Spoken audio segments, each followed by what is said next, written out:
mga tinutugay-gayang usapin, lalo't ito ay masalibot, lalo't ka nasasangkot dito ang pondo ng bayan na mainam umano na mapanagot ang sinumang nasa likod ng pagwaldas dahil ito ay obligasyon ng mga halal na opisyal.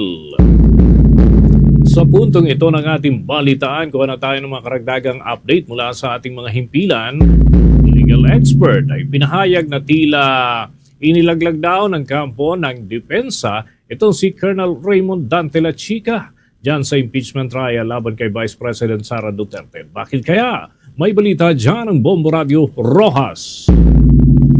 Tila inilalagay sa langanin ng kampo ng depensa ni Vice President Sara Duterte si Colonel Raymond Dante La Chica matapos pa ulit-ulit na mabanggit ang pangalan nito sa pagdinig ng impeachment trial. Sa panayam ng Bombo Radio Rojas kay Attorney Efraim Cortesa, President ng National Union of People's Lawyers, sinabi nito na kapansin-pansin na ilang beses lumutang ang pangalan ni La Chica kaugnay sa paghawak at paggamit ng confidential funds ng Office of the Vice President, partikular sa testimonya ni dating Office of the Vice President Special Disbursing Officer Gina Acosta. Sa testimonya ni Acosta, sinabi niyang 4 na tranche ng 125 million pesos ang kanyang inilabasa at tinurn over kay La Chica mula December 2022 hanggang 2023. Iginiit din niyang si Duterte umano ang nag-utos na ibigay ang unang 125 million pesos kay La Chica. Samantala, sa testimonya ni Office of the Vice President Assistant Secretary Limuel Ortonio, sinabi nitong alam, pinahintulutan at sinupervise umano ni Vice President Sara Duterte ang transaksyon kaugnay sa confidential fund.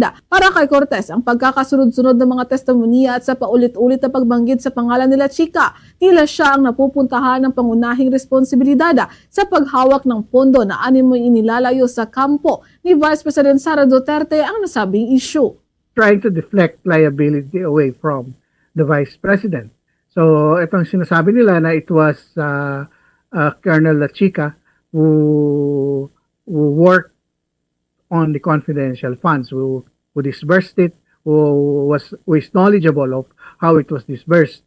Kaya lang, gaya ng sinasabi ng prosecution, they are part of the Office of the Vice President. And anything that happens in the office ay responsible ang Vice President dyan. At hindi pwedeng sabihin ni VP Sara na wala siyang kinalaman doon. Mula rito sa himpilan ng Bombo Radio Rojas para sa Bombo Network News, ito si Bombo Syra Joy Aload Bautista. And this is Bombo Radio Philippines, the #1 radio network in the country. Your trusted source of news and information. Basta Radio. Bombo! Ito namang pagtuturo kay Colonel La Chica, hindi umano nag-aalis ng pananagutan kay Gina Acosta ayon yan sa isang law expert. May nakapanayam ang Bombo Radio Iloilo.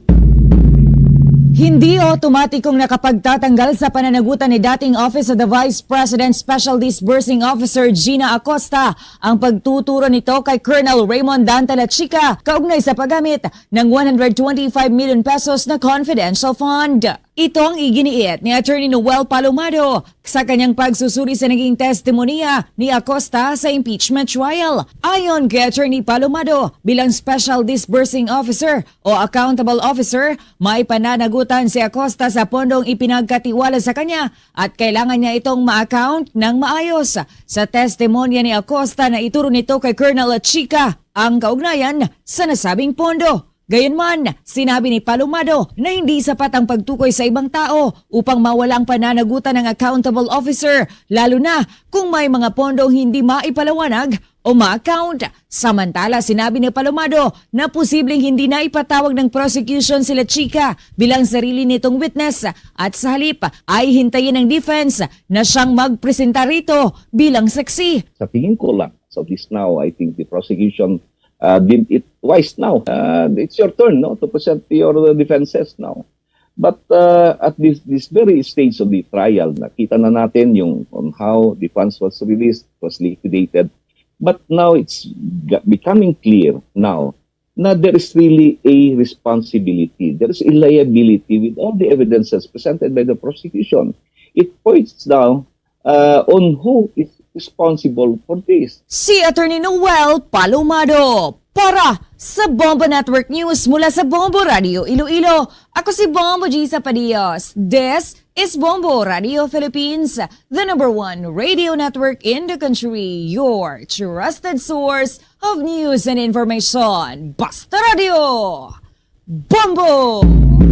Ilang eksperto ang nangangalampag na sa pamahalaan para agad na pairalin yung mental health support bago pa man ang mga panibagong krisis na posibleng kaharapin, lalo na ng mga kabataan at mga estudyante. May ulat dyan ng Star FM Cebu. Hindi dapat hintayin na magkaroon muna ng krisis bago magbigay ng mental health support sa mga kabataan. Ito ang binigyang diin ni Maria Jessica Quiambao, isang guidance counselor sa eksklusibong panayam ng Star FM Cebu, kasunod ng mga insidente ng karahasan na kinasasangkutan ng mga kabataan. Ayon kay Quiambao, malagang nakatuon sa prevention ng mga hakbang para matugunan ang mental health concerns ng mga kabataan bago pa ito mauwi sa emerhensiya. Kabilang dito ang pagpapatibay ng open communication sa pagitan ng mga magulang at kanilang mga anak, gayon din ang pagbibigay ng sapat na suporta at training sa mga school personnel upang matukoy ang mga pagbabago sa asal at emosyon ng mga estudyante. Nanawagan din siya ng mas matibay na suporta mula sa mga local government unit para sa mga paaralan, kabilang ang malinaw na reporting at referral systems, mas pinaigting na crisis protocols at mas madaling access sa mental health professionals sa mga paaralan. Samantala, binigyang din ni Quiambao ang kahalagahan ng empathy at tamang disiplina. Anya mahalagang kilalanin at unawain ang emosyon ng kabataan ng may empathy. Gayunman, dapat pa rin magtakda ng malinaw na hangganan sa mga hindi katanggap-tanggap na kilos. I think it's equally important that we should not wait until there is a crisis before we provide mental health support. Kasi kailangan nating tatandaan na prevention has to happen before the emergency. So, parents would need to really practice open communication with children, Siguro yung mga school personnel din natin, they also need to receive the same support. They also need to be trained into recognizing behavioral and emotional changes. I think the school themselves, the institution themselves, they should be receiving support as well from our local government so they can really establish clear reporting and referral systems. Mula rito sa lungsod ng Cebu, ito si Star DJ Sophie Ember and this is Bombo Radio Philippines, the #1 radio network in the country. Your trusted source of news and information. Basta Radyo. Bombo! Ito namang 10,000 pesos na dagdag sahod para sa ating mga guro, suportahan at sinuportahan ng Alliance of Concerned Teachers. May nakapanayam ang Bombo Radio Tugigaraw. Sinuportahan ng Alliance of Concerned Teachers o ACT ang panukalang 10,000 pesos na dagdag sahod para sa mga pampublikong guro na inihain ni Senator J.V. Ejercito. Sa panayam ng Bombo Radio kay ACT Chairperson Ruby Bernardo, positibong hakbang ito para sa mas mataas at nakabubuhay na sahod ng mga guro. Aniya, dapat umabot sa 50,000 pesos ang entry-level salary ng mga guro at maitaas ang pera mula 2,000 pesos tungo nga 5,000 pesos. Binanggit din ni Bernardo ang mabigat na workload ng mga guro, kabilang ang administrative task at ilang gastusing mula sa sariling bulsa. Kabilang pa sa panawagan ng Alliance of Concerned Teachers ang dagdag na classrooms, teaching at education support personnel, textbooks, pagbaba sa optional retirement age sa 56 at pagpasa sa Teachers Protection Act. Yung mga teachers natin, overwork, underpaid, siyam sa bawat 10 guro, hindi nakakabuhay yung sahod. Marami sa amin, sabi nga, kumakapit, kahit na yung kalagayan namin ay talagang hindi nakakapit-kapit, gusto nang bumitaw, pero sa pagmamahal dun sa ating mga estudyante ay nananatili dun sa serbisyo, kaya dapat ay masuklian ito ng ating gobyerno ng disente at nakabubuhay na sahod. Marami sa amin ay ang natitake home na lang talaga ay 5,000, dahil nga doon sa mga pangangailangan sa pang-araw-araw. Actually, pag nangungupahan yung isang teacher tapos ganun yung sahod, mangangalahati na agad yung sahod. At yan ang balita mula rito sa himpilan ng Bombo Radio Tugigaraw. Para sa Bombo Network News, ako si Bombo, Erica Janine de la Cruz, and this is Bombo Radio Philippines, the #1 radio network in the country, your trusted source of news and information, Basta Radio. Bombo! Higit 1.1 milyon na mga residente naman sa Pangasinan apektado ng nagdaang bagyo at habagat. Pinsala naman sa agrikultura, lumampas ng 408 million pesos. Kuha tayo ng mga detalye sa pag-uulat ng Bombo Radio Dagupan. Mahigit 1 milyong residente dito sa lalawigan ng Pangasinan ang apektado ng mga weather disturbances mula noong Agosto 2 hanggang 23 habang umaabot naman sa mahigit 400 at 8 milyong piso ang tinatayang pinsala sa sektora ng agrikultura. Ayon kay retired Colonel Rodinel Chinvar Oro, ang chief ng Pangasinan Provincial Disaster Risk Reduction and Management Office, nasa 150 barangay sa 12 bayan at 2 lungsod ang nakararanas ng pagbaha dahil sa malakas na pag-ulan. Gayunman, hindi pa rin irerekomenda ng opisina ang deklarasyon ng state of calamity sa buong lalawigan dahil sapat pa umano ang response at relief resources ng pamahalaan. Sa ngayon, 4 na lokalidad ang nagdeklara na ng state of calamity. Kabilang dito ang Dagupan City, Bayan ng Mangaldan, Santa Barbara at Bugalion. Wala na po tayong nakadeploy na search and rescue personnel. And right now, we are just continuously monitoring also yung magiging epekto ng Typhoon Saudel, which forecasted by different weather agencies. Samantala, ayon sa Provincial Agriculturist na si Dalisay Moya, pinakamalaki ang pinsala sa palaya na umabot sa tinatayang 354 na milyong piso, katumbas ng 11,000 at 800 metrikong tonelada na production loss mula sa 9,859 na ektarya ng rice areas. Nasa 17 milyong piso naman ang tinatayang pinsala sa mais, habang 78 milyong piso ang pinsala sa gulay at iba pang high-value crops. Umabot naman sa 37 milyong piso ang pinsala sa sektor ng pangisdaan. Ayon kay Muya, dulot ang pinsala ng Bagyong Luis, Maymay at Neneng. Gayon din ng Southwest Monsuno Habagat.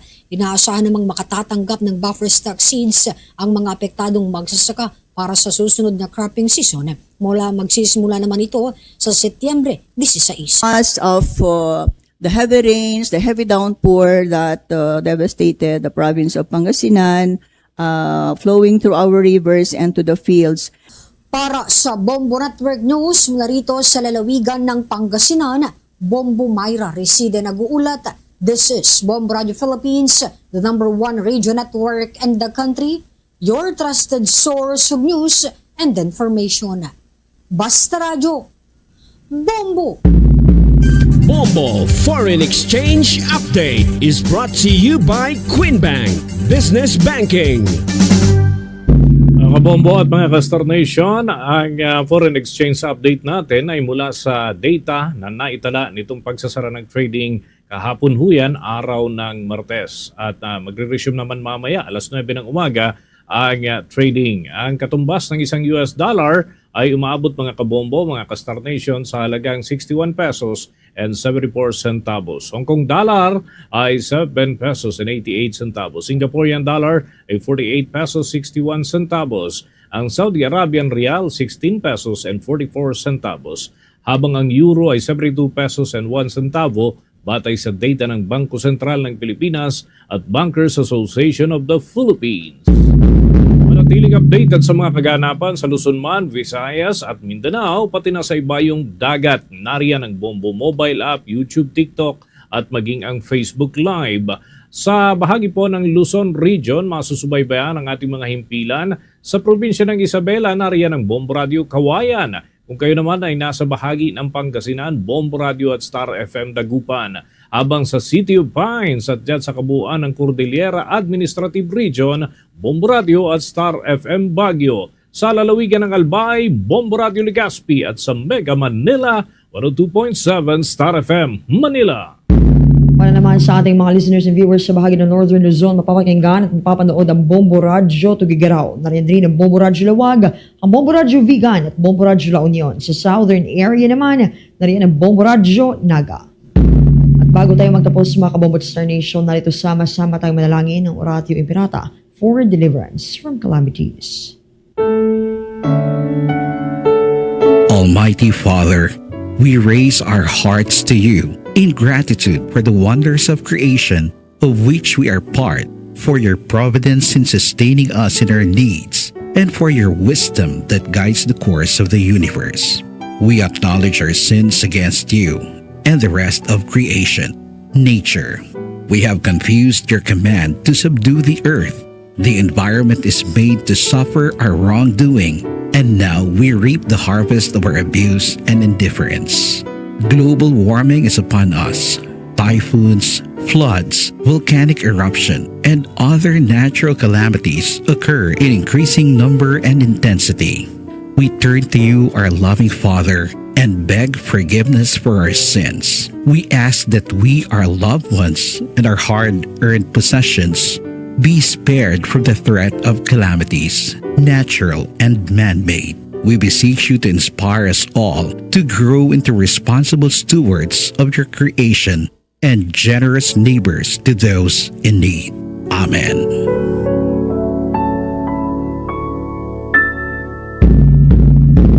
Yan ang kalipunan ng ating mga balita sa Bombo Network News Morning Edition, ang back-to-back winners sa Catholic Mass Media Awards bilang Best News Program.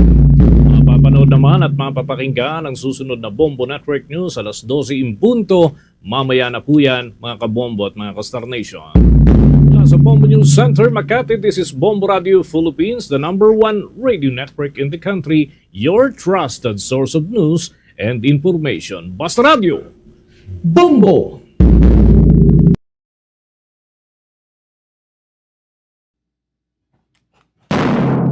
Alas 8, ito ang oras yan ang aga mga kabombo nga na welcome at ramdam na Bombohanay Big Time.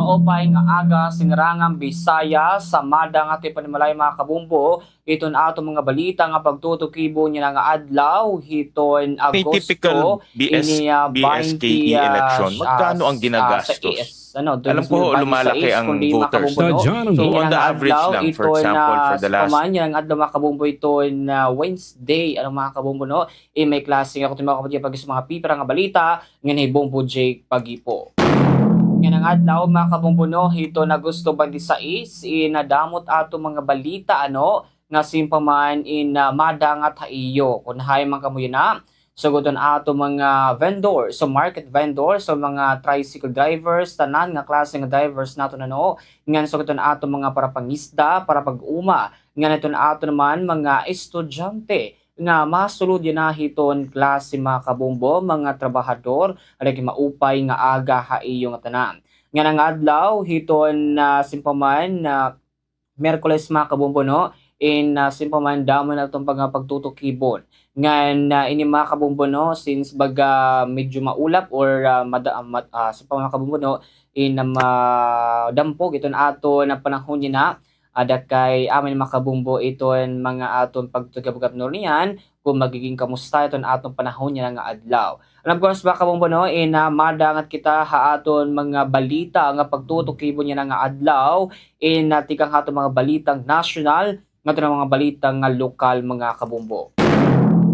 Yan ang mga kabombo no, inasahan naton nga pagtutukibo niya nga adlaw kundi na balitang national mga kabombo hiaton ni Jervil Loesto itong Batangas 2nd District Representative mga kabombo no, makusog daw ito naging testimonya ni OVP Assistant Chief of Staff Lemuel Ortonio nganda ko daw iton bulig para makita ang paggamit ng confidential funds. Ini mga kabombo no, ito nagpapadayon nga impeachment trial laban naman kan Vice President Sara Duterte na kundi makabukakulop nga adlaw na-witness naton ito ang pag-atubang ni OVP Assistant Chief of Staff Lemuel Ortonio nga kundi mga kabombo no, iginbuyag yagap niya ito mga kunhino ito na may authority na pumirma mag-withdraw hiton confidential funds mga kabombo na kundi ito na nakita kabidto nga sumalakan na kan attorney Jervil Loesto ito na 2nd District Representative itong Batangas nga kundi makabombo no, na makusog ko no, ito naging statement o kabatunan o ginhatag nga mga impormasyon ni VP Assistant Chief of Staff Lemuel Ortonio mga kabombo. While mga kabombo no, ginidumara itong trial namin sugap mga kabombo no, nga ang mga simpaman, mga objection kat bidto, ang mga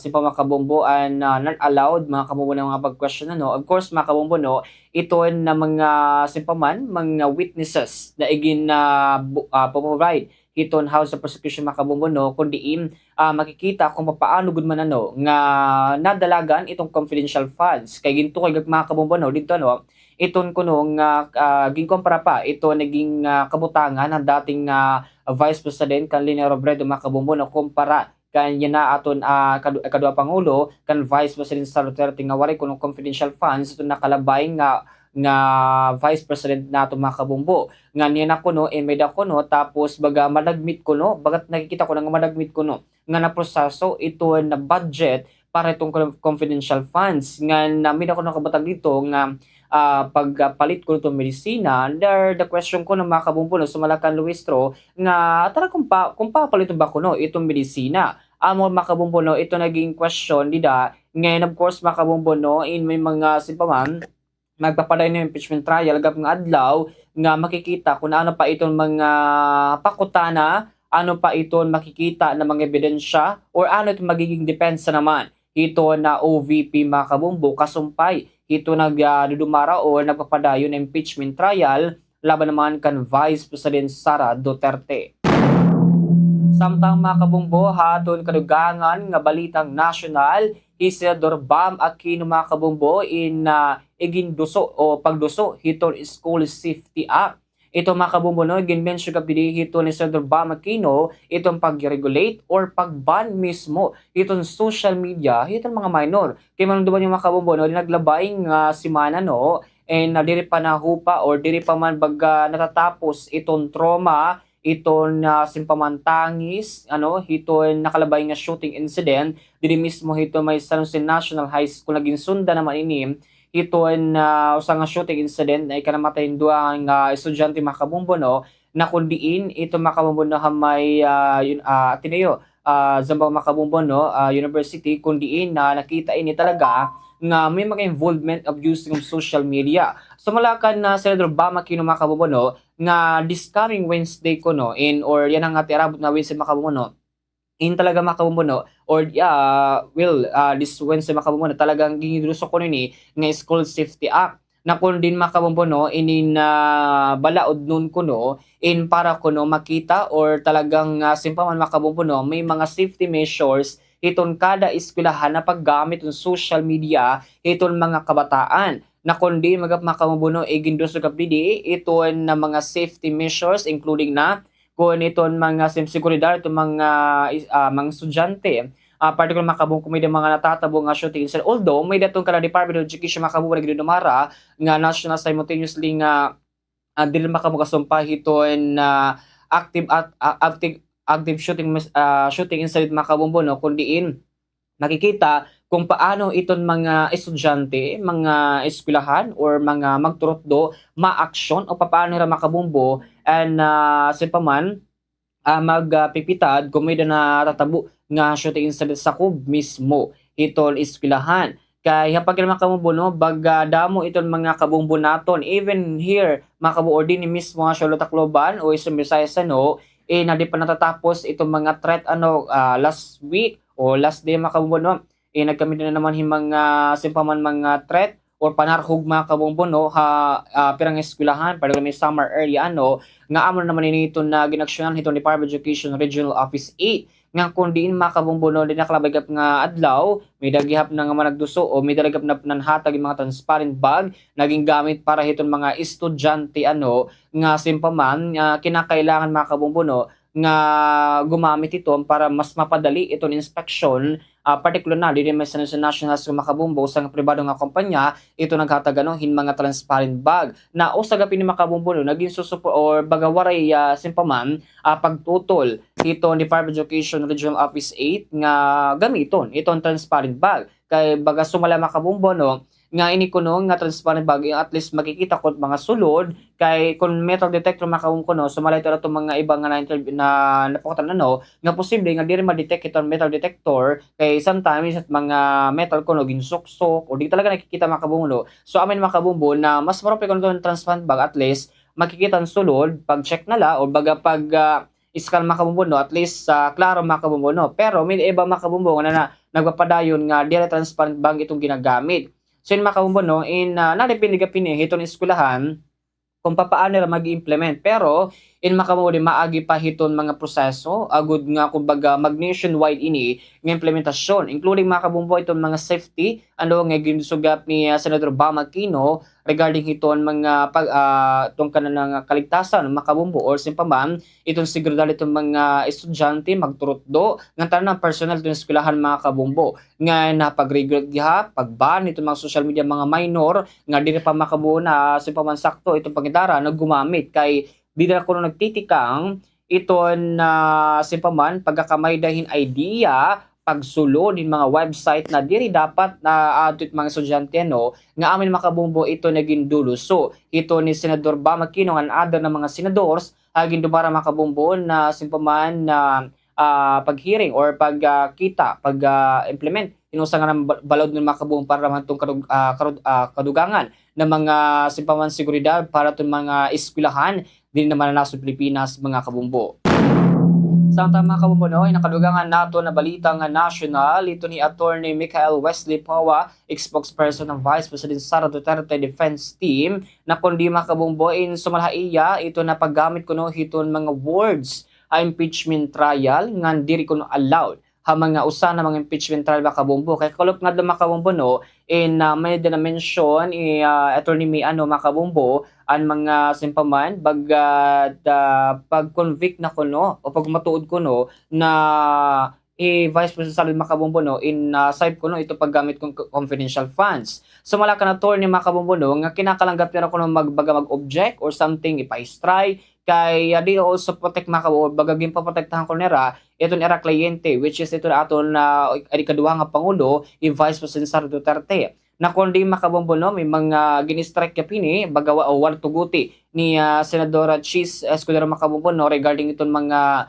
naging pakutana or bagay statement ni Attorney Mi makabumbo no regarding ito naging dumara ng impeachment trial kakulop nga adlaw. So ini makabumbo no naging kitagabito ito mga magiging witnesses ang mga igbabatak. Well, sumala ka na attorney no kan Attorney Michael Wesley Pawa nga andam talaga ko nira even before pa ko makabumbo no itong mga posibilidad ng mga witnesses pero gigita makabumbo no kung hinot mga magiging witnesses para makamida ko nila mga karagdagan o mida ko nila kadugangan ng mga igbubutang na mga simpaman na depensa no or baga pag-imbestiga naman o si makabumbo no itong mga igimbabatak na mga issues while ito ni aton VP Sara makabumbo o ito nato ni kaduha pangulo gin atubang ito na si makabumbo no ito na grave threats anong ato nga kaso nga grave threats makabumbo no laban nito na iya na bagakon kuno ito na panarhog or death threats makabumbo ito nato ni atong pangulo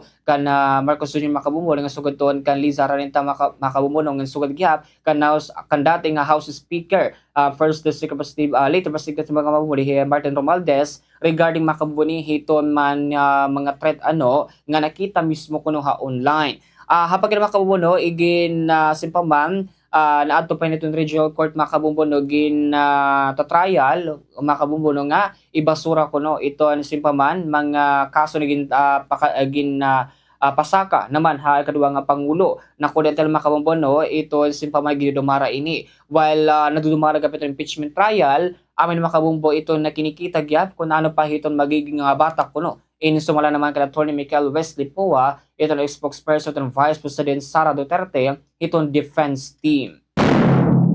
Samtang mga kabumbo no ito naman ni Senador Sherwin Gatchalian in naging question ito na kabugusan na ginagamit ko nga pondo ito na COMELEC nga naging kabatunan naman ni chairman of the Commission of the Election ni George Erwin Garcia na kundi makabung sumala iya nga iton kuno pagpuspon gihap makabumbo no kay regarding makabumbo no hiton paghitaas itong pondo including itong makabumbo no pagpahalawig gihap iton termino hiton mga barangay officials makabumbo no or even on BSK makabumbo no kay sumalakan George Erwin Garcia hiton chairman ito na COMELEC makabumbo no nga ini kuno in nagtitikad ako ga pondo in well depends on the how kumbaga pera itong baga na-register na mga voters makabumbo. So based makabumbo na pakutanan ni Senator Sherwin Gatchalian makabumbo umaabot ko ni kada election 11 to 12 billion pesos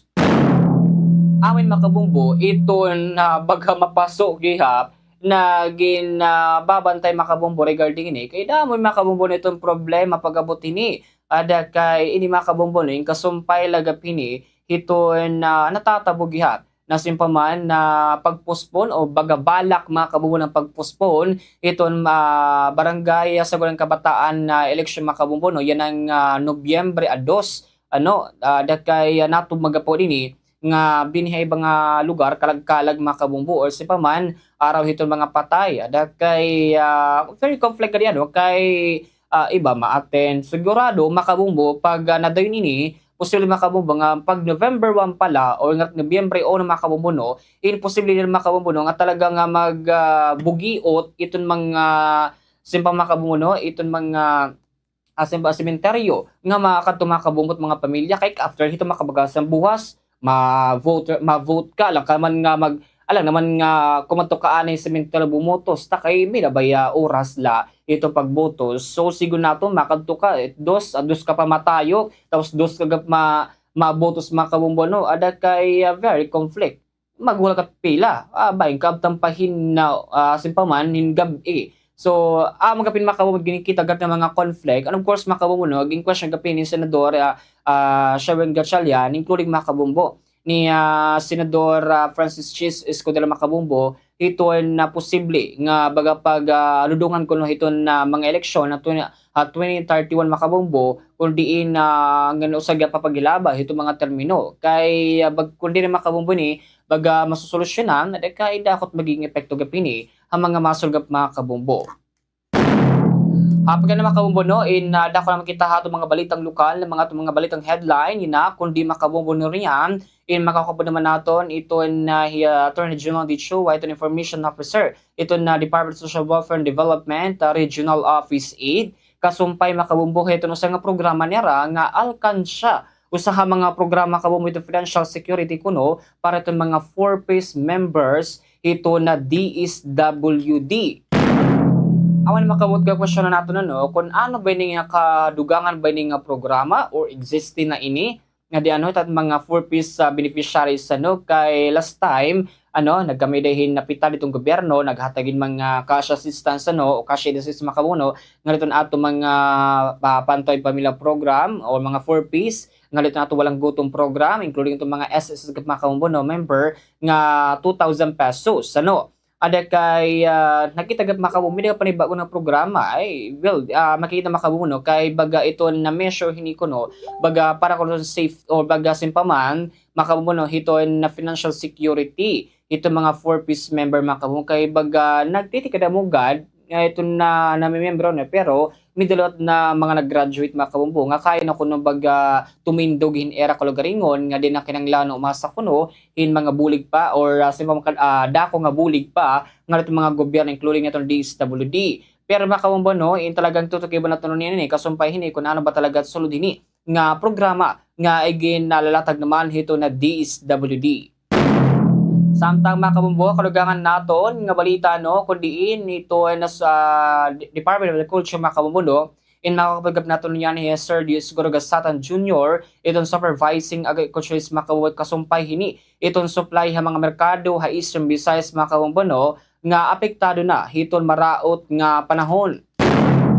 Kung ano naman yung makabumbo naglabay nga simana insulod-sulod itong mga pag-uran diri man din ha Eastern Visayas and dito naman Luzon area kundi makabumbo ng karugan na supply ito nakukuha itong dinas ng Visayas makabumbo ng tikang Luzon area including itong mga pichay, mga carrots ito na klase makabumbo na mga simpaman klase makabumbo ng ampalaya including makabumbo itong mga tarong o apat na papat makabumbo ito mga simpaman repolyo amin na makabumbo itong baga apektado na kay nakitagap makabumbo if last week, baga nag-move ang presyo, yan medyo baga nagtaas itong presyo. Nga baga makatul, para itong ato mga mamaralit. Of course, sa itong mga vendors ka pa, kay si makabumbo, na-apekto ang gapit era mga consumer o mga mamaralit nga suki, nga di na napalit, mahal naman. So, namimiling nila mas buro-barato. So, amin na makabumbo, baga tutukibon natin kung ano ba't naging action naman ini or naging monitoring ito Department of Agriculture regarding makabumbo hiton mga simpaman, supply o mga pagkaw naman ng mga paraliton naton din naman nahatanan ng merkado, din naman siniranga Visayas mga kabumbo. Nurangkap mga kabumbo ni patutukibugap naton ito mga balita naton regarding ng mga panahon naton adagkay si mga kabumbo no standby kamo kinunian ni pagtukibo naton ito mga balitang national nga balitang lokal mga kabumbo. Standby din mga pipira ng mga pahinumdom. Ito at iba pang mga pangunahing balita. Susunod na! Aadi ka bombong ang pira nga mga vehicle management para makaiban hapag konsumuan fuel ang mga sarakyan. Igminti na riton pressure hiton kalidingan sarakyan kada bulan mahituod nga ang mga underinflated nga mga kaliding nagpapahitaas han rolling resistance nga magkukonsumo naman hin 5% ang fuel. Tanggalag hapon ang mga magbugat nga mga gamit sa sarakyan kay kada 25 to 100 kilograms iton extra weight in makakapag increase to nakukonsumo nga fuel as 0.5% kutob 1%. Ang paggamit ang air conditioning nga mga sarakyan nagkukonsumo hin kuryente kutob 20%. Sanglit batasanig hapon nga i-roll down ang mga bintanahan mga sarakyan. Ha mga ayat ha aton kinabuhi hakada adlaw in kinahanglan naton nga mag Swerte sa palengke ng Bombo Radio at Star FM Drop Boxes ay matatagpuan sa mga sumusunod na lugar. SVS Variety Store Tacloban City, Joan Eatery Gomez Street, Tacloban City, Guri-Guri Store Sampaguita, Tacloban City, Lady Paper World Del Pilar, Tacloban City, Hayward Travel Inn and Minimart, Paterno Street, Tacloban City. Damo nga mga impormasyon ang mga nagkakagawas sa nga panahon na kundiin ang iba ay napapasaring nga kita nga aman as in, tuod, sanglit importante ang pag-fact check o sa nga pamaagi insurion hin maupay ang impormasyon. Kita ako ba nagbalita ang maubang impormasyon inti kang matatapuran nga source sugod ang mga kilala ng mga news organization sugod ang Bombo Radio o di man nga ni mga government agencies. Kita gihapon ang kredibilidad na nagsurat nga hibaro akong kakano iging pagawas ang impormasyon kung may nabay ni bagong updates kanang papabaguliwat ang kamatuoran. Tutok din niya Bombo Radio Tacloban para iba pa nga mga pamaagi. May dakitagin babantayan nga sakit nga Mpox virus. Ang Mpox ay nakakatapon pinaagi itong direkta nga kontak kapanit o mga mucosal lesions. Sugad itong pakikipag-istorya o pagginhawa, pagharoka, pagkapot, paghangkop o pakikipaghilawas. Ngan iba pa nga mga respiratory secretion.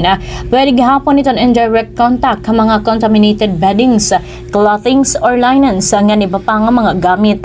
Kalaki pa sintomas itong skin rash o mucosal lesions. Kaupo ditong hiranat, swollen lymph nodes, ngan sore throat, muscle ache, ngan back pain, sugad man itong headache, ngan low energy.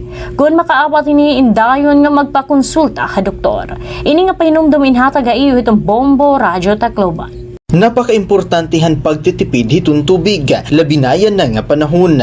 Aadi itong pera nga mga tipid tubig tips. Igsaraduhin maupay ang mga gripo kahuman nimo gamiton. Ayuson dayon kung may mga makitan ka nga likay mga gripo ha iyo panimalaya. Gamitin kabungan balde kung nakarigo. Gamitin baso kung ikaw nagtututbrush. I-recycle o gamita utro ang mga ginpagbanlawan hinbado nga pwede panlimpyo o panbuhos sa kasilyas. Magsalod hin tubig kung nauran. Magtipid kitahan tubig kay para makabulig nga diri magkulang ang supply. Paano ba mag-fact check ka Bombo? O sa din inaano ba ang motibohan igin balita? Ini ba agod nga maghatagin sakto nga impormasyon? O ini ba igin surata para magbuwa, makaguba o magpakalatin propaganda? Damo manggod ang mga peke nga mga impormasyon ang ginbubuhat, agod nga makagaghatin emosyonal nga reaksyon sugadhan kahadlok o kangalas. Paano i-check ka basaha ang kabuusan nga artikulo diri lan headline ngan iwasig hapon ang mga post nga may ada mga exaggerated nga mga claims. Usala iniha mga pamaagihan pag fact check. Tutukla iniha Bombo Radio Tacloban parahan iba pa nga mga pamaagi. Ang household energy saving habits ha mga urban communities inging kakalakipan han behavioral adjustment ngan technological upgrades nga nakadesenyo nga kuryente pid tips sa mga nagamitin cellphone. Una, i-unplug ang mga charger pagkahuman gamiton bisan waray nakasaksak nga cellphone. Kung nakasaksak ang charger inakonsumo lagyap inihin kuryente kung tawagon vampire power. Ikaduha, likyan ang overnight charging Bisan pa may da auto cut off iton mga moderno nga smartphone, ang pagbaya inakasaksak, hinmaiha in nagdudurot in trickle charging nga nakakapapaso iton gadget nga nakakagkarag hin kuryente. Ini nga pahinumdumin durot tayo iton Bombo Radio Tacloban. May mga nagsisiring nga delikado aton panlawas ang pagkonsumo iton MSG. Ano gud man ba ang MSG? Ang MSG o monosodium glutamate o mas kilala tawag nga Vetsin ino sa nga flavor enhancer. Sumula mga doktor nga eksperto, ang MSG is safe to consume. Waray conclusive evidence nga nagyayakan nga delikado ini. Ang MSG in common nga ingredient ha mga processed food sanglit waray sadang nga ikabaraka pero siguraduha nga diri mo ini aasayon kundi gagamiton mo la ini como flavor enhancer han imo ginluluto. Ang cyberbullying ay natatabo sa social media, online messaging platforms, gaming platforms ng mga mobile phone. Ini mga pamatasan o aksyon nga nagpapanuyong hadlokon o igpahiyaan gito target ini. Sugan ang pagpapasaring sayop ng impormasyon, pagpopost ng mga litrato o video nga igkakaawod ang biktima. Gan pagpapadarahin mga diri mag-upay ng komento o mensahe pahinano sa katawo. Ang face-to-face bullying and cyberbullying in parehos nga natatabo. Pero ang cyberbullying ay nagbibilin in digital footprint o record nga pwede nga makapagpamatuod nga makaghatag in ebidensya agud nga makabulig ang pag-report nga maundang na ang panaabuso. Stop cyberbullying! Kung mapakadto kita simbahan ngan ma-attender hin misa, in permi ginyayakan nga magsulot hin best for church. An panulutan man go Bombo Hanay Big Time!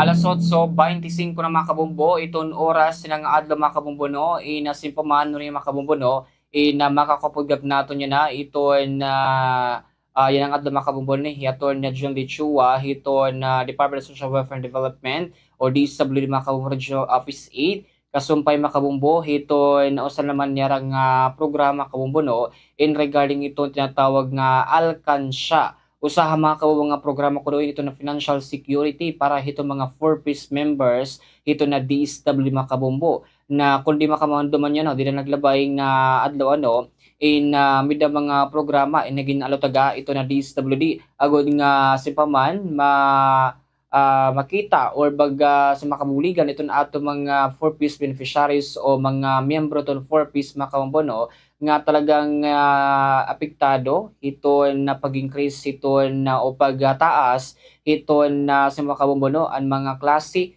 han ito mga kabumbuno han kuryente ngan sugod mga kabumbuno pagitaas sa mga pangunahon nga paralito mga kabumbo. While we waiting mga kabumbuno ito na kan Attorney Julie Cho mga kabumbuno kasumpay hini kikita nato mga kabumbuno in regarding hini ito simpaman makabumbo no ang naglabay nga simpaman ng mga programa na makabumbo including ato na 2,000 pesos nga makabumbo no nga simpaman nga na alutaga makabumbo although daman makabumbo no ito natagan hini ada kay paday makabumbo no ani ba they have makabumbo no na mga klase no ito na programa nga midara makabumbo including na ito na sinisari makabumbo no nga klase ang mga programa kay midera mga kabumbo no iton kinahanglan talaga nga matagan hinabulig mga kabumbo bal simpa mga kabumbo no they're having iton na sinsin mga kabumbo no iton si paman klase mga kabumbo nga pitad kay iba mga kabumbo no talagang si paman until now mga kabumbo no ito namin willing pa isin paman hina pwede maibulig ko no andi ko na ito mga kablas although damo galit baga na ako ni makabumbo no na ari ni makabumbo amo talaga initong baga sinisiring so ini partner no baga maagi kita tong Zoom link kaya amin itong baga simpaman ginara no regarding makabumbo no sige try nato makontak ito na DSWD while baga nag-establish na makabumbo no. Ito may nagapato mga kabumbo mga beneficiaries nga talagang amin makabumbo no ito na sinisimpaman kinikita na mga pitad mga kabumbo. So ini mga kabumbo no may nagap era kasi kung may na financial or siguro natin makabumbo na financial security bangin ibig sabihin mga kabumbo no nga midaner kalugaringon baga minar receiver nga kwarta no bangin ang baga ang iba ini mga kabumbo no in nadawat ngayon mida makabumbo no nahikad to iton era kalugaringon kay pagsumong kita kasi nga makabumbo nga 4-piece beneficiaries bagawari kasi nila makabumbo no iton sinisaring nga sakto nga pinansyal nga seguridad, labi na makabumbo kami ng mga klase hiton na mga sakuna. Although may bully galiton disability makabumbo no, pero in double makabumbo no iton si paman na kinahanglan nga mabuligan. Well, si makabumbo no ito na sinisin paman nga mga pita dito na DSWD, pero nagdumara ko nira mga pita makabumbo bagod ko na ma-accommodate kay formula I think ito ang baga kabug-usan ng mga miyembro ito na 4-piece makabumbo nga amin na makabumbo no ito na si paman nga kinikita makabumbo kung ano ito na kamutangan. So ini makabumbo no, partner ada na baton, may na ba kita kuan Zoom link nga baga makuha naton. Simpaman ini makabumbo no while we establish kay simpang makabumbo no. While we waiting makabumbo no. So makabumbo no damo atong baga itong 4-piece pa nangutana kay mina kuno iba mga kablas talaga so amin makabumbo no ito na sinisiring paman na mga pitad makabumbo. So kapag makabumbo no in dakwa na kita aton kung paano in dakwa na kita nga dito kadugangan nga balita makabumbo no. So yan na makabumbo no in nga dinay kita kan hatong balitang nasya makabumbo no kasumpay hini kay kundi makabumbo no in sumalakan attorney Jervil Westro ito na Batangas Second District makabumbo no kasumpay naman makabumbo no ito na naging pitad makabumbo no ito simpaman ang kanan na impeachment trial makabumbo kay daw makabumbo no ito na sinisayin paman nagbuhulat nga kakulog nga makabumbo sumalat makabumbo kan attorney Jervil Westro nga makusog kuno ito naging testimonya ni OVP Assistant Chief of Staff Limuel Antonio nga dako kuno bulig para tumakita ang paggamit kuno confidential funds. Kapag makabumbo no impamatan naman naton ito naging pamahayag naman ni Attorney Jervil Westro ito na Batangas Second District Representative makabumbo kasumpay naman ito naging impeachment trial kakulog kadlaw mga kabumbo. Natunghayan po natin ang testimonya ng isang Assistant Secretary and at the same time Assistant Chief of Staff ng Office of the Vice President sa katauhan po ni Limuel Ortonio. Malaki po ang naging partisipasyon niya sa buong proseso ng confidential fund from the request, even certification, in compliance with the Joint Circular 2015-05. I would say na very material ang naging testimonya ni Mr. Ortonio because first and foremost, na-bolster niya, na-highlight niya, na-emphasize niya yung mga irregularities with respect to the supposed compliance in the Joint Circular 2015-01, kagaya po ng aking mga binanggit, particular sa pag-request ng confidential fund, sa disbursement ng confidential fund, sa utilization ng confidential fund, and even in the liquidation of confidential fund. Another important thing that was highlighted is the fact that Mr. Ortonio was authorized by the head of agency to conduct the overall supervision. And to be specific, he went on saying administrative and financial supervision. And that's why he likewise testified na kaugnay pa rin ng pagre-request ng confidential fund, ang paggamit nito at maging sa liquidation nito ay saklaw pa rin ng kanyang supervisory power na ipinagkaloob sa kanya ng head of agency sa katauhan ni Vice President Sara Duterte. Pursuant to the task of the prosecution team, we are conscious as well that we need to be accurate. Pag sinabi nating accurate, dapat yung binibitawhan mong salita sakto doon sa gusto mong ipahayag or tumutukoy exactly doon sa nangyayari, which is the subject matter of the testimony of the witness, no? So, minanifest naman ni Attorney May na naging passionate siya, no? But apart from being passionate, I hope the people would understand that we are mandated as well to be very much accurate in communicating not only to the senator judges, but also to the Filipino people, which is the party that the prosecution team is representing. No? We are aware that what is at stake is the interest of the Filipino people. And that is why, habang nagko-conduct ng trial, hindi rin namin maialis sa aming sarili na maging very much accurate, sakto, maliwanag, klaro, sa gusto naming tukuying salita o pangyayari habang ginaganap itong paglilitis na ito. Nevertheless, kung ano man ang naging observation ng impeachment court with respect to the utterances or choice of words kanina ni Attorney May, we respect that and we will definitely abide with the impeachment court. Sa part naman ng buong team, of course, we are reminding each other to be very cautious in the choice of words so that we will not be prompting the impeachment court to cause any disciplinary action or whatsoever against the prosecution team. Kasi ang statement ni Mr. Ortonio na pera po ang ibinibigay with undertaking ng recipient na ibibili ng gamot. Pero iba yung nakalagay sa papel. Ang nakalagay sa documents nila, sa AR, Acknowledgement Receipts, ibinili ng gamot. But if you will review his testimony, pera ang ibinigay. At may undertaking ang recipient na ibibili ng gamot. What do we call that? We call that misrepresentation. Kasi ang sinasabi sa dokumentong isinabmit mo sa acknowledgement receipts, gamot ang ipinamigay sa recipients.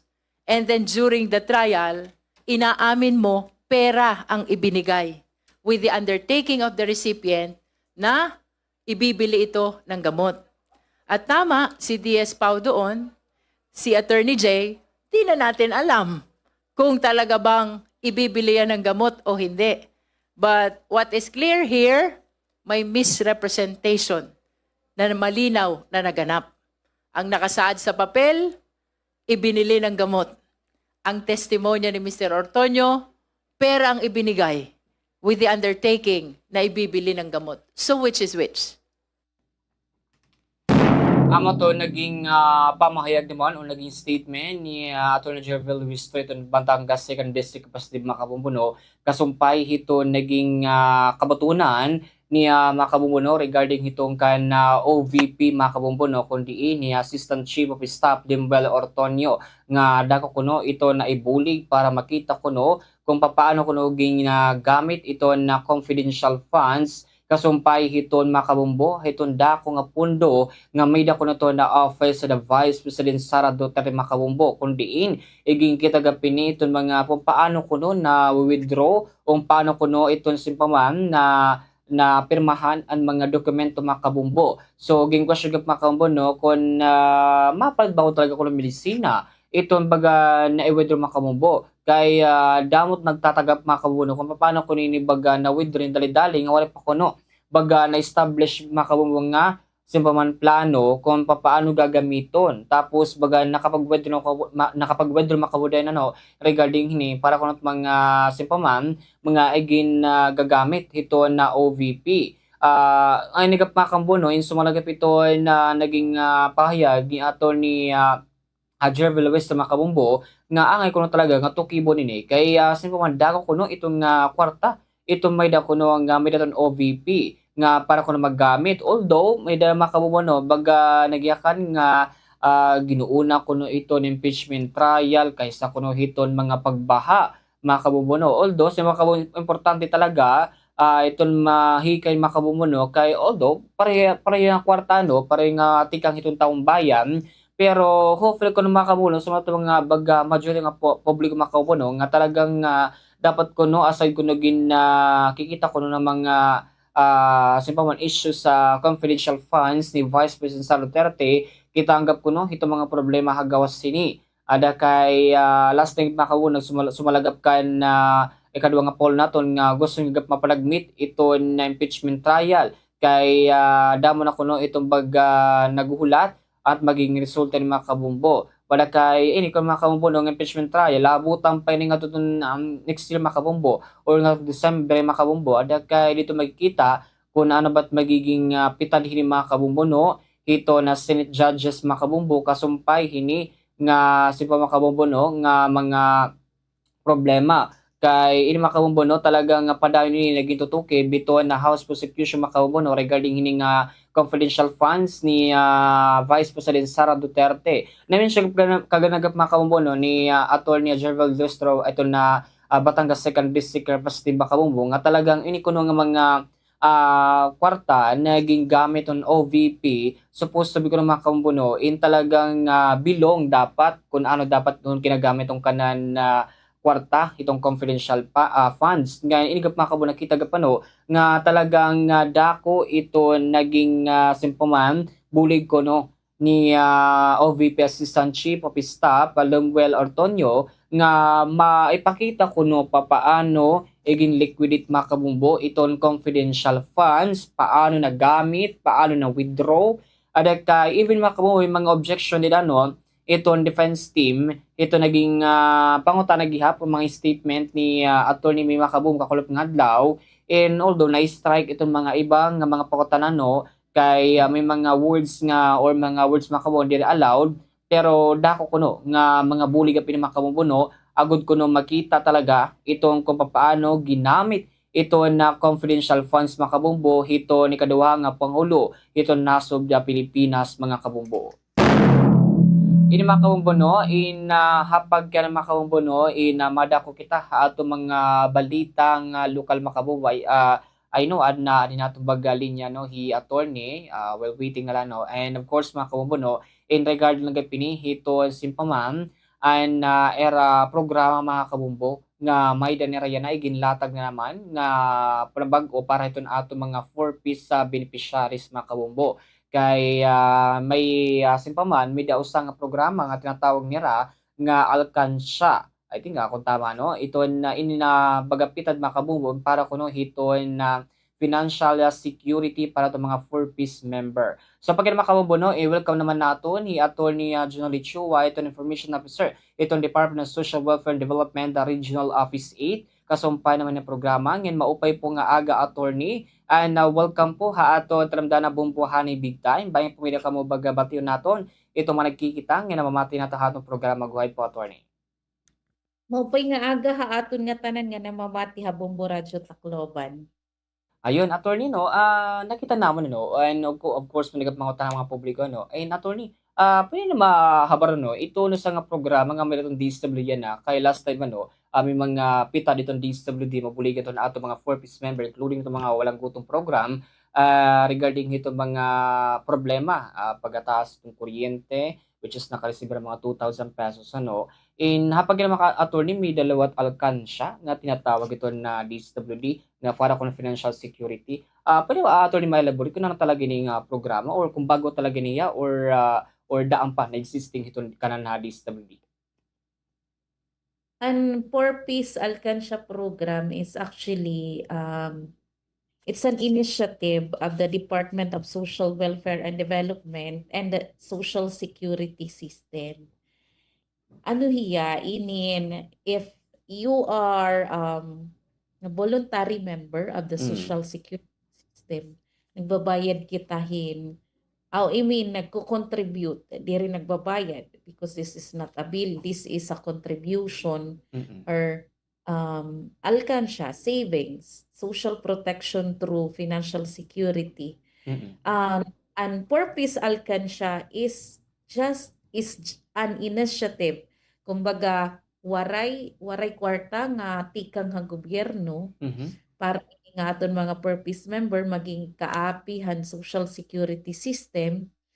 Instead, promote naton nga aton mga Pantawid Pamilyang Pilipino program members maging kaapi on their own personal savings. As kay kaapi ini nga inisyatibo para ira makatawid ira ang pagiging pobre. So ini attorney nga Alcancia no for financial security ani attorney may ba ni amount of money nga ibaga iko-call nera or may dala asin pa man selected tinatawag naton nga amount of money nga pwede nila mahulog or paano ba nila ma-proseso ni attorney? An aton inin Alcancia program is the program encourages beneficiaries to set aside daily or weekly amount. The customized contribution scheme for the program will have a monthly contribution ceiling of 760. I know may dakita sinisere nga minimum kung may remember kita. So kung an pinaka-maximum hini per pantawid is 760 pesos kada bulan nga ira contribution or kinsisig para ira kabubuason gihapon. So ina attorney, voluntarily ni attorney gihap para mga 4-piece member or talagang kinakailangan mida ito na mga 4-piece member? Voluntary po hiya. At aton mga Pantawid Pamilyang Pilipino program, itagan ini nga inisyatibo gintagan naton hin mas madagmit nga proseso an aton mga 4-piece member nga maging kaapihan social security system. But diri hiya mandatory an nga tanan nga Pantawid 4-piece member maging kaapi, but gini-encourage ini naton kay diri na nimo kailangan pumila ngadto ha social security system, but instead kung ikaw interesado or eligible ka hini, submit ka han imo requirements ngadtuhan aton association kung SLP ka, ha Sustainable Livelihood Program Association, or ha EU parent group, ha EU barangay. So attorney, ano ni attorney pag lapos kanin 1 year ito na sa nga miyembro tong 4-piece nga bulig hini nga Alcancia. Pero man attorney baga iton possible niya nga makuha liwat kumbaga may mga gusto niya baga aruon naman nga bulig hini attorney. Kung naglapos na hiyan 1 year, the benefits or the contribution, the savings is just similar. Parehas siya hit aton ordinary nga social security system member. Wala po iniya kaibahan han aton except lang kay may da kita iba nga proseso para han aton 4-piece member. So it's really the same. Waray hiya inin advantage over the other members of the social security system nga non-4-piece member. It's still the same. And ining hiya nga inisyatibo may adala hiya mas iba nga process nga iba nga contribution scheme. So attorney, kung sigun nato kung baga same iton SSS adto na kadto pusina. Ini naman attorney, hayo naman pisegap makadto pag claim naman ito baga kung gusto niya mga umaroning kalugangan nga bulig while engage siya ito na Alcancia nga programa. Yes. Similar gihapon han aton or aton regular SSS member. Ano attorney itong baga iginlatag luwat nga mga requirements ini bago makakuha hin additional nga bulig naman pinagit iya Alcancia? Wari kita additional nga bulig but this is still parihasan man the same mandate of the social security system. Ano ang mandate of social security system? To ensure social protection through financial security. Nga kung magkasakit, disability, death, may ada insura, may da makukuha nga benepisyo ang pamilya or an individual nga kaapihan social security system. Again, waray po hini inin sinisiri nga kadugangan kakaiba nga benepisyo other than ang proseso mas ibala tungod it kadamo. Ikaduha, an contribution scheme is different. contribution scheme nga may maximum kita nga 760 pesos. Mm-mm. But the avail of the benefits or the services of the social security system is still the same with other SSS members. Ato ni pwede ba ini kung sakali although nakapaghulog na siguro nato nag-start niya paghulog in seminary plus ito ni iya kana alkansya ato ni kung umabot ang panahon liwat nga bag diri makahulog diri ba ini magiging problema iton iya alkansya? Ma-apply po an guidelines and policies and social security system in diri makaghulog. And I know nga may eda po ito hirap polisiya kung diri nakakahulog or diri ka consistent. Halimbawa, kung maternity benefits sinihiya, then if you do not have consistent in the past, I think 6 or 9 months, then you cannot avail of the maternity benefits for being a social security system member. So, similar po ito kung ano ang polisiyahan social security system. So diri po hiya an inisyatibo is to ensure nga an aton mga purpose member may adahira platform, may dahira paagi nga makasave through the purpose alkansya and pro. Same ba natin attorney hiton aton SSS nga individual gihap or usala sa ka pamilya gihap? It's an individual an individual membership. So ibig sabihin natin attorney iton mga age ni gapi ni hinop pa nga pwede ni attorney sa kubiton sa nga pamilya po? Just like the SSS policy, it should be an adult para ka maging SSS member. That means or 18 years old and above. So ini-ato niya iton may target po ba kita hining numbers compare iton mabulig hining programa niyo? Wari po kita target nga member because iri po iniya mandatory but we are encouraging because po ini para ha DSWD diri ini para ha SSS. This is for the family parahan household na magkaadahirahin financial security, magkaadahirahin savings through the social security system. So attorney no mga tanong pa ano nakita hin na attorney hiton ahensya ton na DSWD kung kaya baga naggamit na kita yung nga programa para mga 4-piece beneficiaries. Ano talaga, ang goal talagahan Pantawid Pamilyang Pilipino program is not forever nga maging reliant hira on cash grants para makaeskwilangan mag-aada maupay nga panlawasan ira mga anak. The goal of the program is makagraduate hira programa nga nakaka-stand hira on their own, nakasustain ira needs on their own as a family.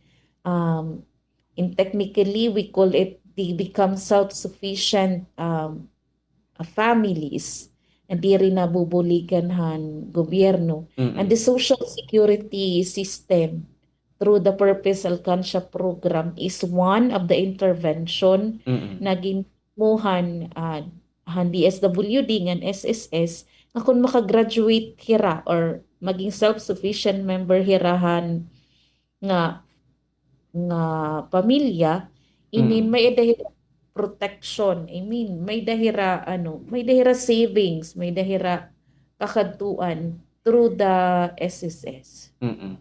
So attorney ini nga programa usaga pa nga pakutan ng publiko ini ko nga programa attorney kung mag-iba ko nuton administrasyon diri ba ko ni mabubungkag or magapada na attorney na sunod na mga administrasyon? Ang pagiging membro han social security system is not dependent on the administration or kung hino ang presidente han Pilipinas. The social security system is a government-owned controlled corporation. It exists on policies, exists on a law. So kung ano itira pagiging member han purpose, pagiging member han social security system will remain because it exists diri not based on politics but based on pagiging member ni han social security system. And nakitagap naman na niya, parang pareho gap ni hiton igin mention gap ni Paulong framework sa niya no nga pwede gap iton ato mga kawaling gobyerno no same is nga programa no nga voluntary nga makapag sipaman mag-contribute or maghatag era mga contribution no para nira kanang security gap same as nga programa attorney. Yes, tama po ito ang sinisiring ni President Marcos nga government employees, even if we are already the GSIS members, because government employees are GSIS members, but we can also save, we can also avail of being member of the social security system. Diri man po nalilimitahan na kung ikaw GSIS member, diri ka pwede maging SSS member. Hapag na po attorney, mila na po ba kita datos kung baga pera na itong baga nag-avili ng programa niyo? Kung which ang mga provinces gap itong baga damo or din baga itong medyo guti ay pa or damo na itong baga nag-avili ng programa din ni Sindram Visayas? We are still consolidating an aton data kung pera na ang register, but na-roll out na po ini hatanan nga provinces din hiha Eastern Visayas. So ayun, at least sa klaro no. Of course attorney kung baga magi-claim era mga kung sakasakalan no hito after the 6 months no baga gusto na additional nga baga bulig nga era kung magamit emergency in mismo buhatan po ba regional office 8 or may mga designated na mga munisipalidad po na mga makatuhira para makuha nila itong bully? We will check how this initiative can best be availed han aton mga SSS members nga purpose beneficiaries.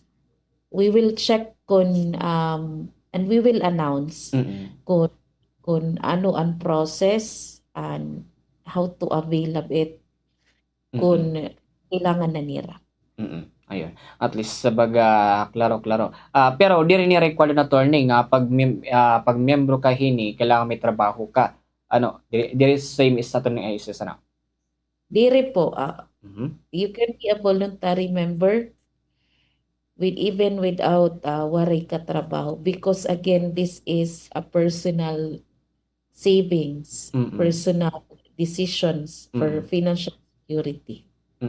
So pero dir ni attorney iton kay di ba may damang ginahatag na financial nga bullying at DSWD para iton mga 4 piece nato nakakarawat nila every month I think siguro may mga 2 months so dito. So diri ni manggagaling ato attorney iton from government funds to government funds diri so attorney. Diri po mandatory nga tikang iniha cash grant because again, gusto ko lang i-emphasize nga ang cash grant han pantawid para po ito'y pag-eskwelahan kabataan, ito'han pagkaon han kabataan, and para han health needs kabataan. Yan na kung magsisibira through the Purpose Alcansya program, diri hiya tikang cash grant. The other source of funds nga may adahira as a family, as individual, dirihiyaan tikang cash grant. Ayun, at least klaro. So attorney, ay hatagot oras po ay mo iton ba may painundong ka itong mga 4-piece beneficiaries hining ayo programa iton Alcansya na guide po attorney. Maupay nga aga aton tanan labinaan aton mga Pantawid Pamilyang Pilipino Program beneficiaries. The Purpose Alcansya program inisyatibo handuha nga agency hin gobyerno, the SSS and the DSWD para magkaada kitahin padayon nga financial security labi na kon transition na kamo to maging self-sufficient member, maging self-sufficient family. So para po iniha iyo and hatagan gitahan social security system mas madali nga proseso para maging miyembro ang social security system.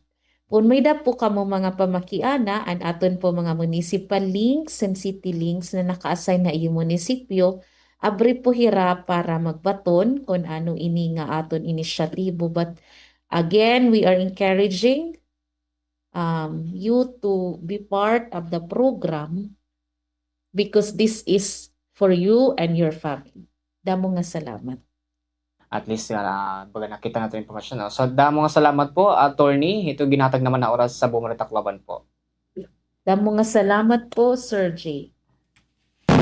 Ayun mga kabumbuno, iging kaupod nato ni Attorney General Lichua, ito information officer ng DSWD Regional Office 8. Kasumpay naman mga kabumbo, ito na programa na may din na makabumbo na tinatawag naman na alkansya mga kabumbo na para ko itong financial security ito na ato mga pantawid pamilya program mga kabumbo, mga 4-piece member nga at least klaro nga kumbaga ay ba kasi mga kabumbo baga nakukura ni harap magkami din SS member kay di mo kaya sugad na may regular nga trabaho, may dinarada akong income. So, kay kung siguro makabong magpa-member pa is tapos dakot kaltas adaki ko kulangan gada at least ini nga initiative nga pinaagi giha pa itong partnership ito na SSS nga itong DSWD at least ito atong mga 4-piece beneficiaries diri good sugad kabugat para era. I think baga si monthly kumbaga may da maximum nga kumbaga maximum nga 700 plus makabumbong nga baga iguhulog at least baga after ko mga 6 months pwede na ako makabil mga kabumbo ito na ato mga 4-piece beneficiaries and although mga kabumbo diri niya sinsarin ko nga simpaman nga mandate voluntary la kulit maroyago ng mga 4-piece member at least sad ako nga bulig ito na mga 4-piece beneficiaries simpaman kumbaga dilim kaya di naman baga pinirit kung gusto mo lang mag-avail, you can avail kung yun nga programa bagat panahon lang ko na makabulong nga para kung baga magkamay dahil na financial security labi na kung baga may mga bagyo kay sometimes itong bulig itong DSW na makabumbo diri good na sapat nga dito na ato mga kada pamilya kung sigun naton sa nga pamilya damo yarano ada kay kung soli ni makabumbo damo kamo tapos di ko sugad kasad di ko sugad mo ada kay di makabumasa dagad so at least ini baga na ini nga programa baga makahulog ka after 6 months pwede na makabumba at least magagamit mo hiya kung baga may kinahanglan ka nga paggamito makabum for example ito si mga klase ito na health itong imo panlawas although ibala ko ni ngadto na Mr. Gap nato nga ibala ko talaga ini ngadto ko nito na nakukuha na bulig ito mga mga 4-piece beneficiaries nato ha gobyerno nga kwarta I think 1,000 siguro per month ito baga nakukuha ito nato mga 4-piece beneficiaries through ito baga online nga era pagkobra ng makabumbo so at least kay itong kulong nga nakakarawat ko ng makabumbo aging klaro nga itong kulong nakakarawat nga bulig ito na kanang DSW nga mga 4-piece para ko natong pag-iskwela itong kabataan ngan sugat makabumbo hiton era kalusugan o health makabumbo nga amot pagklaro nga dapat naikadto kuning ngadto diri makabumbo nga dihiton by oral consent kay bala ko ni so di ka required kung baga may trabaho ka waray asa makahulog ka and dito ka makabumbo kung baga di ka makagulog dito may mga agreement ka between ito na SSS nga gaybiton aton na DSWD agud masigurado nga may da makukuha ito na ato mga 4-piece beneficiaries kung baga panahon ito ng pangailangan mga kabumbo. Yan alas 9:03 mga kabumbo ina-standby ka mga kabumbo kay Duranga pa mga kabumbo naton ito na ito na Department of Agriculture regarding mga kabumbo ito na supply ito na ato mga pangunahan nga paliton din naman ng mga merkado istamay mga kabumbo kay mabaltramdaan na bumbuhanay big time. Ito at iba pang mga pangunahing balita susunod na.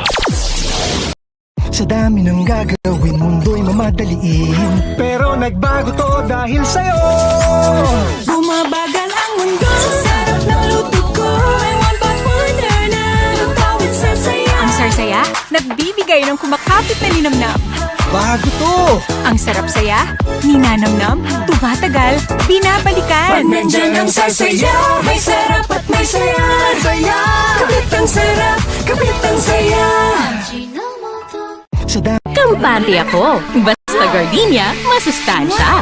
Masigla, malakas ang pamilya. Masigla ka sa ko. Basta gardenia.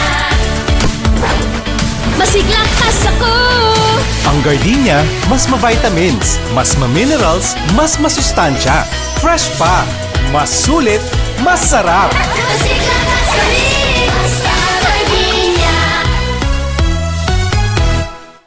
Kuryente-pid tips sa mga nagamit in cellphone. Una, i-unplug ang mga charger pagkahuman gamiton. Bisan waray nakasaksak nga cellphone, kung nakasaksak ang charger, inakonsumo lagyap, inihin kuryente kung tawagon vampire power. Ikaduha, likyan ang overnight charging. Bisan pa may da auto cut off itong mga modernong Swerte sa palengke ng Bombo Radio at Star FM Drop Boxes ay matatagpuan sa mga sumusunod na lugar. General Merchandise San Jose, Tacloban City. Emerald Grocery Store San Jose, Tacloban City. Daily Grace Mini Mart San Jose, Tacloban City. Winsil Mini Mart Marisbaras, Tacloban City. Top Commercial Gomez Street, Tacloban City. Sam's Trading Salazar, Tacloban City. Habot nga ang tensyon na Middle East, ginalauman nga mahitaas ang presyohan lana ngan kuryente. Sanglit, tikangan hapanimalay, paro nga ang suga nga appliances kung diri ginagamit. Gumamit in energy efficient nga bumbilya ngan ibani ang paggamit han aircon. Tigam ni, ang simple nga pagtitipid yana, inda ko nga bulig ha masunod nga adlaw. Tipid ha kuryente, bulig ha kabubwason. Aadi naman ka bombo, ang pera nga pwede naton buhaton na aton mga kusina ngan paglalaba agud nga makaiba na pagkonsumo han enerhiya. Hakada pagluluto, siguraduha nga maupay ang pagkakatakluban mga lutuan para makaiba na cooking time. Paghahatag hinhalawig nga oras ang mga frozen food nga mag-defrost san ulutuon. Ngan paggamit ang mga microwaves kumpara naman ha mga electric ovens. Kung posible, ha mga rural households na gamit iton air dry o iton simple nga pagpapamaragamit iton sirak hagawasan mga panimalaya. Pero lain ni kabombo ha aton energy saving tips nga pwede buhaton ha aton mga tagsa-tagsa panimalaya. Hausa lang nga-click ka aton mga screen in pwede na makapagtikang hin live videos, mag-post in photos ng status, kalakip na an aton lokasyon. Iniin kapartinahan aton panadlaw-adlaw nga buruhaton nga hausa nga sayop, in pwede na maipagawas an imo personal nga impormasyon. Ngan dako naman ang posibilidad nga magamit ini, han may ada maraot nga mga intensyon. Magin mabinantayon ha pag-a-accept o pagdi-decline han mga friend request. Pwede mo gihapon nag-customize an imo privacy settings. Magin mindful ha imo mga ginpapan share sugod gihapon ang imo lokasyon o adresa. Ayaw nga ayaw gihapon ig-post ang litratohan imo passport o credit card information. Huna-huna ang imo igpo-post online in magpapabilin nga ada online hasta hiton kahasta. Iniin pahinumdom at tikang Habombo Radio Tacloban na. Beat the heat sa tag-inita. Aadyan mga dapat buhaton yan ang mapasuan aton panahon. Likayan sirak labi na tikang alas 10 iton agang nga alas 4 iton kulupa. Magsulutin manipis ngang komportable nga mga panapton. Magbalon permanentehen tubig agud nga malikayan ang dehydration. Gamitin sun protection o sunblock sugadman kalungan payong. Beat the heat mga kabombo. Ini nga pahinumdumin ha taga-iyuhan Bombo Radio Tacloban. Hapadayon nga pagtikadamo ahan mga nahihipatik nga mga kaso han dengue ha sinirangan Visayas in utro na naman nga iginduduso ha publiko ang pagbubuhat han 4 o'clock habit. Stop han nga tanan nga ginbubuhat pag-abot han 4 han kulop ngan bumalhin ang pagpokus sa pagkontrol han mga lamok. Look para han posible nga gintataguan han mga lamok sugad han nakatirok nga tubig ha mga balde ngan iba pa. Listen ha mga pinakauri nga bulletins o mga instructions sa tikang naman ha local government units agud mabaruan ng mga ginbubuhat agud pangontrahan dengue. Burubligay kita para maatuhan ang pagdamo ngan paghurak han mga nagpupositibo ha sakit nga dengue. Ini nga pahinumdom inhatag ha iyo han Bombo Radio Tacloban. Yan na nga nauuso ang mga termino nga may pagisumpay han mga fake news in maaramba kamo nga may da pagkakaiba-iba, misinformation, sayop, diri tuod nga impormasyon o pagkuha han mga detalye nga diri asya. Disinformation, sayop nga mga impormasyon nga may ada intensyon nga magmislead o kontinuyo nga ibahon ang mga facts. Misinformation, impormasyon nga nakabasar kamaturan pero gintanggal haiya orihinal nga konteksto, agod nga makapag-mislead o makapandistroso o magmanipula. Tigam na ini mga kabombo, Doro tayo hiton Bombo Radio Tacloban.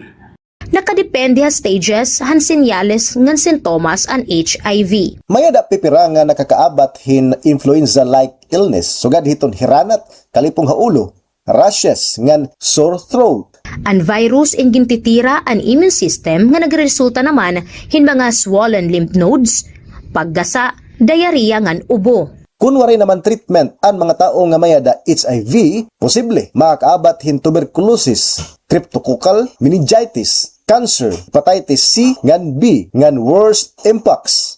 Sanglit, pagpatest kabombo. Kuryente tipid tips kita mga kabombo. Kun adlaw na, ngan mapawa na ang panahon, pamaraw nga na ang mga lights nga diri naging kikinahanglan. Kung magtatrabaho kita o magbabasa, didto kita haparte hiton aton panimalay nga may da natural nga kapawa o kapawa nga tikang hagawas. Ini nga pahinumdum induro tayo han Bombo Radio Tacloban. Damo an aton makikitaan nga mga post sa iba-iba nga social media platforms.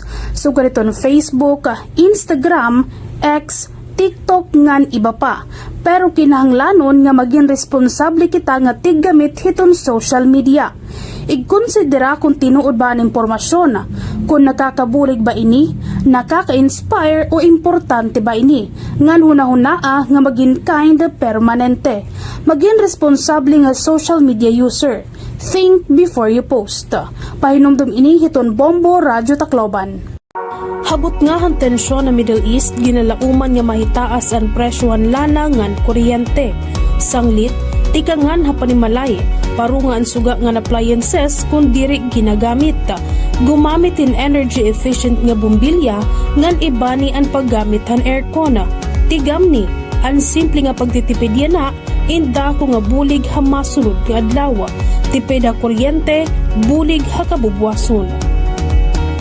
Aadi naman kabombo, ang pera nga pwede naton buhaton na aton mga kusina ngan paglalaba agud nga makaiba na pagkonsumo han enerhiya. Hakada pagluluto, siguraduha nga maupay ang pagkakatakluban mga lutuan para makaiba na cooking time. Paghahatag hinhalawig nga oras ang mga frozen food nga mag-defrost san ulutuon. Ngan paggamit ang mga microwaves kumpara naman ha mga electric ovens. Kung posible, ha mga rural households na gamit iton air dry o iton simple nga pagpapamaragamit iton sirak hagawasan mga panimalaya. Pero laini kabombo haton energy saving tips nga pwede buhaton ha aton mga tagsa-tagsa panimalaya. Hausa lang nga-click ka aton mga screen in pwede na makapagtikang hin live videos, mag-post in photos ng status, kalakip na an aton lokasyon. Iniin kapartinahan aton pan adlaw-adlaw nga buruhaton nga hausa nga sayo pa, in pwede na maipagawas an imo personal nga impormasyon. Ngan dako naman ang posibilidad nga magamit ini, han may ada maraot nga mga intensyon. Bombo Hanay Big Time. Alas 9:12 na mga kabombo, no? Pag mga kabombo, no, mada ko naman kita haton nyo na balitang lokal mga kabombo. Makakapo naman natin nyo na itong Department of Agriculture mga kabombo, pinaagi ng mga kabombo, no?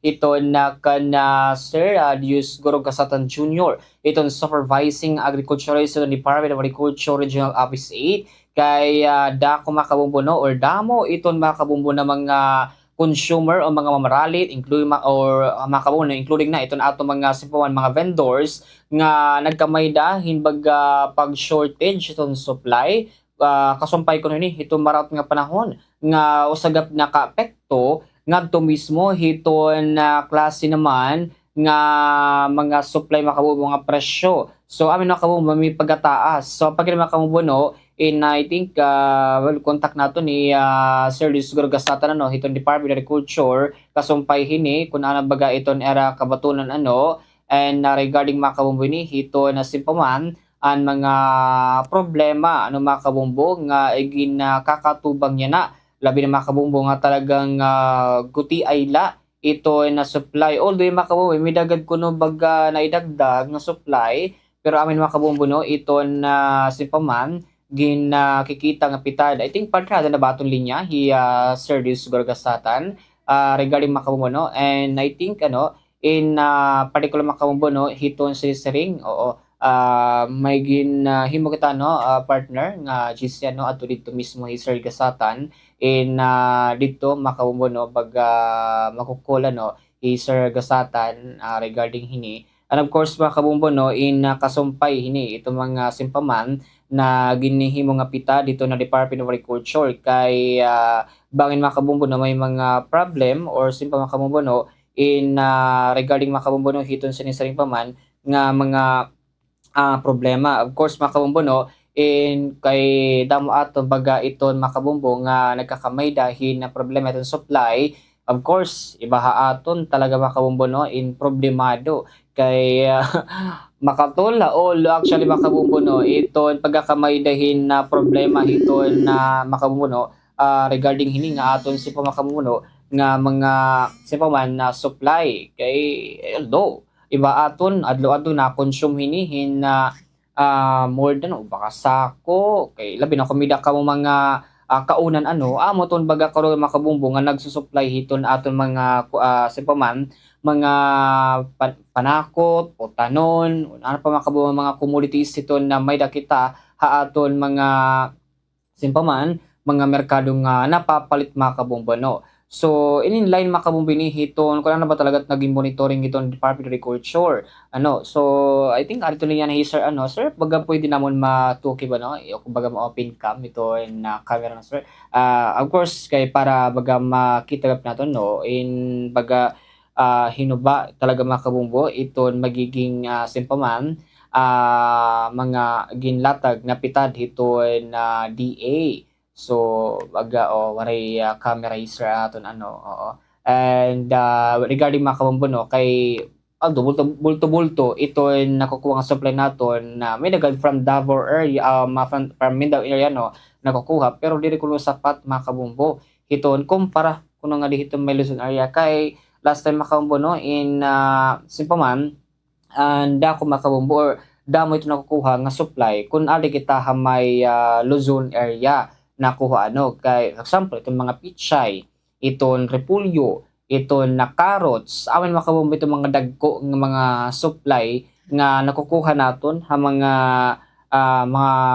supply mga supplies makabumbo tikang hitong may Manila area no takaya na makabumbo kay binabaha pa ada kay dako nga problema makabumbo so talagang simpa makabumbo no in ibaha ato makatulit ulo kay mataas ang presyo tong gasolina madagdag pa ini nga mga paralita pero in base sa makabumbo itong monitoring itong DA kung ano talaga ini nakikita nato makabumbo kung kamusta ito na presyo so pag inadaton linya na hiya Sir Dios Gorgasatan Junior hiton supervising agriculturist ito Department of Agriculture Regional Office 8 nga namopay ang aga sir and welcome po ha ato na programa ngen bangin sir bidak ka batiyo nato mga nakikita nga namamatayan na guide po sir.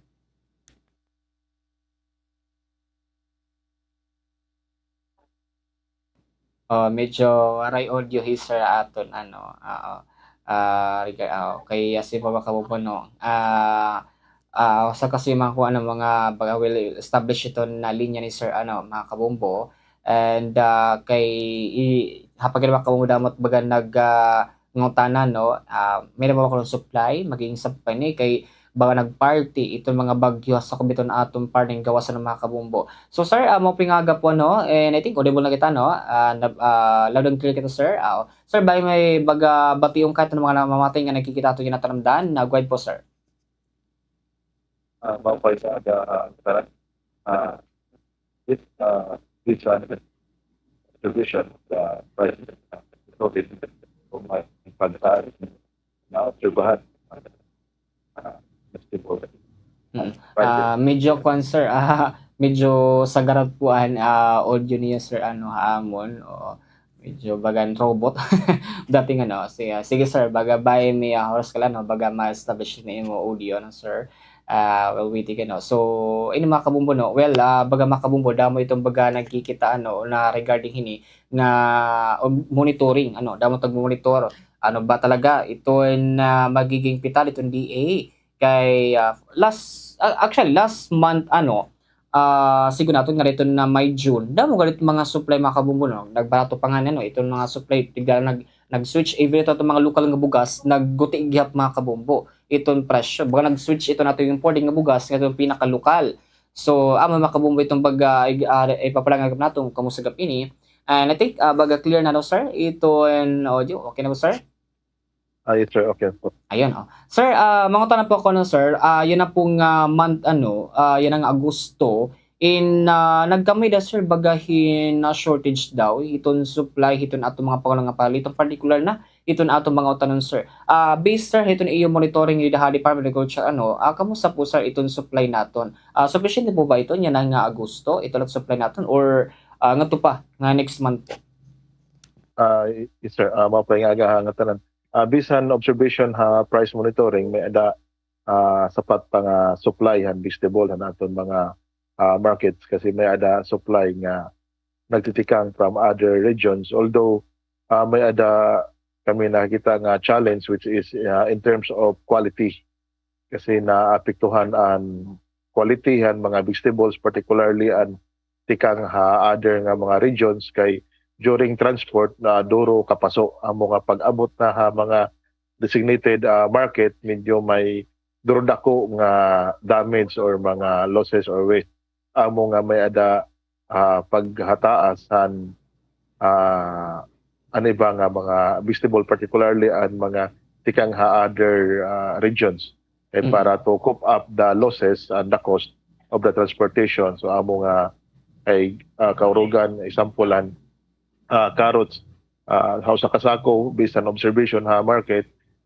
makaka-recover heran mga tunga sa sako so ano iba gin kuana nira gin salbis kuana lang niya paparutan nga ning trosteros para mabawi lagi hapon so amo nga mas may na obserbaran nga pag-increase ini nga mga klase nga vegetables antikang other regions pero anaton vegetables nga rin locally produced ang mga lowlands vegetables may ada kita sapat nga supply kay nakaharin sa mga ilong hataas man ang summer masirak pa man yan diri pa manggod duro kasirak di parehan ibang mga region nga grabe sirak sa kana anaton based sa aton observation is mga 1 month na an straight na yan na aton nga duro nga sirak pero ang mga previous nga months may pa talagsa na nauran so yan na atong observation August medyo bihira na la.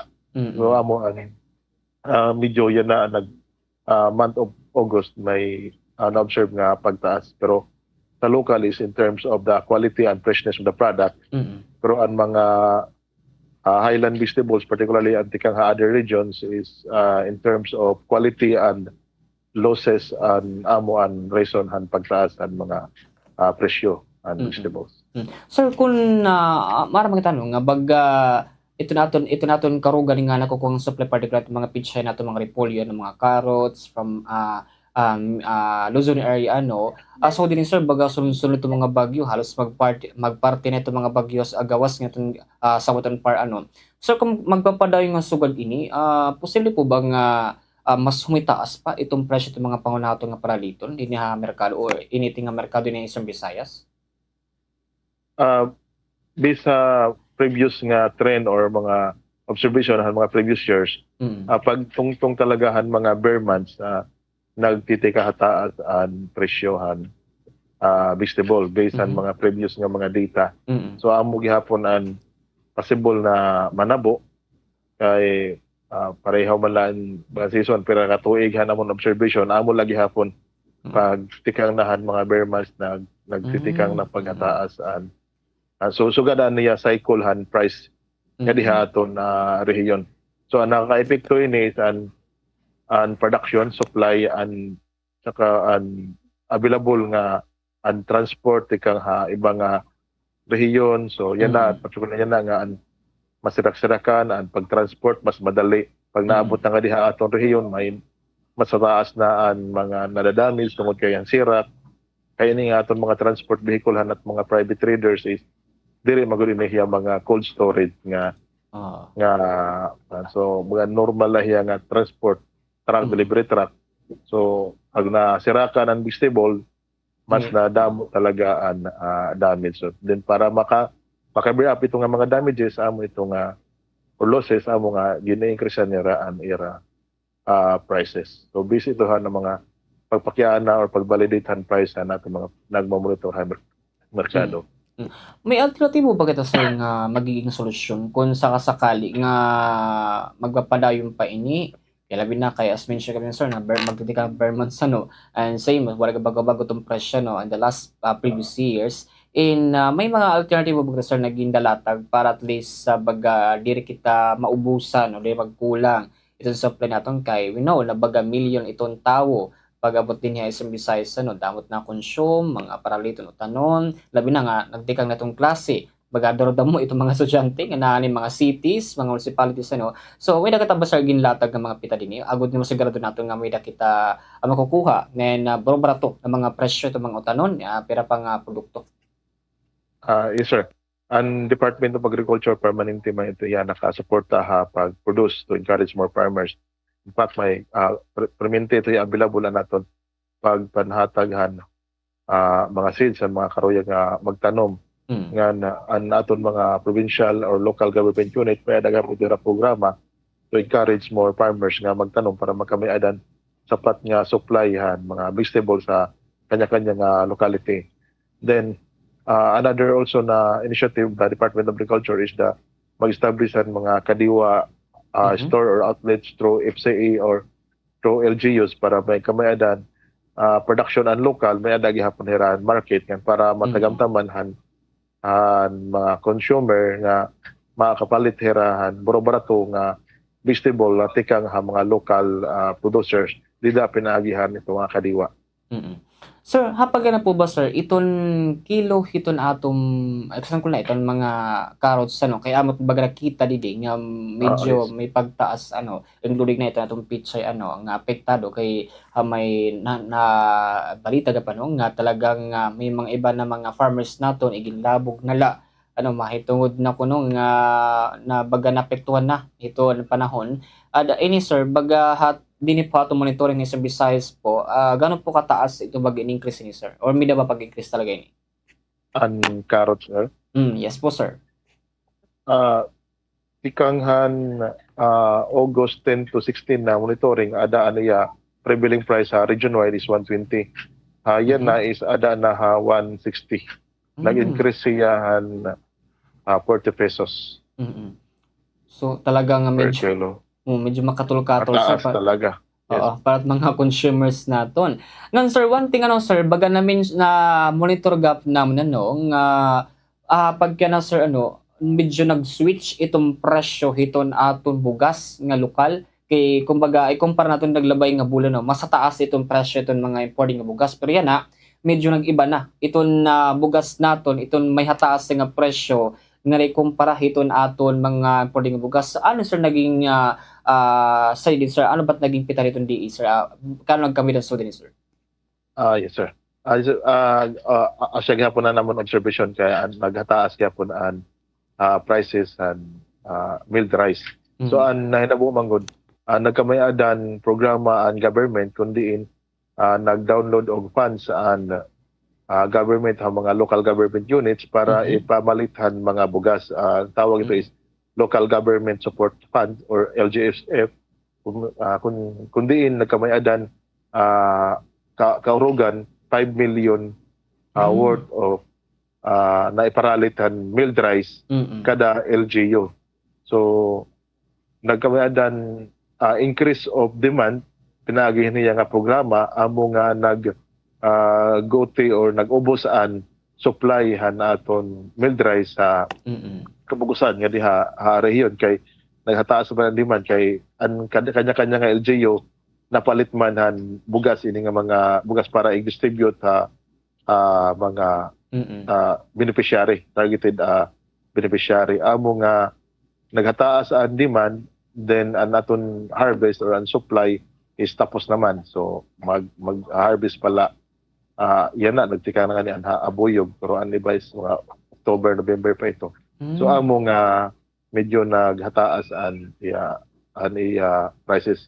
So nagtaas ang demand, nga ang supply is na maintain, so ang result is na-increase yun talaga ang price. The supply and demand situation lagi hapon ito yung sinabi. Sir, ini nga presyo na itong mga bugas magpaparay ba nga to sir ito hasta katapusan nitong tuig? Depende sir, may ada man ang government mag-establish manhan floor price of palay. I think next week may adan meeting para i-establish nga dapat sugad lahin ni an diri maubos sugad hini nga presyo o ang previous nga floor price nga na-set is 17 pesos ang last first cropping. So yan na nga cropping naman mag-meeting an committee members man nila the LG, DTI, DA and other stakeholders para mag sarabot kung pera ang dapat nga floor price an palay.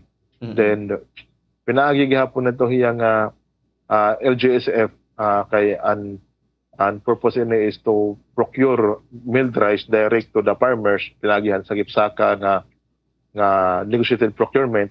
So amo ito hiya nga an mga FCA or farmers cooperative and associations amo an magsusupply ni nga mga LGU. An ira pamalit is nag-increase gihapon. An current particularly nga diha Leyte may ada sa nga cooperative nga namalit ada ha 23, 24 an fresh palay. Nga naabot pan 29 an dried palay. So ganito na-increase an pamalitan han presyo farm gate. So mas nakatagamtan mas taas nga presyo anaton mga local farmers. So amo nga hapon nga nagamayadan effect gihapon ito hiya nga din na pag-abot han retail price kay taas naman an buying price an palay. So definitely na huro taas gihapon an presyo pag-abot na han retail prices.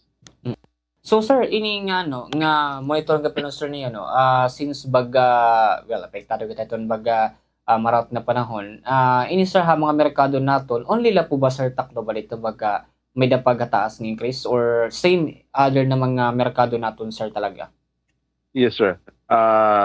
Throughout the 10 major markets na monitor Department of Agriculture, amo ang naobserbaran nga pagtaas pero dako lang may mga naapektuhan adtuan mga kulang gudan mga local na production kay pati ang mga locally produced is nag-increase gihapon. Particularly ang mga markets nga or mga area nga kulang han vegetables nga nagpo-produce or kulang ang era mga farmers. Pero nga diha aton Tacloban medyo barato pa nga diha Tacloban nga presyo kumpara other nga mga major markets across the region. At least amo nagapinisir itong panahon nga kinanglalang ko talaga at mga publiko magtanom mga bakuran. Yes sir. So may daghapon kita programa regarding ito pagtanom o mga container gardening then NOPAP or sa urban or peri-urban agriculture may daghapon ito na support. Nga pati ang DILG may daghapon ito nga programa to encourage more farmers or kita nga tanan nga konsumidor nga magkamayadan container gardening hapon pagsutal sa kapaniman. So baga at least pero pag ginasar ongoing ka pinisar panhatag ito mga seeds ito ato mga LGUs po. Yes sir. May ada kita available nga seeds and vegetables nga diha Department of Agriculture nga may ada gihaponan mga local government units nga naan mga provincial agriculture offices. At least baga klaro-klaro yun sir Pero in the next month sir, posible po ba na may na pagtaas sa mga presyo naton pagtungtong mismo hiton ber months po yan nga terabot nga September hatanan po nga commodities naton based po mga previous gap ni na monitoring? Yes sir, may ada ito nga possible nga mag-increase pero yan na kay iba man ini kay medyo hataas man ang serak mo pa inian bagan unusual nga kaya ang previous nga pattern is during bare months na is nagtikitikang nahan oran amo nga nagkukulang ang supply kay makuri pag-produce ang local vegetable po yan na kay serak man siguro makaproduce gihapon an adto lang may a source of water or mga irrigated nga mga farms o nag-adapt ang mga climate smart nga agriculture technology. Okay, sir, at least klaro sir, bangin bida kong painom mga publiko labi na iton baga simple man, namumblema yan na kay makatulera mga ulo at asong presyo, ano mga pwede buhaton, ano gapit sir, mga pwedeng nira makuha o arong nga bulig, tiga naman DE sir, kung baga may dano. And of course, ito na continuing na monitoring po itong Department of Agriculture. Go ahead po sir. Ay, sir. Haya na, buwas nga Biyernes, magkakamayadan kadiwa nga diha Department of Agriculture sa Car Park. Hinoad doon mga adilaha at Tacloban, pwede ka mo bumisita nga diha di regional office, kaya adi man car park at venue han kadiwa. Kapalit ka mo direct from the farmers na mga produce vegetables and other products. And then, ang ibang mga lugar, may adag hapon ito mga designated na mga kadiwa areas sa mga LGUs. So, pwede ka po ito nyo i-patronize para mas makatagamtam ka mo o makapalit ka mo baro-barato nga presyohan mga paralito. Yun, Mr. Claro, coming from the DNO. And damong salamat sir, ginhatag po na sa Bungalita Klabang po, ngayon maupay po nga aga sir. Damong salamat. Ayun.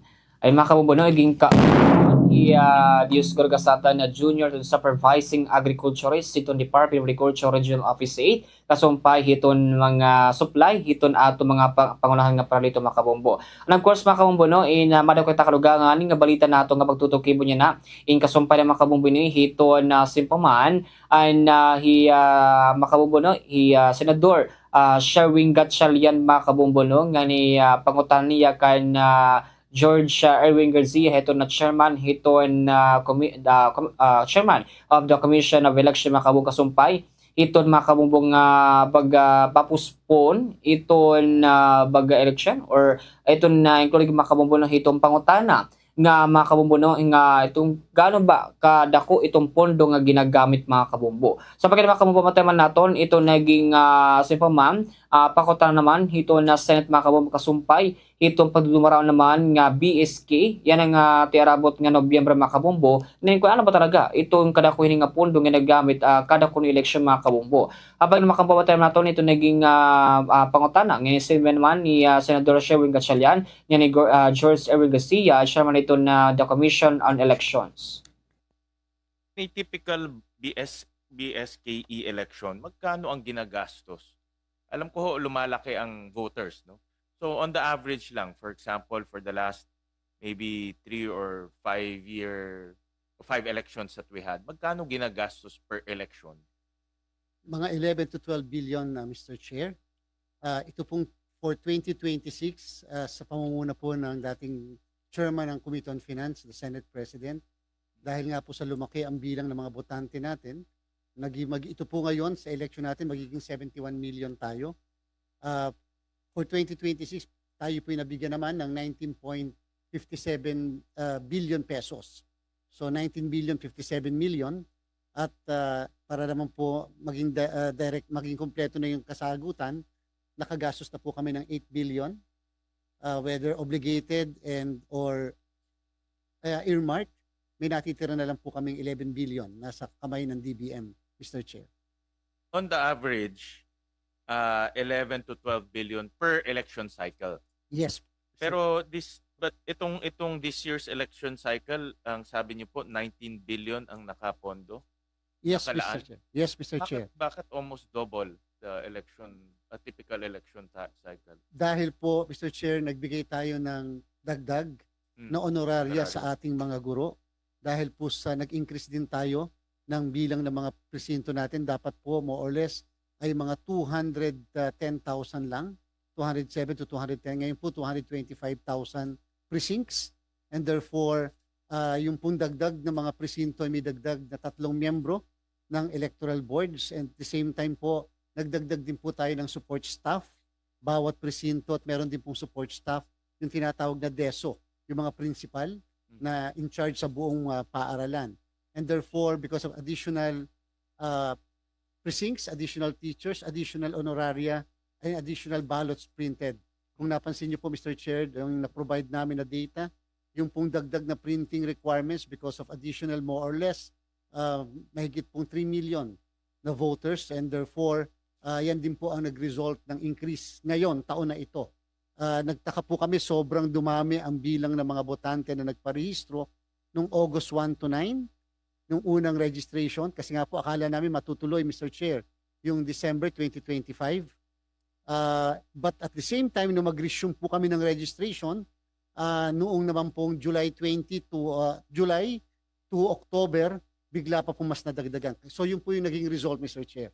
Because of the postponement, dumami po ang bilang ng mga botante. I remember during the budget season, nag-request ang COMELEC for an additional allocation, additional appropriation because magbibigay tayo ng additional allowance plus meron tayong kukunin na parang ano ba tawag doon, helper o Yes, support, parang support staff. support Support staff staff. inside the precinct. Yes, Mr. Chair. So I think we added a few billions para makumpleto natin yun, no? 7.46 billion, Mr. Chair. 7.46 billion.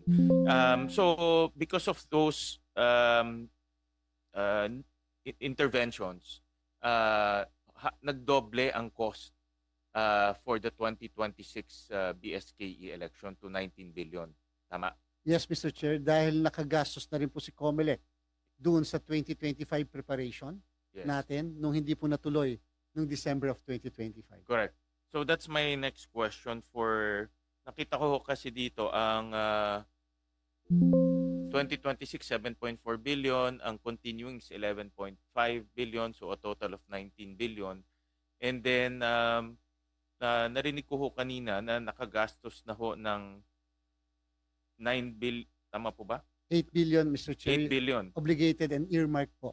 4 billion obligated. Yes. So 8 billion out of the 19 billion ang nagastos na. Yes, Mr. Chair. And then nakita ko rin dito sa listahan ng mga gastos, printing of ballots,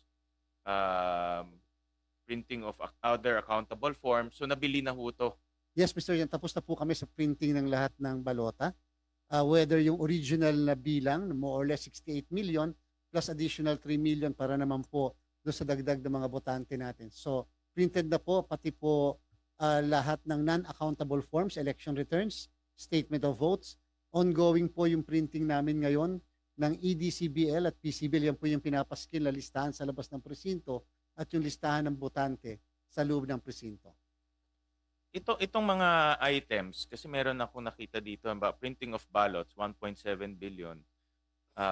So almost ano siya pala? Almost 2.4 billion. 2.4, Mr. Chair. Ano mangyayari dito sa 2.4 billion? Kasi na-print na siya, na-print na yung accountable forms. What will happen? In case na matutuloy itong term setting to 5 years, what will happen to these printable forms? Yan pa rin po yung gagamitin natin, Mr. Chair, sa kung sakaling ma-reset as a result of term fixing na election. Meaning to say, kung sakali po, Mr. Chair, na halimbawa lang po by 2028 ang halalan, kahit po ang date na nakalagay sa balota ay 2026, we'll just issue an en banc resolution saying that all the ballots printed for supposedly for the 2026 BSKE, yan na rin po yung gagamitin. So wala pong masasayang ng mga balota. Lahat po ng mga balotang yan, Mr. Chair, ay properly packed and warehouse, doon sa warehouse po ng COMELEC sa kasalukuyan. So, yung magagamit, pero nakita ko ho rin dito, malaki rin yung overtime payment, wages and overtime of election job order, casuals and contractual. So ito, obviously, sunk cost na ito. Yes, Mr. Chair, wala na po. Yung So, po mga casuals namin, mahigit 1,000 po yung casual employees ng COMELEC na nagtatrabaho sa National Printing Office because of the printing, packaging, Ay, and nag-overtime na sila. Nag-overtime na rin po, kasama po yung mga COMELEC main and field personnel. So out of the 8 billion plus na nagastos na, ilan doon ang sunk cost? At ilan doon ang pwede pang magamit? Sinabi niyo yung 2.4 billion, pwede pang magamit yan. Yes, Mr. Diba? Chair. Yung pong mga sa overtime and definitely yung hiring ng casuals, employees and EJOs, at nakapag-overtime na rin sila, nabayaran na rin namin, hindi na po natin mababalik yon. Pero po yung mga ibang gamit, halimbawa, Mr. Chair, ongoing ang delivery sa amin ng mga additional 70,000 ballot boxes natin, yung kulay dilaw na bakal na ballot boxes natin. Okay lang din po yon kasi mga bakal naman po yun and we'll just safe keep all these ballot boxes. Yung pong mga indelible inks at saka po pen, ball pen, millions po yun eh. talaga pong hindi nilay muna namin yung delivery, Mr. Chair. Kasi po ang expiry date ng isang indelible ink at ng pen 1 year.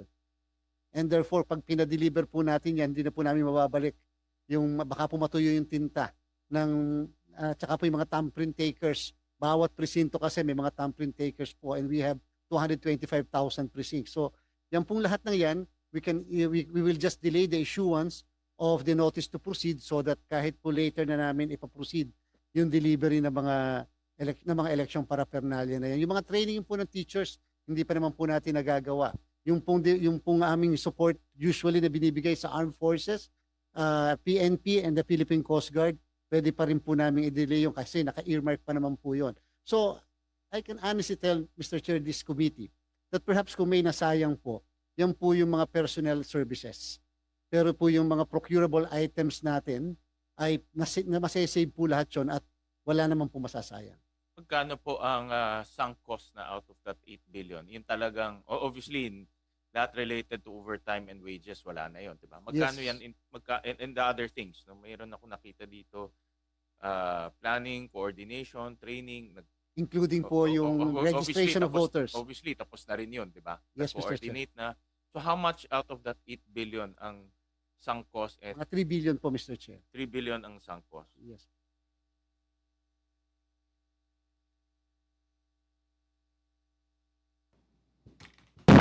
Ang mga kabumbo, ito naging pangutanan ni Senador Sherwin Gatchalian kan mga kabumbo no, kan George Garcia mga kabumbo no, hiton Erwin Garcia, hiton na Chairman of the Commission on Election mga kabumbo kasumpay, hiton pundo, mami mga kabumbo no, 11 to 12 billion pesos every election mga kabumbo, ito nagagamit, labi na kumbaga nagtitikataas, iton mga klase mga kabumbo nga mga registered voters ano ngayon agin mga ginagamit na mga kwarta. So amin mga kabumbo hindi kita no nga talagang importante iton botos ng kada Pilipino mga kabumbo. Imagine na kada ko iton na pondo nga ginagamit bilyong pesos and talagang mapili mga kabumbo mapili la iton mga Pilipino yung mga diraangin pili na no nga malingkod dapat nga maprotekta hiton insip mga kabumbo, hiton karapatan itong mga Pilipino, pangailangan mga Pilipino, amin mga kabumbo kinakailangan talaga nga per elections, ada kay aside from dako itong pondo, ada ko kapin mga kabumbo nga problema no. So amin mga kabumbo ito naging sipaman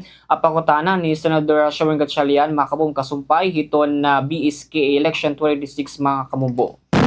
Kapag mga kabumbo, ako nakita kadugangan natong nga balita, no, kung diin mga kabumbo, no, igin naduduso naman ng Senador Bam Aquino mga kabumbo, ito ni School Safety Act, na kung diin, igin mention ka mga kabumbo, ito mga pag-regulate o pag-ban, ito na social media, ha mga minor, kay manong mga kabumbo, no, nagkamit ang shooting incident, dila din ang Tacloban, no, sagap nga university, may zambo nga mga kabumbo, no, kung diin na may sipaman na namatay ng mga estudyante, no. So mga kabumbo, naging duduso naman ni Senador Bam Aquino ng School Safety Act. Para kung di ka kadidali mga kabumbo, pamantay naman natin, ito naging statement ni Senador Bam Aquino.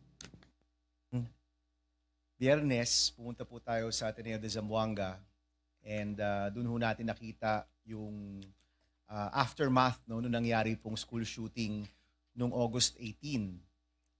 This is the second school shooting in 1.5 months. The first one po was in Tacloban last June. And in less than 1.5 months, meron na pong pangalawang school shooting. Since the Tacloban incident, binuo po natin, nagka-hearing na rin po tayo, binuo po natin yung iba't ibang mga panukala, which started, I'll be honest, it started with measures against bullying. Dumagdag doon po yung mga privileged speech, yung mga panibagong panukala. In fact, there were 2 measures that were filed last week, no, which we're endeavoring to include. But we're ready, Mr. President, to sponsor the School Safety Act on Wednesday. No? At ito po, talagang minamadali po natin because we need to address the issue and look at it head-on. Now, doon po sa Ateneo de Zamboanga, yung isang reflection ko po doon is that they actually had 26 security guards. Napakarami po nilang security guard, no? In fact, in most of our public schools, usually 1 o 2 o 3 lang po yan, yung ratio napakalaki. And I will admit that going into this week, nakafocus talaga yung bill sa pagkakaroon ng more security measures like CCTV. This was of course suggested by Senator Tulfo na matagal rin ho namin na pag-usapan during the hearings. Nandoon po yung increased security personnel, whether PNP, private security guard, or security volunteer, gaya ng mga tanod o ng mga PTA. But having gone through and talked to the Ateneo de Zamboanga community, yung administration, yung mga estudyante, yung mga magulang, nakikita ko po rin yung point ni Senator Alan, no? It's not just about the security measures. Talaga nagsisimula talaga to with a community aspect. And which is why sa School Safety Act po, yung pangunahing tinutulak po doon, yung tinatawag nating School Safety Framework. Nagsisimula sa national, pero may mandato na every locality kailangan ng malinaw na school safety framework. At yung school safety framework po, hindi lang po yan top-down, no? Binubuo po yan ng community. At dito rin po lumalabas yung kahalagahan ng mga magulang, no? Dahil nakikita ho natin na kapag yung mga magulang aktibo talaga, nakabantay sa mga nakikita ng mga anak nila, yun ho siguro yung pinakamalaking prevention sa mga pangyayaring ito. Kasama rin po dyan yung training ng mga student leaders, yung training ng mga teachers, even the religious, no? It really takes a community, an active community, to address yung concerns on the preventive side, pero meron din pong effort dapat dun sa kung merong response, no? And I respect that DepEd will postpone itong drills nila, but honestly, Mr. President, I will not be surprised kung eventually magkaka-drills rin tayo down the line. Pero maganda nga na magsimula tayo to address this as a community, mapag-usapan, mabuo itong framework na to, malaman yung mga protocol, at maging mas klaro sa bawat sektor ng komunidad kung ano po yung role nila. What are the role of the parents? What's the role of the student leaders? Ano yung role ng mga teacher? No? For example, kailangan yung mga student leader at yung mga teacher, dapat mas maalam sila dun sa nangyayari sa mga estudyante. They should be sensitive and aware about what's happening to the students para maagapan kaagad.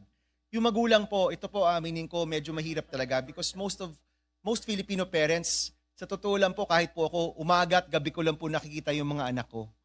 Pero ngayon, nakikita ho natin yung presensya, yung pagkakaroon ng dagdag na impormasyon sa nakikita ng mga bata pagdating po sa internet, sa social media, mahalaga po talaga. In fact, I am almost sure, karamihan po ng mga magulang, hindi alam yung parental controls, hindi alam yung mga pwede nang gawin sa mga devices para mabawal yung violence, yung pornography, yung ganyang bagay po na hindi pang bata. Actually, pwede mo na pong ipagbawal yan on your device. Pero posible po na maraming magulang, hindi pa talaga nila alam ano yung mga pwedeng gawin para mapagbawal yan. Iba po yan sa mga panukala dito po sa atin na nagbabawal sa social media ng malawakan, no, that we support. So marami ho talagang kailangan gawin, and I'm hoping po, Mr. President, we can get support for the School Safety Act. Ilagay ho natin doon lahat ng kinakailangan, lahat ng mga magagandang ideya, at isulong po natin to. Wala po ito sa LEDAC, pero sa totoo lang po, this is a measure that needs our priority. Now, aside from that, Mr. President, nakikita ko rin na maraming panukala tayo dito outside of the Committee on Basic Education that will try to address this problem. And we are very supportive of this, Mr. President. Unahin ko na dyan yung panukala na yung panukala na nagkakaroon ng ban ng social media pagdating sa mga edad, may 16, may 15, may 13. And I think, Mr. President, it's about time that we also fast-track this bill at mapag-usapan na natin to, maipasa na po natin to. Nandun po yung mga panukala pagdating sa firearms, no? Yung loose firearms, nabanggit po ni Senator Erwin Tulfo, yung pagkakaroon po ng penalty sa mga magulang o guardian na nagagamit yung kanilang mga armas sa masasamang bagay. Kailangan din po yan. Ito pong School Safety Act, kailangan din po yan. At alam ko po sa currently, pinag-uusapan yung mga amendments sa OSAIC ni Senator Risa na mag-a-address rin po sa mga issues na ito. So Mr. President, gaya ng nabanggit kanina, it takes a community to raise a child. It also takes multiple bills and multiple reforms to try to address this issue. Iba pa yung implementation at budget requirement para po magkaroon ng sapat na budget pagdating sa issue na ito. And I hope, Mr. President, since we're all talking about it, aksyonan natin, ipasa natin yung mga panukala, and I hope to get the support of our colleagues, Mr. President, on Wednesday when we finally sponsor the School Safety Act. Awan naman ito naging pamahayag naman ni Senator Bam Aquino kasumpay naman ito naging duluso nga School Safety Act makabumbo agud nga masigurado kaseguridad mga estudyante nga nitong mga teacher person makabumbo sa eskwelahan kasumpay itong mga nasunod-sunod na mga karasahan nga natatabuha mga eskwelahan makabumbo. Istambay ka makabumbo niya kaya mahilabal pagtukibo ng mga balita nakahan niya niya ng adlaw istambay ng mga pipira ng mga painumdom. Ito at iba pang mga pangunahing balita. Susunod na! Sa dami ng gagawin, mundo'y mamadaliin. Pero nagbago to dahil sa'yo. Bumabagal ang mundo sa sarap ng luto ko. May one pot order na lutawid sa saya. Ang sarsaya, nagbibigay ng kumakapit na linamnam. Bago to! Ang sarap saya, ninanamnam, tumatagal, binabalikan. Pag nandyan ang sarsaya, may sarap at may saya. Kapit ang sarap, kapit ang saya. Kampante ako. Basta gardenia, masustansya. Masigla, malakas ang pamilya. Masigla ka sa ko. Basta gardenia. Masigla ka sa ko. Ang Gardenia, mas ma-vitamins, mas ma-minerals, mas masustansya. Fresh pa, mas sulit, mas sarap. Masigla ka sa rin. Basta gardenia. Kampante ako. Basta gardenia, masustansya. Masigla, malakas ang pamilya. Masigla ka sa ko. Basta gardenia. Masigla ka sa ko. Ang Gardenia, mas ma-vitamins, mas ma-minerals, mas masustansya. Fresh pa, mas sulit, mas sarap. Masigla ka sa rin. Basta gardenia. Swerte sa palengke ng Bombo Radio at Star FM Drop Boxes ay matatagpuan sa mga sumusunod na lugar. Nikki Mart, Marisbaras, Tacloban, Palo Groceret, Palo Leyte, Renonet Variety Store, Palo Leyte, Eileen Paderno Store, Baras, Palo Leyte, Grocery Go Consumer Goods Store, Palo Leyte. Swerte sa palengke ng Bombo Radio at Star FM Drop Boxes ay matatagpuan sa mga sumusunod na lugar. Nikki Mart, Marisbaras, Tacloban, Palo Groceret, Palo Leyte, Renonet Variety Store, Palo Leyte, Eileen Paderno Store, Baras, Palo Leyte, Grocery Go Consumer Goods Store, Palo Leyte. Swerte sa palengke ng Bombo Radio at Star FM Drop Boxes ay matatagpuan sa mga sumusunod na lugar. Kuryente-pid tips sa mga nagamitin cellphone. Una, i-unplug ang mga charger pagkahuman gamiton. Bisan waray nakasaksak nga cellphone, kung nakasaksak ang charger inakonsumo laghihap inihin kuryente kung tawagon vampire power. Ikaduha, likyan ang overnight charging. Bisan pa may da auto cut off itong mga moderno nga smartphone, ang pagbaya inakasaksak, hinmaiha in nagdudurot in trickle charging nga nakakapapaso itong gadget nga nakakagkarag hin kuryente. Ini nga pahinumdum indurot tayo itong Bombo Radio Tacloban. May mga nagsisiring nga delikado aton panlawas ang pagkonsumo iton MSG. Ano gud man ba ang MSG? Ang MSG o monosodium glutamate o mas kilala tawag nga Vetsin inusa nga flavor enhancer. Sumula mga doktor nga eksperto, ang MSG is safe to consume. Waray conclusive evidence nga nagyayakan nga delikado ini. Ang MSG in common nga ingredient ha mga processed food. Sanglit waray sadang nga ikabaraka pero siguraduha nga diri mo ini aasayon kundi gagamiton mo la ini como flavor enhancer han imo ginluluto. Ang cyberbullying ay natatabo sa social media, online messaging platforms, gaming platforms ng mga mobile phone. Ini mga pamatasan o aksyon nga nagpapanuyong hadlokod o igpahiyaan kita target ini. Sugan ang pagpapasaring sayop nga impormasyon, pagpo-post ng mga litrato o video nga ikakaawod ang biktima. Gan pagpapadarahin mga diri mag-upay ng komento o mensahe pahinano sa katawo. Ang face-to-face bullying and cyberbullying in parehos nga natatabo. Pero ang cyberbullying ay nagbibilin ng digital footprint o record nga pwede nga makapagpamatuod nga makaghatag in ebidensya agud nga makabuli nga pag-report nga maundang naan pa na abuso. Stop cyberbullying! Kung mapakadto kita simbahan ngan ma-attender hin misa, in permi ginyayakan nga magsulot hin best for church. An panulutan man god in nakadepende ha mga iba-iba nga denominations nga pwede mo man liwat kitaon nga guidelines sa kada simbahan. Pwede ka magsulot hin corporate or business attire, uniforms, jeans ngan slacks. An pinaka-importante man god in mamate ha magiging sermon ngan an mga pulong han Ginoo. Ini nga pahinumdom inhatag haiyo han Bombo Radyo Tacloban. Ang pagiging maaram hemostatus, insyahan nga step para hiton healthy nga kabubuason. Ayaw pagsige nga ang stigma perdihon ka. Kaya ni HIV indiri nagdi-define kung hino ka. Pagpatest. Madalila. Libre. Ngan confidential. Pagpatest na. #End the Stigma. Mga dapat hinumdumon kung ikaw magpiprenda ha pawn shop o ha nagpapautang. Makipagtransaksyon ha mga rehistrado nga pawn shop para makasiguro nga diri madadara ang personal nga propiedad nga diri magugulangan ha rate hiton pagpapautang. Importante nga may kasuratan kung di nakabutang ang rate of interest ngan kung saan o dapat bayaran. Magsangkay man o diri mahugot nga ginbabawal ang pag-angkon ha mga gamit nga ginprenda kung diri makabayad ang nangutang. Kinahanglan nga igsubat saan gamit o mag-istorya ang mga partido kung igbabaligyan na laini.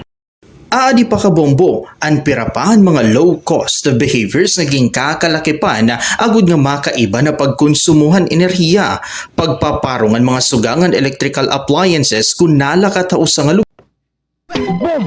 Bombo Hanay Big Time!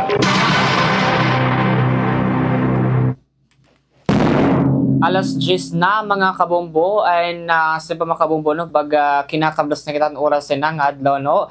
And of course mga kabombo no itong simpaman na mga simpam mga kabombo mga padangat nato ng mga balita ato mga panimal mga kabombo na kaya simpaman mga kabombo no inatikang mga lokal natikang mga national nga balita nato mga kabombo. Of course mga kabombo no nasimpaman na di pa nagtatapos sa mga balita nato mga kabombo kay simpaman mga kabombo no is usagapini nga nagpapadayon nga impeachment trial ni Vice President Sara Duterte mga kabombo. Nga nadamang sa mga kabombo itong mga namamatay na ito na ato mga divers, mga parag-uma, mga parapangisda, ang mga tagsa-tagsa ng mga padala mga kabombo. Of course, sa hinay kamo yun nga adlaw mga kabombo. Agosto 26, 2026 mga kabombo. Ngayon nadamang sa mga kabombo, nga ninihi Bombo Jake Pagipo, and this is Bombo Radio Philippines, #1 radio network in the country, your trusted source of news and information, Basta Radio Bombo. Dahil sa kasalatan ng oras, tayo ay pansamantalang namamaalam sa umagang ito. Hanggang bukas muli, umantabay, Bombo Hanay Big Time! Pa! Radio Bombo! Swerte sa palengke ng Bombo Radio at Star FM Drop Boxes ay matatagpuan sa mga sumusunod na lugar. SVS Variety Store Tacloban City, Joan Eatery Gomez Street, Tacloban City, Guri-Guri Store, Sampaguita, Tacloban City, Lady Paper World del Pilar, Tacloban City, Hayward Travel Inn and Minimart, Paterno Street, Tacloban City. Kampante ako. Basta gardenia, masustansya. Masigla, malakas ang pamilya. Masigla kas ako. Basta gardenia. Masigla kas ako. Ang gardenia, mas ma-vitamins, mas ma-minerals, mas masustansya. Fresh pa, mas sulit, mas sarap. Masigla kas kami. Basta gardenia.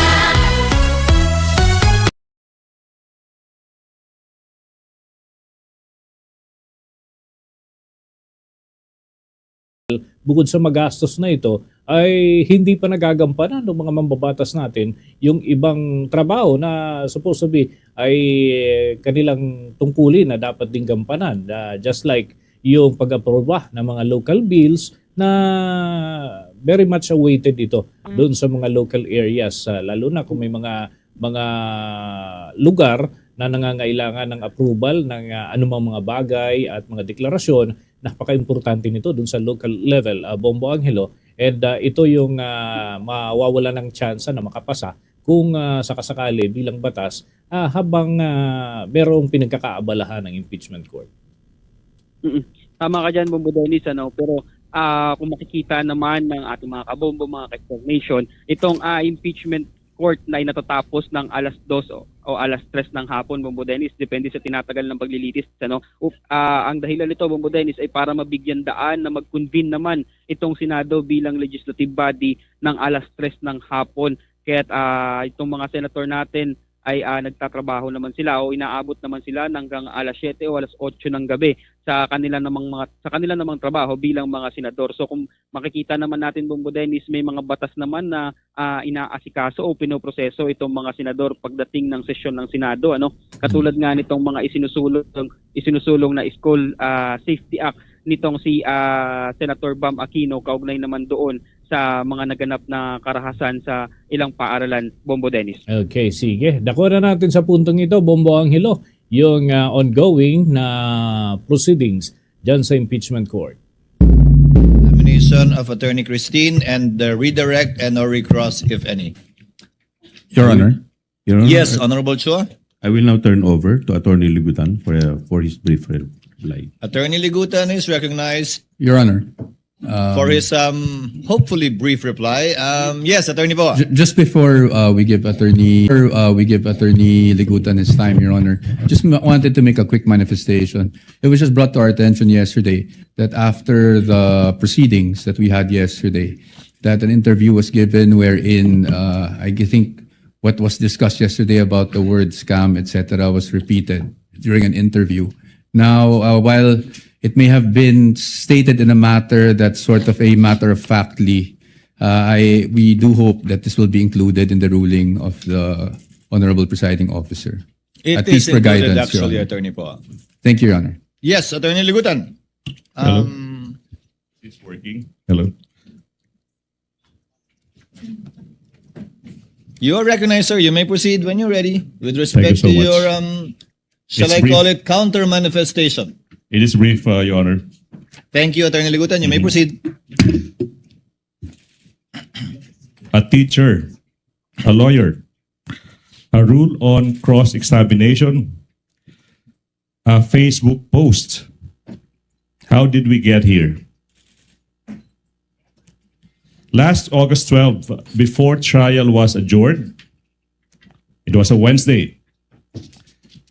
Out of the blue, the defense made a manifestation, or should I say, a big issue of my Facebook post earlier that morning. My post reads, a principle all lawyers and law students know by heart. Misleading questions are not allowed, even on cross-examination. Period. The defense surmised it is a reaction to that viral exchange between the opposing counsel that morning. A lawyer for the defense said, in effect, that misleading questions are allowed. We all heard it. It immediately caused an uproar on social media, especially in the legal community, where it is a well-entrenched rule that misleading questions are not allowed, even on cross-examination. It is a truism as irrefutable as the sun rising in the east and setting in the west. It is a principle all lawyers and law students should know by heart. But why post it on Facebook? Your Honors, why not? Yes, I am a lawyer. But more than just a lawyer, first and foremost, I am a teacher. Isa po akong guro. Usa ko kang maestro. And I'm proud to be one. I have been a lawyer for almost 16 years, but I have been a teacher, an educator for almost 20.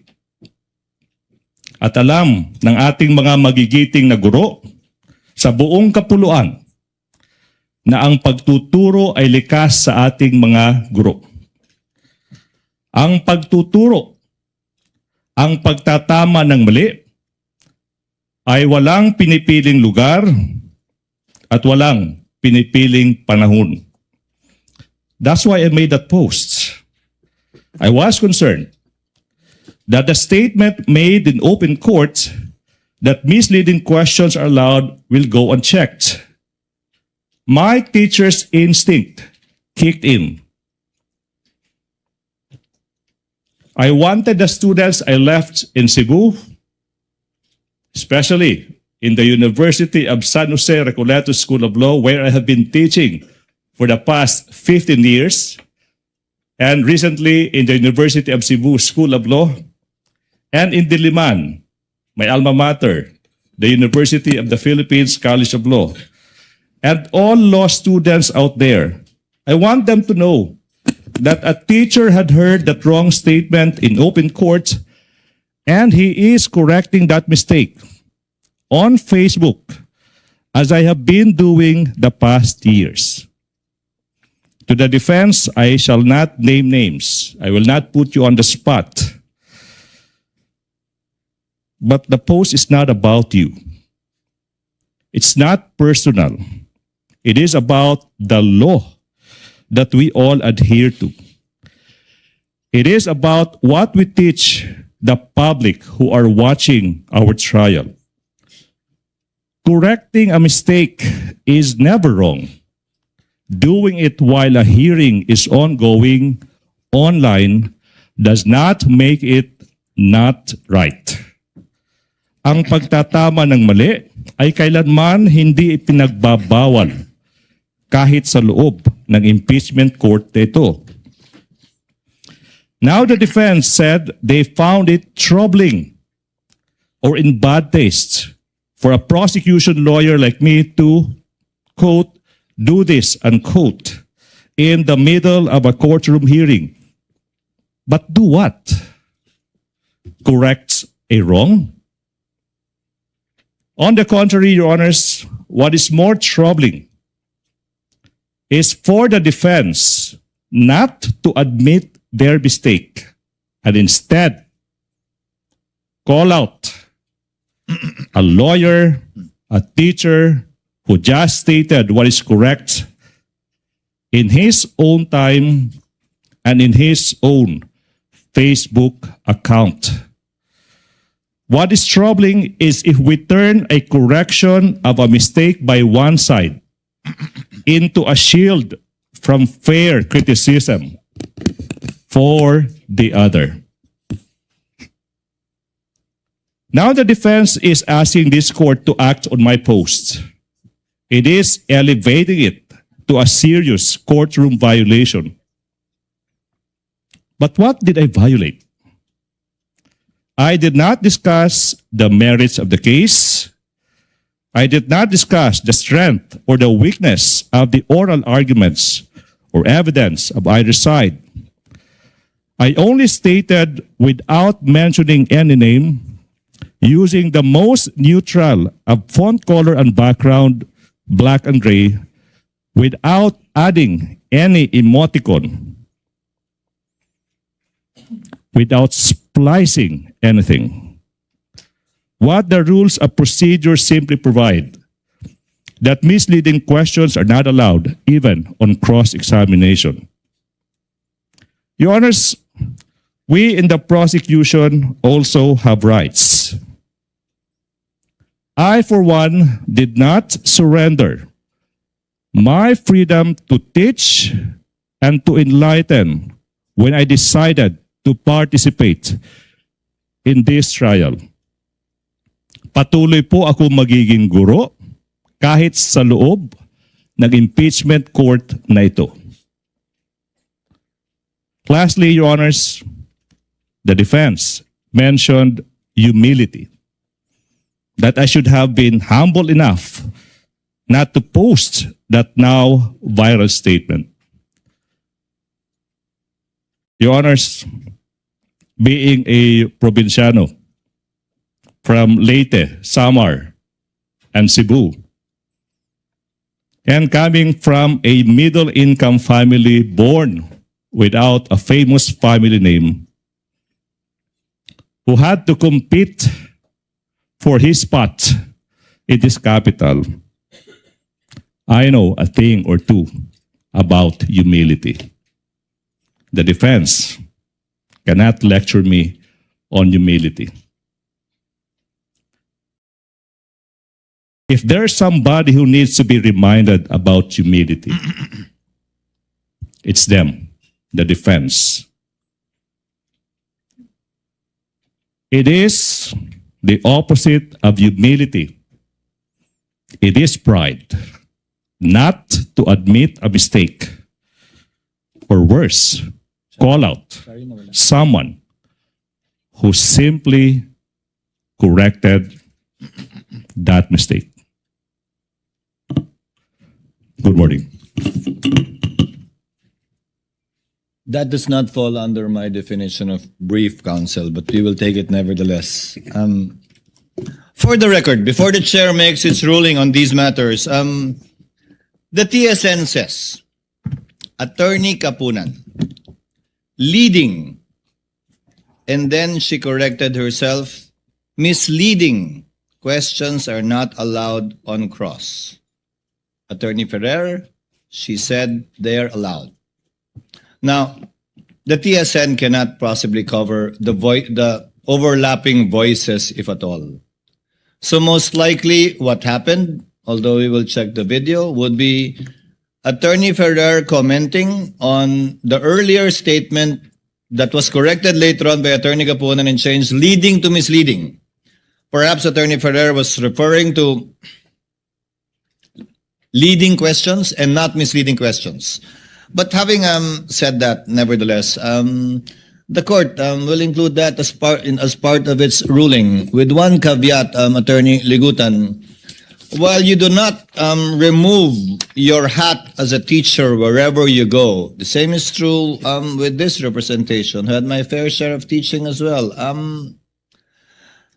Under the rules of the Senate, unfortunately, you have to unbundle it. You have to decouple it. Under the rules of the Senate, if you are counsel for the parties, you cannot comment on the merits outside of a fair and true report of what happened.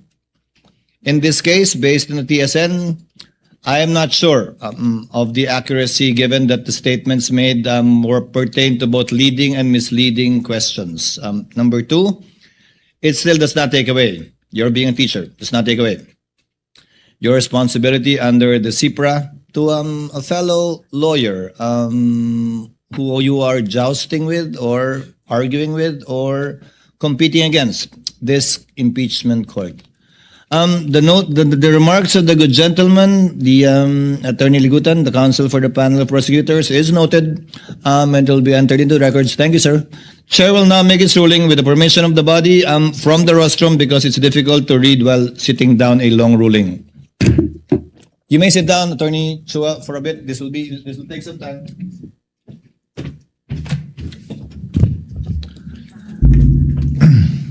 Mga kabombo, lilipat ng pwesto si Presiding Officer Chis Escudero para sa pagbabasa ng kanyang hatol. Protect the integrity of this trial.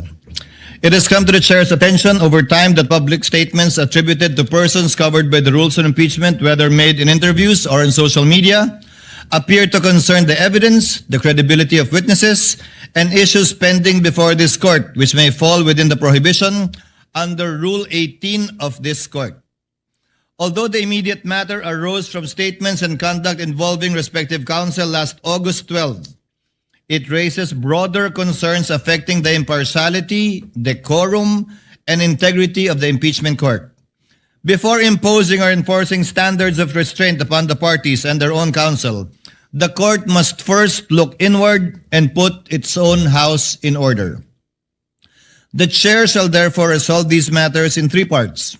First, the duties of impartiality and decorum incumbent upon senator judges. Second, the scope, coverage, and prospective enforcement of Rule 18. Third, the specific guidelines governing compliance with Rule 18.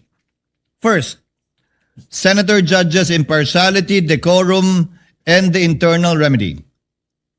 The chair begins where institutional discipline must always begin, with the court itself. The restraint, impartiality, and decorum demanded of the parties and their counsel must first be exemplified by those who sit in judgment.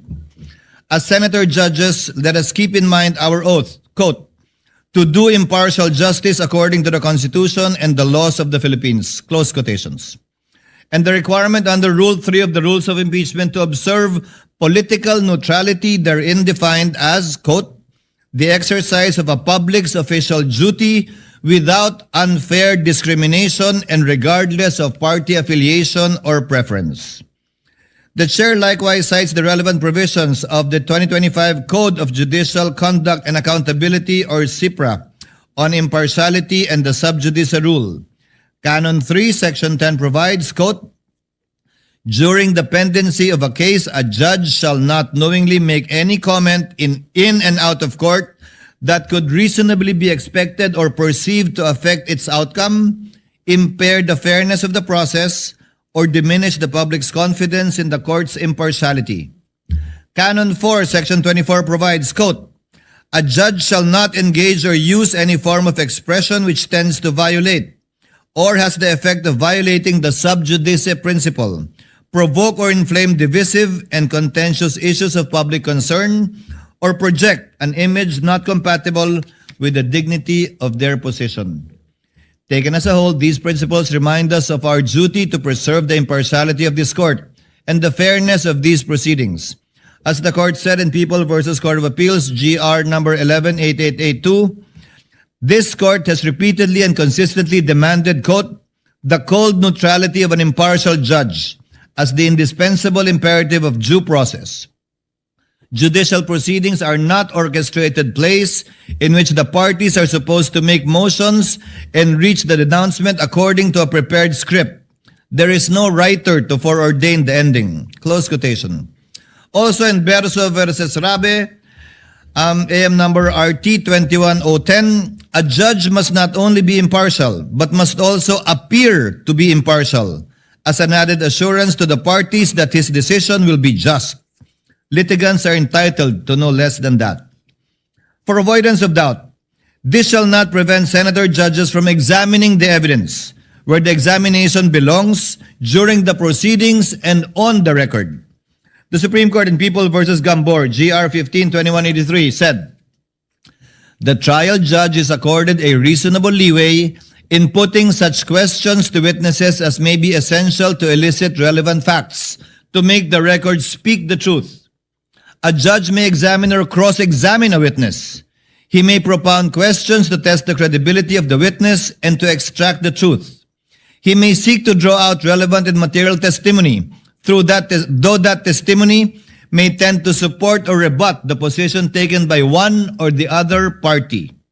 It cannot be taken against him if the clarificatory questions he propounds happen to reveal certain truths which tend to destroy the theory of one party. Taken together, Rule 17 and the Gambor case confirm that a searching question is not partial merely because the answer may aid one side or weaken the other. The prosecution and the respondent's counsel must be prepared to answer such questions. The inquiry must remain relevant, material, fair, and directed toward clarification of truth. It must not devolve into a speech, harassment, partisan advocacy, or an announcement of a conclusion already reached. The line is clear. Senator judges may test the evidence here under oath and on the record, exercising the cold neutrality of an impartial judge. When constituted as an impeachment court, the Senate does not cast aside the discipline of parliamentary practice, except where the specific rules on impeachment or the adjudicative nature of these proceedings require otherwise. The rules of the Senate established parliamentary precedents and courtesies of the chamber continue to bind every member sitting as senator judge under Rule 34, Sections 93 and 94 of the Rules of the Senate.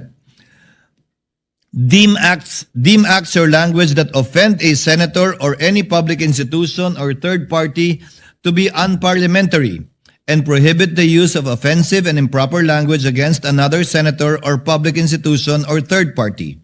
Henceforth, I hope senator judges shall refrain from unparliamentary remarks, personal attacks, imputations of improper motive, and other language incompatible with the dignity of these proceedings and of parliamentary courtesy to other people. The chair will at all times extend to his fellow senator judges the courtesy befitting equals and reasonable latitude that serious deliberation requires.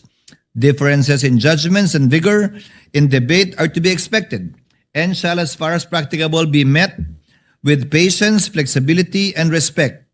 Should circumstance so require, however, the chair will not hesitate to enforce the rules of this impeachment court, the rules of the Senate, particularly sections 95 and 96. In this chamber, firmness need not be unkind, nor courtesy come at the expense of duty.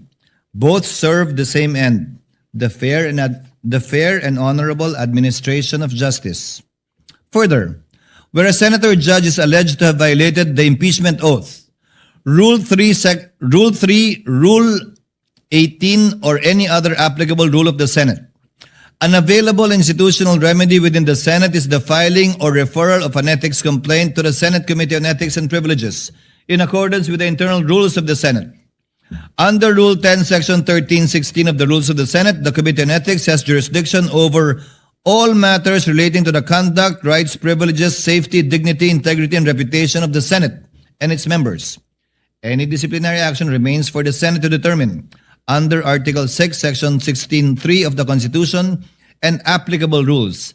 This shall not be a proper subject matter to be taken up within this impeachment court so as not to divert the attention from the impeachment trial against the respondent in this case. Accordingly, the chair reminds all senator judges, first, to observe the impartiality and political neutrality required by their oath and the rules. Second, to observe the parliamentary rules, precedents, and courtesies of the Senate and refrain from unparliamentary, offensive, or improper remarks. Third, to exercise their authority under Rule 17 to question witnesses, prosecutors, and counsels for the respondent and the prosecutor during the proceedings on the record instead of through commentaries in social media. Second ruling, Rule 18, Scope, Coverage, and Prospective Enforcement. Note on the statement, prospective enforcement. Having addressed the conduct expected of senator judges, the chair now turns to Rule 18 and the persons expressly covered by it. The chair makes this ruling not only in response to the manifestation and motion made by counsel for the respondent, Attorney Sheila Season, on August 12, and after due consideration of Attorney Ligutan's explanation, but also on the basis of the chair's independent findings of seeming violations of Rule 18. These incidents come after the chair's earlier advice to both panels to designate the respective spokespersons so that the necessary and appropriate communications may be made within the limits prescribed by the rules. Since that advice has not been fully observed, the chair now finds it necessary to restate and strictly enforce those restrictions. Article 18 of the Rules on Impeachment provides, the presiding officer, the members of the Senate, shall refrain from making any comments and disclosures in public pertaining to the merits of a pending impeachment trial. The same shall likewise apply to the prosecutors, the person impeached, and their respective counsel and witnesses. This rule exists to balance the public's right to information on matters of public concern with the need to protect the integrity of the proceedings from public prejudgment. The rules of court apply only suppletorily to these proceedings. When the rules on impeachment expressly and specifically govern a matter they control. Since Rule 18 directly governs public comments and disclosures pertaining to the merits of the pending impeachment trial, it is for this court, in the exercise of its authority and sound discretion, to determine whether a particular statement violates that rule. Henceforth, with respect to prior statements or conduct covered by Rule 18, the court shall extend grace, exercise liberality, and wipe the slate clean, tabula rasa, so to speak. From this point forward, however, Rule 18 shall be strictly enforced and be given full force and effect. Accordingly, the chair hereby strictly enjoins all persons covered by Rule 18. You know who you are, and based on the records, we know who you are.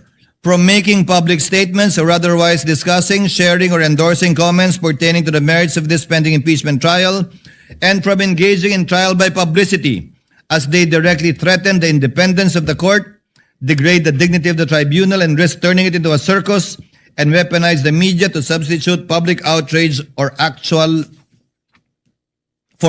evidence. We are in receipt of the appearances of the parties. So, ang covered po ng Rule 18 would be all those who appeared both from the panel of prosecutors and the counsel for the panel of prosecutors. Chair earlier reminded the parties, designate a specific spokesperson. Wala pong problema kung hindi naman siya kasama sa panel. Walang problema kung hindi siya kasama sa counsel for the panel of prosecutors. The spokespersons are free to say whatever they want to say, but not, and there are limitations insofar as the panel of prosecutors and the counsel for the panel of prosecutors is concerned. Clearly, up to today, the spokesperson of both parties are still part of the counsel for the parties, some with more violations than others. So without enumerating the counsels where this rule applies, I think you know who you are, given the entries of appearance you've already made. These restrictions apply with particular force not only to counsel for the parties but also to us, senator judges, and all other persons whose public statements are governed by Rule 18. Rule 18 makes specific mention of the respondent. It does not make mention of the complainants in this case, given the public nature of this case.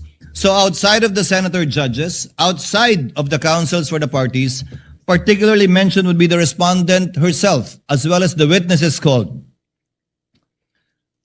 Third ruling, guidelines for compliance with Rule 18. To ensure a common standard, the chair now states the guidelines governing compliance with Rule 18. That line is crossed when a public comment by any person covered by Rule 18 falls within the phrase, quote, pertaining to the merits. In this regard, jurisprudence has consistently distinguished matters going into the merits of a case from those which are merely procedural, incidental, or collateral. In De Leon versus Deliana, GR 21-2277, as a technical legal term, merits has been defined in law dictionaries as a matter of substance in law as distinguished from matter of form, and as the real or substantial grounds of action or defense, in contradistinction to some technical or collateral matter raised in the course of a suit. In Badoy versus Magdoza Malagar, AM number 220916 SC, comments on the merits of the case may refer to the credibility of witnesses, the character of the accused, the soundness of alibis offered, the relevance of the evidence presented, and generally any other comment bearing on the guilt or innocence of the accused. Pursuant to the en banc case of INRE published threats hurled by Attorney De Vera, AM number 011203 SC, number 1, no party shall make public comments, statements, insinuations, or rhetorical questions that, number 1, prejudge the issue to predict the outcome of the trial.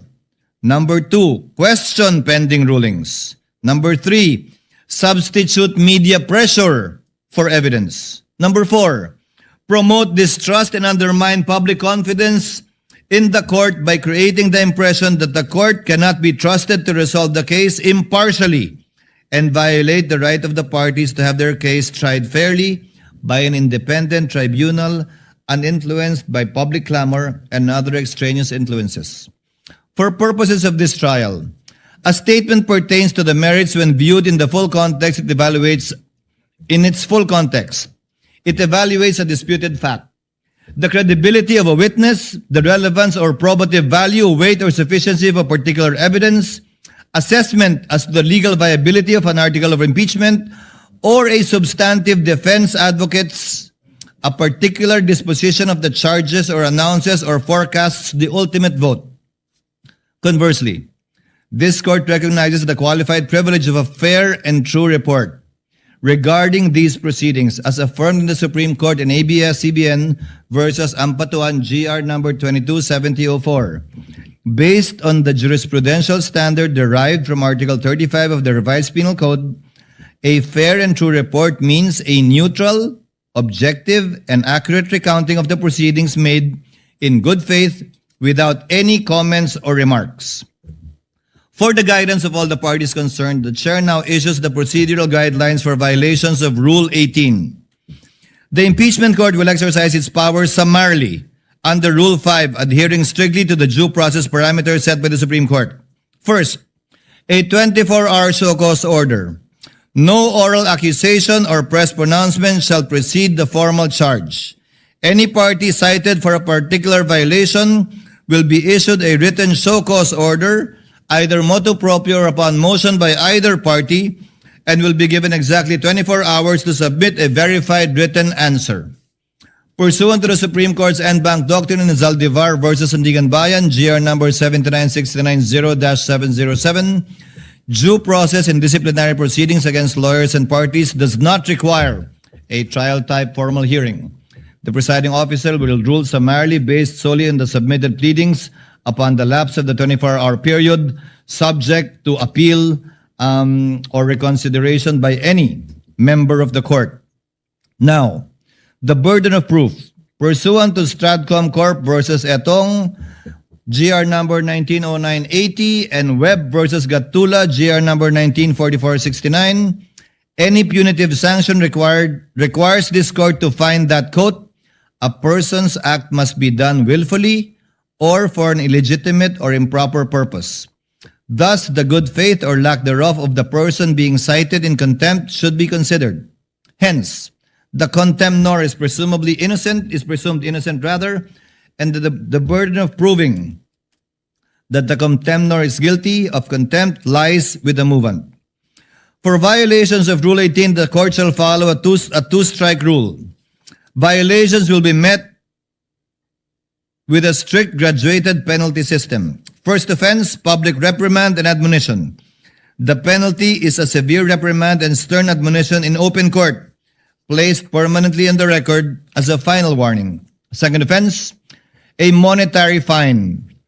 The penalty, pursuant to the prescribed ceiling under Rule 71, Section 7 of the court will impose a maximum statutory fine of 30,000 per violation. Pesos, that is.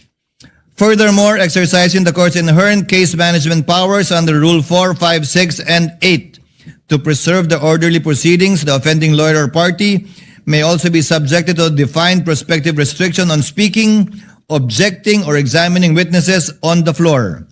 Each subsequent violation of Rule 18 shall be punished the same way as a second offense, third, fourth, so on, with a fine of 30,000 pesos. In all cases wherein a member of the bar is concerned, independently, pursuant to the case of Inre Almacen, the certified incident record will be transmitted and formal referral will be made to the Office of the Bar Confidant, the Integrated Bar of the Philippines, and or the Supreme Court for possible disciplinary sanction regarding the person's license to practice.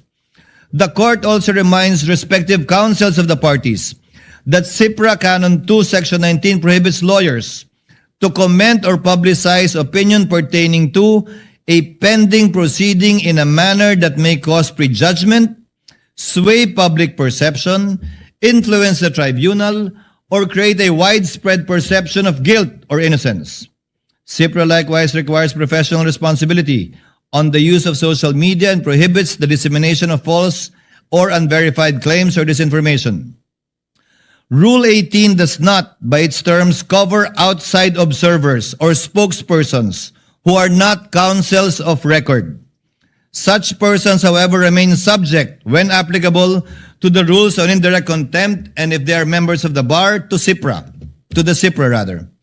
Counsel of record must litigate their respective causes before the court, not in the court of public opinion, through interviews, social media posts, or publicly generated, authorized, encouraged, or disseminated through surrogates.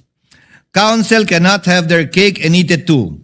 They cannot invoke the authority of this court while simultaneously seeking to influence the proceedings through extrajudicial publicity. In fact, the chair has in its hands certain statements to cite as examples rather, without naming names, but you know who you are, who mentioned these quotes. Quote, hindi naman pinag-uusapan dito yung kontrata, pinag-uusapan dito yung banta. Yung banta, nakita nyo sa video, may nagbanta talaga at si Vice President yon, hindi ba? If this was stated by a spokesperson or any third-party observer, it would not have been a problem. But this was stated by a counsel of record. Actually, more specifically, one of the counsels for the private prosecutors. Quote, the country witnessed what I have been saying all along. The complaint is not supported by evidence. An impeachment proceeding should be grounded on credible evidence, not speculation, manufactured narratives, or unsupported allegations. The rule of law depends on facts, not fiction. Quote, meron ba talagang kinausap na mamamatay tao? Meron ba talagang mamamatay tao? Napakaliwanag na ho sa sagot dyan. Meron. Ano ho ang prueba natin? Yung tinatawag na admission against interest ng Vice President. Again, to reiterate, if this was stated by any other party or person, not a member of the panel of prosecutors, not counsel for prosecutors, not the counsel for respondents, it would have been perfectly okay. But since this was stated by one of those covered by Rule 18, it is covered by Rule 18. Quote, since na-establish na namin yung hinahanap namin doon sa talagang testigo lamang, 3 testigo lamang, finorgo na namin yung ibang mga testigo, na-establish na namin ang gusto namin i-establish sa Article 4. Quote, itong mga bank records don't lie. Hindi na ho ito pwedeng maspin. Yan at sabihin gawa-gawa lang ng prosecution ng gobyerno. Itong mga usapin na ang explained wealth ng Vice President. Quote, it is clear that the Vice President had a direct hand on this. She signed off to it. No, not just the use, but the way it was liquidated. Quote, yun pong binabanggit ni Attorney Capona na scam. Yun pa rin ho yun. Pagtingin ho namin na inilantad ngayong araw po na ito, yung pagiging scam, iskandalo nitong confidential fund misuse. Quote, malinaw din na sinasabi niya na hindi kailangan sabihin pa na ginamit ito para sa personal na paggamit ng Vice President, itong confidential funds na ito. Dahil sabi nga niya, nakalagay na yan doon sa joint circular. Quote, siguro naman it's plain for everybody to see yung conclusion, no? Yung conclusion na tama ba yung pinagamitan ng confidential fund? Hanggang kailan ba yung pagpipikit mata natin sa isang bagay na napakaklaro naman? Quote, to be fair, let's wait for their defense if they have any or their evidence. But so far as we are concerned, our position, you violated the public trust. Fraudulent liquidation, so you have violated the law. You already betrayed the people's trust. Quote, sa totoo lang po, yung testimonya ni Ms. Acosta na nagsasabing si Pangalawang Pangulo Duterte mismo ang nagbigay ng utos na ibigay ang 125 kay Colonel Lachica. Sapat na ho yun doon sa pagpapakita ng maling paggamit ng confidential fund. Quote, to us it's a scam that was masterminded by the Vice President. Again, these are statements that may be said by any third party, but certainly not by any of the counsel for the parties. I would like to give credit where credit is due as well. There are some counsel for the parties who have been very circumspect with their statements. And you also know who you are. After hearing these examples, no person covered by Rule 18 may reasonably claim uncertainty as to where the line is drawn. The statements read into the record are illustrative, not exhaustive. They are cited not to punish past conduct, but to give clear and fair warning of the standard that shall govern henceforth. As the chair stated in my opening statement, the discretion entrusted to this court will be exercised with a steady hand, liberal where justice permits, but exacting where fairness, due process, and the integrity of these proceedings demand. Consistent with that commitment, the court will strictly enforce the restraint required of counsel outside the courtroom, while ensuring that within the courtroom, counsel are afforded reasonable latitude to present their arguments, challenge rulings through proper channels, and advocate their respective causes fully and fairly. This discretion does not require counsel to remain silent within the impeachment court. The Supreme Court ruled in ABS-CBN Corporation versus Ampatuan, as earlier cited, that the court recognizes that lawyers may criticize the courts and their decisions, subject to the responsibilities they bear as officers of the court. Such criticism, however, must be legitimate, made in good faith, and directed toward the proper administration of justice. Rule 18 closes the avenue of litigating the merits through interviews, social media, and the court of public opinion. It does not close the courtroom to legitimate advocacy. If counsel believes that the ruling is erroneous, that the proceeding has become unfair, or that conduct affecting the trial requires correction, the proper course is to bring the matter before the court where it may be heard, answered, and resolved on the record. Rule 18 demands restraint beyond these walls. It does not command silence within them. This court will not close the door to trial by publicity. Rather, this court will close the door to trial by publicity, but it will keep the courtroom open to the disciplined advocacy where evidence is tested, error is corrected, and justice is done. Within these chambers, counsel shall be afforded reasonable latitude to present their theory of the case and vigorously test the evidence. Emotions may run high and frustrations may arise in the course of adversarial proceedings, but neither excuses a departure from the restraint and decorum expected of officers of the court. The case of Navarrete versus Court of Appeals, GR number 124245, mirrors the exact situation that has transpired before the court. Quote, with respect to the words swindlers, plunderers, stupid, and bastards, uttered by private respondent in the course of her testimony, we are inclined to disagree that such language is too ignominious and degrading for a lawyer to say to a fellow lawyer in the courtroom.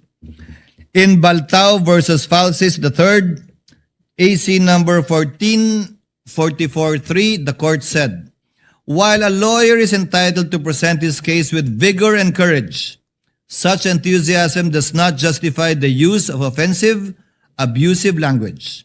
Language abounds with countless possibilities for one to be emphatic but respectful, convincing but not derogatory, illuminating but not offensive.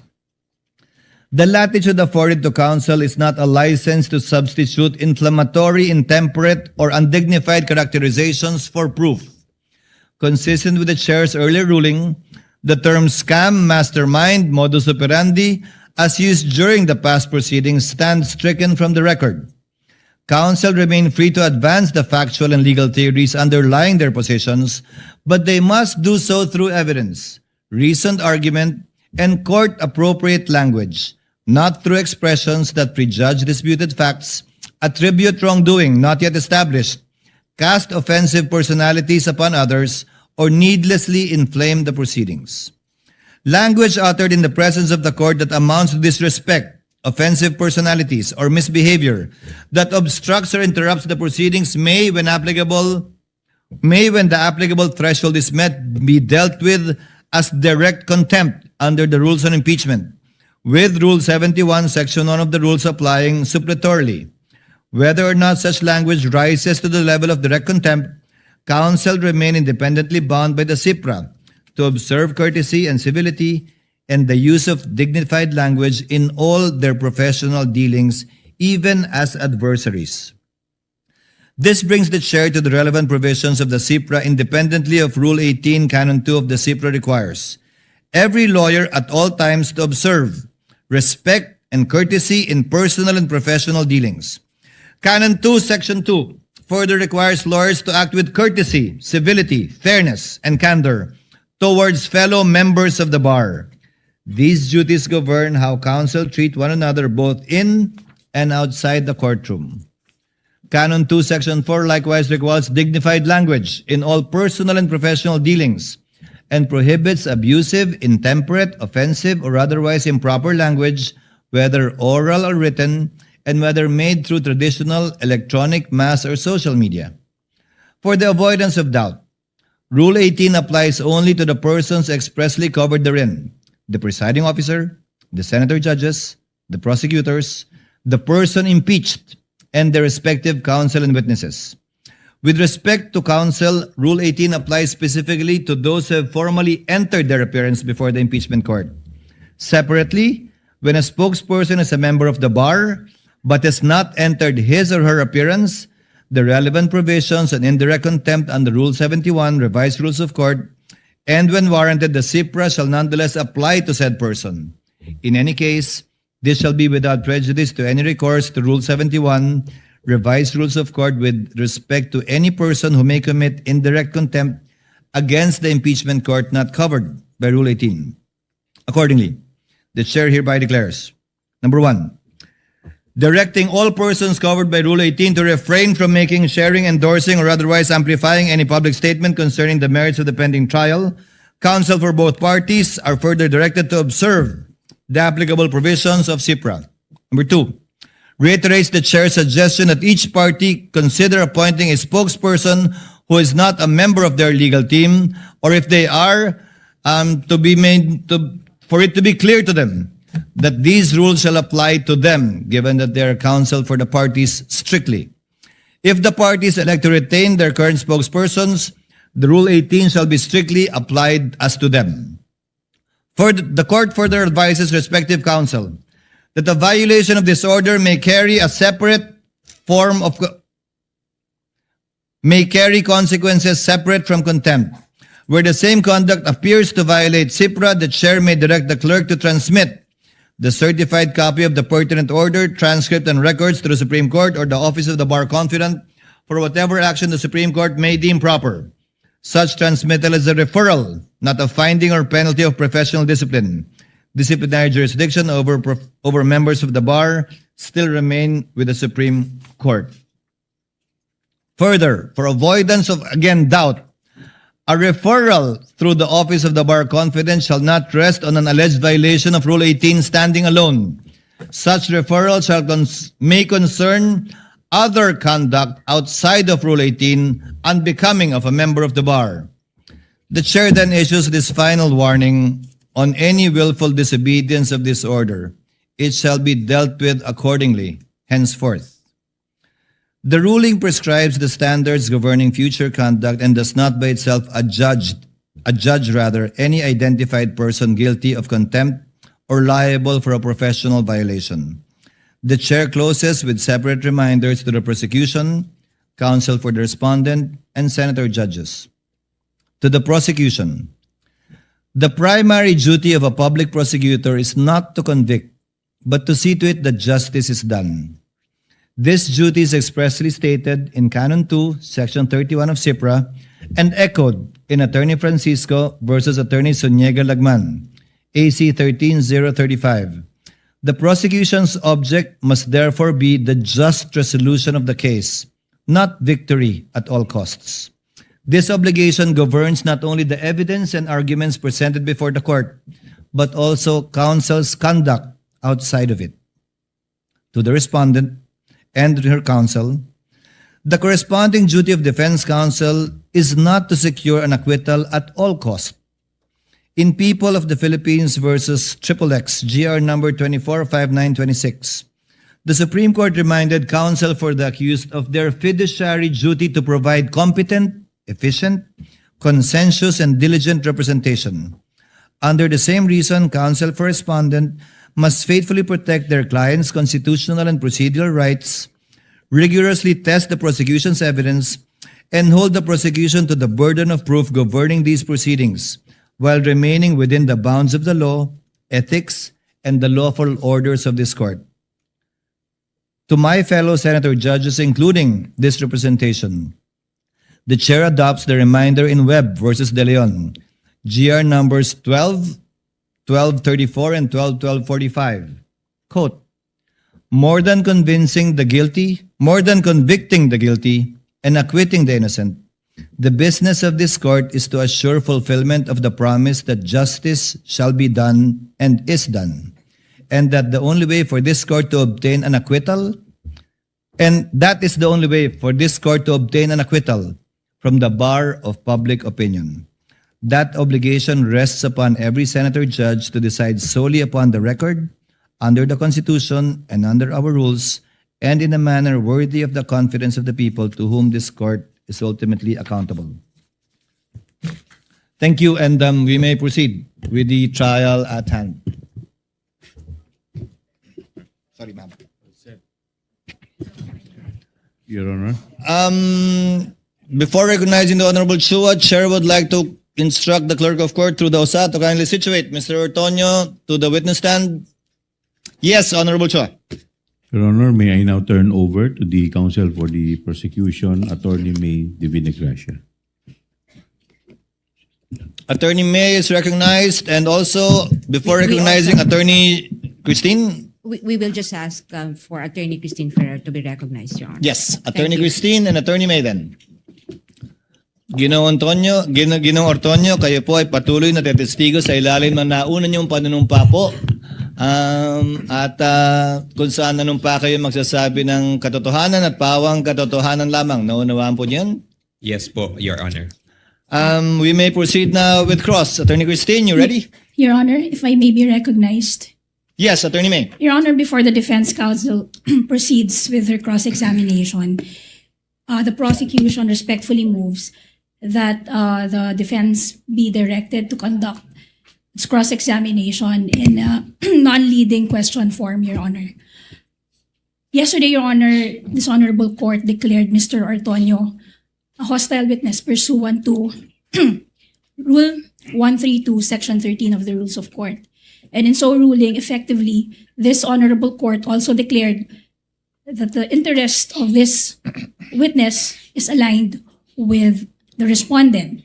Now, Your Honor, the permission to conduct the permission to propound leading questions on cross-examination under Rule 132, Section 10A of the Rules of Court rests solely on the presumption that the interest of the witness to be cross-examined is hostile or is adverse to the cross-examiner, making it difficult for the cross-examiner to put into the mouth of the witness words that he expects to be elicited. Now, that presumption, Your Honor, has already been overcome by the declaration of this honorable court. So what we expect, Your Honor, is merely cross-examination in form but not in substance. Because in substance, Your Honor, the cross-examination would effectively be like the respondent herself cross-examining, the respondent cross-examining or direct examining, conducting a direct examination of her very own Assistant Chief of Staff. Last Monday, Your Honor, we witnessed how the defense, under the guise of cross-examination, supplying testimonies to the witness, Ms. Gina Acosta, and merely expecting her to supply yes to each and every question, Your Honor. And that is the very evil sought to be prevented by the rule against leading questions on direct examination. Your Honor, I understand before I'm lectured on the contents of the rules of court, I'm very much aware of what the rules of court provide. But I'm also very much aware, Your Honor, that under the rules of this honorable court, the rules of court is merely suppletory in application. And in fact, the presiding officer is granted leeway to rule on every matter of evidence. Comment, Attorney Christine. Yes, Your Honor.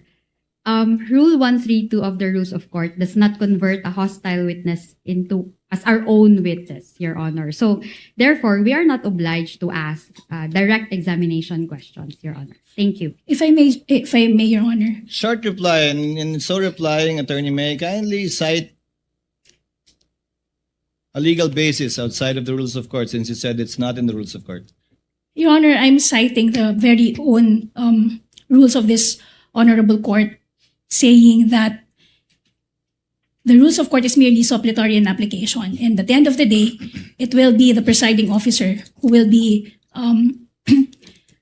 deciding on matters of evidence. And early in the proceedings, Your Honor, if I remember correctly, two senator judges encouraged this honorable court to look beyond the wordings of the law and consider the intent for its application. That it, Attorney May? Yes, Your Honor. Chair will make a ruling. Rules of court, although it has merely supplementary application to these rules, nevertheless do apply. And the rules of court state specifically that leading questions may be asked on cross-examination without any exception nor any limitation. And as held in the Bolos case, there is no need to interpret the rules in case where there is no doubt, and the rule is quite specifically clear. Number two, we already have a precedent, at least with respect to the previous witness declared as a hostile witness in the person of Gina Acosta, where the court allowed counsel for the respondent to ask leading questions. You shall be accorded the same privilege, Attorney May, on the part of the prosecution, should the respondent rather present a hostile witness during the presentation of their evidence in chief. The court shall apply the rule equally. So ordered. Thank you, Your Honor. You may proceed, Attorney Attorney Christine. Yes, Your Honor. When you're ready. Yes, Your Honor. Before I start with my cross-examination, just to put the record straight, Your Honor, when I said they are allowed, I was referring to leading questions, Your Honor, because the journal dated August 12, 2019 would show that I was indeed asking a leading question before Attorney Kapunan objected, Your Honor. So if we take a look at it, with all due respect, the objection was even improper at that time, Your Honor. So, but I want that issue to be closed. That was similarly pointed out by the presiding officer, counsel. Thank you, Your Honor. Sorry, Your Honor. Before I proceed, may my colleague be recognized, Your Honor? Attorney Of course, Attorney Lorna. Your Honor, please, first of all, I'd like to commend the presiding justice. Very clear. The ruling on sub judice is very clear, and we will take it with strict compliance, Your Honor.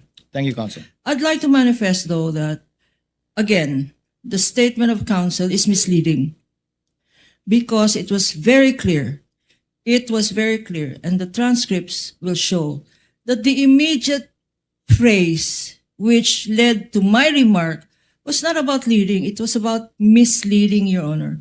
If I heard it, if the whole legal profession heard it, if this courtroom heard it, if the outside audience heard it, then it must be, it is what it is. She had said misleading is allowed, and I responded to that, and I'd like that to be on record, Your Honor. Let us not mislead again this honorable court. Thank you. Your Honor, Without the chair already made a ruling earlier regarding this matter brought about by the lead counsel. In lieu of that, the chair will simply furnish the parties with a copy of the TSN, wherein, I will quote again for the record, for the last time, and then we proceed with cross. It's already 11. Attorney Kapunan, leading, misleading questions are not allowed on cross. Attorney Ferrer, they are allowed.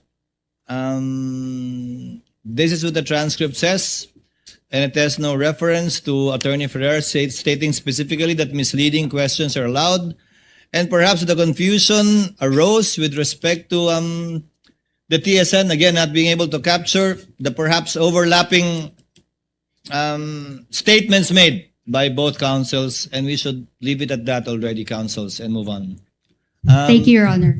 So, when you're ready, no more manifestations, Attorney Christine? None, Your Honor. We will Proceed to cross. Yes, proceed to cross. Attorney May, you shall be the counsel for the prosecution. Yes, Your Honor. Okay, you may proceed, ma'am, when you're ready. Good morning, Mr. Ortonio. Good morning, Mama Imbuntag. Earlier, you said or you confirmed that no PFP or the no PFP was attached to the August 2022 letter request of the OVP to the DBM. Do you remember that? Yes, ma'am. That's correct, ma'am. Okay. And the reason for this was because at that time, it is not being required by the joint circular to attach the PFP to that letter. Based on my understanding, ma'am, attaching the PFP is not required to the letter request, ma'am. Thank you.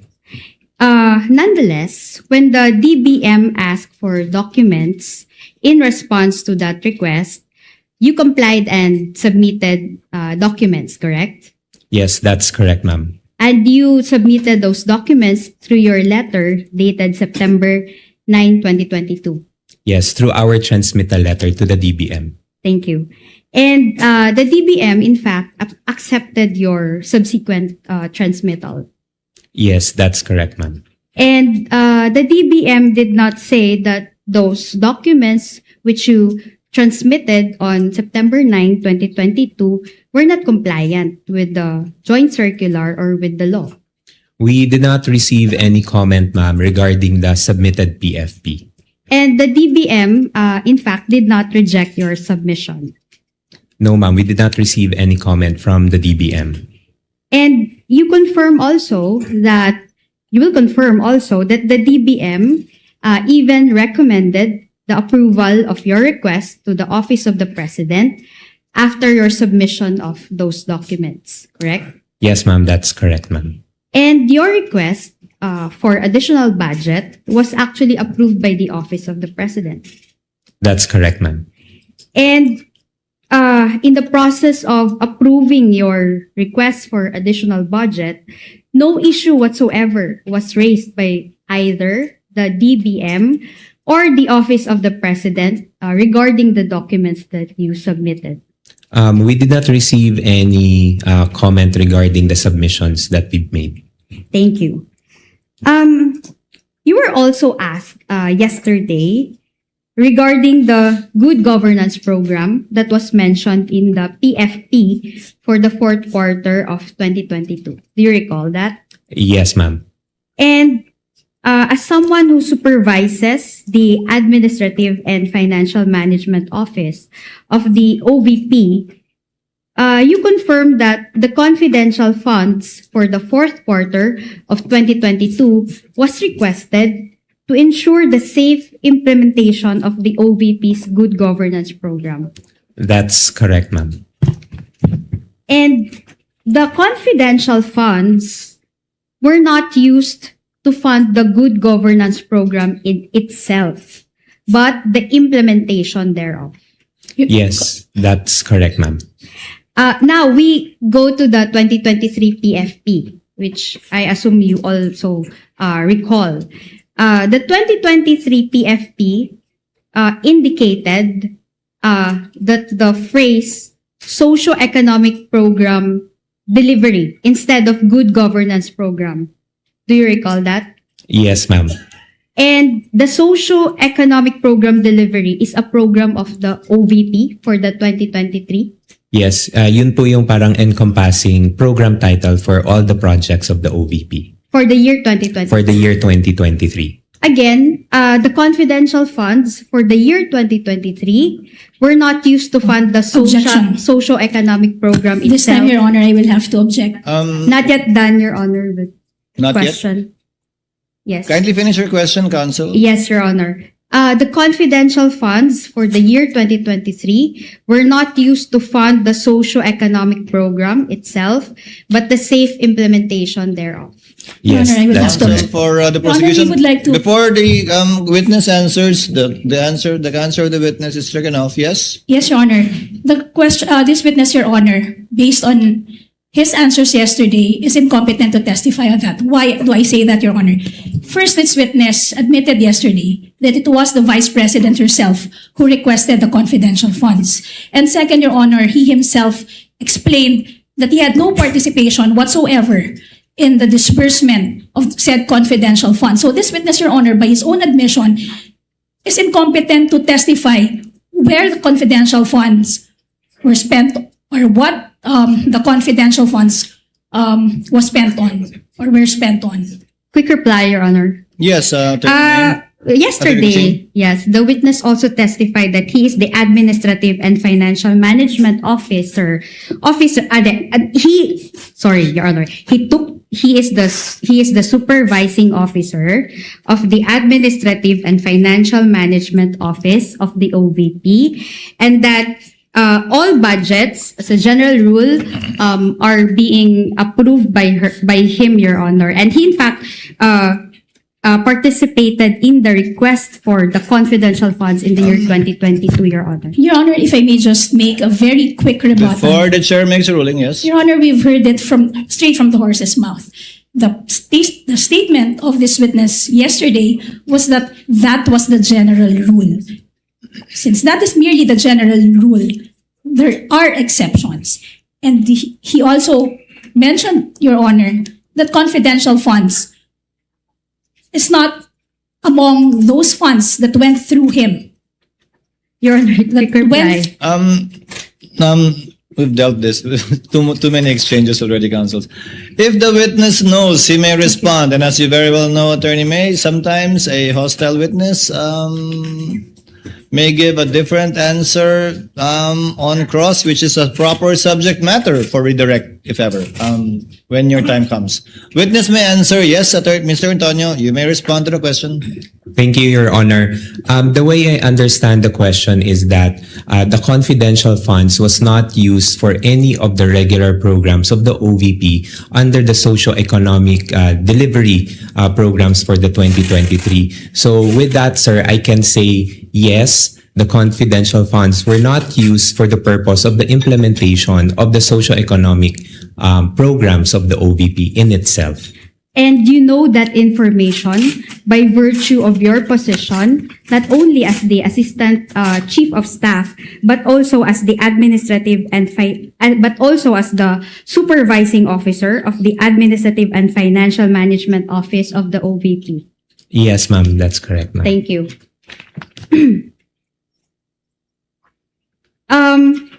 The socio-economic program can be found in the 2023 General Appropriations Act. Yes, you ma'am. confirm that? Yes, ma'am, that's correct, ma'am. Okay, and it's a line item, in fact, under the 2023 GAA. Yes, correct, ma'am. As the Assistant Chief of Staff of the OVP, were you made aware of the reason why the Good Governance Program was changed to Socio-Economic Program Delivery in the 2023 PFP, if you know? Based on my recollection, ma'am, there was a change in the term, in the program title from good governance to socio-economic program in 2023 so that it encompasses parang mako-cover nung title ng program yung all of the projects of the OVP because because all the programs of the OVP addresses yung socio-economic concerns that the office would want to address. Thank you. Let's go to the AOMs and the notice of suspension. You testified that as the Assistant Chief of Staff, you drafted and signed the replies to the AOMs received by the Office of the Vice President for the fourth quarter of 2022, as well as the first to third quarters of 2023. Do you confirm that? Yes, that's correct, ma'am. And you also signed the OVP's response and supplemental response to the notice of suspension dated December 13, 2023, relative to the fourth quarter relative to the confidential funds for the fourth quarter of 2022. Do you confirm Yes, that? that's correct, ma'am. I'm one of the signatories. And because of that, you have studied all of the AOMs as well as the notice of suspension. Yes, that's correct, ma'am. The AOMs sought clarification on the liquidation documents of the OVP, correct? Yes. The AOMs and the notice of suspension did not contain the phrase, if you recall, did not contain the phrase misuse of funds. If you can recall. Based on my recollection, ma'am, I cannot recall. Your Honor, original documents rule, Your Honor. Your Honor, and I know Your Honor, I know Counsels, we can move on because before your objection, witness already said that he cannot recall. So move on, Attorney Christine. Thank you, Your Honor. Okay, and in those AOMs, can you recall if there was any finding of misuse of funds? Already asked and answered, Your Honor. I'm asking about findings, Your Honor. Witness may answer. She's asking about findings, counsel. Based on my understanding, ma'am, no misuse, ma'am, although there were certain clarifications that were made. Thank you. And the notice of suspension also does not contain any finding or findings on the misuse of funds. None that I can recall, just some clarifications, ma'am. Thank you. And the AOMs and the notice of suspension were not final findings of the COA-ICFAO when it comes to the confidential funds of the OVP. Do you confirm that? Yes, ma'am. That's my understanding, ma'am, na once we receive the AOMs, we are given the opportunity to send our comments. Thank you. In fact, if you know, there is a pending motion for reconsideration before the Commission proper relative to the notice of disallowance covering the confidential funds for the fourth quarter of 2022, if you know. Objection, Your Honor. Before you That is- answer, Attorney May? Your Honor, that's no longer covered by the direct examination. The rule for the cross-examination of hostile witnesses under Rule 132, Section 13 is different, Your Honor. What can be covered on cross-examination of a hostile witness are only those matters that were covered on direct examination. At no point was a mention of petition for review ever made during direct examination. The court will give counsel sufficient leeway on cross. The court will also like to find out about this petition for review, which was discussed with the witness Gina Acosta. Witness may answer. Sorry, again, ma'am, the question, ma'am. Yes, I'll repeat my question. If you know, there is a pending AR on the note, there is a pending motion for reconsideration of the notice of disallowance covering the confidential funds for the fourth quarter of 2022. Yes, ma'am. Misleading, Your Honor. Your Honor, move to strike, Your Honor, because I wasn't given enough opportunity, Your Honor. Would Enough the witness time. kindly wait just for a few seconds before answering? Yes, what is the ground of the objection, counsel? It's misleading, Your Honor, because the petition for review, it was not on, sorry, it was not, it was not. I'd rather repeat my question, Your Honor. Kindly repeat, If I Attorney can. Christine. Yes, thank you. In fact, okay, if you know, there is a pending motion for reconsideration of the notice of disallowance covering the confidential funds for the fourth quarter of 2022 before the commission proper of COA. Your Honor, again, this Yes, this counsel. witness will be incompetent to testify on it, Your Honor. The participation of this witness in the filing of the petition for review has not yet been established. It wasn't even established yet, Your Honor, that this witness is even aware of the contents of the petition for review. Your Honor, the court already... If he knows, Mr. Otoño, if you know. I am aware, Your Honor, but as to the specifics on the reply to the or the contents of the MR, I'm not very much aware of the contents. Thank you. As to the first to third quarters of 2023, a notice of disallowance was issued by the COA dated March 31, 2026, if you know. Yes, that's correct, ma'am. In fact, you are the person who received the notice on April 8, 2026 on behalf of the Vice President. Again, Your Honor, with all due respect, that's already going beyond what was discussed on direct examination, which is prescribed under Section 13, Rule 132, Your Honor. At no point did we discuss the notice of disallowance for the last three AOMs. The discussion during direct examination were limited to the notice of suspension, up to only the notice of suspension. The chair will note will convert the objection of counsel to a continuing objection with respect to the line of questioning of Attorney Christine on this witness, but the court will allow it, but notes the continuing objection of counsel with respect to these notices of disallowance that were issued. Thank you, Sir Your Honor. Antonio, please answer. Ma'am, can you repeat the question, ma'am? Okay, I will repeat. A notice of disallowance was issued by the COA on dated March 31, 2026, relative to the first to third quarters of 2023. Yes, ma'am.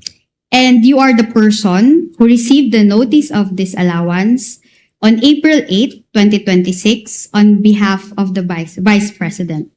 Yes, ma'am. I received the document on behalf of the Vice President as the Assistant Chief of Staff. Okay, thank you. Under the COA rules, if you know, since you are the one who also responded to the AOMs, under the COA rules of procedure, the OVP has 6 months from its receipt of the ND or the notice of disallowance to file a petition for review with the Commission proper of the COA. Objection, Your Honor. This witness will be incompetent. Unlike the joint circular, Your Honor, which he specifically mentioned in his replies, Your Honor. There was no mention whatsoever of the COA rules in any of his replies. If he knows, Your Honor. Your Honor. Attorney Christine, move on to, we get your point. You can move on to your Okay, next Your point. Honor. I will continue. Now, your involvement when it comes to the OVP confidential funds were, kindly confirm each item. Number 1, processing the request for the confidential funds for the fourth quarter of 2022. Misleading, Your Honor. There was no statement to that effect during the direct examination. Attorney Your Honor, Christine? she asked for the functions, Your Honor. She even presented the documents, Your Honor, pertaining to the But at no confidential funds of 2022, Your Honor, If I may, Your which Honor. the witness also processed. Thank you. Yes, Attorney May? If I know, there was no, again, that's misleading, Your Honor, because I never asked about the participation of this witness in that request. In fact, he himself explained, Your Honor, during direct examination, that the request was purely the Vice President's.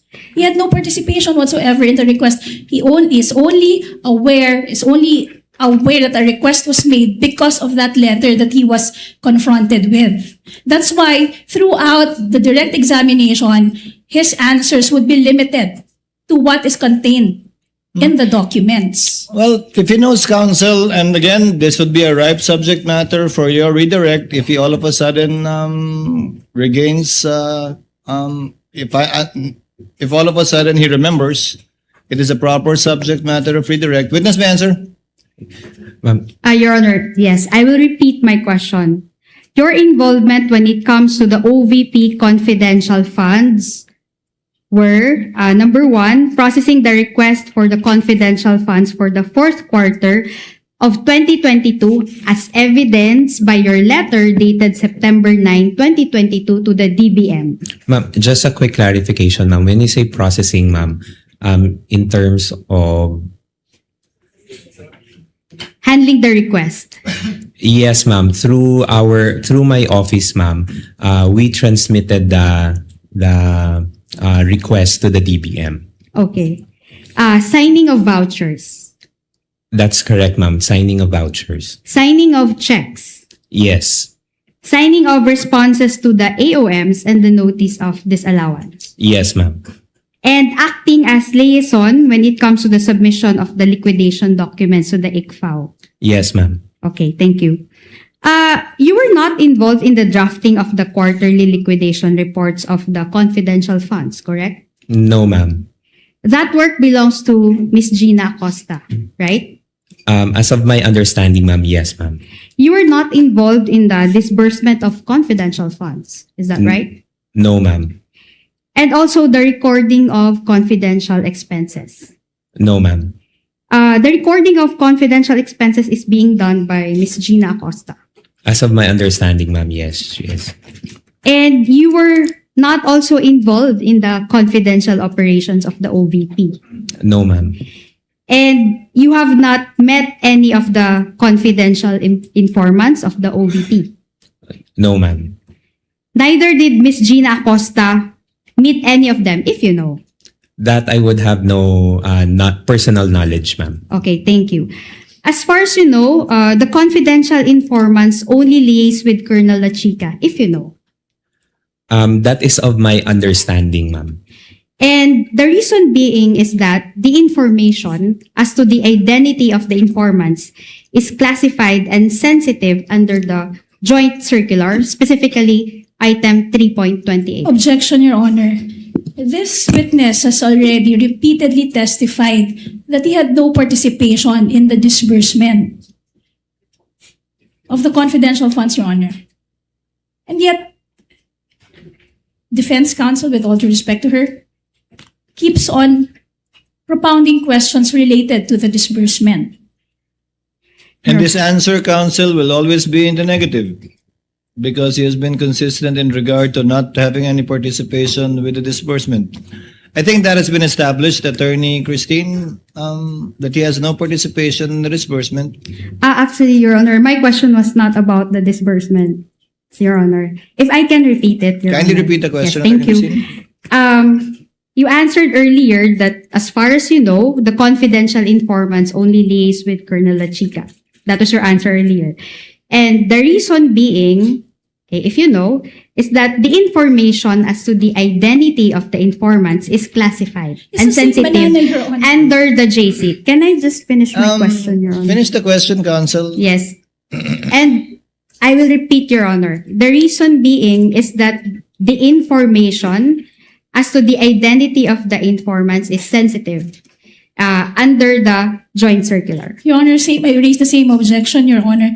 This witness already testified that he has no participation in the disbursement and implementation of the confidential funds. Now, defense counsel is asking the reason why the informants did not directly Your Honor, please. Chair will make a ruling. Chair will sustain the objection, but not on that ground, but on the ground it is misleading because the witness did not say that it is of a sensitive nature, but that, if I remember correctly, it was confidential. That was the statement made by Attorney La Chica to him. Na Yes, hindi niya sasabihin because it was confidential. Yes, Your Honor. We will no longer push the question. Thank you. Move on to your next point, Attorney Christine. I'm already done, Your Honor. Thank you. Are you ready for your redirect, counsel? Your Honor, may I just have 10 minutes, Your Honor, to organize my redirect, Your Honor, given the number of questions that were propounded on cross-examination. With the permission of the senator judges, so as to save on time, while we're giving Attorney May some time, you will have the similar amount of time, Attorney Christine, if you so desire for your recross. I will in the meantime allow senator judges to interject in the interregnum to save on the court's time. I can see the hand of Senator Soto. Anika, can you, after Senator Soto, can you list the rest? Chair recognizes Senator Judge Soto for his interjection. You may proceed, sir. You have 2 minutes. Thank you, Mr. Presiding Officer. It's actually just one question to Mr. Ortonio. And this is out of my curiosity. Earlier, you confirmed that all admin and finance matters dumadaan sa'yo. That's correct po, Your Honor. Also, you said that you were the head of HR in Davao, LGU. That's correct po, Your Honor. Correct. In this regard, I'm sure you would know, what is the employment status of Colonel La Chica in the office of the Vice President? Colonel La Chica po is the group commander of the VP-SPG, and he is not an employee of the OVP, but he has an order coming from the AFP designating him as the group commander for the Vice Presidential Security and Protection Group. Therefore, designation. There is saying he is not employed. He does not have any employment status in the office of the Vice President. Yes po, Your Honor. Well, that's all I wanted to know, Mr. President. Thank you. Point well taken, Senator Judge Soto. Next to interject is Senator Erwin Tulfo. You may proceed, sir. You have 2 minutes. Thank you, Mr. Presiding Officer. Ginoong Testigo, nabasa niyo po ba na mabuti at naintindihan ang nilalaman ng Joint Memorandum Circular, sir? Good morning, sir. Yes, Your Honor, I was able to read it, and based on my understanding, I was able to understand the contents of the JMC. Nung kayo po ay pinadalahan na ng Notice of Disallowance ng COA, nabasa niyo rin po ba kung bakit kayo po pinadalahan ng Notice of Disallowance? Kailangan niyo pong sagutin yung kanilang AOM. Yes po, for the 2022 and 2023. 2022. So naintindihan po ninyo na sinasabi doon ng COA na while confidential funds allow for the payment of rewards to civilian information, yung COA po has ruled that this cannot be structured as broad distribution of medicines, food, grocery packs, or household goods. And that kung ito po ay reward, dapat po specific targeted financial payouts lamang po at hindi po pwedeng ibili ng mga gamot o ng mga upuan bilang reward. Naintindihan niyo po ba yun? Sir, based on my understanding, sir, that is the initial observation coming from the COA, and we were able to provide comment on that on our replies. Tama. Pero alam niyo po ba ng Office of the Vice President is a civilian office? Ibig sabihin, hindi po sila military, therefore, hindi po sila maaaring mag-possess ng formal national security or law enforcement mandate. Sabi po ng COA guidelines, sir, again, specifically, the operational intelligence gathering is the domain of military, police, and specialized enforcement bodies. Hindi po kasama ang PSPG po roon. Did you know that?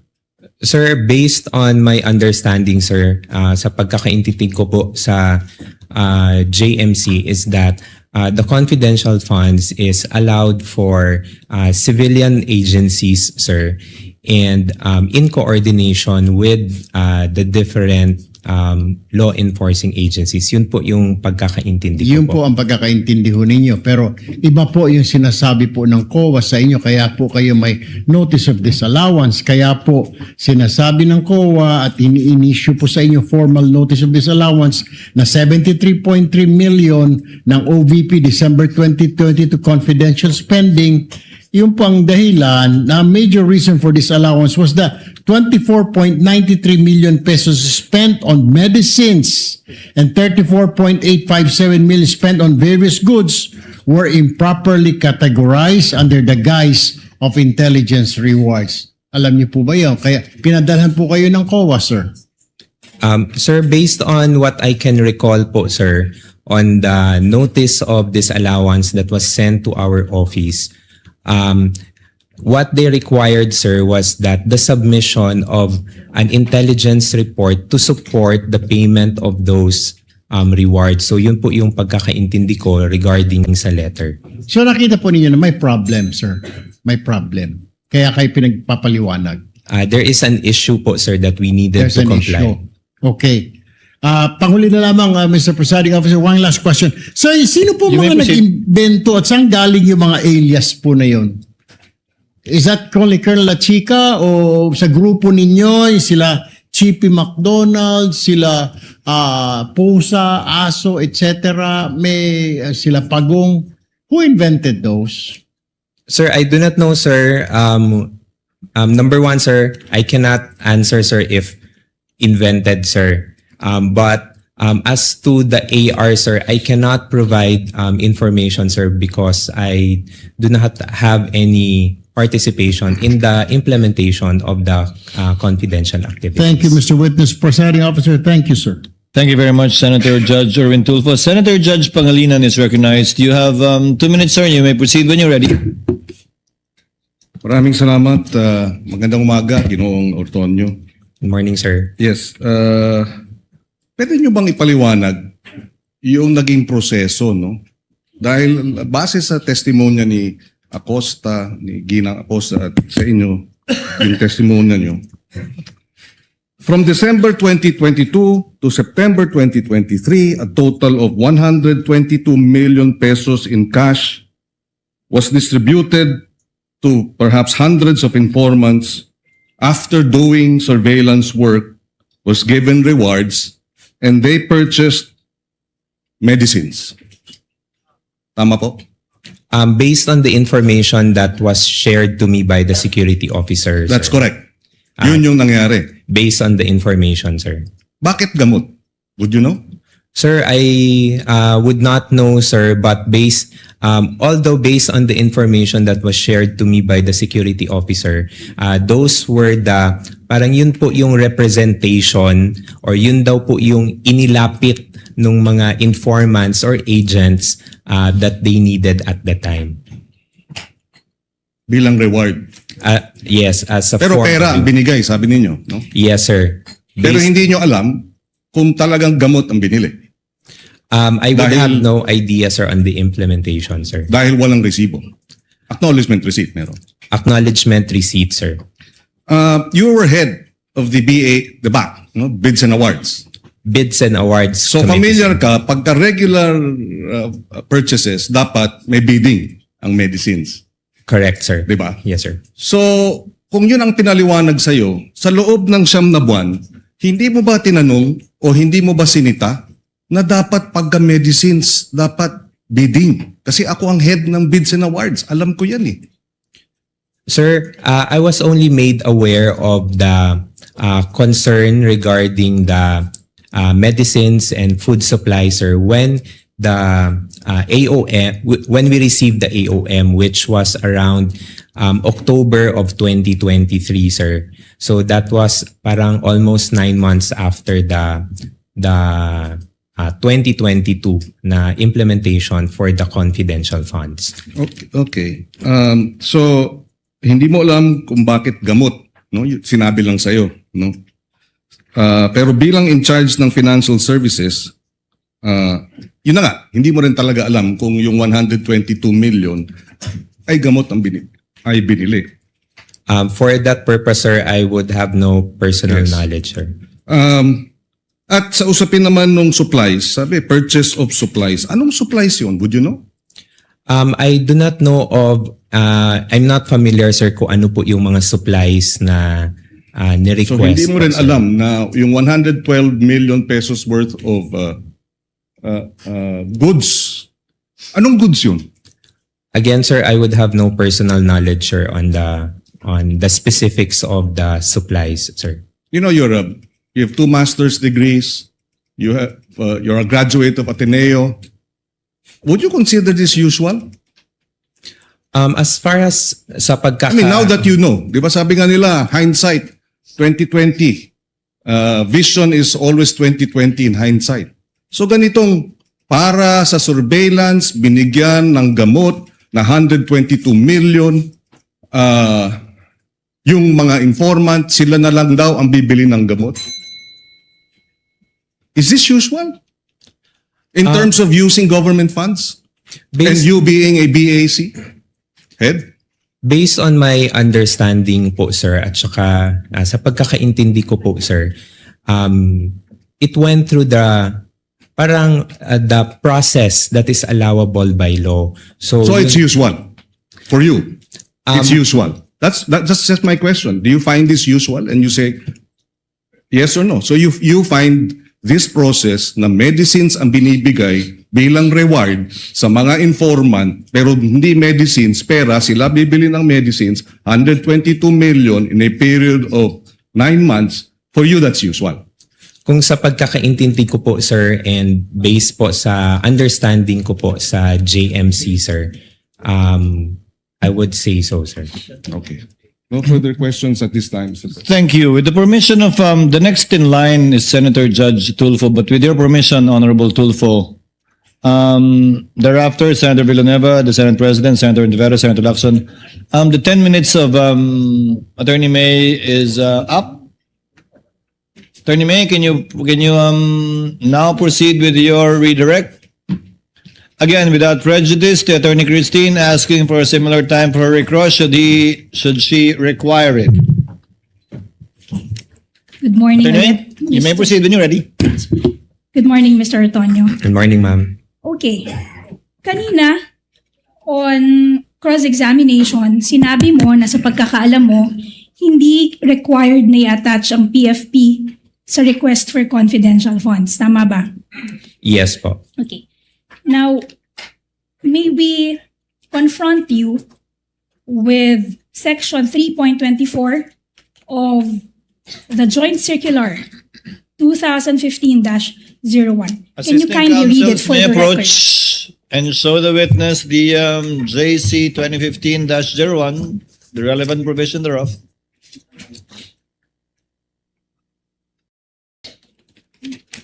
Can you kindly read for the record what 3.24 of the Joint Circular states?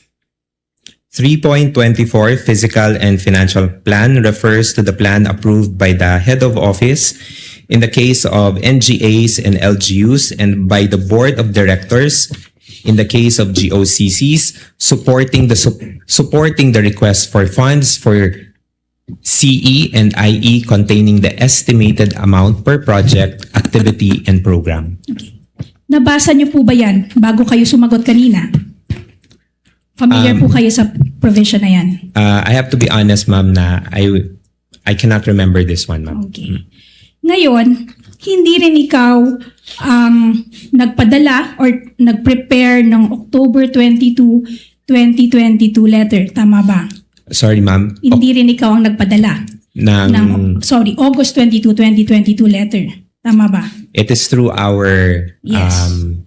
usual na routing process, ma'am. And also, sabi mo kahapon, it was the decision of the Vice President to request the confidential funds. Tama ba?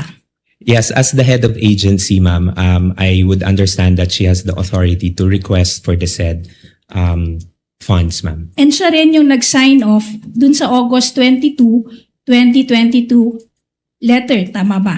Yes, ma'am. Siya yung pumirma. Tama ba? Yes, ma'am. Okay. So hindi mo hindi mo alam kung paano ininterpret ng Vice Presidente yung provision na iyong binasa. Tama ba? You cannot say with certainty how the Vice President interpreted that provision. Before you answer, Mr. Antonio, yes, Attorney Christine? Witness is incompetent to read the state of mind of the Vice President. That's Your Honor. precisely the point, Your Honor. That's precisely what I'm asking the witness to confirm, that he cannot say with certainty the frame of mind of the Vice President if she was also thinking that the PFP is not required for the request. Applying the rules equally, if he knows, witness may answer. Thank you, Your Honor. Again, ma'am, for the question ulit, ma'am. So hindi mo rin masasabi, you cannot say with certainty na ganyan din ang interpretasyon ng Vice Presidente dun sa provision na binasa mo nang ipinadala ang sulat to the DPAM dated August 22, 2022. Tama ba? I cannot, ma'am. But you are sure, you can confirm that the Vice President is a lawyer. Tama ba? Yes, ma'am. She is a lawyer. Sinabi mo rin kanina na yung confidential funds, to your knowledge, hindi lang to ginastos sa regular programs ng good governance. Tama ba? Ma'am, what I meant, ma'am, is that Sorry, Mr. Tony, let me just clarify. Sinabi mo kanina na to your knowledge, yung confidential funds were not spent on the regular programs under the good governance program. Tama ba? that's correct, ma'am. Yan din yung sinabi mo para sa socio-economic delivery programs. Ang sabi mo, yung confidential funds hindi ginamit sa regular programs ng socio-economic delivery programs ng OVP. Tama ba? That's correct, ma'am. Pero you will confirm na yung sa PFP, hindi naka-indicate na the confidential funds will be used not for the regular programs of the good governance program of the OVP. Tama ba? Walang qualification dun sa PFP. Tama ba? Ang nakalagay lang doon, good governance program. Yes, ma'am. Based on the document that I saw, ma'am, it only indicated the program titles. Okay. Tama. So, hindi naka-indicate doon na gagamitin ang confidential funds para sa programa other than the regular programs under the Good Governance Program. Tama ba? Yes, ma'am. The same is true for the 2023 PFP. Ang nakalagay lamang doon, socio-economic delivery. Walang qualification. Tama ba? Based on the document that was Yes. presented, ma'am. Hindi rin sinabi na the confidential funds for 2023 ay gagamitin for programs other than the regular programs of the socio-economic delivery programs of the OVP. Tama ba? Sorry, ma'am. Can you repeat the question, ma'am? Hindi To be rin clear. sinabi sa PFP for 2023 that the confidential funds of the OVP will be used for programs other than the regular programs under the socio-economic delivery program of the OVP. Based on the Yes. document, ma'am, it does not specifically indicate. Okay. And you would confirm that the seeming confusion would have been avoided had the Office of the Vice President only indicated the specific programs under both the good governance programs and the socio-economic delivery programs in the PFP. Tama ba? Objection. What is the ground? Speculative, Your Honor. Your Honor, again, the question does not... The witness is smart enough. Mr. Antonio, you may answer if you know. Can you repeat the question, ma'am?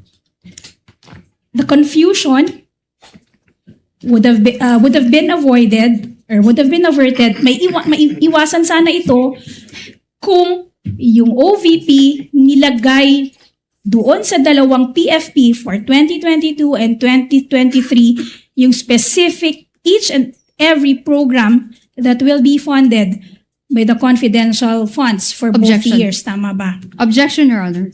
What's the objection, Attorney Christine? The witness did not say there was a confusion, Your Honor. That was misleading. I didn't say, Your Honor, that this witness mentioned But her question says, so the confusion should have been avoided, Your Honor. The question is misleading. Because, Your Honor, there was an inconsistency, Your Honor. Earlier, She's interpreting and making conclusions out of the answer of the witness, Your Honor. Attorney May, kindly reform. Yes, the witness did not say that he was confused. Okay. Reform, you can get to the same point. Throw another way. Okay. So, Mr. Ortonio, kung nilagay yung each and every program that will be funded, stinate doon sa dalawang PFP, yung particular programs na paggagamitan ng confidential funds, wala sanang question kung saan ito ginamit. Tama ba? Objection, Your Honor. Same objection, Your Honor. Actually misleading kasi wala sanang questions. He did not say that there were questions on Then the I will confidential. drop the sana, Your Honor. Mr. Ortonio, if I may, counsels, Mr. Ortonio, bakit hindi nilagay doon sa PAP yung particular ng good governance at socio-economic program na hindi ito bahagi doon sa original o regular na budget ng OVP? Sa Sir, pagkakaalam mo. Thank you, Your Honor. On the question, sir, on kung bakit hindi nilagay, sir, I would have no personal knowledge, sir, on why, since the document was prepared by our special disbursing officer. Sa paggawa ng sagot sa OEM, sa palagay mo ba kung nilagay niya yon, hindi na masasama sa OEM, sa AOM yon? Based on my understanding, sir, it could have helped, sir, to clarify. Okay. Your witness, counsel? Okay. Mr. Ortonio, yesterday and today, paulit-ulit mong sinasabi na wala kang participation sa disbursement and implementation of the confidential funds. Tama ba? Yes, ma'am. So, hindi mo rin alam kung talagang saan ginamit yung confidential funds, kung anong programa dinisburse ito. Tama ba? Objection. Objection, Your Honor. What is the ground? Not Attorney covered by Christine? the cross. Let's give her sufficient leeway, counsel. This is one of the questions in the minds of the senator judges. Just to clarify, you may answer it, Mr. Ortonio. No, I would not have any personal knowledge. So, hindi mo rin alam, based on your personal knowledge, na yung confidential funds ay hindi ginastos sa regular programs under the good governance program. Tama ba? Kasi wala kang sabi mo, wala kang participation. Wala kang personal knowledge kung saan dinisburse yung confidential funds. Tama ba? Based on my understanding, ma'am. Wala ka ring personal knowledge kung paano in-implement ang confidential funds. Tama ba? Yes, ma'am. So hindi mo rin masasabi based on your personal knowledge na yung confidential funds ay ginastos sa mga programa other than the so-called regular programs of the Good Governance Program. Objection, Your Honor. What is the ground, Christine? Misleading, Your Honor. The witness did not say that the confidential funds were spent on the good governance programs of the OVP. That was not the point, Attorney Christine. Witness may answer. If the presiding officer may, Mr. Ortonio, kung wala kang personal na kaalaman kung paano ginastos yung confidential fund, edi wala ka ring personal na kaalaman kung ginastos sa regular na programa ng OVP yung confidential fund. I do not have any personal knowledge, sir, on how the confidential funds was implemented, At all. sir. Kung saan napunta yon, wala kang alam. No, sir. Kung napunta man sa tama o mali, madumi o malinis, wala kang alam. I would have no personal knowledge, sir. Okay. Your Earlier, witness, counsel. tinanong ka din, bakit nag-change yung program, the PPAs, for the 2023 PFP? When I say PPAs, I'm referring to the projects, plans, and activities. Tinanong ka kanina kung bakit yung programs, plans, and activities under the 2023 PPA naging socio-economic delivery program na dati under the 2022 PFP, ito ay good governance program. Tama ba? Yes, ma'am. The Yes. way I understand the Wait. question, ma'am. Wait lang. Ito yung tanong, Mr. Ortonio. Ang sabi mo kanina, nag-change ng PPA sa 2023 PFP para ma-cover ang mas marami pang programa. Tama ba? Ma'am, I'll clarify, ma'am. Wait, I Mr. Ortonio, please just answer my question with a yes or no. answered, ma'am. Your Honor. Let the witness answer, Attorney May. Thank you. I answered the question earlier, ma'am, in the context of why there was a change from good governance to socio-economic delivery in the context of what is reflected in the GAA. So that's how I answered it, ma'am. Okay.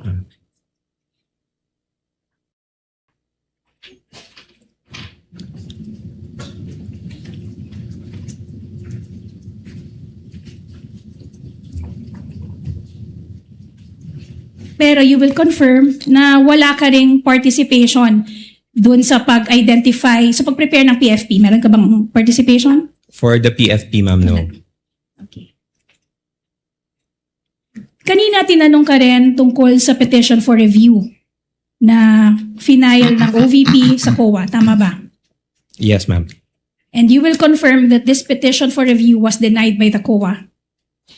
Tama ba? And yes, ma'am, and Yes. subject for motion for reconsideration. Ibig sabihin, nang dininay ito ng COA, yung COA, it stood pat with its earlier decision, with its earlier findings. Tama ba? Your Honor. If he knows, counsel. Yes, ma'am, but then again, subject for the filing of motion for reconsideration. Sinabi mo din kanina na wala kang participation sa drafting ng liquidation. Wala kang participation sa drafting ng request. Wala kang participation sa drafting ng liquidation documents. Wala kang participation sa disbursement. Wala kang participation sa recording. Kasi ang may gawa nito ay si Ginang Acosta, di ba? Yes, ma'am, Naalala mo that's yun. correct. You will confirm na ikaw, ang Chief of Staff at ang Vice President, ang 3 top officers ng OVP. Tama ba? As Assistant Chief of Staff, ma'am. Yes. So, kayong tatlo, kayo yung top 3 officers ng OVP. Assistant Chief of Staff, and the Vice President herself. Tama ba? Yes, ma'am. Sinabi mo na wala kang alam tungkol dun sa mga bagay na yon. At sinasabi rin ng Chief of Staff na wala rin siyang alam tungkol sa mga bagay na ito. So tama bang sabihin na among Your the three Honor, of you, si Vice President lang ang nakakaalam? Let her finish the question. Witness will not answer the question until the objection is ruled upon by the chair. Finish your question, Attorney May. Done, Your Honor. Attorney Christine, what's your objection? Misleading, Your Honor, and vague. First of all, the Chief of Staff has not yet testified with regard to the confidential funds. Well, Attorney Christine, the court took judicial notice of the proceedings in the House of Representatives where the Chief of Staff, Attorney Lopez, testified, and I went through the TSN, and such statements were made along those lines by the Chief of Staff of the Vice President. Witness may answer. Ma'am, can I be clarified? Can you repeat the question, please? Okay. Kanina, sinabi mo na ang top 3 officers ng OVP ay ikaw, as Assistant Chief of Staff, ang Chief of Staff, at ang Vice President herself. Tama ba?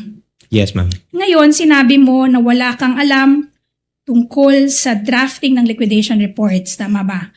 Wala ka ring alam sa disbursement ng confidential funds. Wala ka ring alam tungkol sa recording relative to the confidential funds. Tama ba? Yes, ma'am. Ito rin yung naging posisyon ng Chief of Staff. Wala rin siyang alam tungkol sa mga bagay na to. Ngayon, tama bang sabihin na dahil kayong tatlo ang top 3 na officers or officials ng Office of the Vice President, si Vice President lamang ang may alam tungkol dito sa mga bagay na to? Objection. What's the ground, Christine? Speculative, Your Honor. If you know, Your Honor, again, Your Honor, we don't want to belabor this point, Your Honor, but Defense Counsel keeps bringing us back to this point, Your Honor. The question does not become speculative simply because it's couched in a what if question, Your Honor. And besides, Your Honor, this honorable court has already ruled and has already directed the witness to Your Honor, to answer, Your Honor. The counsel would want the witness to speculate on the state of mind of the Vice President. No, Your Honor. Let me answer it in 2 points, Your Honor. Please, counsel, briefly. Yes, it's not speculative, Your Honor, because there was already an admission that they are the top 3 officials of the OVP. Now, the answer would be based on that admission, so it's not speculative. The question would only be speculative. It's completely conjectural, Your Honor. And second, Your Honor, the only reason I repeated the answer because the witness himself requested me to repeat, but prior to me repeating the question, the Honorable Presiding Officer has already made a ruling. Your Honor, we will be squandering away time if every time I would repeat a question, the Defense Counsel would all of a sudden invoke another ground for objection. We're about to break for lunch, so let's end it on a good note. Yes, but finally, Attorney Christine, I will revise my objection, Your Honor. Incompetent. Allow me, counsels. Base sa testimonya mo, Ginoong Tonyo, wala kang alam sa paggastos, pag-liquidate, pag-disburse ng confidential fund. Tama? Yes, that's correct, Your Honor. Sabi ni Gina Acosta, wala rin siyang alam. Tama? Alam mo ba yan? Na wala rin siyang alam sa paggastos ng confidential fund at kung paano ito niliquidate. Would you know that? Based on what I have read na testimonya niya? Yes, sir. Base sa pagkakaalam mo, alam ba ng Vice President kung paano ito ginastos? The way I understand it, sir, as the head of agency, I would understand that she knows the implementation, sir. Yes. So si Colonel Lachica, alam din siyempre. Yes, sir. As the security officer. I would So assume sa loob ng opisina ng OVP, si VP Sara, head of agency lang ang nakakaalam, ikaw bilang Assistant Chief of Staff, yung Chief of Staff mismo, walang alam, at si Colonel Lachica na ayon sa katanungan ni Senator Judge Soto kanina lang, na hindi naman bahagi ng opisina ng OVP. Yes, Your Honor. Okay. That would be all for redirect, Your Honor. Do you have a short recross, Attorney Christine, or a long one? Do we pause for lunch, or do you want to finish your cross before lunch? We don't have to call lunch at 12 o'clock. We can do it at 12. Past 12. After lunch, Your Honor. You prefer Because- after lunch? Thank you. Yes, Your Honor. Then, since it's only 11:57, we have time for one more, Senator Judge. If you want to avail of it. Yes, I see Senator Judge Tulfo, the next one to interject, raising his hand. The sequence would be Senator Judge Rafi Tulfo, Senator Judge Villanueva, the Senate President, Senator Judge Ontiveros, Senator Judge Lacson, Senator Judge Padilla, and I just saw Senator Judge Bam. So we have time for one or two more Senator Judges before breaking for lunch. Senator Judge Rafi, you are recognized, sir. You may proceed. You have 2 minutes, sir. Thank you, Mr. Presiding Officer. Kayo po ay nag-reply sa AOM from COA for the check number 244027 dated 20 December 2022. Ano po yung proseso na ginagawa nyo once kayo po ay nakatanggap ng AOM or disallowance? Good morning, Your Honor. When we receive AOMs within the office, once we receive it, we inform of course, the Chief of Staff and of course also the head of agency of the AOM. We send them a copy for their information. Do you investigate? Once meron na pong instruction to kung sino po yung magko-conduct ng review, then that's the time po that we conduct a necessary review for Do you ask the reply. questions? Yes, sir, to the concerned na mga To the concerned. concerned na mga divisions. What questions do you ask, for example? Usually, sir, we ask point per point on what is Point per point, okay. point per point what is indicated in the AOM, so Yes. that we can also address the concerns point by point. Very good. Now, isa sa mga AOM ay observation ng COA, kulang sa mga dokumento, halimbawa, itong sinabi rito, 170,000 at marami to by the millions. 170,000 for the payment of reward, open and closed medicines. Did you not ask, ano ba talaga to? Anong klaseng medicine ang binili? Kasi ang pagkakalam ko, meron kayong pera from confidential funds, binigay nyo doon sa informant para siya nang bumili ng medisina. Yes, sir. Yung po Did you yung- ask kung anong medisina binili para sa medisina bibili nung informant, yung pera? When the time na nag-consult po ako with the security officer, sir, I did not ask anymore on the specifics, but I asked on paano po yung naging process nila in terms of noong pag-release nung funds for the informants or for the agents. Sir, you are a very highly educated person from prestigious schools. Come on, it doesn't make sense. It defies logic. Tatanungin mo dapat to protect Sarah kasi very close ka kay Sarah.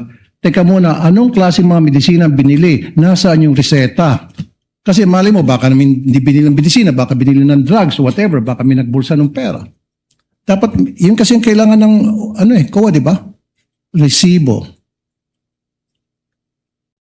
At the time po, sir, when I consulted with the security officer, sir, I was not able to ask anymore on Why the not? details, sir. It's part of your job. In fact, pumirma ka doon sa pag-reply mo sa AOM. I asked, sir, So kung ano pumirma yung ka process. nakapikit. Yes, sir. No, sir, hindi naman po na nakapikit, sir, because nagtanong naman po ako sa security officer namin, sir, on how it was released or implemented on the ground. So, kung ano po yung nabigay na information, sir, yun po yung nailagay ko sa pag-draft po ng reply to the AOM. Hindi mo rin tinanong bakit pare-pareho yung signature sa different names ayon sa NBI, forensic, tapos pare-pareho yung handwriting sa different names, parang isang tao lang nag-fill up, meron pa nga walang signature at nag-receive ng by the hundreds of thousands each. Sir, You didn't ask, bakit mo tinanong, hindi mo tinanong, bakit pusa, bakit ito si Pagong, pinagtatawanan tayo ng tao, etc. Why? Did you not ask? Sir, at the time, sir, hindi ko po nakita yung mga acknowledgement receipts, sir. I was only made aware of the acknowledgement receipt, sir, when it was already shown during the HOR na mga hearings, sir. Hindi kasi pag nagtanong ng attachment, then di ba sabi mo you ask questions point by point, you investigate, then kinuha mo sana yung mga dokumento and then pinakita sa iyo and then nagtanong ka point by point like you said, and then you are a very educated person, you should have asked a lot of questions to satisfy dun sa request ng COA. Sir, Kasi tulad yan, po sa pagong. Imposible hindi mo nakita yan. Tapos pare-pare yung pirma sa isang same handwritings para sa napakaraming pangalan at saka isang pirma sa napakaraming pangalan according to the NBA forensic. You didn't ask? Sir, at the time po, sir, I did not see the acknowledgement receipts. Come on, po, sir. Like I said, napakatalino mong tao sa credentials mo. Dating professor, Ateneo, UP, di ba? And then, now, parang, sorry sir, parang nagmaang-maangang ka. Again, is it blind loyalty? Thank you po. Thank you, Mr. Presiding Officer. Are you going for lunch or the rostrum, Attorney? Senator Judge Joel. Okay. I thought you were headed towards lunch already. Senator Judge Villanueva, as the last Senator Judge to interject before we break for lunch. You have 2 minutes, sir. You may proceed.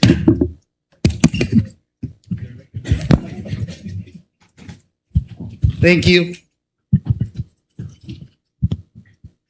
Mr. Witness, sinita po kayo ng COA dun sa pag-approve nyo ng disbursement voucher, no? Yung 125 million. At ang explanation nyo, delegated po sa inyo pag more than 1 million. Is that correct? Yes po, sir. There is an office order, sir. Ano yung extent of your authority? Ministerial approval or may responsibility din kayo na determine if this is lawful, properly supported, and authorized expenditure bago kayo pumirma? There is also a level of checking, sir, if documentary attachments have been complied, sir, prior to the affixing my signature, sir. Like? Kung sa mga disbursement vouchers, sir, dapat merong mga supporting documents on the reasons for the request po, sir. Like? One of which, sir, say for example, there is an activity design, sir, which indicates kung ano yung mga activities to be done and the expenses for those activities. Okay, nung winidraw po yung salapi, 125 million, sabi po ni Ms. Acosta, you accompanied her. Alam niyo po na after nung winidraw yung salapi, diretso po pinlace ito sa custody ni Colonel Lachica. Alam niyo po yan? At the time, sir, I did not know, sir, kung ano yung arrangement nila ni Miss Gina Acosta, sir. I just accompanied her to the bank, sir, as per her request. So you have no knowledge? I have no knowledge po, sir. You're the disbursement officer. You don't have any knowledge, so wala ding written authority, no? Anyway, dun po sa testimony ni Ms. Acosta, sabi po niya, si Colonel Lachica was not bonded, yet the confidential funds were released to him because he was supposedly na siya yung mag-implement ng activities on the ground. As Assistant Chief of Staff, as disbursement voucher signatory, officially approving the DVs. Aware po ba kayo dito sa ganitong arrangement? I had no personal knowledge po, sir, on that arrangement, sir. Kasi kung ganun, parang sinasabi nyo na parang ministerial duty lang po yung sa inyo. Although kanina sabi nyo hindi po. Kasi why would you allow that, no? Then next question, Asek, kayo po mismo yung pumipirma dun sa November 30, 2023 OVP response to COA stating that all transactions involving the 125 million pesos were valid, proper, and regular, and explaining that the 40 million medical and food aid was given to persons conducting nationwide surveillance operations. Bago po ninyo ginawa, may factual representation po ba kayo sa COA? Ano po yung inyong ginawa, yung personal po ninyo na verify bago niyo po ito ginawa? Sorry, sir. The question again, sir. Just to be clarified lang, sir. Ulitin ko po yung question. Nung nag-respond po kayo dun sa COA that all transactions involving the 125 million were valid, proper, and regular, in-explain nyo din po yung 40 million medical and food aid was given to persons conducting nationwide surveillance operations. Bago po ninyo ito ginawa,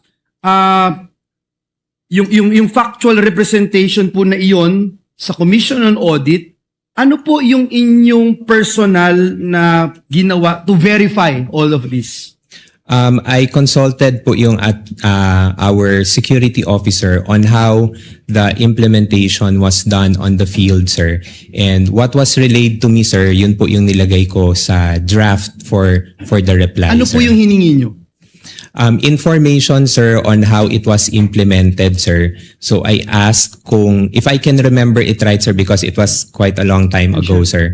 I asked kung paano yung manner of release of the funds on the ground, sir, and especially yung sa medical and food aid, sir. And what was relayed to me, sir, was that the funds were released to the informants or the agents through cash, and then based on their representation that they would need these funds for the purchase of medicines and supplies. Binanggit nyo po dun sa AOM na lumabas na notice of suspension, wala pong nakalagay na misuse of funds. Right? So, ano po yung ginawa po ninyo after po lumabas ito? Despite the fact na wala ho kasi yung nakalagay na misuse of funds, pero nakalagay po doon yung lacking of documentary records to support yung ginawa po ninyo.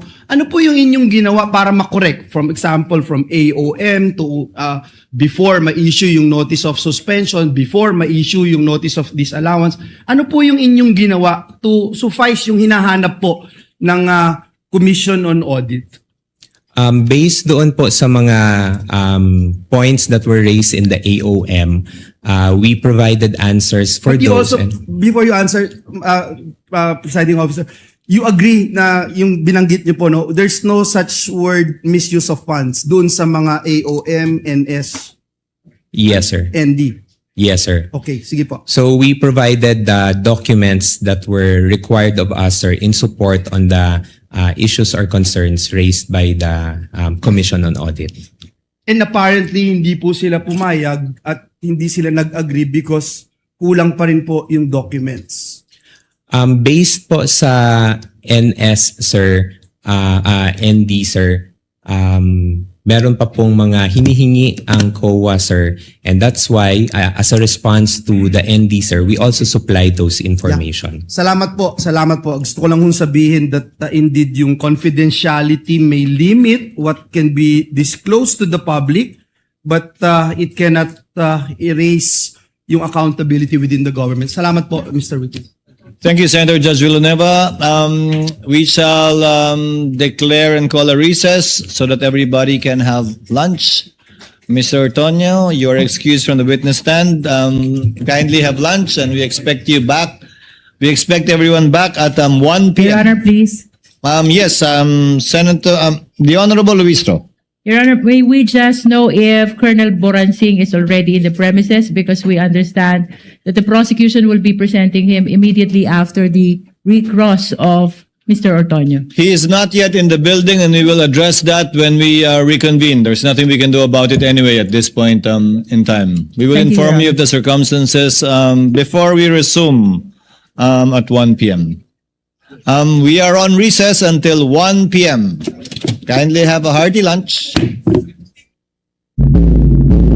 Mga kabombo at mga ka-Star Nation, yan ang unang bahagi ng impeachment trial. Morning edition po yan. Mamaya ang resumption 1:00 ng hapon pagkatapos ho ng ating Bombo Network News. At sa puntong ito ng atin po ang pagtutok dyan sa mga kaganapan sa impeachment trial, pumasok na ho tayo sa oras ng Bombo Network News Noontime Edition. Tayo ho ay sumasayang papawid pa rin sa 32 himpilan ng ating Bombo Radio at Star FM stations nationwide and worldwide. At mga pangunahin sa ating mga balita. Attorney Ligutan nagpaliwanag sa kanyang August 12 online post ukol sa misleading questions at nanindigan na hindi niya tinalakay ang merito ng impeachment complaints laban kay Vice President Sara Duterte. Karagdagan sa mga balita, Presiding Officer Escudero nagbabala laban sa trial by publicity sa impeachment trial at ang House at Defense Council ay pinaalalahanan sa kanilang mga pahayag. House panel sinuri ang nasa 46.4 billion pesos na 2027 budget ng Department of Justice.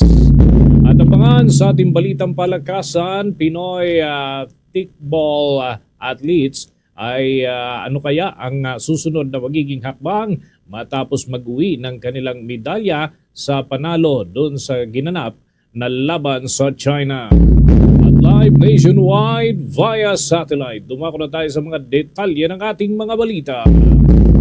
Sa pagsisimula ng Day 19 ng impeachment trial laban kay Vice President Sara Duterte, binigyan ng Senate Impeachment Court ng maikling panahon si Attorney Virgil Ligutan para sa pagpapaliwanag ukol sa kanyang naunang post sa internet kaugnay ng misleading questions noong August 12, 2026. Ang naturang post online ay dati nang pinuna ng panig ng depensa nitong si Vice President Sara Duterte. Paliwanag ni Attorney Ligutan, ang kanyang pahayag sa internet ay isang regular na post ukol sa isang misleading questions at kanyang pagiging teacher o pagiging guro at yung kanyang instinct ang nagtulak sa kanya upang gawin ito. Gate nga ng batikang litigator, ang pag-post sa social media ay hindi pa tama laban sa sino mang miyembro ng defense team at sa halip ito ay sa pangkalahatan at pangkabuuan. Hindi rin niya makatwiran na iangat ng defense team ang naturang issue sa korte dahil wala naman siyang nilabag na anumang panuntunan at hindi rin umano niya tinalakay ang merito ng kaso. Ayon pa kay Ligutan, isa siyang abogado at isa ring guro, kaya't magpapatuloy ang kanyang pagnanais na makapagturo kahit siya ay miyembro ng House Prosecution Panel dyan pa rin sa nagpapatuloy na impeachment trial. Karagdagan pa sa mga balita. Inabot ho ng 32 minuto ang inilabas na ruling ni Presiding Officer Francis Chis Escudero sa online post ni Attorney Virgil Ligutan. Yan ay nangyari nga noong Agosto 12 ng taong ito na tumutukoy sa paggamit ng misleading questions sa cross-examination. Tinalakay din ng presiding judge ang paggamit ng ilang hindi akmang mga pananalita sa nagpapatuloy na impeachment trial tulad na lamang ng katagang scam, scammer at maraming iba pa. Ayon kay Escudero, nananatiling bukas ang impeachment court ngunit hindi niya hahayaan na mangyari ang trial by publicity sa hukuman tulad na lamang ng paggamit ng online platform para matalakay ang merito at iba pang mga salik na bumabalot sa kaso. Nagbigay din mga kabombo ng strict warning ang presiding judge at ibinabala ang hindi lamang formal na warning doon sa mga miyembro ng magkabilang kampo at sa halip ay maaari pa na magkaroon ng mas mabigat na parusa at doon sa magkabilang panig at maging sa mga senator judge ay posibleng maharap ang mga ito sa anumang kaso. Nagbabala rin mga kabombo si Escudero sa mga ito na itigil na ang pag-post ng comment o commentary ukol naman sa trial sa alinmang platform, ito man ay online o iba pa. Iginit pa ng senador na ang paggamit sa social networking sites para sa pag-usig doon sa mga issue kaya naman ay pakialaman ng public perception sa labas ng impeachment court ay nakakasira sa integridad at maging sa impartiality ng proceedings.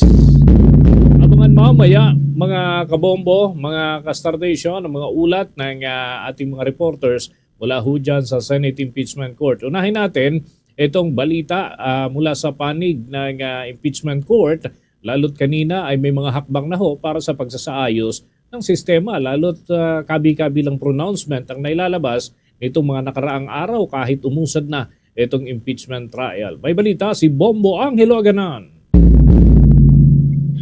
Yes, Bombo Dennis, sa pagbubukas nga kanina ng impeachment trial ay agad na binigyan ng pagkakataon na magpaliwanag itong si Attorney Amando Ligutan kaugnay sa issue ng mga kanyang post sa internet na umano'y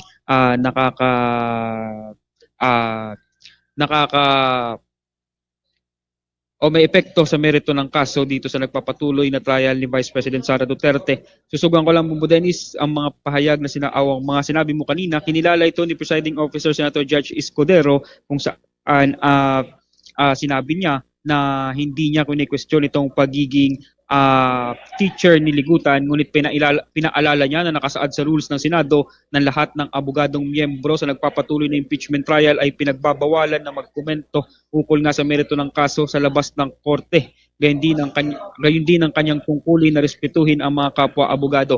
Samantala, Bombo Dennis, sa naging ruling naman itong si Presiding Officer Escudero, naging pangkalahatan ito, no, kung saan inuna niya ang pagpapaalala dito sa mga senator judge dahil ayon kay Escudero dapat magsimula ito sa sariling korte o magsimula ito sa impeachment court. Aniya, bago higpitan ang mga partido at abogado tungkol sa kanilang mga pampublikong pahayag, kailangang unang tiyakin na ang mga senator judge mismo ay sumusunod sa standards at impartiality at proper conduct. Obligasyon aniya ng mga senator judge ang maging impartial at politically neutral. Dapat nilang sundin ang kanilang oath na magbigay ng patas na hustisya at iwasang gumawa ng mga komento na maaaring makaapekto sa resulta ng kaso o makasira sa tiwala ng publiko sa pagiging patas ng korte. Ngunit nilinaw naman ni Escudero na hindi pinagbabawalan ang mga senator judge na magtanong. Maaari aniyang magtanong ng masinsinan ang mga senador hukom para linawin ang ebidensya at malaman ang katotohanan. Hindi aniya nangangahulugan na bias ang isang judge dahil ang sagot ng witness ay maaaring makatulong sa isang panig. Ang mahalaga umano ay ang tanong ay relevant, material, patas at para lamang sa clarification. Samantala, Bombo Dennis, ayon naman kay Escudero, kung meron naman umanong mga violation itong mga senator judge o nakitang violation ng mga ukol dito sa mga senator judge sa kanilang mga pahayag, ay maaari naman daw itong idulog sa Senate Committee on Ethics dahil ito aniya ang katamang forum para pag-usapan ito. Pangalawa, Bombo Dennis, sa ruling ni Escudero, muling pinaalalahanan niya ang parehong panig ng prosecution at depensa na sakop sila ng Rule 18 ng Senate Impeachment Rules kung kaya't mahigpit na ipinagbabawal ang mga komento sa labas ng korte na mga kaapekto sa merito na nagpapatuloy na impeachment trial ni Vice President Duterte. Ay muling iminungkahi ni Escudero na magtalaga na lang sila ng mga spokesperson para sa kanilang kinakailangang communications dahil ang mga spokesperson, Bombo Dennis, ay hindi sakop sa Rule 18 at sila lamang ang pwedeng mag-discuss na may kaugnayan sa merito dito nga sa nagpapatuloy na trial. So para naman doon, Bombo Dennis, sa mga sinabi mo kanina na maaaring maging violations nitong mga parehong panig ng prosecution panel at ng defense team, maging ang mga ayon kay Escudero, Bombo Dennis, sa first offense ay maaari lamang silang ma-reprimand and admonition, paalalahanan lamang itong parehong panig, pero sa second offense, Bombo Dennis, ay maaari na silang mamultahan ng halos o aabot sa 30,000 pesos bawat Bombo Dennis, bawat violation. So kung magka-violation sila, Bombo Dennis, ng magkailang ulit, yun din ang bilang ng ipapataw sa kanila. Yun din ang bilang ng ipapataw sa kanilang 30,000 pesos, Bombo Dennis, At samantala, Bombo Dennis, para naman sa isinagawang cross-examination ng defense team bago ito magsimula, Bombo Dennis, ay nagmanifest na agad ang prosecution na paalalahanan itong defense team na bawal magbigay ng mga leading questions sapagkat hindi sila sakop ng etong ang pagiging hostile witness itong si Ortonio dahil applicable lang ito sa prosecution. Naging mabilis naman ang cross-examination itong si Attorney Christine Ferrer ng Depensa kung saan napuno naman ito ng objection mula sa prosecution at dito lang ay na-establish niya, Bombo Dennis, na wala sa mga AOMs at notice of disallowance and notice of suspensions mula sa Commission on Audit na nakalagay na mayroong misuse of confidential funds sa paggamit ng Office of the Vice President. At hindi rin umano kailangan agad ang physical and financial plan sa paghingi nitong confidential funds dahil hindi ito nakalagay sa joint circular ng Commission on Audit. Ngunit sa redirect naman ng prosecution, Bombo Dennis, binalikan agad ito ni Attorney May Divina Gracia kung saan nakasaad doon sa joint circular na ang pangangailangan ng physical and financial funds bago nga humingi ng confidential funds. Inamin naman ito ng testigo na hindi aniya nabasa itong joint circular. Sa pagtatanong, Bombo Dennis, ng mga Senator Judge, naging punto ni Senator Judge Tito Soto kung saan question niya agad kung ito bang si Colonel Raymond Lachica ay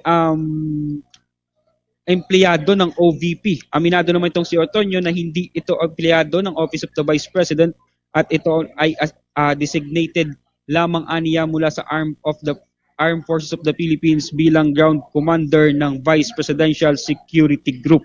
Samantala, mas naging highlights naman itong kay Senator Judge Kiko Pangilinan, Bombo Dennis, kung saan question nito ang naging proseso ng paggastos ng confidential funds lalo na sa payment of rewards, partikular sa mga gamot at pagkain. Dahil ayon kay Pangilinan, public office itong Office of the Vice President, kaya pag nag-purchase ito ng mga gamot, dapat ay may bidding. Ngunit bakit aniya hindi ito question ni Ortonio nang magbigay itong si Lachica ng mga acknowledgement receipts na may nakalagay na payments of rewards in terms of medicine. Kayon kay Pangilinan, bakit sa gamot umano ginastos ang confidential funds ng Office of the Vice President kung saan lumabas na mula sa December 2022 hanggang September 2023 halos 122 million peso ang binayad ng ahensya sa mga informant na payment of rewards in terms of medicine. Bombo Dennis. Okay, one just last point, Bombo Anghelo, sapagkat may mga nakahanay din tayo na iba pang mga pag-uulat ay yung tungkol kay Vice President Sara Duterte. Hindi ito pala kasama doon sa ruling ni Presiding Officer Chis Escudero sapagkat si Vice President ay hindi nag-a-appear dyan sa impeachment trial. So, ganun din yung naging issue dun sa mga humaharap na abogado dyan sa panig ng prosecution. Kaya sila na-call out, Bombo Anghelo. At yung pinaalala uli, yung pagtatalaga ng tagapagsalita na non-member nung panel na humaharap dyan. So, aside from that, may karugtong pa ba ito? Itong ruling na ito, yun na yung totality, Bombo Anghelo. Sa pangkalahatan, Bombo Dennis, ay yun lang ayon nga dito kay Presiding Officer Escudero, ang sakop lamang nitong Rule 18, Bombo Dennis, ay ang mga Senator Judge. Linawin ko lang, Bombo Dennis, ang sakop ng Rule 18, Bombo Dennis, ay ang mga Senator Judges, Prosecutors, at panels of prosecutors, counsel for prosecutors, at maging ito nga si Vice President Sara Duterte, ang counsel for respondents naman at ang mga witness. At tama ka dyan, Bombo Dennis, hinikayat niya nga na magtalaga na ng mga spokespersons itong magkabilang panig dahil itong mga spokespersons ay hindi naman sakop dito sa Rule 18 ng impeachment court, kaya sila ay maaaring mag-discuss ng merito dito nga sa labas ng korte, Bombo Dennis. Sige, with that, maraming salamat, Bombo Anghelo. Mula dito sa Senado ng Pilipinas, ako si Bombo Anghelo Ganan, and this is Bombo Radio Philippines, the #1 radio network in the country. Your trusted source of news and information. Basta Radio, Bombo! Oras natin sa buong kapuluan, 26 na minuto na makalipas ang alas 12 ng tanghali. Mula ho dyan sa pagtutok sa mismong liderato ng impeachment court, tunguhin naman natin ang iba pang mga pangyayari dyan sa nagpapatuloy na impeachment trial Day 19 at alamin natin kung ano pa ang ilang kaganapan dyan. Sa linya si Bombo Jaira Hangayo. Yes, Bombo Danis, bago itong naging ruling ni Presiding Officer Francis Chis Escudero, maalala natin kahapon no, may mga salita na ginamit sa impeachment court gaya ng scam, mastermind, kung saan naging usap-usapin ito, naging objection din sa parte na depensa itong mga salitang ginamit ng prosecution. And kahapon na sa post-trial briefing ay giniit ni Defense Counsel Attorney Michael Powa na mahalagang maging maingat ang magkabilang panig sa paggamit ng mga salitang maaaring magbigay ng konklusyon o makaimpluwensya sa pananaw ng publiko habang nagpapatuloy ang impeachment trial ni Vice President Sara Duterte. Ayon kay Attorney Powa, ikinatuwa ng depensa ang naging paalala ni Presiding Officer Senator Francis Chis Escudero hinggil sa panggamit ng mga salitang tulad ng scam, lying, mastermind at iba pang suggestive terms. Anya, kahit ma-strike out sa record ang isang pahayag, maaari na rin itong marinig at narinig nga ng publiko at kumalat online. Sinabi ni Attorney Powa na bahagi ng kanilang responsibilidad na protektahan ang karapatan ng kanilang kliyente laban sa prejudgment o mind conditioning. Aminado rin siya na bahagi ng legal strategy ang pagtatanong ng mga abogado na kalaunan naman na ibinabawi o iniuurong, ngunit dapat pa rin tiyaking hindi ito nauuwi sa mga pahayag na tila naglalatag ng mga konklusyon. Kaugnay niyan, pakinggan natin ang naging pahayag ni Attorney Michael Powa. Kung ikukumpara natin sa mga previous impeachment trials, no, sa ibang mga nangyari, hindi kasi ganun pa hindi pa ganun ka ginagamit yung social media ng mga panahon na yon, as compared to now, everything that happens is on social media. So sabi nga nila, if certain words are uttered, even if it's withdrawn or stricken off the record, it takes a life of its own at alam nyo naman nagagamit yan. No? And iniiwasan natin na nagkakaroon ng konklusyon, hindi lang dito, pero kahit doon po sa publiko na nanonood. Sometimes may mga strategy kami mga abogado, diba? So kahit sa defense naman, kahit naman kami, meron din kami mga tinatanong tapos wini-withdraw, diba? So it's part of lawyering in a way. But in this case, we just wanted to be very careful because we also want to protect the rights of our clients. Siyempre, as to prejudgment or mind conditioning, yun yung mga gusto nating iwasan. And tayo naman sa defense, kahit tayo, we commit na iwasan din natin gumawa ng mga ganyang bagay. Ang usapin ay muling lumitaw matapos gamitin ng prosecution panel ang salitang scam at salitang lying habang tinatanong si Office of the Vice President Assistant Chief of Staff Lemuel Ortonio tungkol sa magkakaibang paliwanag ng Office of the Vice President sa paggamit ng confidential funds. Agad itong tinutulan ng depensa at iniutos ni Escudero na alisin sa record ang naturang pahayag. Dahil dito sinabi ni Attorney Michael Powa na hindi lamang prosecution ang dapat sumunod sa paalala ng impeachment court, kundi maging ang depensa rin upang mapanatiling patas at nakatuon sa ebidensya ang paglilitis. Nakita natin kanina nagbabala si Senate Impeachment Court Presiding Officer Francis Chis Escudero sa mga abogado na magkabilang panig na laban dito sa paggamit ng mga salitang maaaring magbigay ng konklusyon o makaimpluwensya sa publiko habang nagpapatuloy ang paglilitis kay Vice President Sara Duterte. Binigyang halimbawa kanina ni Escudero ang mga salitang ginamit sa pahayag gaya ng scam at mastermind na anya ay hindi dapat ginagamit ng alinman counsel na sangkot sa impeachment trial. Ayon kay Escudero sa klaw ng Rule 18, ang presiding officer, senator judges, prosecutors, respondent, kanilang mga counsel at witnesses, binigyan diin niyang maaaring magkaroon ng kaukulang hakbang kapag nilabag ang court order bukod pa sa posibilidad ng contempt. Maaarian niyang ipagawa sa clerk of court ang pagpapadala ng certified copy kaugnayan ng order, transcript of records sa Supreme Court, Office of the Bar Confidant para sa nararapat na aksyon. Nilinaw naman na itong referral ay hindi nangangahulugang may napatunayang paglabag o agad na ipinataw na disciplinary penalty. Yan yung mga nagkaganapan rin kanina, Bombo Dennis, bago magsagawa ng cross-examination ang parte ng depensa dito nga sa nagpapatuloy na impeachment trial laban kay Vice President Sara Duterte. At live mula dito sa Senate Impeachment Court, ito si Bombo Jaira Hangayo and this is Bombo Radio Philippines, the #1 radio network in the country. Your trusted source of news and information. Basta Radyo. Bombo! 29 na minuto bago sumapit ang alauna ng hapon. At kagaya ng binabanggit kanina ng presiding officer na si Escudero, alauna ho ng hapon ang resumption ng impeachment trial ngayong day 19. dyan pa rin sa paghimay ng kaso itong si Vice President Sara Duterte. Una nga rito ay maagang nagkasagutan sina Attorney May de Binagracia at Attorney Christine Ferrer doon sa pagsisimula ng Day 19 ng impeachment kay Vice President Sara Duterte. Ilang minuto matapos sa magsimula ang cross-examination, itong si Ferrer agad na nag-object. Itong si Attorney de Binagracia ukol sa katanungan ng kanyang counterpart kay Assistant Secretary Lemuel Ortonio. Ukol yan sa kung saan nagastos ang confidential funds ng Office of the Vice President. Ayon sa prosecutor, incompetent ang witness para sagutin ang nasabing mga katanungan. Gayunman, sinagot naman ito ni Attorney Ferrer na lahat ng budget ng Office of the Vice President ay inaaprubahan nitong si Ortonio, bagay na bahagi umano ng mga proseso.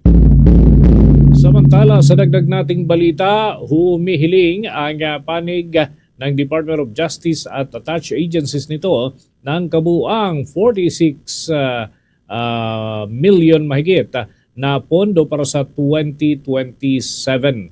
Ang nasabing halaga, stand corrected, billion ang pinag-uusapan mga kabombo, hindi milyon, sapagkat ito ay meron hong 46.435 billion pesos na budget ng ahensya at katumbas ito ng humigit kumulang sa 0.68% ng 7.2 trillion pesos na proposed national budget para sa 2027. At batay sa opisyal na report ng Department of Justice, naging magandang performance ng kanilang ahensya nitong nakalipas na taon at kailangan muli ng sapat na pondo sa susunod na taon. Para yan masiguro matiyak na tuloy-tuloy ang magandang serbisyo ng kanilang kagawaran.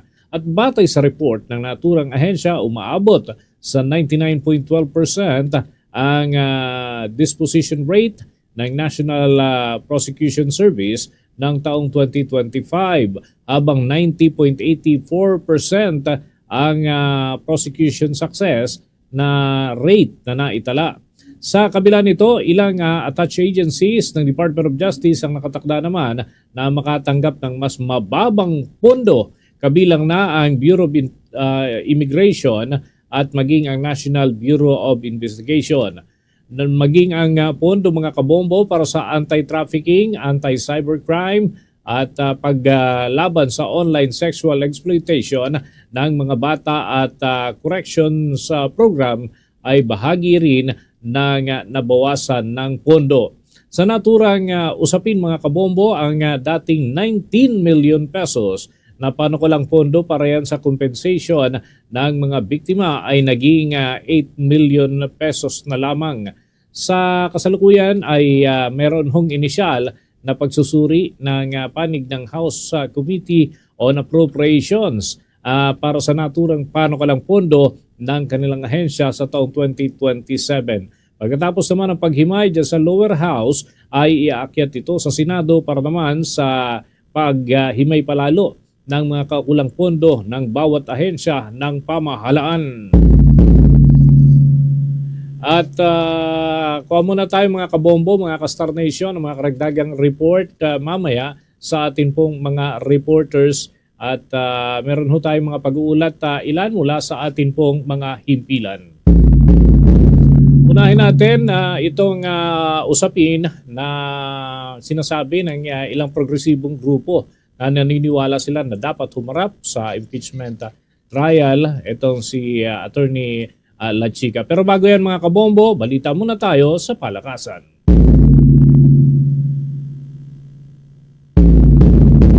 Pinoy kickball athletes nakapag-uwi ho ng medalya, karagdagang karangalan para sa ating bansa. Ginanap ang laban dyan sa China at may nakaalap na impormasyon ang Star FM Manila.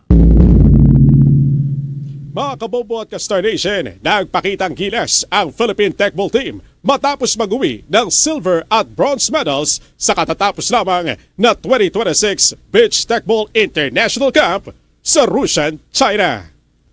Nasungkit na mga batang athletes na sina Anel Pasis Jr. at Prince Agustin ang silver, habang bronze medal naman ang nakuha ni Joanna Abulencia at Rizalin Amulacion. sa exclusive interview ng 102.7 Star FM Manila sa kanilang coach na si George Balanay, ibinahagi nito kung paano niya sinanay at dinisiplina ang mga atleta. A year ago, noong April, so doon na po nag-start kami sa techball. So pagising sa umaga, start na po bago pumasok sa school. Tapos pagdating hanggang gabi, meron po kaming ilaw, so may spotlight. Parang naging routine na po namin. Lahat kami dito na grupo is former sepak takraw player. Sila sa palarong pambansa, Batang Pinoy, national athletes po sila ng sepak takraw. So mabilis at may background din po sila ng mga football, ganon. So mabilis na lang po yung blending ng mga skills kasi may control na po sila sa bola. When it comes to techball naman po, I started from zero knowledge. So naglaro po ako ng Vietnam and then eventually kinuha po ako na coach until I formed this team na po. Itunuturing itong panibagong tagumpay para sa Philippine Techball at dagdag na inspirasyon dahil 2020 lamang ipinakilala ang sports na ito sa bansa. Sa ngayon, naghahanda naman ang Philippine Techball team para sa 20th Asian Games na gaganapin sa Aichi, Nagoya, Japan sa Setyembre. At yan ang ating balitang sports mula rito sa 102.7 Star FM Manila. Nagulat, Star DJ Antonio Labana, and this is Momo Radio Philippines, the #1 radio network in the country. Your trusted source of news and information. Basta Radio! Bombo! Babanag tayo mga kabombo ng mga karagdagang update. Tutukan naman natin ang panig ng prosekusyon at iba pang kaganapan dyan ho sa impeachment court. Kaugnay nitong ika-19 na araw ng impeachment trial. Alamin natin ang mga pag-uulat mula kay Bombo Annalise Soberano. Bombo Dennis, nagbabalanga si Senate President at Senate Presiding Officer Francis T. Escudero laban sa mga pampublikong pahayag at talakayan tungkol sa merito ng impeachment trial laban kay Vice President Sara Duterte. Ayon kay Escudero, ang trial by publicity ay maaaring makasira sa integridad at dignidad ng korte at magpalit ng galit ng publiko bilang kapalit ng aktual ng ebidensya.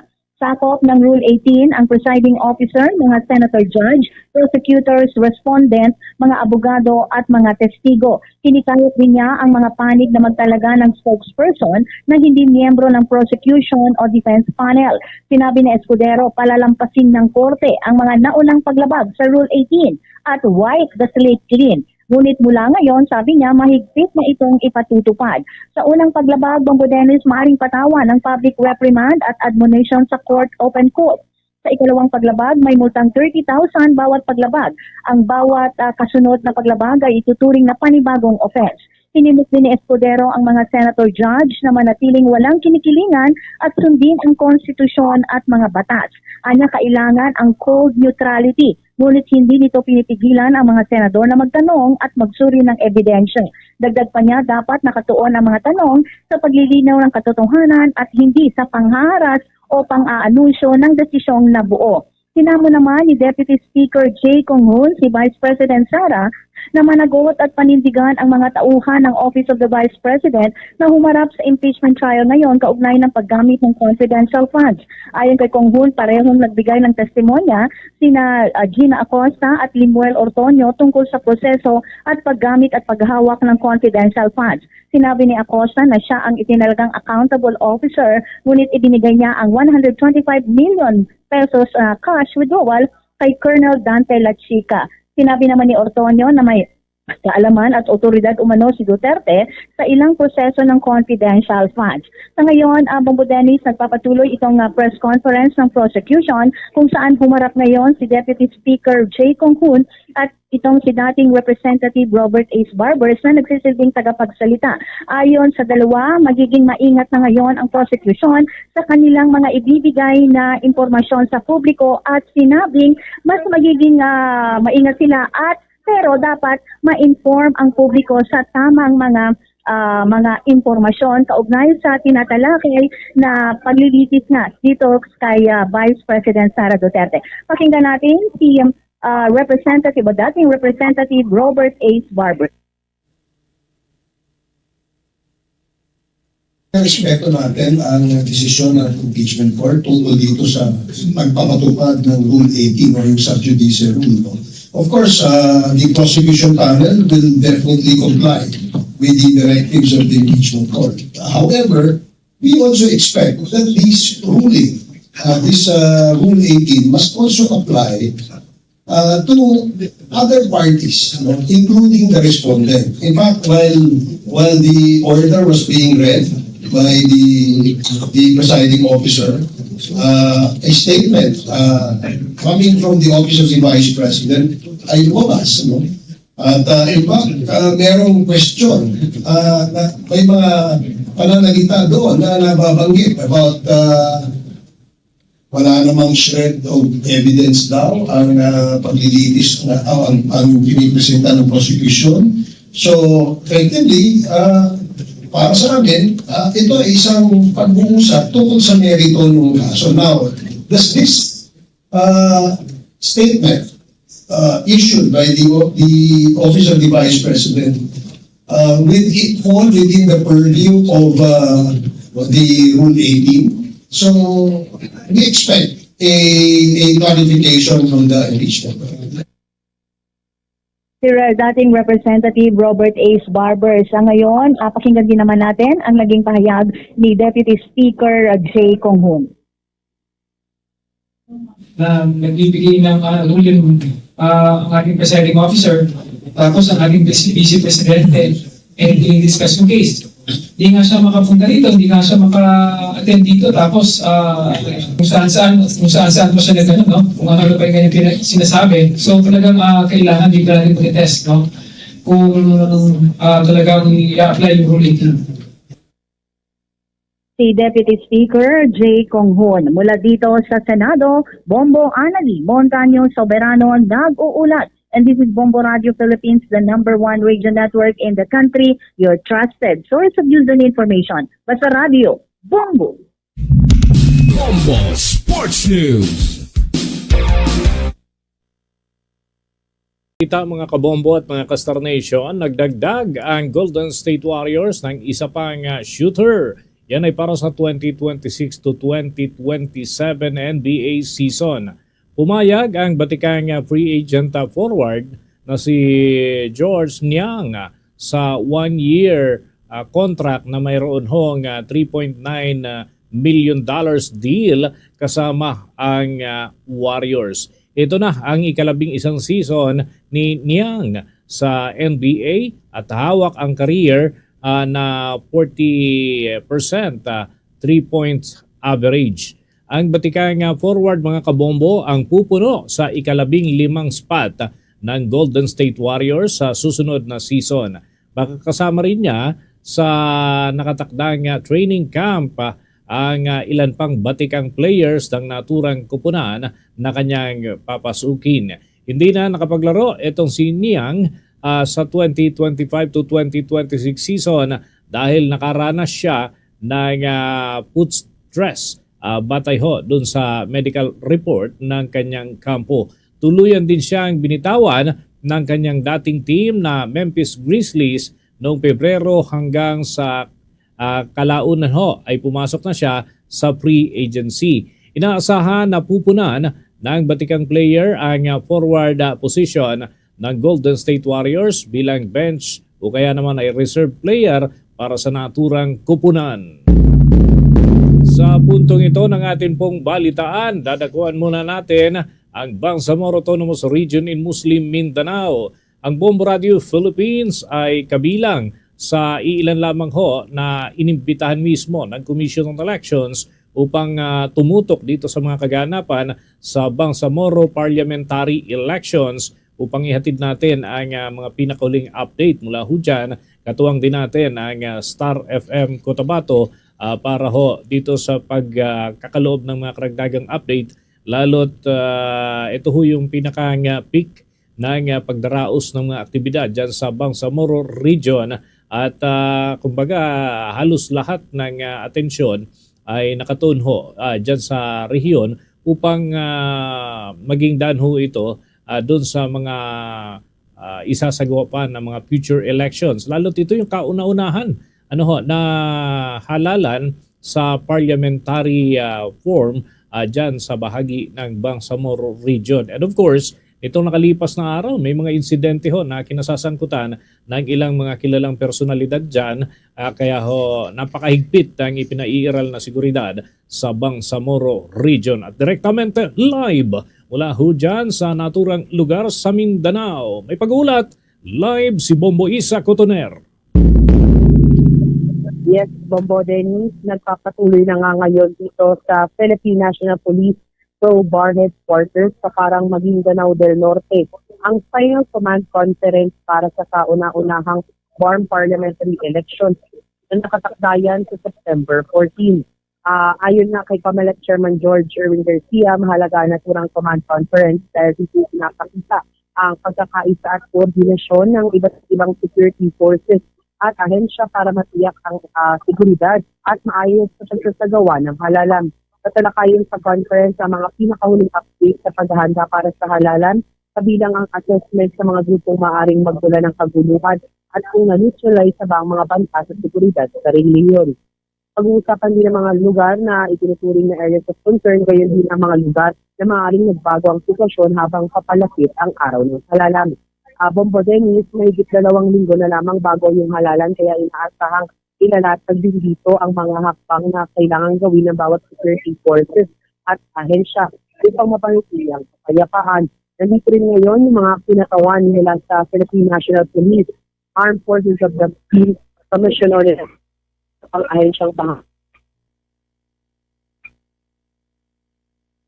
Natin muli yung linya ni Bombo Isa Cotoner maya-maya lamang mga kabombo at mga ka-Star Nation. Aktual na nandun sila sa area at para maging bahagi ng observers dito sa idaraos na Bangsamoro Autonomous Region in Muslim Mindanao Parliamentary Elections. At maliban dyan, ang full body ay nagsasagwa din ng kanilang iba pa o mga related activities para sa information campaign dito sa malaking aktibidad na ito. Nagbabalik sa linya si Bombo Isa Cotoner. Please come back. Yes, Bombo Dennis, inaasahan nga dito si Department of Interior and Local Government, John Victor Muya, bilang bahagi nga siya nung isasagawang pulong. Andito rin ang inaasahan ng PNP Chief as well as yung bagong talaga nga na AFP Chief. Sa ngayon, Bombo Dennis, hinihintay na lang natin yung aktual na pagsisimula ng pulong para nga dito sa command conference.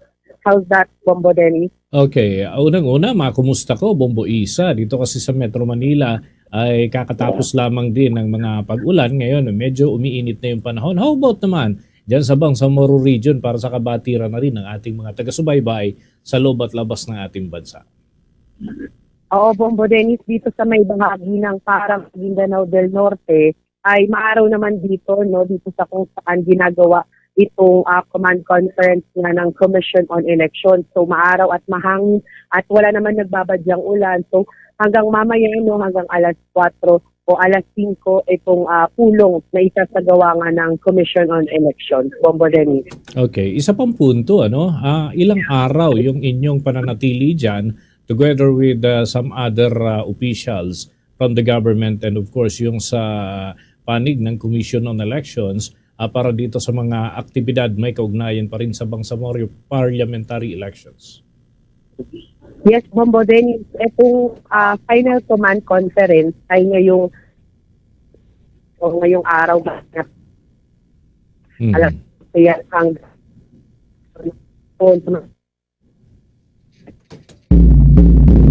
And mga kabombo, mga ka-Star Nation, ang pag-uulat ni Bombo Isa Cotoner. Ito yung napakita mga kabombo doon sa mga video kanina, yung aktual na sitwasyon doon sa lugar, final command conference. And siguro after that, makausap natin ang mismong chairman ng Commission on Elections para sa total assessment dyan sa mga aktibidad nila.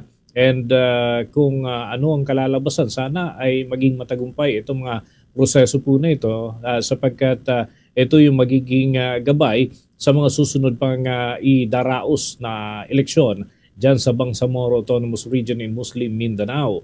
And of course, may paparating din ho tayo na barangay at sangguniang kabataan elections. Parte ng mga proseso ay paghahanda. So, masusubukan dito yung kahandaan ng poll body para sa iba pang mas malalaking proseso ng eleksyon. But of course, nitong nakalipas na mga araw, meron din mga idinaos na aktibidad kagaya doon sa bahagi po ng Naga, and meron din dyan sa Cavite, and mas maaga pa doon sa probinsya naman ng Laguna. So may iba po na mga idinaraos din na mga aktibidad, pero ito kasi mas malaki ito, no? Mas malaking event yung idinaraos dyan sa Bangsamoro region sapagkat buong rehiyon ito, napakaraming probinsya yung saklaw po nito, at yung proseso mismo ang nais makita kung paano yung magiging changes at kung mga adjustment na kailangan ay may sasakatuparan sapagkat ito yung magiging gabay na sa mga darating panghalalan dyan sa Bangsamoro region, kaugnay pa rin ng mga proseso. So kung makakapagtalaga ng panibagong set of leaders dyan sa Bangsamoro region, ay ito yung magiging kauna-unahan na pagkakataon na elected. Yun pong manunungkulan. No? Sapagkat ngayon, puro appointed na mga opisyal ang siyang nakaluklok at sila yung gumaganap ng mga vital roles dyan sa Bangsamoro region. So kung sakasakali na magiging matagumpay itong proseso po na ito, yung elected mismo ng tao. Very important na yung mismong mga taga roon sa naturang lugar ang pipili ng leader para sa kanilang rehiyon, sapagkat sila yung nakakabatid ng kanilang sitwasyon at kung ano yung kanilang pangangailangan dyan sa nasabing lugar. Hindi lamang ho ito, mga kabombo, usapin ng liderato, kundi siyempre may mga kinakailangan na ikonsidera, lalo't ito ay isang nakabukod na rehiyon at yan ay although saklaw ho ito dati ng iba't ibang rehiyon na magkakatabi, pero ngayon ay sakop na ng Bangsamoro Autonomous Region in Muslim Mindanao, and very crucial yun hong aspetong pansiguridad.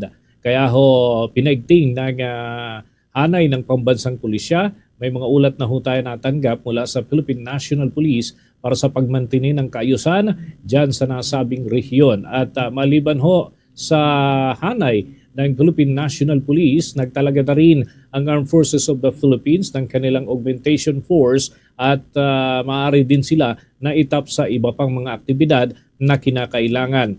Pangunahing may role sa mga gantong panahon ay mismong ang Commission on Elections. Sila yung nag-a-assign ng mga partikular na tanggapan na akto bilang parte ng kanilang preparasyon. Ika nga ang tawag dito ay pag-deputize po sa kanila, sapagkat hindi ito kayang gampanan ng poll body lamang o ng Commission on Elections lamang, kundi kaagapay din ang iba pang mga law enforcement body at iba pang ahensya ng pamahalaan. The mere elections na idaraos ay syempre hindi kaya ng poll body.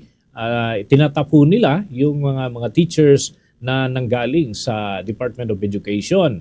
And doon naman sa aspetong pangkaayusan, seguridad, ay nariyan ang Philippine National Police. Pero hindi rin naman uubra na pulis lamang yung kikilos, kaya may augmentation force galing sa Armed Forces of the Philippines. May mga additional pa nga na yung mga opisyal mula sa mga lokal na pamahalaan, even yung mga barangay security forces, yung mga nangangasiwa doon sa kaayusan, yung mga barangay tanod, na tinatawag, ay augmentation force din po sila. Tinatap din sila para sa pagmantini ng kaayusan. Lalo't kabi-kabilang kaguluhan yung kadalasan nangyayari dito sa ating bansa sa panahon ng eleksyon. And sila yung pinaka malapit na maaari tawagan at hinga ng tulong sa mga panahon ng mga kakaiba o nakakabahalang pangyayari. Kaya sila ay kaagapay din ng mga law enforcement bodies para sa pagpapatupad ng kaayusan sa iba't ibang bahagi po ng lugar na pinagdarausan ng halalan. And of course, mga kabombo, mga Kastar Nation, tayo naman sa hanay po ng media ay maghahati din ng mga karagdagang update hinggil ho dyan. And doon ho sa parte ng mga election watchdog ay nariyan din ang Parish Pastoral Council for Responsible Voting and of course yung iba pang mga tanggapan na may partisipasyon dito sa mga kahalintulad na aktibidad. Manatiling updated sa mga kaganapan, maaari po ninyong tutukan ang ating mga balita at impormasyon sa pamamagitan ng Bombo mobile app, YouTube, TikTok at maging sa Facebook Live. At mga kabombo, sa ating mga lalawigan, lalo na ho dyan sa Mindanao, na subject ngayon ng atensyon sapagkat nariyan ang pagdaraos ng Bangsamoro parliamentary elections, mga kabombo. So maaari hong tunghayan kung ang mga balitang nais po ninyo galing sa parte ng Davao Region, nariyan ang Bombo Radio at Star FM Davao. Kung kayo naman ay nais sumubaybay sa mga palatuntunan ng Northern Mindanao o yung mga aktibidad, mga kaganapan mula sa hilagang parte ng Mindanao, masusubaybayan ang Bombo Radio Cagayan de Oro. Habang sa Caraga Region, mga kabombo at mga Kastar Nation, nariyan naman ang Bombo Radio Butuan. Samantala, sa bahagi po ng Sargent Region, diyan naman ay masusubaybayan natin ang mga palatuntunan ng Bombo Radio Philippines sa pamamagitan ng Bombo Radio Jensen. Doon sa mga Ilonggo speaking sa Mindanao, nariyan po ang Bombo Radio Coronadal. Sa dagdag pa hong mga lugar, kung kayo naman ay nasa bahagi ng Bukidnon, ay ayan, pwede ho ninyong masubaybayan ang mga palatuntunan ng Bombo Radio Malay-Balay. Pero kung gusto po ninyo na marami ang mapakinggang mga musika at mga dagdag na kaalaman at maraming iba pang impormasyon, maaari ho nating tunghayan ang ating Star FM Zamboanga dyan sa Zamboanga City. Sa Zamboanga del Norte, nariyan naman po ang ang ating sister station ng Bombo Radio Philippines, ang Star FM Dipolog. Samantala, sa area ho ng Bangsamoro Region, pati na ho yung mga karating panlugar na nararating ng ating signal, nariyan naman ang Star FM Cotabato. Tayo mga kabombo, pumatlang ay narito ang ating Orasyo Imperata for Deliverance from Calamities. Almighty Father, we raise our hearts to you in gratitude for the wonders of creation of which we are part, for your providence in sustaining us in our needs, and for your wisdom that guides the course of the universe. We acknowledge our sins against you and the rest of creation, nature. We have confused your command to subdue the earth. The environment is made to suffer our wrongdoing, and now we reap the harvest of our abuse and indifference. Global warming is upon us. Typhoons, floods, volcanic eruption, and other natural calamities occur in increasing number and intensity. We turn to you, our loving Father, and beg forgiveness for our sins. We ask that we, our loved ones, and our hard-earned possessions be spared from the threat of calamities, natural and man-made. We beseech you to inspire us all to grow into responsible stewards of your creation and generous neighbors to those in need. Amen.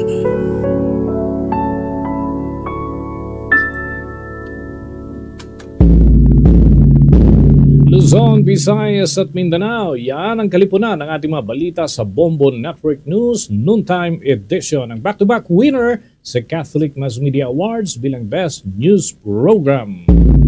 Mapapanood at mapapakinggan ang susunod na Bombo Network News mamaya ho, ika-6 ng gabi hanggang ika-7 ng gabi dito pa rin sa Bombo Radio Philippines. At mula rito sa Bombo News Center Makati, this is Bombo Radio Philippines, the #1 and most trusted source of news and atin hong mga balita pala mga kabombo. Bago ko tapusin ito hong ating paghahatid na mga impormasyon. Mamaya ho ay proceed tayo doon sa kaganapan dyan sa bahagi pa rin ng Senado. May mga pagpapatuloy ho ng mga kaganapan. May iba pa ho tayong susubaybayan.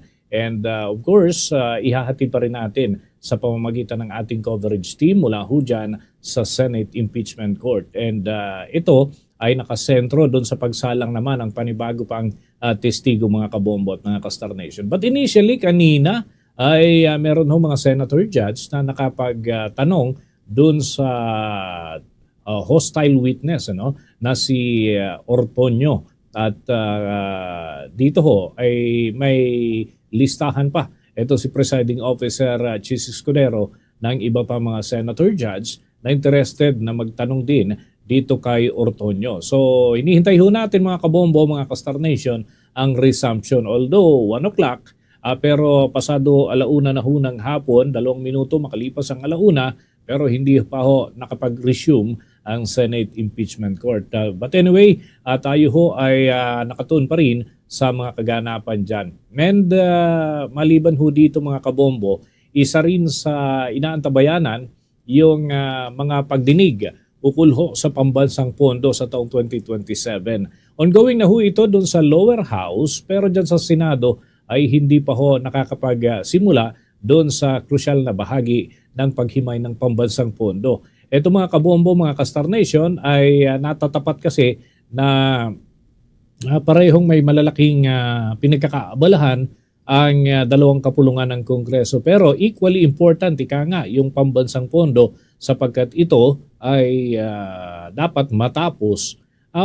Usually, bago sumapit ang December, dapat tapos na ho ito sa paghimay ng dalawang kapulungan ng Kongreso. And submitted na ito sa lamesa ng Pangulo ng Pilipinas. Kaya lang, kung meron hong impeachment court na nagpapatuloy, marami yung nag-aalala na baka ho magkaroon ng antala, magkaroon ng mga adjustments sa schedule. Isa ho sa kinukonsidera yung pagdaraos ng budget deliberation doon sa Philippine International Convention Center.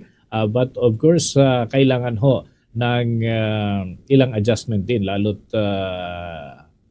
dadalhin nila yung mga pasilidad doon sa naturang establishmento and babalik na naman para sa kanilang sesyon dyan naman sa gusali na ginagamit ng Senado mga kabombo at mga ka-Star Nation. Nakikita na ho natin sa ating screen si Presiding Officer Chis Escudero pero hindi pa ho nag-uumpisa ang impeachment trial afternoon edition ng ika-19 na araw ng paglilitis dito sa kaso ni Vice President Sara Duterte. So, ang expected ho natin sa unang bahagi nito ay yung pagpapatuloy ng pagtatanong ng mga senator dyan. Sapagkat naputol ho ito kanina doon sa 2 hanggang 3 lamang yata na, kung di ako nagkakamali, ng mga senator judge. At this point mga kabombo, nariyan na sa pwesto yung testigo. Yes, Your Honor. Good afternoon, Mr. Ortonio. Good afternoon, ma'am. Ngayong hapon. Earlier, you were asked to confirm that the PFPs for the fourth quarter of 2022 and the first to third quarters of 2023 did not reflect that the confidential funds were used for the safe implementation of the OVP's Good Governance Program for 2022 and social economic delivery for 2023. Can you recall that? Yes, ma'am. Misleading, Your Honor. Move to strike, Your Honor. Why is it misleading, Attorney May? Because, Your Honor, during the redirect examination, I never mentioned safe implementation. Reform Council, I don't recall the word safe as well. But it was somewhere along those lines, I believe. Yes, Your Honor. But actually, that was what registered to me. But can I continue, Your Honor? You may continue, Attorney Christine. But, Your Honor, we move to strike the answer of the witness. So stricken off, reform your question, Attorney Thank you, Your Christine. Honor. I'm showing you the PFPs for 2022 and 2023. Your Honor, they are exhibits Assisting counsels may approach. D-1-23 OVP for the PFP for the year 2022 and D-1-49- OVP for the year 2023. Okay, do you have copies of those PFPs? Okay, let's go to the 2022 PFP. Now, I'm directing you to the second column of the PFP. Okay, it says there, safe implementation. Let's go to the 2022 PFP. It says there, safe implementation of the OVP initiatives and confidence building. Do you see that? Yes, ma'am, based on the documents presented. And that is under the table, under the heading expected outcome. Yes, ma'am. Okay. Now let's go to the year 2023, CY 2023 PFP. Now I'm directing you also to the second column. It says there's safe implementation of OVP initiatives and confidence building. Do you confirm that? Yes, ma'am. And that is under the heading expected outcome. Yes, ma'am. Okay. You were also asked about the supposed submission of the PFP together with your letter or the Vice President's letter to the DBM dated August 22, 2022. Earlier, you were asked. And in fact, you were asked also to refer to section or item 3.24 of the joint circular. Joint circular, Do you yes. recall that? Now, do you also recall that in a letter dated September 15, 2022, the DBM requested that you submit the PFP in relation to your request for additional funding? Yes, ma'am, that's correct, ma'am. In fact, in compliance with such letter of the DBM, you submitted a copy of the PFP through your letter dated September 19, 2022. Yes, ma'am, we transmitted that report, ma'am. And as earlier mentioned, during your cross-examination, your submissions to the DBM, okay, I will rephrase, Your Honor. As earlier mentioned, okay, the DBM recommended the approval of your request for confidential funds to the Office of the President. That's correct, ma'am. In fact, the Office of the President approved the issuance of confidential Objection, funds Your Honor. to the OVP. Let her finish the question, counsel. Are you done, Objection, Attorney Your Honor. Christine? What is the objection, counsel? That was not covered by the redirect anymore, Your Honor. In the discretion of the court, we will grant latitude. Counsel, overruled. Witness may answer. Thank you, Your Honor. Earlier also, you were asked whether you knew if confidential funds were used in the regular activities of the OVP. Do you confirm that? Yes, Your I Honor. was asked earlier. That was misleading, Your Honor. The question earlier, first, Your Honor, we move to strike because the question is misleading. What I asked was whether or not this witness has personal knowledge, not just any kind of knowledge, Your Honor, personal knowledge. Okay, I will rephrase my question. Kindly using- rephrase to yes, include Your Honor, personal using knowledge. the wordings of the counsel. You confirmed earlier that you were asked whether or not you have personal knowledge as to whether the confidential funds were used in the regular activities of the OVP. Yes, ma'am. As the one who drafted the AOMs and the response to the AOMs and the response to the notice of suspension, was there any findings in the AOMs? Was there any findings in the AOMs which relative to the supposed use of the confidential funds in the regular activities of the OVP? Misleading, Your Honor. If you can recall. Misleading, Your Honor, because this witness could not have drafted the AOMs. The AOMs came from the Commission She on Audit. corrected herself, counsel, the response to the AOM. Yes, Your Honor. Witness may So answer. I will repeat my question, Your Honor, for clarity. Now, as the Proceed, one who Attorney Christine. drafted the responses to the AOMs as well as the notice of suspension, if you can recall, was there any findings of the COA relative to the supposed use of the confidential funds in the regular activities of the OVP? Not covered by the redirect, Your Honor. I never touched upon the AOMs during the redirect examination. Same ruling, counsel. You may register in the court notes a continuing objection along these lines of questioning by the counsel. Witness may answer. Based on the documents that we have received from COA, there was no any indication or any comment that the confidential funds were used for regular programs. Nothing further, Your Honor. Thank you. Thank you, counsel. We now proceed to the interjections of senator judges. Before we proceed to administrative matters facing the court today, we recognize our distinguished Senate President. Next in line, Senate President Owen Gatchalian. You may proceed, sir. You have 2 minutes. Thank you, Mr. Presiding Officer. Mr. Ortonio, nakita ko sa mga records na 6 na beses ko yung pumirma ng reply to COA. Itong 6 na letters na ito ba ay nabasa, nakita, ipinakita kay Vice President Sara?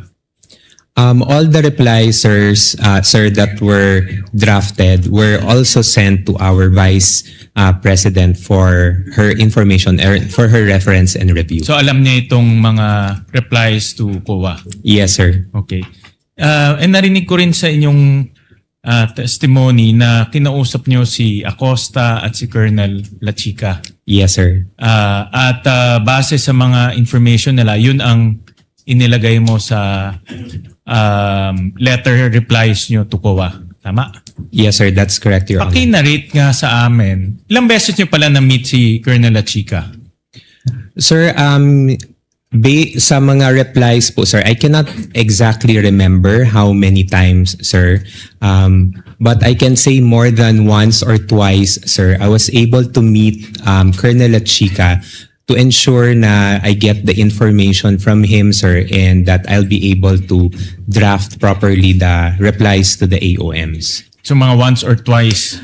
Or around once or twice, sir. The exact number, sir, I cannot remember anymore, sir, because maraming beses, maraming documents po yung na-review, sir. Pakikwento nga sa amin kung ano exactly yung kanyang sinabi sa inyo para ma-draft nyo itong reply.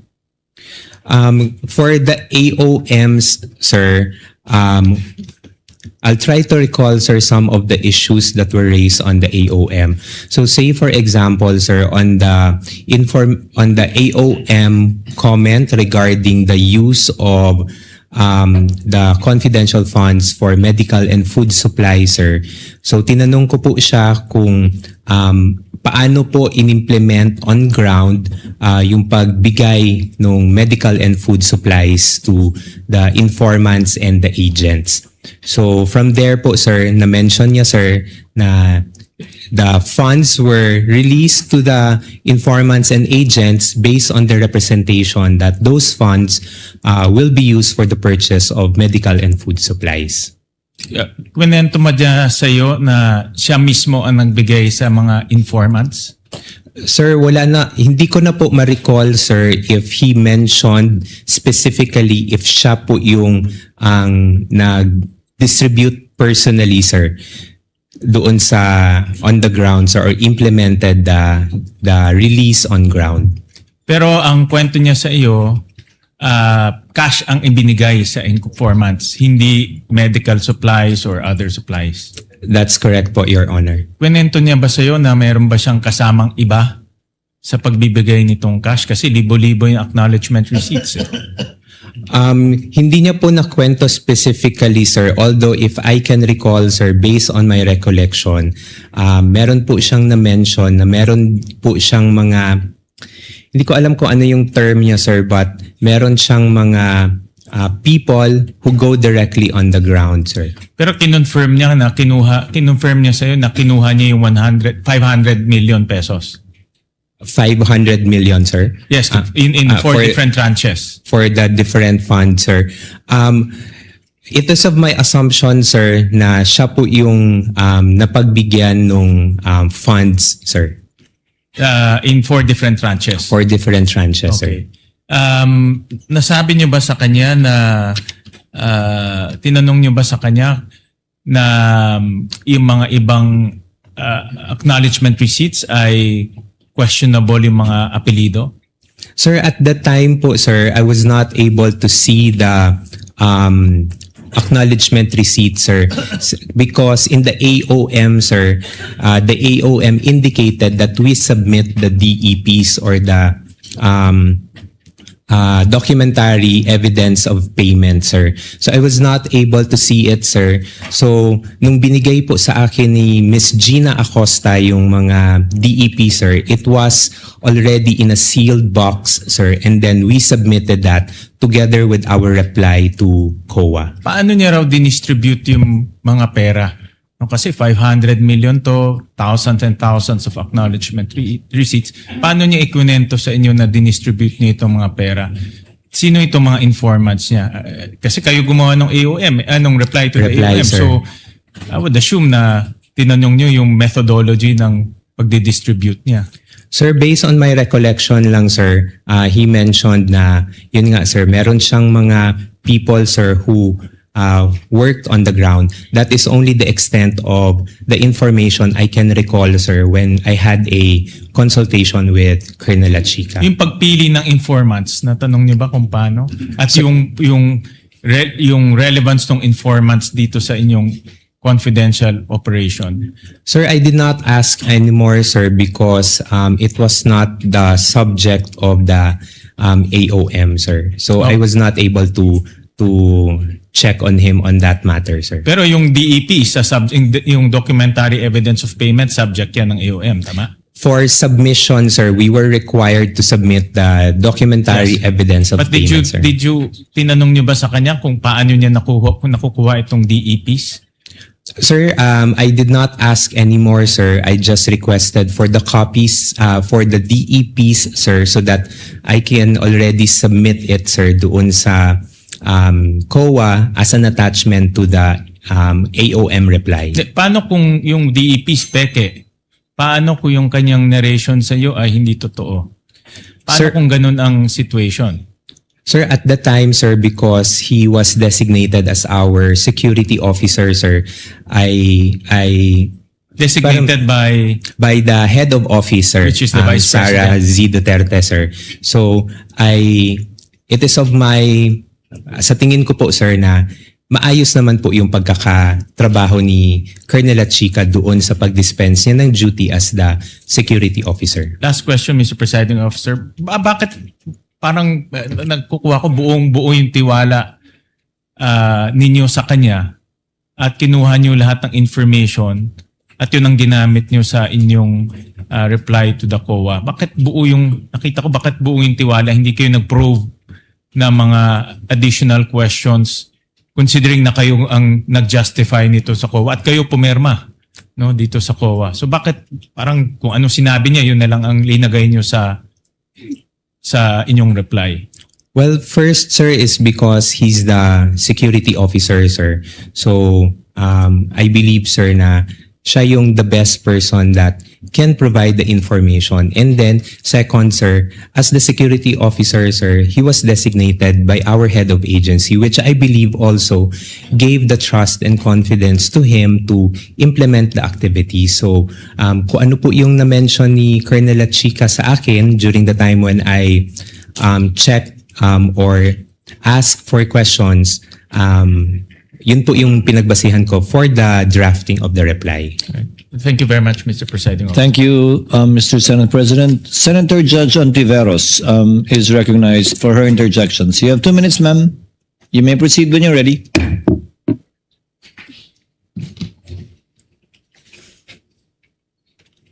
Salamat po, Mr. Presiding Officer. Mr. Tonyo, tama po ba na lahat ng ginagawa ng OVP tungkol sa confidential funds, so request, amounts, justifications, use at pagsagot sa mga puna ng COA, tama po ba na lahat ng ito ay dinesisyonan at inaprubahan ni VP Duterte? Based on the mga replies, ma'am, yes, I was able to provide a copy to the head of agency, ma'am. Again, being the head of agency, ma'am, I provided her with the information. At base doon, dinesisyonan at inaprubahan niya ang lahat ng ito. Yes, and from that time, ma'am, we signed off on the document for submission to the Commission on Audit. With the last touch or final sign-off being that of VP Duterte. Yes, ma'am, being the head of agency, ma'am, we sought her approval on it, ma'am. At sang-ayon po ba kayo na bilang yung ganong head of agency na si VP Duterte ang responsable at pinaka-responsable sa lahat ng iyan? Well, being the head of agency, ma'am, I believe that kailangan niyang malaman lahat ng mga nangyayari. And I know, ma'am, na si Ma'am Inday really wants to know details, no, especially on implementation of the different activities that we do in the office. So it is really meron talagang involvement in terms of ensuring that things are properly implemented within the office. And based on that knowing, batay sa kaalamang iyon, siya ang pinaka-responsable sa kabuang iyan. Based on that, ma'am, being the head of agency, ma'am, I would say so, ma'am. Alright. Gano'ng katagal niyo na po kilala si VP Duterte? Siguro, ma'am, more than 10 years, ma'am. I started working together with her, ma'am, in 2008. At saan po at so almost 20 years pala. So at saan po at paano niyo siya nakilala? Nakilala ko po siya, ma'am, bilang Vice Mayor sa Davao City, ma'am. And then at the time, ma'am, when they were looking for several staff members for the office of the Vice Mayor, I submitted an application, ma'am. At magkakilala rin po ba kayo ni Ms. Gina Acosta kahit bago po kayo nakipagtrabaho sa isa't isa sa OVP?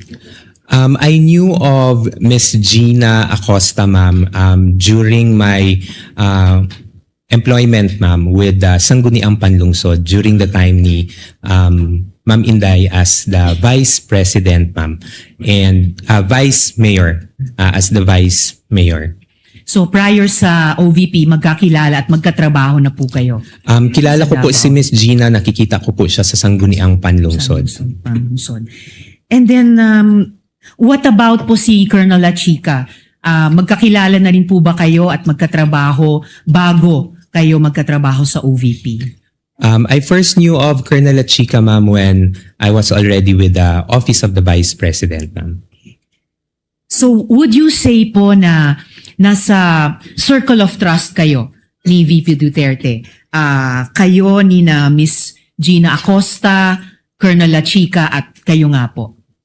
Well, ma'am, I can only answer for myself, ma'am. In terms of working relationship, ma'am, I would say that I have the trust and confidence of the VP in terms of doing duties that are assigned to me. Pero sasabihin nyo ba na walang trust at confidence si VP Duterte kay Miss Gina Acosta? I cannot categorically say, ma'am, but I would say, ma'am, na could be, baka meron po, considering that there are also duties and functions that are being entrusted to them. In fact, kung mas candid pa po tayo, madali naman siguro kahit from an observation at hindi lang observation dahil malapit yung katrabaho na may trust and confidence. What about po si Colonel La Chica? Sasabihin nyo ba na walang trust and confidence si VP Duterte sa kanya?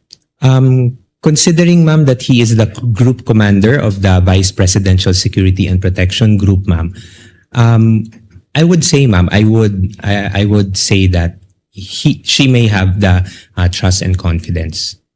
Again, kung mas kaya nating maging candid, of course, lalo na kung security officer ng isang public official, of course, may trust and confidence. Otherwise, hindi ipagkakaloob ang kaligtasan sa kamay niya.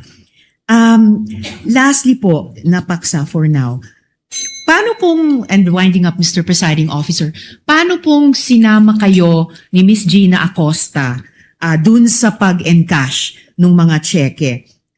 Halimbawa, kung kailangan po ni Miss Acosta ang tagabuhat ng bag, ng cash, bakit po kayo in particular ang sinama niya? I cannot answer, ma'am, kung bakit ako po ang naisama ni Miss Gina Acosta. But at Di the lang time, naisama, pero sabi nyo, hiniling niya sa inyo na Yeah. kayo yung sumama. yes, ma'am. So, bakit po? When she requested me, ma'am, to accompany her, ma'am, sinamahan ko naman po siya, ma'am, because at the time na itanong niya na magpapasama siya, I was available naman, ma'am. And because of the request, ma'am, I accompanied her going to the bank. So, simpleng nagkataon, walang reason kung bakit kayo yung isinama niya. You were the person the warm body who happened to be available. Again, ma'am, I cannot say kung ano yung pinaka-reason behind po ni Miss Gina, but when she requested me that I accompany her, ma'am, I said yes, ma'am. Nung Winding up nag-request on siya. this topic, Mr. Presiding Officer, sinamahan niyo rin po ba si Miss Gina Acosta nung iabot kay Colonel La Chica yung pera? No, ma'am. I actually did not, I was not aware, ma'am, of the arrangement, ma'am, with Colonel La Chica, ma'am. At huli po on this topic, Mr. Presiding Kindly Officer. wind up. Winding up, Mr. Presiding Officer. Nabanggit niyo po na alam ninyo yung joint circular on confidential and intelligence funds. Hindi niyo po ba naisip na violation ang pagbibigay ni Miss Acosta kay Colonel La Chica ng bulto-bultong cold cash? Ma'am, based on, because again, ma'am, I was not aware of the arrangement, ma'am, but when I was doing the replies, ma'am, to the AOM, and of course, I also checked on the JC, ma'am, the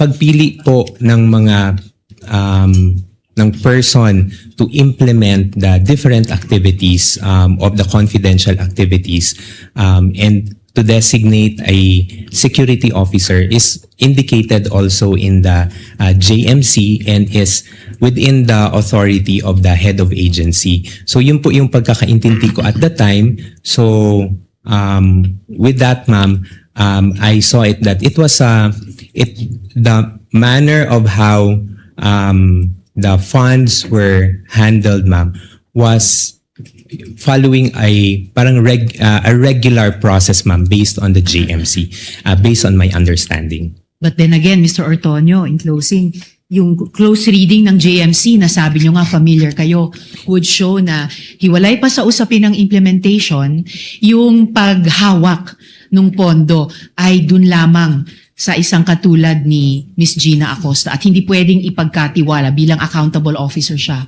hindi pwedeng ipasakamay sa iba. Ang understanding ko po, ma'am, yes, the disbursement is with the special disbursing officer, but the implementation, ma'am, was done through the security officer. Of course, hindi po ko po tinatanong yung implementation. Tinatanong ko po yung violation ng JMC na alam ninyo nung tinurn over ni Miss Gina Acosta ang bulta-bultong cash kay Colonel La Chica. Something that I simply think should not and could not have escaped your eyes, Mr. Ortonio. Yes, ma'am. Again, ma'am, based on for the 2022, ma'am, I could not recall that that was a concern, ma'am, in the AOMs, ma'am. Although for the 2023, ma'am, na notice for disallowance, ma'am, it is subject for reply also on our end, ma'am, and we are currently drafting also a reply for that one. And of course, given the strict internal controls na siguro kayo yung pinaka may oversight sa opisina, even prior further communications from COA, after yung unang pagpansin nila sa last quarter 2022, edi dapat nag-exert kayo ng higit na pagbantay the next 3 quarters of 2023. Ma'am, Kindly wind up, Senator Judge Riza. Yes, winding up now, Mr. President. Your Honor, we were able to receive the audit observation memo for 2022 in October 4 of 2023. So we got the observations po, ma'am. And we already got the AOM, ma'am, and yung 3 quarters for 2023 was already implemented. Again po, Mr. Ortonio, even prior any further communications from COA, dahil familiar kayo sa JMC, sabi nyo nga, dapat alam nyo na po yun. Dagang salamat, Mr. Ortonio. Thank you, Senator Maraming Judge salamat po, Risa. Mr. Presiding Officer. Senator Judge Lacson, you may proceed with the interjections when you're ready, sir. You have 2 minutes. Thank you, Mr. Presiding Officer. Good afternoon, Mr. Ortonio. Good afternoon, Your Honor. You know, even setting aside your educational background and your work experience, it is not difficult to conclude na matalino kayong tao, you're an intelligent person, and an intelligent witness, as well. So, kayo po yung Assistant Chief of Staff ng OBP. Yes, Your Honor. Kayo rin yung concurrently Administrative and Financial Officer. As the Assistant Chief of Staff, sir, I oversee the Administrative and Financial Officer. Yeah. Yes, sir. So effectively, kayo yung Admin and Financial Officer. Yes, sir. I oversee the Admin and Financer. You know, kanina kasi, upon questioning ni Attorney Christine, she kept referring to the regular programs under the Office of the Vice President. No? Natatandaan niyo yun? So it aroused my curiosity. No? Pinapull out ko sa staff yung General Appropriations Act ng 2022 as well as 2023. So we found out, papabasa ko sa inyo para hindi ma-charge sa oras ko. No? For 2022, under the regular Good Governance Program, merong 621.6 million pesos. Pakibasa nyo na lang, kayo na lang. Sorry, sir. Hindi ko makita, sir. Okay. For fiscal year 2022, sir, under Good Governance Program, General Appropriations Act, 621.6 million, sir. Please continue. And then, Physical and Financial Plan for the Confidential and Intelligence Funds, 125 million for the 4th quarter. And then for fiscal year 2020... Under the same program, Good Governance Program. Good Governance Under Program. the PFP. Under the PFP, Okay, please sir. continue.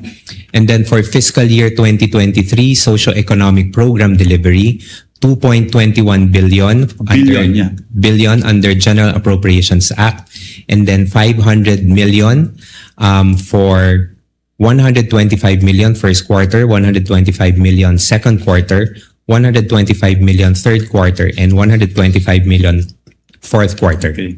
For a total of 500 million more. 500 million. Okay. Next slide. I-juxtapose ko naman yung next slide, wag na yan. I-juxtapose ko yung 2022 at saka 2023 OBP Physical and Financial Plans, Confidential Intelligence, dalawang budget years. Pakibasa yung last quarter, physical target. Baka pwede pong ma-request na Okay, Zoom. Pwede bang hindi charge sa time ko? Ako magbabasa. Okay. Letter A, number of identified areas with surveillance conducted and monitored. Letter B, percentage of activities implemented without and toward security-related incidents. Paulit-ulit po ito, no? So, sabi ko kanina, kayo naman ay mukhang matalinong tao at matalinong witness. Ano pong analysis nyo dyan? On the... Very simply, paano nyong i-analyze yung ganitong klaseng mga descriptions? These are the activities that will be done, sir. I know. Pero Yes, kung sir. i-analyze nyo, ano ibig sabihin nito? Hindi ba ito insulto sa common sense? Hindi man lang nyo binago ng konti, at least si Colonel Lachica siguro ito. No? Unang-una, regular program, sana man lang, pagdating sa PFP, binago nyo yung nomenclature. Tapos under the physical target, yung column, sana man lang binago nyo yung activities. Copy-paste eh. Again, ulitin ko, tingin ko sa inyo, matalinong tao, matalinong witness, anong tingin nyo rito? Kung i-describe nyo in one word. Sir, I cannot Ako na mag-describe. I think it's stupid. Sana man lang, binago-bago niya ng konti. Maraming salamat, Mr. Presiding Officer. Next would be Senator Judge Padilla. Maraming salamat po, Ginoong Tagapamahalang Hukom. Meron lang po akong tanong sa ating saksi. Opo.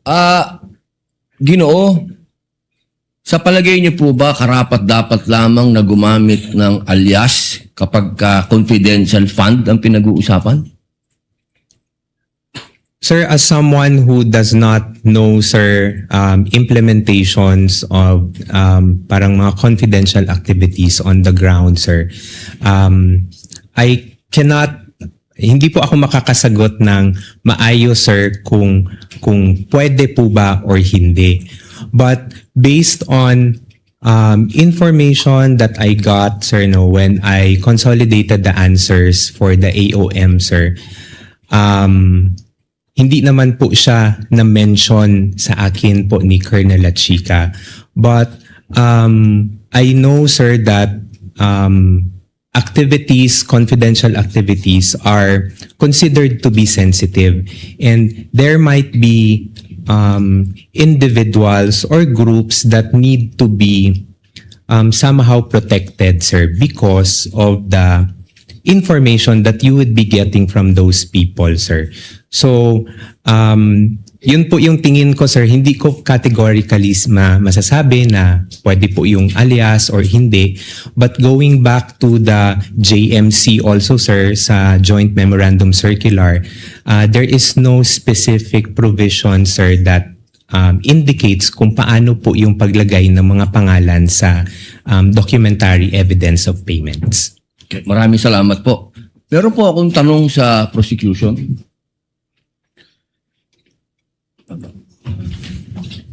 Magandang hapon po. Napakaganda po ng inyong ngiti. Good Opo. afternoon din po, sir. Opo. Batid po ba ninyo ngayon, mga petsa na to, kung ano ang pinagdiriwang natin sa Pilipinas? Magmula po 19 hanggang 30. Buwan ng wika daw po, sir. Bukod po sa buwan ng wika, National Heroes Day. National Heroes Day. Ito po ay hango sa ating mga bayani. Tama po ba? Opo. Opo. Naniniwala po ba kayo na ang ating mga bayani ay may mga alias? Kilala niyo po ba sila Di Masalang? I'm sorry po sa aking history teacher. Ayan, opo. Hindi ko na po maalala. Ito po ang pinakamagandang panahon para maipaalala po sa inyo na ang ating mga bayani ay gumamit ng mga alias.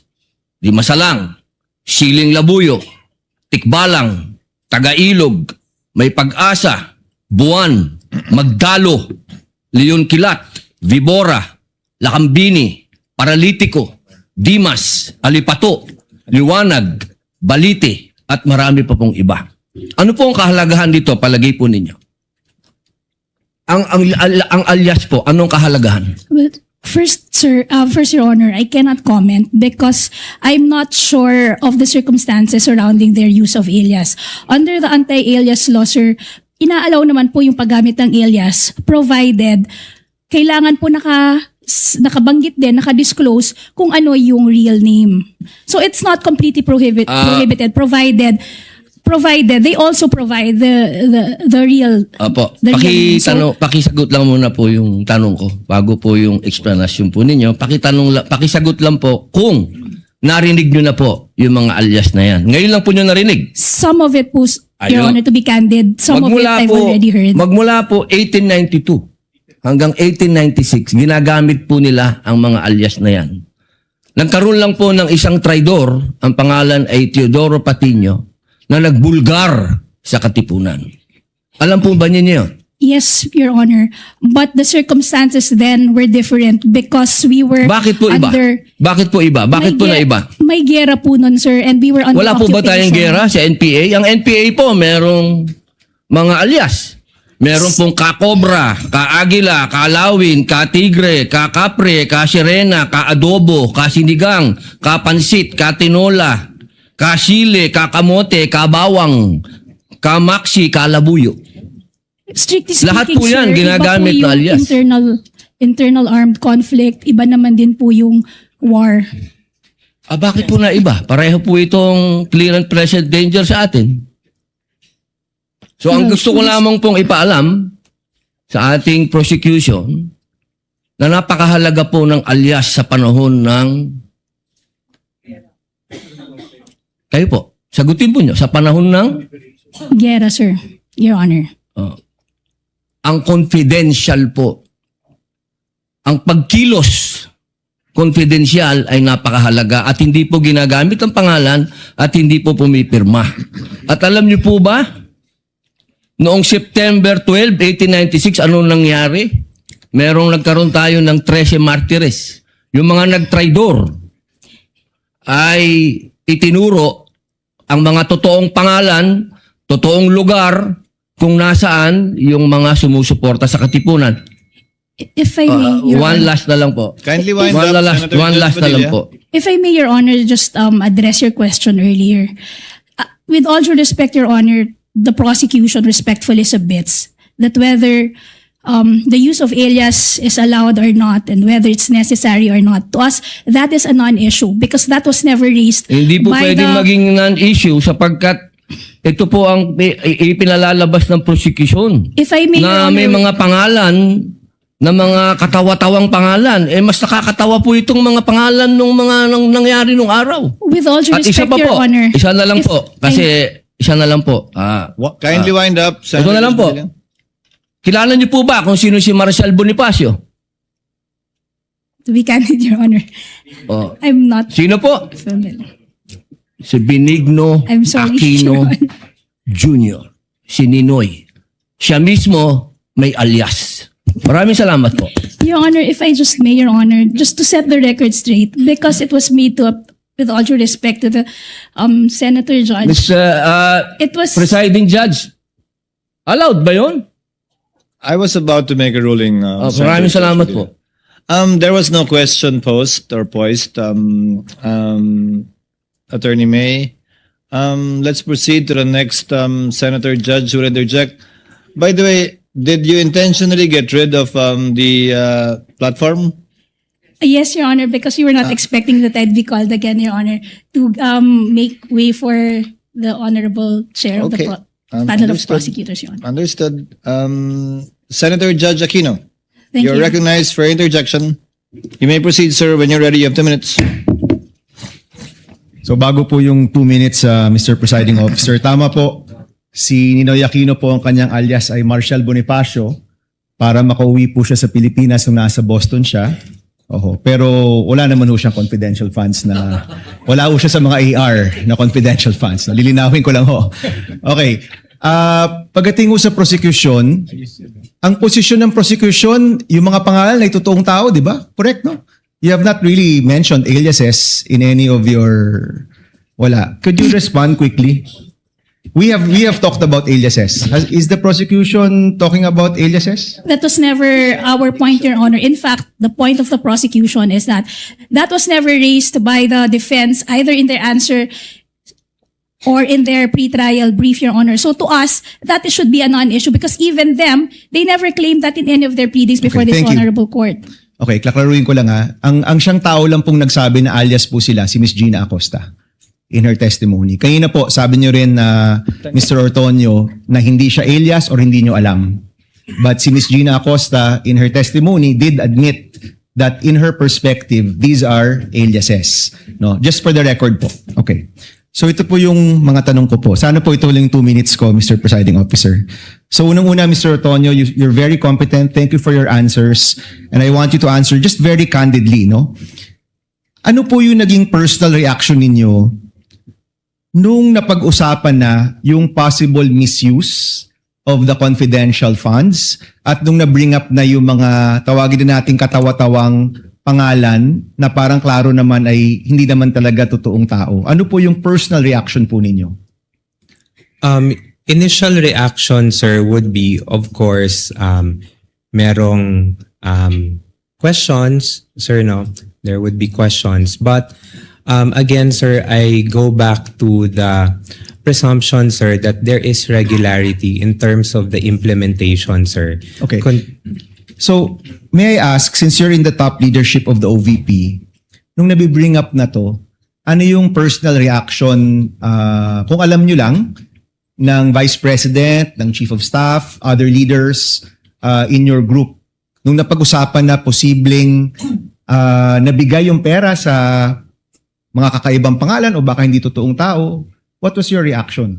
What was their reaction? Would you know? Nag-meeting ba kayo? Did you call for an emergency meeting? Did you have a huddle in your office to talk about this?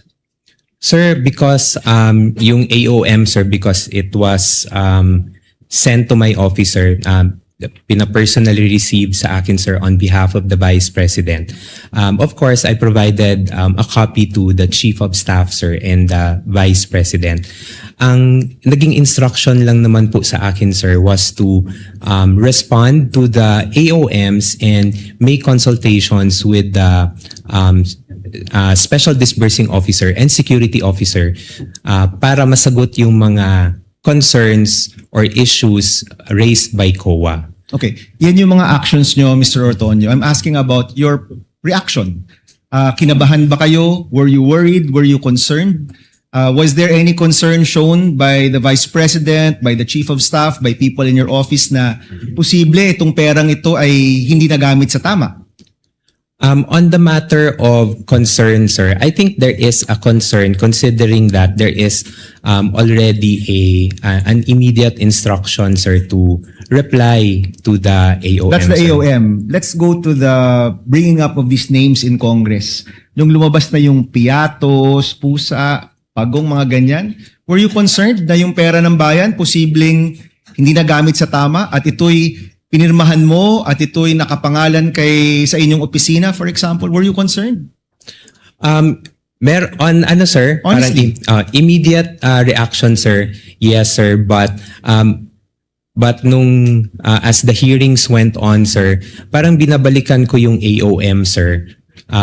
Hindi kasi po siya na-raise doon sa AOMs. So, parang nabawasan po yung concern ko, personal concerns ko with those acknowledgement receipts. Did you call for an internal investigation after na-reveal yung mga pangalan na kakaiba? Nagtatawag ba kayo ng investigasyon sa inyong opisina? I personally did not, sir, hindi na po ako nagpatawag. Did your office call for an internal investigation? On that matter, sir, I do not know, sir, if there is an instruction coming from the head of agency, sir. But personally to me, sir, none, sir. Okay. So, ito kasi, Mr. Ortonio, no, sa aking opisina, more than 10 years ago, meron kaming nahanap na isang staff na ibang resibo yung ginamit sa liquidation. Wala pa atang 5,000 pesos to sa totoo lang. Hindi nga niya binulse. No? Meron siyang dapat hotel receipt, nawala niya, gumamit siya ng hotel receipt ng ibang tao. That already elicited an internal investigation on our part. In the end, pinaalis namin yung staff na yon na kilala namin, kaibigan namin. 5,000 lang yun. So the common response we are looking for is that kapag pera to ng bayan, action ka agad at hanapin nyo talaga kung saan nagamit tong pera to. Kaya I'm really wondering what were the actions and reactions of people. So ito yung tanong ko rin, no? Mahalaga ba sa inyo, mahalaga ba sa iyo, sir, na yung perang ito ay nagamit sa tama, na hindi ito nagamit sa mali o na bulsa lang? Yes, sir. It is important to me, sir, because in the years na nakasama ko rin po si Vice President Sara Z. Duterte, sir, she also would want na money is spent properly for what it is intended to be used for. Okay, last question, Mr. Presiding Officer.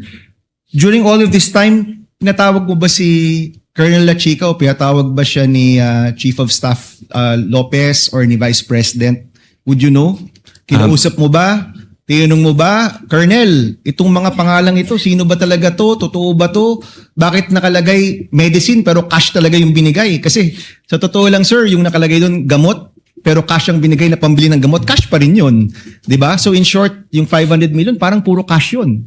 Wala man talagang supplies or tables and chairs because that presupposes na ang binili nyo yung tables and chairs or supplies. You actually gave cash na 500 million. Pinatawag nyo po ba si Colonel La Chica at tinanong, as public officers, we have to exercise the diligence of a good father of a family, no? That's in our oath. So pinatawag niyo po ba ng inyong opisina at pina-explain kung nasaan ba itong peran to? Sir, I was only able to request na makausap si Colonel La Chica in relation only to the response to the AOM, sir. So hindi niyo po natanong itong mga specific questions na ito dun sa mga specificong mga pangalan, mga AR, mga ganyan? At that time, sir, when I was drafting the AOM, sir, no, sir, because I had no knowledge, sir, of the AR, sir. Salamat, Mr. Presiding Officer. Thank you, Senator Judge Aquino. Senator Judge Erwin Tulfo is recognized.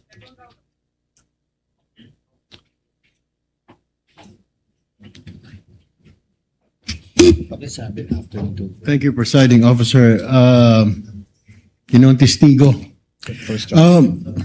Alam niyo ba na si Colonel La Chica ay hindi po banded?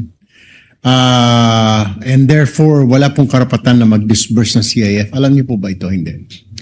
I know that si Colonel La Chica po is not bonded and as far as I know po, ang special disbursing officer po is si Miss Gina Acosta. Pero sa pagkaalam po ninyo, pwede po siyang humawak ng ganyang kalaking pera at ayaw mo ninyong sabihin na disburse, kundi implementation na may kahit na hindi po siya banded, pwede siya mag-disburse or mag-implement ng ganong kalaking pera. Sir, I believe, sir, with his designation as the security officer, sir, he was tasked to implement the different activities on ground. So, hindi nyo na po question si Ginang Acosta or si Colonel La Chica dahil may instruction po sa task. Tama po ba yun? Is that to my understanding, sir? Hindi ko na po natanong, sir, because there is already a delegation or designation for the both of them for the the different tasks that Saan they will po be galing doing. yung designation, sir? Can you The recall my memory? The designation po, sir, came from the head of agency, sir, the Vice President. All right.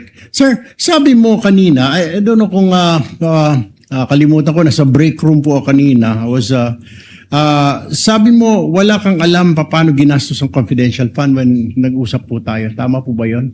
Yes, sir. You have no idea. Pero I just was wondering, bakit kayo po ang sumasagot ng Audit Observation Memorandum o AOM ng COA kung wala kayong alam sa paggasta ng confidential fund? Gayon, ang AOM po, tama po ba, correct me if I'm wrong, ay ito po ay kumikwestiyon sa mga errors, exception, or deficiencies sa audit po ng COA? For my office po, sir, whenever we receive AOMs, for our officers sa OVP, when we receive AOM, sir, it's the Chief of Staff or the it's the Chief of Staff or the Chief of Staff and the Assistant Chief of Staff, sir, who responds to AOMs on behalf of the institution. Pero sabi niyo po, kayo po sumasagot ng AOM. Yes, sir. That's part of the tasks that are given to us, sir, together with the Chief of And how Staff. can you, I was just wondering kanina po, sir, how can you answer questions, queries, kung wala na pa po kayong alam? Paano niyo po masasagot ng tama? The only way to do that is you will lie. That's why po, sir, meron pong instruction that was given to me, sir, by the head of agency, sir, Na? to talk with the special disbursing officer and the security officer para makuha po yung mga information from them and malatag po doon sa reply to the AOMs. So your reply was only based on what they said, what they told you. That's correct, sir. Ayon, without documents, resibo, etc. None of that. Just plainly na Ginoong Antonio, dito po namin ginastos yung pera. Blah, blah, blah. Yes, sir. I consulted with them, sir, for the Okay. reply, sir. Hindi ka ba, kahit na katiting man lang na duda, sir, na medyo mali yata ang paggasta ng confidential fund ng OVP ni Colonel Chica, wala, hindi man lang sumagi sa'yo na medyo may duda ka na something is wrong here. Wala man lang, none at all. At the time, sir, may yung mga issues naman, sir, and when I consulted with the security officer, he was able to provide a reply naman, sir. So, although yes, initially, parang you would question, sir, no? But with the replies that I got from the security officer, sir, we were able to respond to them already to COA. The reason why I asked you that, ginong witness, was that nandiyan po kayo, syempre po yung tiwala ng VP po sa inyo. Di mo lang hindi nyo naisip na, teka mali ito, baka sumabit si VP Sara, sumabit ang OVP. Baka hindi naman talaga nagastos ni Carla Chica, baka ay hindi talaga napupunta sa kungkan. Hindi ho lang ninyo naisip. Or didn't you tell the Vice President, ma'am, ano ho kaya? Pwede bang tanungin ninyo ito or pwede ba silipin? Nada no, hindi mo lang nakausap si VP. Hinayaan nyo lang hinayaan na tumuloy-tuloy for several months, several quarters yung ganitong klaseng expenditure. Nobody informed the Vice President. Sir, hindi naman po na hinayaan, sir, because all the replies naman po, sir, are also given to the Vice President for her review and final approval before it is being signed and to be sent to the Commission on When you Audit, sir. sign the report, sir, alam na po ni VP. Is that what you're saying? Nakita niya na po na pinambili ng ganito, ng information, ng gamot, ng mga lamesa, na alam na ng VP before you signed it. Before I signed it, sir. So dumaan na sa table ni VP. Yes, sir. Kindly wind up, Thank Senator you Judge po, Irwin. Ginong Testigo. Mr. Presiding Officer, thank you. Thank you, Senator Judge Irwin. To avail of the first round, Senator Judge Marcos, you are recognized, ma'am. You may proceed when you're ready. You have 2 minutes. Yes, maraming salamat, Mr. Ortonio. Medyo nalilito lang po kami dahil paiba-iba yung explanation. Nag-umpisa sa PFP.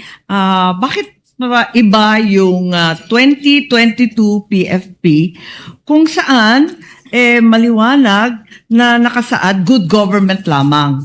Pero nung nagsulat kayo, yung request ninyo sa DBM, nung 22 August ng 2022, ang sinabi na, dalawang bagay. Good governance plus conduct of official engagements and functional representation in international and domestic events. Bakit nagbago na siya samantalang dapat yung request talagang parehong-pareho dun sa PFP? Ma'am, I cannot specifically answer, ma'am, on kung bakit po good governance lang po yung nailagay doon because, again, ma'am, I was not hindi po ako part ng pag-craft nung physical nung PFP po, Hindi ka ma'am. pa kasali noon sa PFP, ganun ba yon? Yes, ma'am, I'm not part of the drafting of the PFP. Pero hindi ma'am. kayo nasabihan na hindi ito matching dun sa PFP, yung request na sinulat. There was no comment, ma'am, when we submitted it to the DBM, ma'am.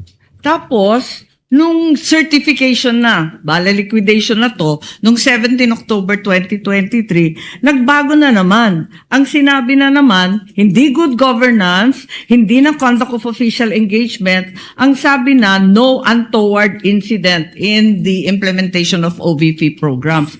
Bakit pa iba-iba yung wording maski sa certification? Again, ma'am, for the certification, ma'am, I cannot provide information, ma'am, because it was the security officer who handled it, Your Honor. Akala ko may supervisory and administrative power ka kasi nga assistant kayo ng Vice Presidente. Hindi ba nagre-report sa inyo yung mga security officer kahit papano? Kasi madadamay ka rin yan sa COA. Bakit pa iba-iba? From PFP to budget request to certification, hindi nagtutugma. First, ma'am, on the matter of the different wordings, ma'am, if I can recall, Your Honor, it was never raised also in the audit observation memo, ma'am. So it is something na we did not anymore look into when we were preparing the replies. And then for the second concern, ma'am, if the security officer is reporting to me, ma'am. Unfortunately, ma'am, the security officer does not report to me. I only handle overall supervision for the Administrative and Financial Services and Strategy Management Office in relation to regular funding po, ma'am. I see. So yung security officer, kanino nagre-report? The security officer, ma'am, directly reports to the head of agency, Vice So kaya President. sa iyo, Mr. Ortonio, at saka kay Attorney Lopez, hindi na nagre-report yun? In the performance po ni Colonel Chica as security officer, no longer, ma'am. So masasabi mo ba na wala kang personal knowledge kung saan ginastos ni Colonel Lachica dun sa confidential funds? No, ma'am. I would have no personal knowledge, ma'am. Okay, that will be all. Maraming salamat po. Thank you, Your Honor. Thank you, Senator Judge Marcos. Senator Judge Rafi Tulfo, you are recognized, sir.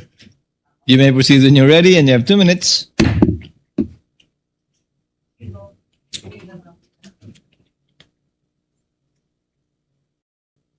Mr. Witness, sakitin ba ang marami sa inyong mga informants?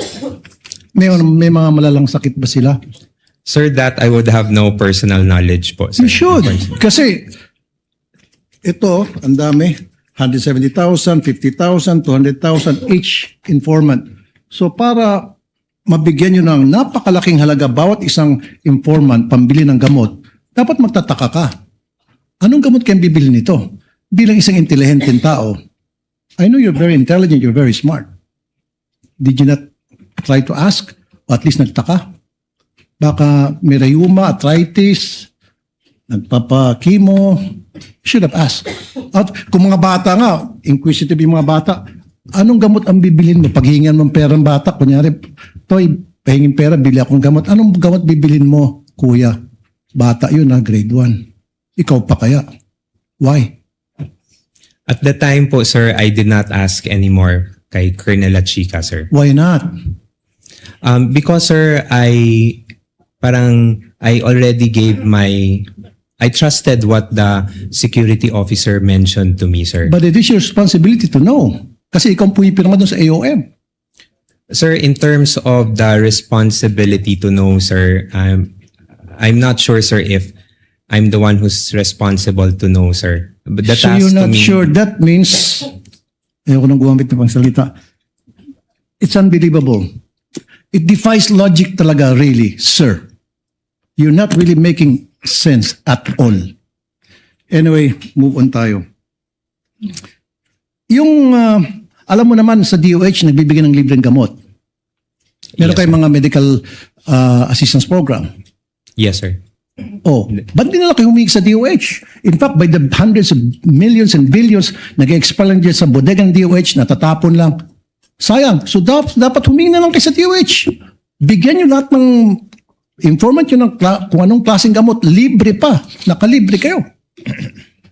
The wisdom behind how the confidential funds were implemented, sir, I cannot answer, sir, because again, sir, I am not the main implementer for the said activities. Kaya sir. nga, Mr. Smart Guy, nung makita mo na ang dami mga informant na binigyan ng mga hundreds of thousands each para sa gamot, you could have asked La Chica and said, La Chica, bakit di tayo pumunta sa DOH, maghingi tayo ng gamot para makalibre, makatipid tayo sa confidential funds? Libre naman sa DOH.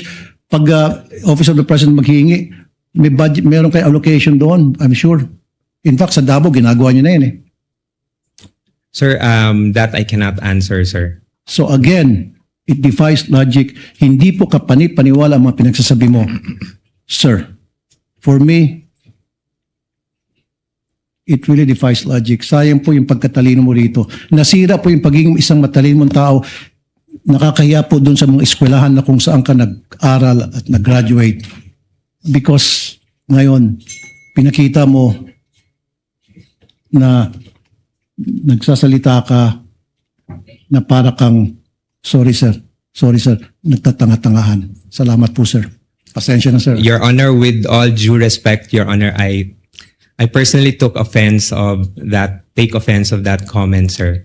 I actually just did my duty, sir, At the time, sir, I believe na yun po yung kailangan kong gawin bilang isang empleyado po, sir. And I did my work, sir, based on what was tasked of me, sir, including the limitations that I can do to the duty that I will be doing, sir. So you're talking about limitation, ikaw ang deputy COS, and then malapit ka kay VP Sara, and then pirma mo ang nakasaad doon sa AOM. So karapatan mo po magtanong. Okay? Now, you're talking about taking offense. Paano naman po yung mga taong bayan? They're being offended sa paglulustay nyo ng pera. Lumilito na parang nilulustay ang pera dito eh. Pera ng taong bayan po ito ang pinag-uusapan natin. If you're taking offense, mas lalo pong offended ang napakaraming Pilipino ngayon. Kasi hindi mo pa naibibigay ang tamang sagot. Pero kung naibigay mo ng magandang sagot, logical na sagot, then mawawala po yung sama ng loob ng taong bayan sa inyo.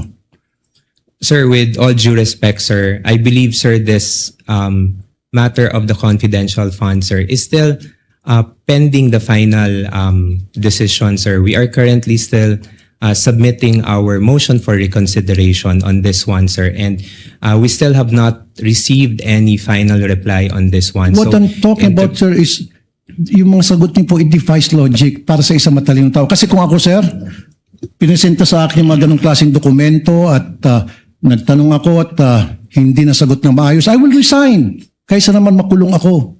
Kaysa naman maipit ako ngayon tulad nangyari sa'yo at saka mga previous witnesses. Di ba? Dalawa lang yun eh.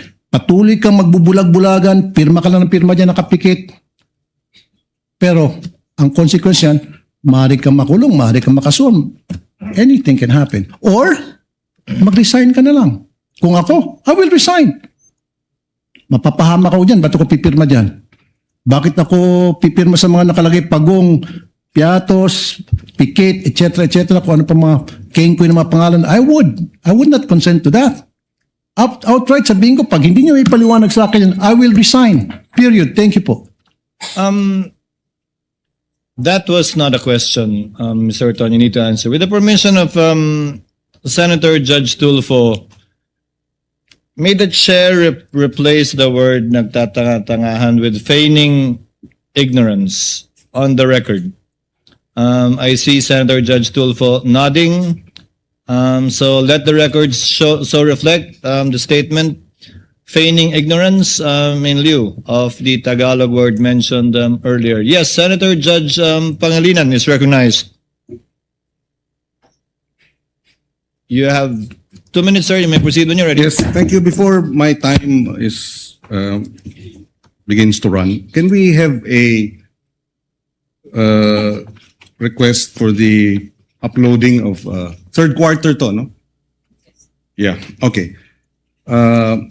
Again, good afternoon, Mr. Ortonio. This is the accomplishment report for the third quarter of 2023, July 14 to September 30.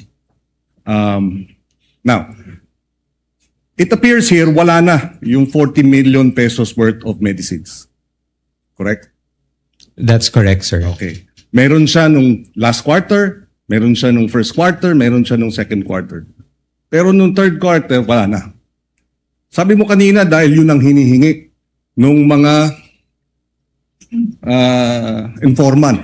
So, nung third quarter, wala nang hiningi. Ano yun? Gumaling na silang lahat?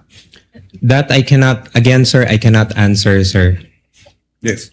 At hindi ba you received the AOM on October? Sometime in October? October 4, 2023, sir. Ito, October 9. So, doon sa October 4, when you receive the AOM, nandun na yung findings na dinidisallow or pinapasubmit ang additional documents, tama? For medicines, etc. That's correct, sir.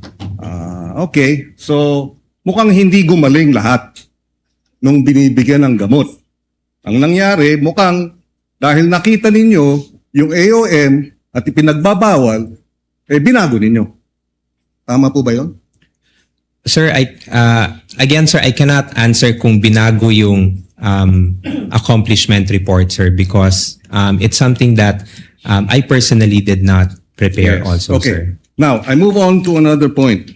Sabi nyo, nung natanggap nyo yung AOM, you went point by point sa mga issues, tama? Yes, sir. Ang tanong, bakit di nyo binuksan yung sealed envelope dun sa ARs? Kasi andun lahat ng mga acknowledgement receipt. Bawal ba? Sir, I did not open, sir, because at the time, sir, the AOM indicated that we are requested to submit the documentary evidence of payments. And that is the acknowledgement receipts. That is Acknowledgement what you are being required to submit. to submit, sir. So Yes, should sir. you not have gone through the acknowledgement receipts to check because you're being asked to submit the documentary evidence of payment and to check if the ARs are actually documentary evidence acceptable? Sir, yun na po yung nabigay sa akin ng special disbursing officer, sir. So, No, okay. The question is, why didn't you open the envelope? sir, I did not open anymore, sir, because at the time, sir, I also have a designation as Were you liaison. instructed not to open it? Sir, as liaison officer kasi, sir, I am not in the position, sir, to open yung sealed na But you were DEP, instructed to submit documentary evidence of payment. So in other words, you complied without going through the documentary evidence of payment? How can you now tell if it was documentary evidence of payment that you were submitting when you did not open the envelope? What were you submitting? I personally did not open it anymore, That's why, sir. but you were being required by COA to submit, to comply. So Yes, sir. So would you say that was substantial compliance? Sir, yun po kasi yung na-require ng AOM, sir. So we submitted the documentary evidence Kasi of ang payment. sitwasyon dito, dahilan mo o depensa mo na hindi mo na tiningnan o hindi mo nakita. Pero tama bang depensa yun? Na hindi mo nakita kaya hindi mo masasagot? Kasi ganun din ang sinabi mo, wala ako doon, wala ako sa ground, I'm not in the implementation, kaya hindi ko masagot. Is that compliance with, the requirements of COA? Sir, the duty po, sir, to ensure that the There was DEPs nothing to stop you from opening the envelope, right? There was nothing. Sir, the JC, sir, indicates, sir, that there are only certain individuals who have access You could to get clearance, could you? Sir, that's what... Of course you can. I did not ask anymore, sir, because I parang respectfully in-acknowledge ko na kung ano yung nakalagay sa JC, sir. In other words, you really did not go point for point as you earlier testified to. Kasi pag sinabi mo we went point for point, parang masinop yung naging trabaho ninyo. Di ba? Thorough. Point for point. Pero ang lumalabas dito ngayon, hindi nyo binuksan yung documentary evidence of payment, hindi nyo binusisi. Di ba? Sinabmit lang ninyo. Again, we're talking of hundreds of millions of pesos.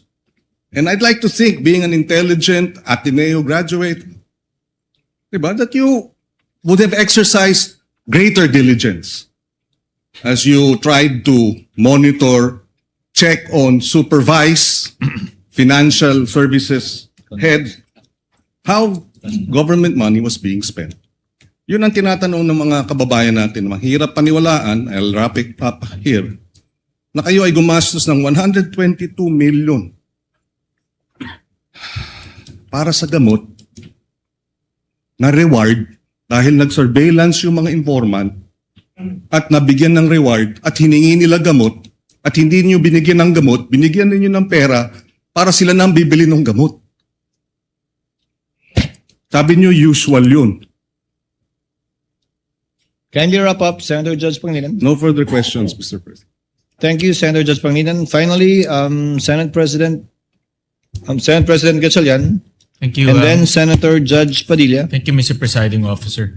To wrap it up. Merong binabasa ko itong reply ninyo, Mr. Ortonio, to COA, dated November 30, 2023. At nakasulat dito, I'll flash it on the screen. Paki-flash na lang. Hence, the 125 million CF was fully utilized for expenses planned, implemented, and paid during the 3-month period covering October to December 2022. So, sino nagbayad ng 125 million in advance? Sir, there was no payment in advance that was made, sir. All payments were made between the period of December 21 to December 31, sir. But very clear kasi dito na binayaran na siya paid 3 months in advance. In fact, mayroon pa siyang months. And ito yung kadugtong ng sinabi ng ating presiding officer, obligation incurred. So, ang basa ko dito, nabayaran na siya. Kaya reimburse na lang ng 125 CF. Sir, if I may be allowed, sir, to clarify, Your Honor, yung parang explanation from yesterday, sir. For the period of October to December 2022, sir, based on the information that was shared by the security officer, once we have already submitted yung PFP sometime in September, the security team, sir, meaning si Colonel Lachica, sir, already made coordination with informants or agents on the ground. As to the extent of the coordination that they did, sir, I am not privy to that anymore. However, when we received the SARO in December 13, 2022, which already indicates that we already have the funding for the confidential funds, that's the time that they were able to make definitive agreements with the informants on the ground. And once the payment, once the check has been encashed already, that's the time that payments were made between the period of December 21 to 31. Mas realistic pa kasi kung in advance tapos reimburse kaysa 125 million gagastusin in 11 days. So mas realistic pa nga itong explanation ninyo kaysa doon sa 11 days na gagastusin. And we're talking about 845 acknowledgement receipts scattered all over the country. Kaya itong explanation ninyo mas realistic pa, albeit although violation ng joint circular. So I'd like to point out lang, Your Honor, that there were no reimbursements made, sir, based on what was relayed to me, sir. There was no reimbursements But made. this was sir. information relayed to you by Lachica. Colonel Lachica, sir. And itong si Colonel Lachica, kanina naririnig ko, hindi nyo alam yung direct na ginagawa niya, hindi rin alam ni Acosta. So, sino lang nakakaalam sa opisina ninyo tungkol sa confidential operations or itong paggastos, yung paggastos ng confidential operations? For the confidential operations, sir, again, sir, I have no personal knowledge, sir. I would assume, sir, because meron po siyang designation from our head of agency, then the reportorial duties, I would presume, would be directly to the head of agency. Which is si Vice President Sara. Which is So the head dalawang of tao agency. lang sa opisina ninyo, si Vice President Sara at si Colonel Lachica lang, ang alam kung paano gastusin itong 500 million. Sir, I would have no personal knowledge again, sir, kung sila lang pong dalawa, sir. Kasi ikaw yung gumawa nung reply, pero galing sa Colonel Lachica yung information, si Gina naman kahapon, ganun rin, hindi rin niya alam. So I'm trying to understand sino nakakaalam nung paggastos ng 500 million dahil hindi siya maliit na pondo eh.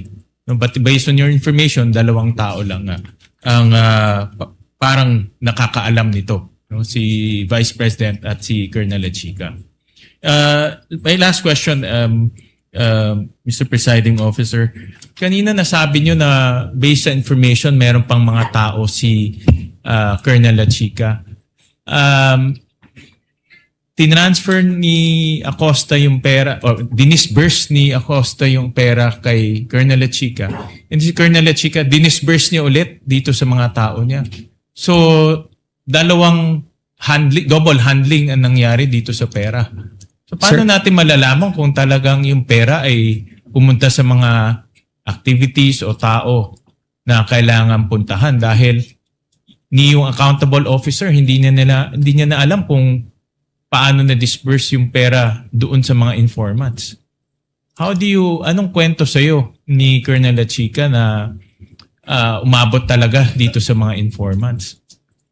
Sir, based on what was shared to me, sir, Ms. Gina Acosta disbursed the amount to the security officer and then the security officer implemented it on the ground. Yeah, but violation na kasi in disbursement to Colonel Lachica. And then there's another violation na from Colonel Lachica to some people who disperse the amounts. Ibig sabihin, ang daming taong humahawak ng pera bago umabot sa mga informants. So, in that sense, ang daming violation o tinakbuhan ng pera. So, thank you, Mr. Presiding Officer. Thank you, Senate President. With the indulgence of Senator Judge Padilla, Senator Judge Camille Villar will be availing for a first round opportunity to interject. So I will recognize her first. Again, with your indulgence, Senator Judge Padilla, I see you nodding. Senator Judge Camille Villar, you may proceed when you're ready. You have 2 minutes, ma'am. Okay, thank you, Mr. Presiding Officer.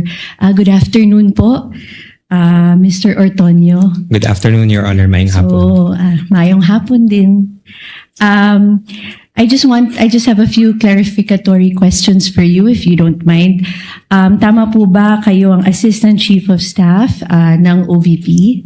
Yes, that's correct, Your Honor. And kayo po ang sumagot dun sa AOM na pinadala ng COA. Kayo po yung nag-prepare ng report. Yes, that's correct, Your Honor. Yes, and ano yung what was the process in which that you did that? Or what were the things that you had to do? You prepared the AOM, you consulted with... Nung na-receive po yung AOM, ma'am, I informed the Chief of Staff and the Vice President. And from there was an instruction to me to coordinate with the Special Disbursing Officer and the Security Officer, which I did also, ma'am. And then from their replies, ma'am, I drafted the response, and then I submitted the reply for final approval to the head of agency.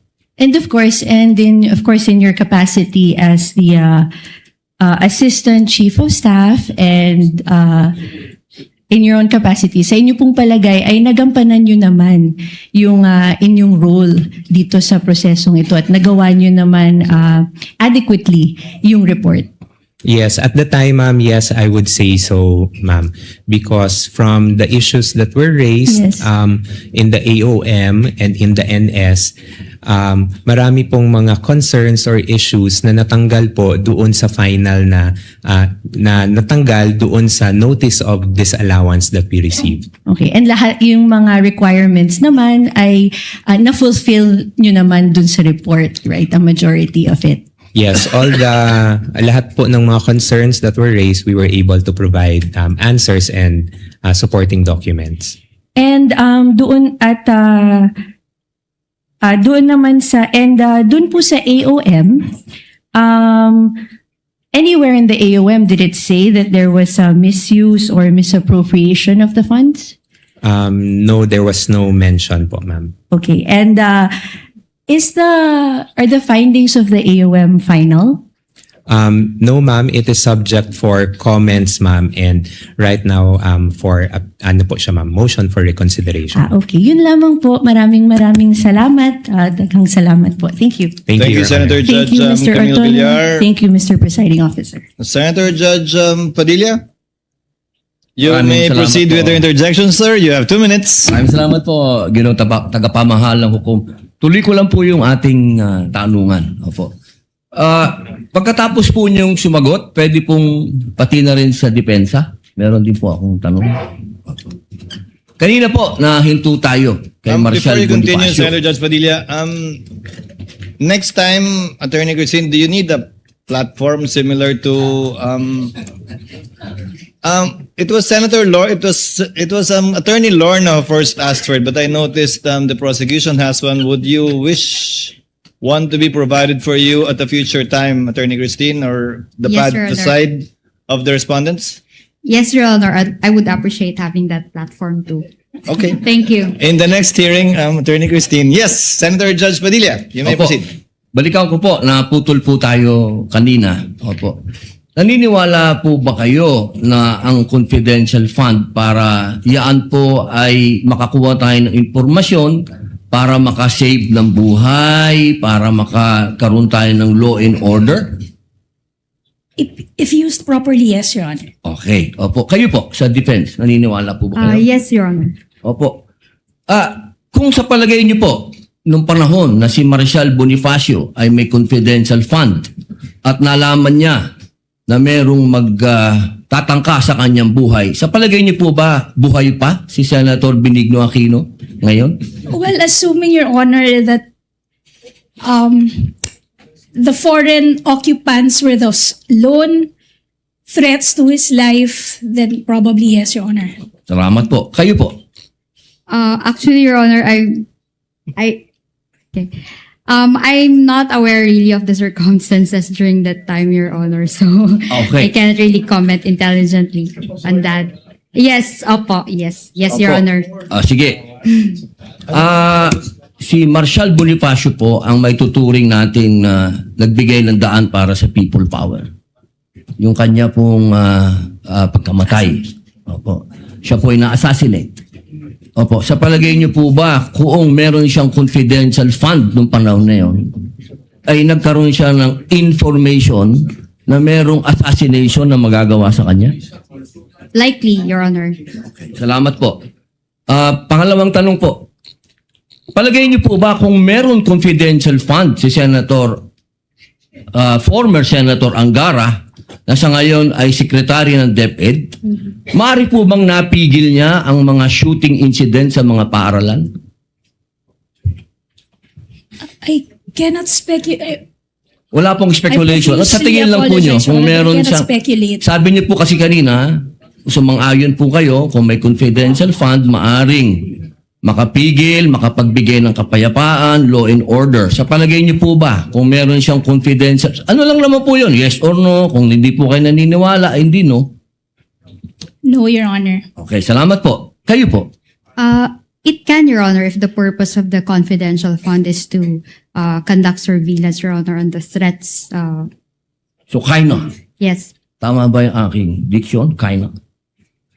Salamat po. Salamat po. Sa isa po sa ating saksi. Naniniwala po ba kayo na hindi pa naman talaga natapos ang investigasyon ng COA dito patungkol sa sinasabing akusasyon sa ating Vice President? Yes, sir. Nasa stage pa po, sir, ng submission of yung decision for the motion for reconsideration. So I would say that it's not yet final. Hindi sir. po siya final. Yun lang po. Maraming salamat po sa inyo. Thank you, Senator Judge Padilla. Senator Judge Lacson, you have 2 minutes, sir. You may proceed when you're ready. Thereafter, Senator Marcos, and then we're through. Very quickly lang, Mr. Presiding Officer. Ano na po yung status ng security classification noong inyong PFP covering the PAPs, programs, activities, projects na socio-economic at saka good governance? Sorry, including ano yung present security classification? Has it been declassified or is it still classified information? Sir, I would have no idea po, sir. First, Teka muna, terminated na po ba yung PFP? Terminated na? Tapos na? if in terms of the activities, sir, I would assume, sir, na tapos na po siya, sir. Therefore, kung tapos na, declassified na. As to the terminology, sir, unfortunately, Declassified meaning hindi na ito classified information. You know, I'm trying to drive at this scenario, no? Kasi ang dami sa amin nagtataka talaga. Totoo ba talaga yung mga aliases? Totoo ba nakatanggap sila ng reward, ng informants money, para lang matapos na yung aming panghuhula? Baka pwedeng maipresenta all the documents relative to the PAPs relative to the PFP, relative to the expected outcome. Para lang makapag-desisyon kami. Kasi sa ngayon, nanguhula kami. Saan ba napunta yung pera? Possible po ba yun? I'm also addressing that to the presiding officer. Is it possible for the court to issue subpoena ducis tecum just to settle this issue once and for all para makita natin saan ba talaga napunta yung pera? So we can have informed decision at the proper time. Ngayon hula kami ng hula eh. Alam niyo, Mr. Ortonio, no? Misuse sa akin yung misuse, maski masama yung connotation legally, na misuse mo pero hindi mo binulsa, probably pwedeng patawarin siguro ng mga kababayan natin, di ba? Naawa ka doon sa mga pulis, sa mga sundalo. Na misuse mo kasi hindi intended doon sa item sa GAA. Pero tinulungan mo kasi marami nagkakasakit. Naulanan, naarawan. Sa akin medyo maunawaan pa ng publiko. Although, I'm not saying na hindi violation ng law. Kasi may technical malversation. But in the eyes of the public, pagka na-misuse, pero hindi naman ibinulsa, medyo subdued ng konti yung galit. Thank you, Mr. Presiding Officer.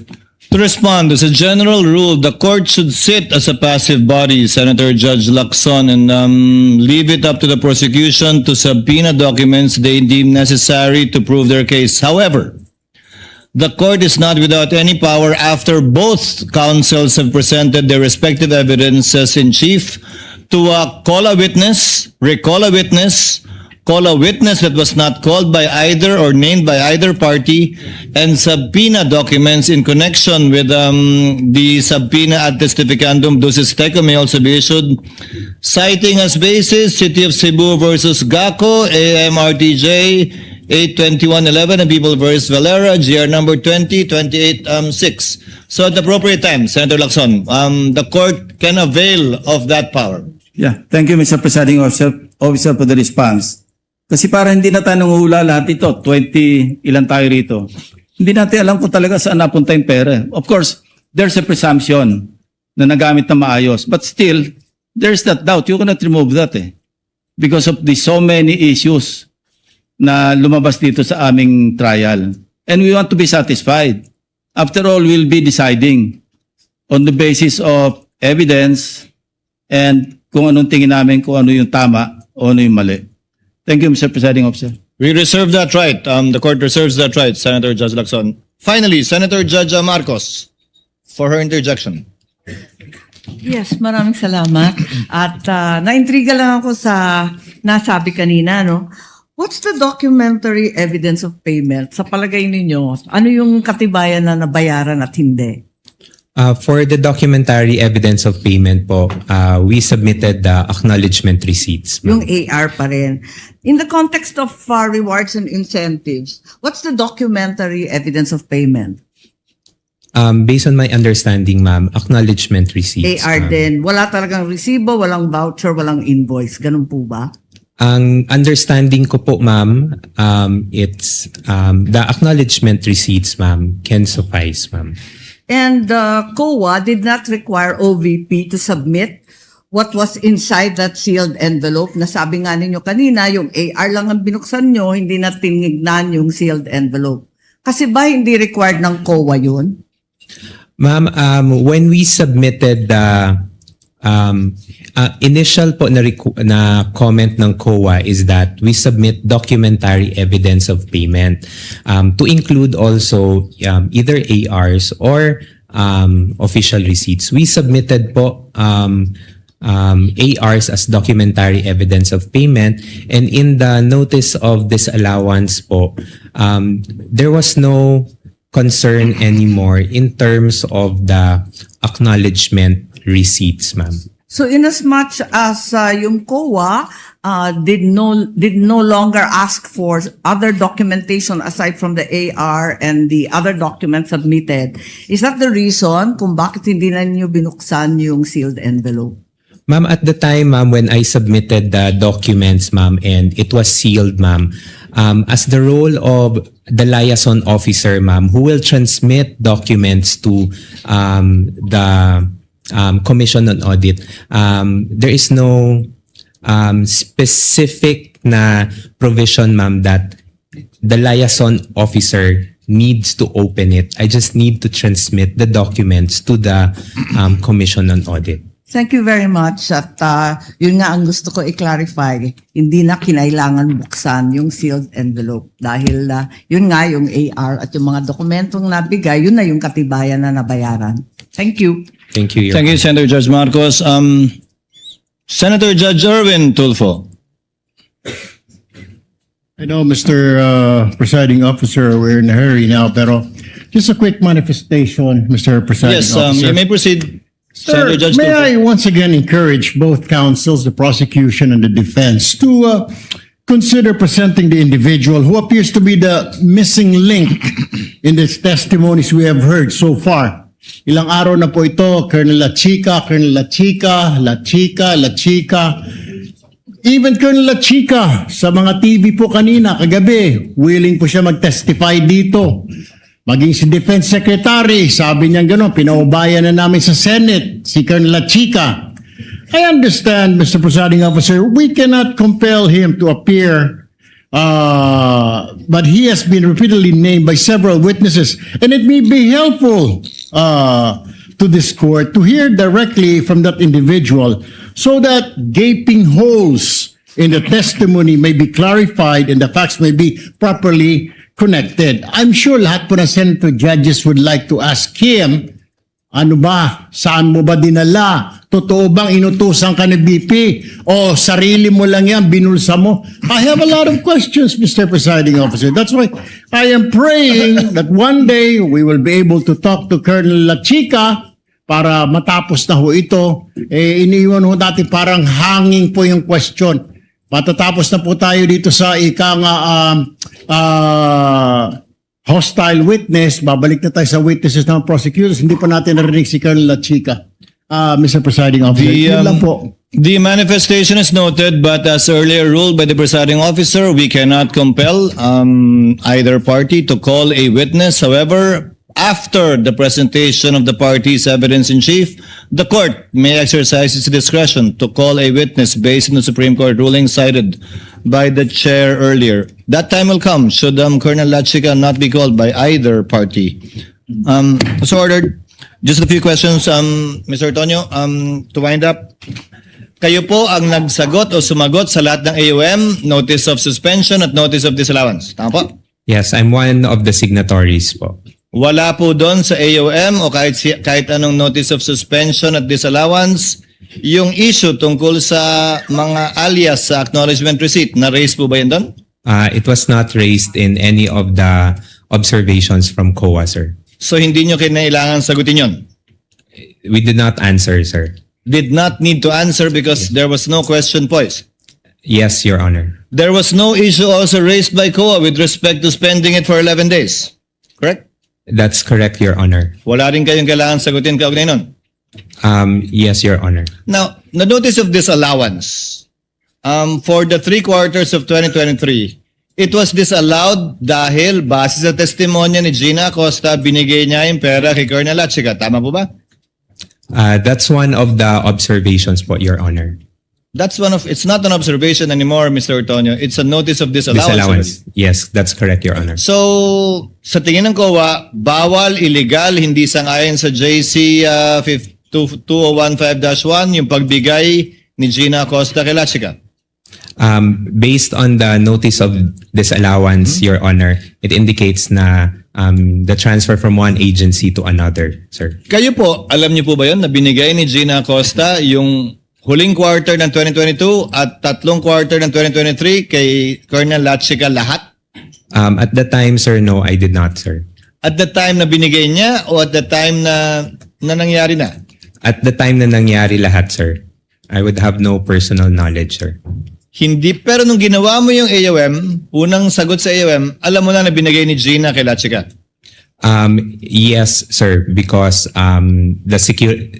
they were introduced as the special So officer. October mo nang nalaman na binigay lahat ni Gina Latchika, October 2023, nung sinagot mo yung unang AUM para sa huling quarter ng 2022, doon mo palang nalaman na binigay lahat ni Gina kay Latchika yung pera. That's correct, Your Honor. Now, is Latchika an accountable officer based on the definition of the JC? Based on the JC, sir, he is not an accountable officer, sir. It's the SDO. And that is the reason why his signature does not appear in any of the documents submitted by the Vice President in relation to the AOM, NS, and Notice of Disallowance. Dahil hindi naman siya empleyado ng OVP, di ba? Yes, sir. He's not an employee, sir. Although he's designated as the security officer. Is that allowed, designating someone as a security officer who's not an employee of the office and being given that much money to disburse? Sir, based on my understanding, sir, on the JC, when I read it, sir, there's no specific guideline, sir, on who to designate as security officer. But there is a provision po, sir, that the head of agency may designate a security officer to implement different programs and activities. Now, you keep on mentioning that Latchika implemented and that Acosta disbursed. Ano pong definition nyo ng implement? Implement, sir, would be to perform the different activities on the ground, sir. Which entails what? How will he perform the different activities on the ground in relation to confidential funds? Possible, sir, to coordinate with the different informants or agents, sir. Yun po yung pwede kong mabigay na information, sir. Mr. Ortonio, sa mga salitang perform at coordinate, saan po doon yung paggastos ng confidential fund? Perform, coordinate. Yun ang definition mo na implement. Yes, sir. Oh, asan doon? Ba't binigay kay Colonel Latchika yung pera at ba't siya gumastos kung perform at coordinate lang pala? Did Colonel Latchika spend the money? I would say so, sir, that being the implementer of the different activities, sir, he spent the money for the different confidential activities. So Colonel Latchika disbursed the money for various confidential activities. I would say Gina Acosta who disbursed the funds, sir, and then si Colonel Latchika po yung implement or conduct ng mga confidential activities. Hindi on the nagbayad si Colonel Latchika? Part of his duties as the implementor, sir, nagbayad siya doon sa mga... So is it your theory that Gina disbursed to Latchika as an end user? Yun po yung ano ko, sir. That's my understanding po, sir. Kung end user si Latchika, bakit niya binawi yung acknowledgement receipt niya nung nagbigay na siya ng mga acknowledgement receipt para sa di umano binayaran niya? Hindi ba dapat tinago niya yun? Kasi nag-disburse si Gina, tinanggap ni Latchika, kung siya ang end user, tama lang na may acknowledgement receipt siya, ba't niya binawi? Ba't hindi tinago sa file? Sir, in terms of binawi po yung AR, sir, I do not know of that, sir, because that's what Gina said. The AR, sir, were given to me by Miss Gina, and then that's what I submitted Mr. to the Ortonio, Commission on Audit. The ARs of the various aliases na binanggit, yung kanina pa sinasabi, ng iba't ibang apelido, kasama yung apelido ko, yun yung sinubmit ni Colonel Latchika. Ayon kay Gina, nagbigay siya ng pera kay Colonel Latchika at bilang katibayan, nagbigay na acknowledgement receipt si Colonel Latchika. Pero nung nagbigay siya ng mga acknowledgement receipt at liquidation, binawi daw ni Colonel Latchika yung acknowledgement receipt. So wala kang kopya ng acknowledgement receipt ni Latchika? Sir, I'm sorry, sir. Ang pagkakaalam ko, sir, is that I got the box with acknowledgement receipt, sir, from the special disbursing officer. And So that's you're what not aware of any acknowledgement receipt signed by Latchika? No, sir. So if Gina disbursed to him, ba't hindi mo hinanap yung acknowledgement receipt kay Latchika? Sir, the request, sir, was for the DEPs for the implementation, No. If your sir. theory is, dinisburse kay Latchika in-implement ni Latsika, hindi ba kailangan may papel yung dinisbursan na tinanggap niya yung pera? Sir, I did not request for it anymore, sir. As a final question, sir, so this is your story. You placed in the PAP, or you know that what they placed in the PAP, Good Governance Program, Socioeconomic Delivery Program, pero gagastusin yung confidential fund para sa informants, para tiyakin na ligtas ang ikalawang Pangulo saan man siya magpunta sa bansa, kaugnay ng trabaho niya, at ginamit itong confidential fund para bumili ng impormasyon, pera binigay para ipambili ng pagkain, ng silya, ng computer, ng gamot, kapalit ay impormasyon para matiyak ang kaligtasan ng VP at napatunayang matagumpay yon dahil walang nangyaring masama sa ating Vice Presidente hanggang ngayon. Yan po yung buod summary ng paggamit ng confidential fund ng OVP base sa inyong presentasyon. Sir, with due respect, sir, just You can correct me, sir. Just one correction lang po, Yes, sir. It's for the to ensure that the activities of the OVP will be implemented safely and that no untoward na mga mangyayari in the performance of walang mangyayari sa mga different activities ng OVP. That's what I Walang understand. mangyayaring masama sa kanya at dun sa makikilahok. That's an accepted For the office and the sir, for the people who will be, say for example, attending mga events, sir. Kaya hindi lang kay VP, pati sa mga taong makikilahok dun sa event para ligtas silang lahat doon. Yes, Your Honor. Yan po yung sinabi sa inyo ni Colonel Latsika na rason kung bakit siya namigay ng pera sa iba't ibang informant sa pamamagitan ng reward o pera pambili ng gamot, ng silya, ng computer, ng pagkain. Yes, Your Honor. That would be all, Mr. Antonio. Senator Judge Zubiri, to avail of the first round. Thank you very much, Mr. President. I was not going to ask any more questions. I won't be asking a question to the witness, more to address the court. Can we make, because this is a recurring theme, halos sa lahat ng mga testigo, ang sinasabi po nila at minsan mga tanong ng prosecution or defense and prosecution ay ito bang finding ng COA, hindi pa siya final. It is yet under my motion for reconsideration, ika nga, binanggit nga kanina ng ating testigo. Can this court make representation with the COA? If possible, during the duration of this trial, so that we may be guided as judges.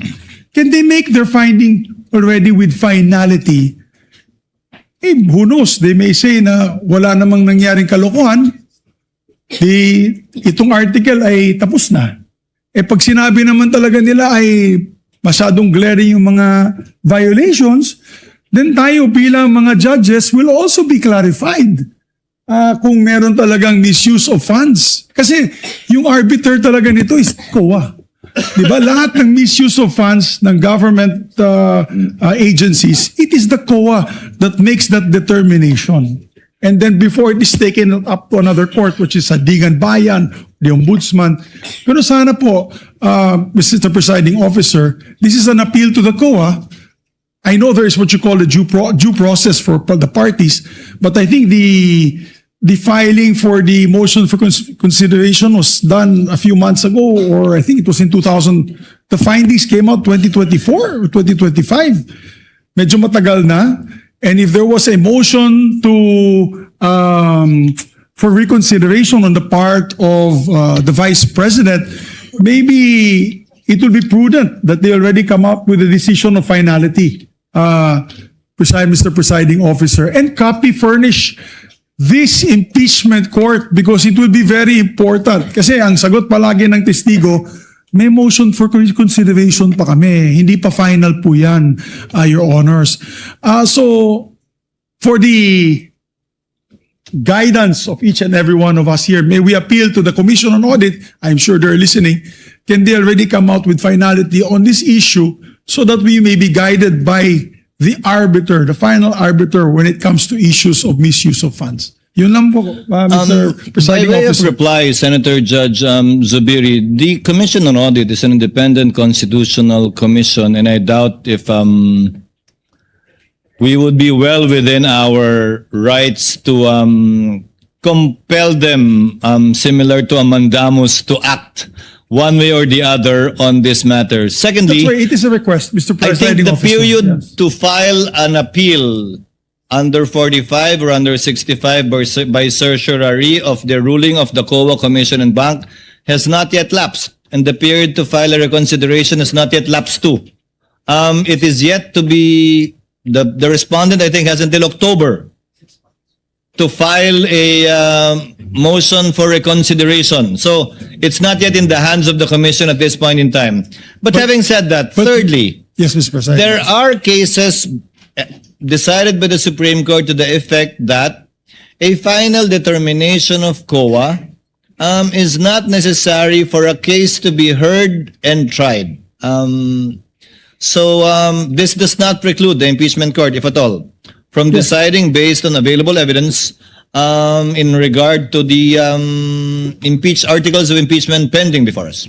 Pero Mr. Presiding Officer, napakabigat na mga akusasyon na binabanggit natin dito na yung araw na ito sa Vice Presidente. Napakabigat. That's not that way on to the Commission, although it's an independent body, that prudence dictates that they must act with of course, following the what you call due process. Kung October, sinasabi nga natin, di nga ito matatapos ng December. So it is well within the period. I myself, as one of the judges of this impeachment court, want to see the final observation report or findings of the Commission on Audit. That is an appeal to them. As I said, we cannot compel them. They are a independent constitutional branch of government. But for example, budget season starts next week. They will come. Maybe we can ask that question to them. How long will it take before this finding comes out? Because we want to know. I cannot make that. It's very difficult sometimes to make a decision without the final decision made by the Commission on Audit. I think it would be very important, Your Honor. Just putting that on the record. Thank you. The manifestation of Senator Judge Zubiri is noted. Proceeding now to some administrative matters. The Honorable Luistro earlier asked about the presence of Colonel Buransing. We furnished parties with a copy of his letter dated August 25, stating that he cannot make it given that he needed to coordinate with his superiors before being able to leave his post as prescribed by the standard operating procedures in the Armed Forces of the Philippines, and requests that he instead be called on September 1. I am constrained to grant that, Honorable Luistro, Attorney Sheila, given the exigencies of his position, that he is the commanding officer of Task Force Zamboanga and cannot leave simply because he received the subpoena and would need certain preparations before he can leave his post. Let the corresponding subpoena, if it has not yet been issued, be issued for Colonel Buransing, the second on September 1. Number 2, insofar as Major General Bajao retired is concerned, the address given was not received by the Armed Forces of the Philippines. He is retired. So may I instruct the prosecution to kindly coordinate with either the Philippine Veterans Affairs Office, PIVAO, or the AFP Pension and Gratuity Management Center to get an address. I'm sure he's receiving his pension from somewhere, and that would be a good place to look. The court cannot issue a subpoena properly to Major General Bajao without an address, counsel. Bahaw. In regard to the third, sitting third? Panopio, Your Honor. Yes, in regard to Colonel Panopio, he was subpoenaed to appear on September 1, thinking that Colonel Buransing would be here today. Therefore, there are no other witnesses to be presented by the prosecution today. So, next week we are expecting Colonel Buransing, Colonel Panopio, and hopefully we would be able to find Major General Bahao, if you will still persist in those three witnesses, Honorable Luistro. Your Honor, we respectfully inform the Honorable Impeachment Court that we are now dropping the presentation of Colonel Bahao. Nevertheless, we maintain Major General. Major General Bahao, Your Honor. We maintain the position to present both Colonel Buransing and Colonel Panopio, to whom the subpoenas have been ordered to be issued for September 1, 2026, Your Honor.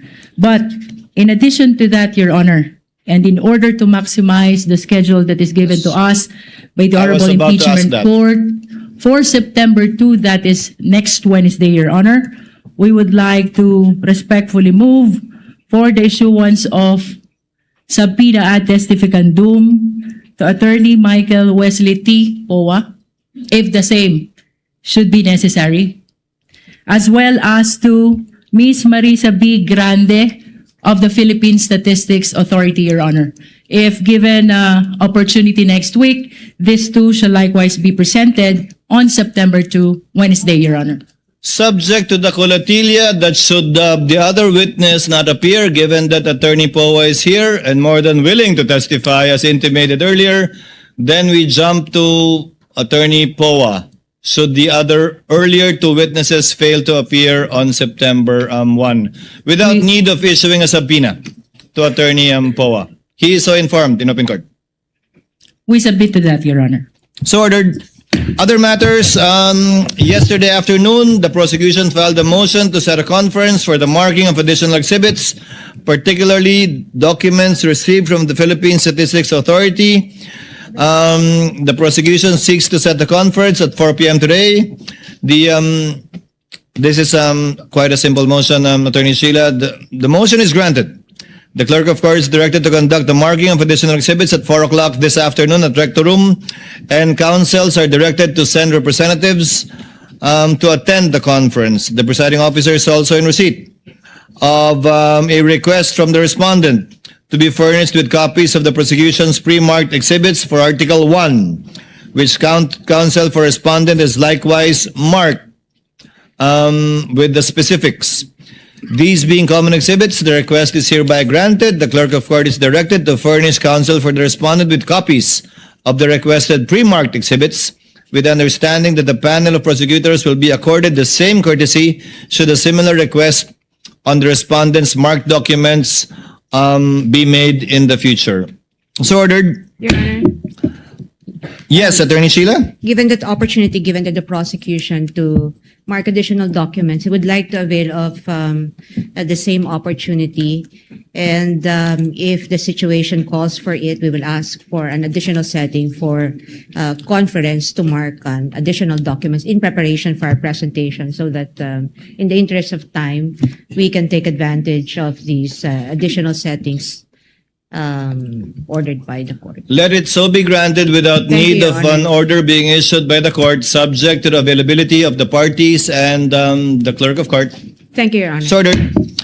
Finally, we are in receipt of a prosecution's request for supplemental subpoena for other banks and financial institutions. I presume, Attorney Sheila, you got a copy of the subpoena? We did, Your Honor. The chair will simply adopt and apply its ruling last July 20, 2026 concerning the subpoena issued to certain banking institutions involving the same subject matter, and the same limitations will apply accordingly. The request for subpoena directed to the concerned banking institutions, I won't specify anymore because both parties have a copy, and financial institutions covering the respondent, her spouse, Attorney Manasseh Carpio, as well as 20 entities allowed by this court in which the spouses hold an interest, is hereby granted.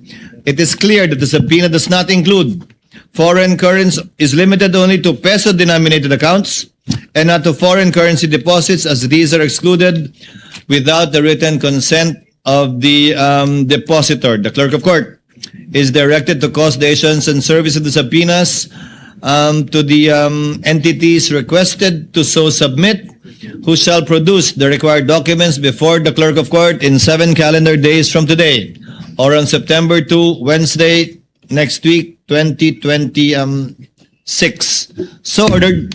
Your Honor, Yes, Attorney Sheila.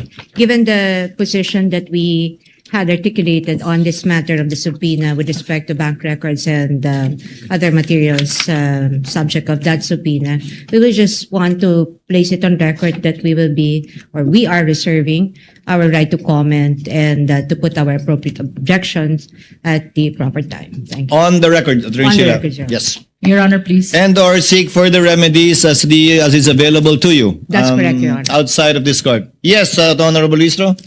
We would like to respectfully manifest to the Honorable Impeachment Court that almost simultaneously to the reading of the ruling of the Honorable Impeachment Court on the issue of sub judice rule, the respondent Vice President made a public statement I which know is where you're leading at, Counsel. Naunahan mo lang ako.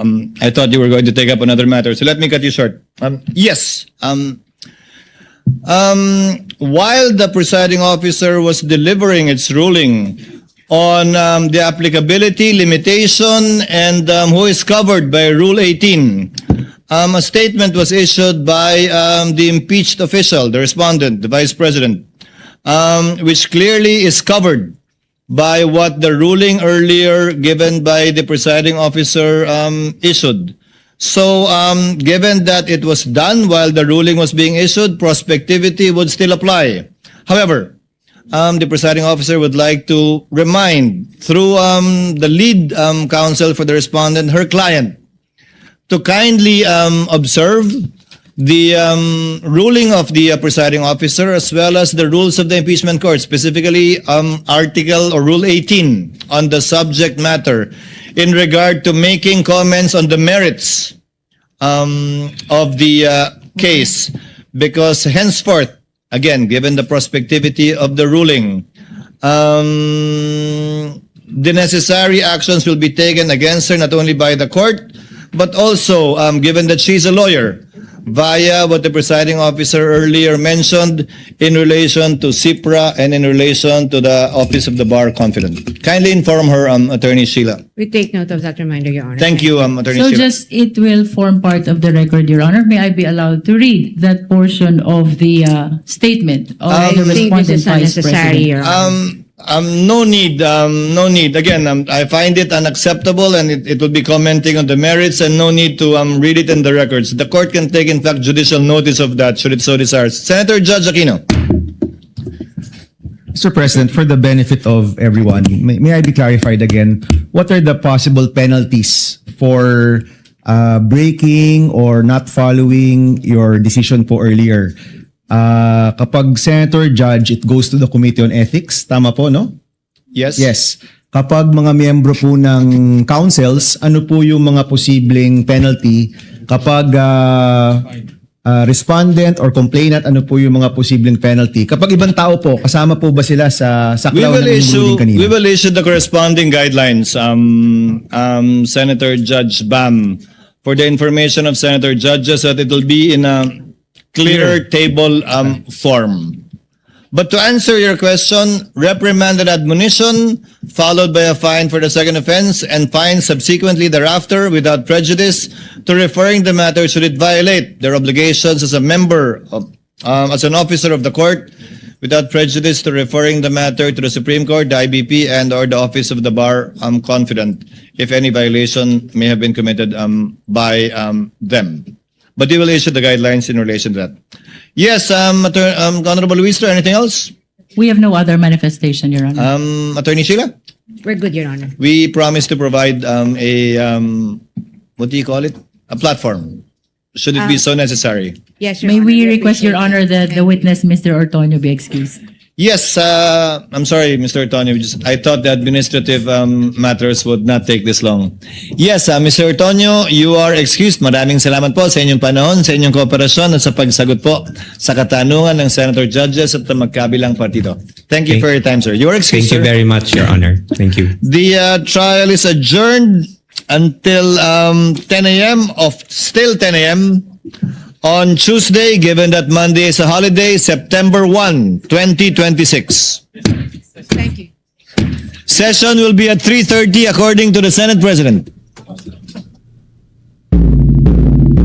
Mga kabombo, mga ka-Star Nation, yan ang ika-19 na araw ng impeachment trial sa kaso ni Vice President Sara Duterte, kaugnay ho ng 4 na articles of impeachment na hinihimay dyan sa mataas na kapulungan ng Kongreso na tumatayo bilang impeachment court. At sa paglalagom ng atin pong coverage ngayong araw sa impeachment trial, kunin natin ang linya ni Bombo Angelo Ganan. Bombo Dennis, tapos na nga itong Day 19 ng impeachment trial ni Vice President Sara Duterte at natapos na rin ang testigong si Office of the Vice President Assistant Chief of Staff Lemuel Ortonio. Pero bago yan, Bombo Dennis, ay balikan muna natin ang mga naging highlights nitong pagdinig ngayong hapon, kung saan tila nagisa na naman itong si Ortonio sa pagtatanong ng mga senator judge. Inunahan agad yan, Bombo Dennis, ni Senate President Sherwin Gatchalian, kung saan question ng leader ng Senado kung paano isinagawa ang pagbibigay nitong mga food at medical supplies sa mga informant at kung literal ba talaga itong gamot at pagkain ang ipinamahagi dito. Ayon kay Ortonio, ipinaliwanag sa kanya nila chika na cash ang ibinigay sa mga informant at ito na mismo ang bibili dito sa mga food at medical supplies. Question din kung tinanong man lang ba niya sila chika patungkol sa paggamit ng mga aliases at sinabi ni Ortonio na hindi niya nakita ang mga accomplishment reports dahil sealed na ang mga ito na ipinasa sa kanya. Ito, Bombo Dennis, ang sinusugan ni Senator Judge Francis Kiko Pangilinan.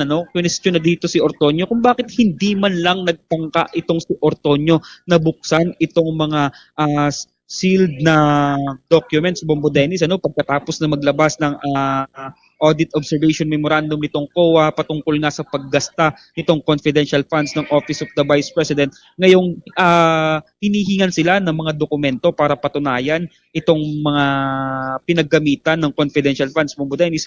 Tugon dito ni Ortonio, Bombo Dennis, nakasaad sa joint memorandum circular ng COA na may mga designated o may mga specific person lang na maaaring magbukas ng sealed na documents na yon. Pero hindi dito na kontento si Senator Judge Kiko Pangilinan, Bombo Dennis, at iginiit niya na pwede naman umanong humingi ng clearance itong si Ortonio para mabuksan itong mga sealed documents nang sa gayon ay makapag-reply sila ng maayos sa AOM nitong COA. Ngunit mas pinili niya nitong opisyal ng OVP na hindi gawin ang paghingi ng clearance at buksan itong mga sealed documents. Dito na iginiit at binigyan diin ni Senator Judge Panghilinan na sana naman ay ginawa ni Ortonio ng maayos ang kanyang trabaho bilang Assistant Chief of Staff ng Office of the Vice President sapagkat itong ginamit na pera sa confidential funds ng Office of the Vice President ay pondo ng bayan. Lumabas din, Bombo Dennis, sa pagtatanong ni Senate President Sherwin Gatchalian na may mga tauhan itong sila chika sa ground na namamahagi ng mga bayad o rewards. Ngayon man, hindi na umano ito question ni Ortonio kung saan nakuha itong mga tauhan at kung paano nakuha din itong mga informant. Hindi na rin umano niya question ang mga dokumentong isinumite nila chika dahil nagtiwala siya rito. Matapos ito, nagtiwala siya na ginampanan nito ng maayos ang kanyang trabaho, lalo't pat si Vice President Sara Duterte mismo ang nagtalaga rito. Sa pagtatanong naman, Bombo Dennis, ni Senator Risa Hontiveros, question niya kung si Vice President Sara Duterte ba ang pangunahing responsable sa lahat ng usapin kaugnay dito sa confidential funds. Sinang-ayunan nito ni Ortonio at sinabing hands-on naman umano ang Vice Presidente sa mga nangyayari sa Office of the Vice President. Aniya, nakilala niya itong si Duterte mula pa noong alkalde ito ng Davao City at may tiwala at kumpiyansa umano ang Vice Presidente sa kanya sa paggawa ng kanyang trabaho. Dito question din ni Senator Risa Hontiveros, Bombo Dennis, ang pagbigay ni Acosta ng pera dito kay Colonel Raymond Lachica, kung ito ba ay alabag sa JMC.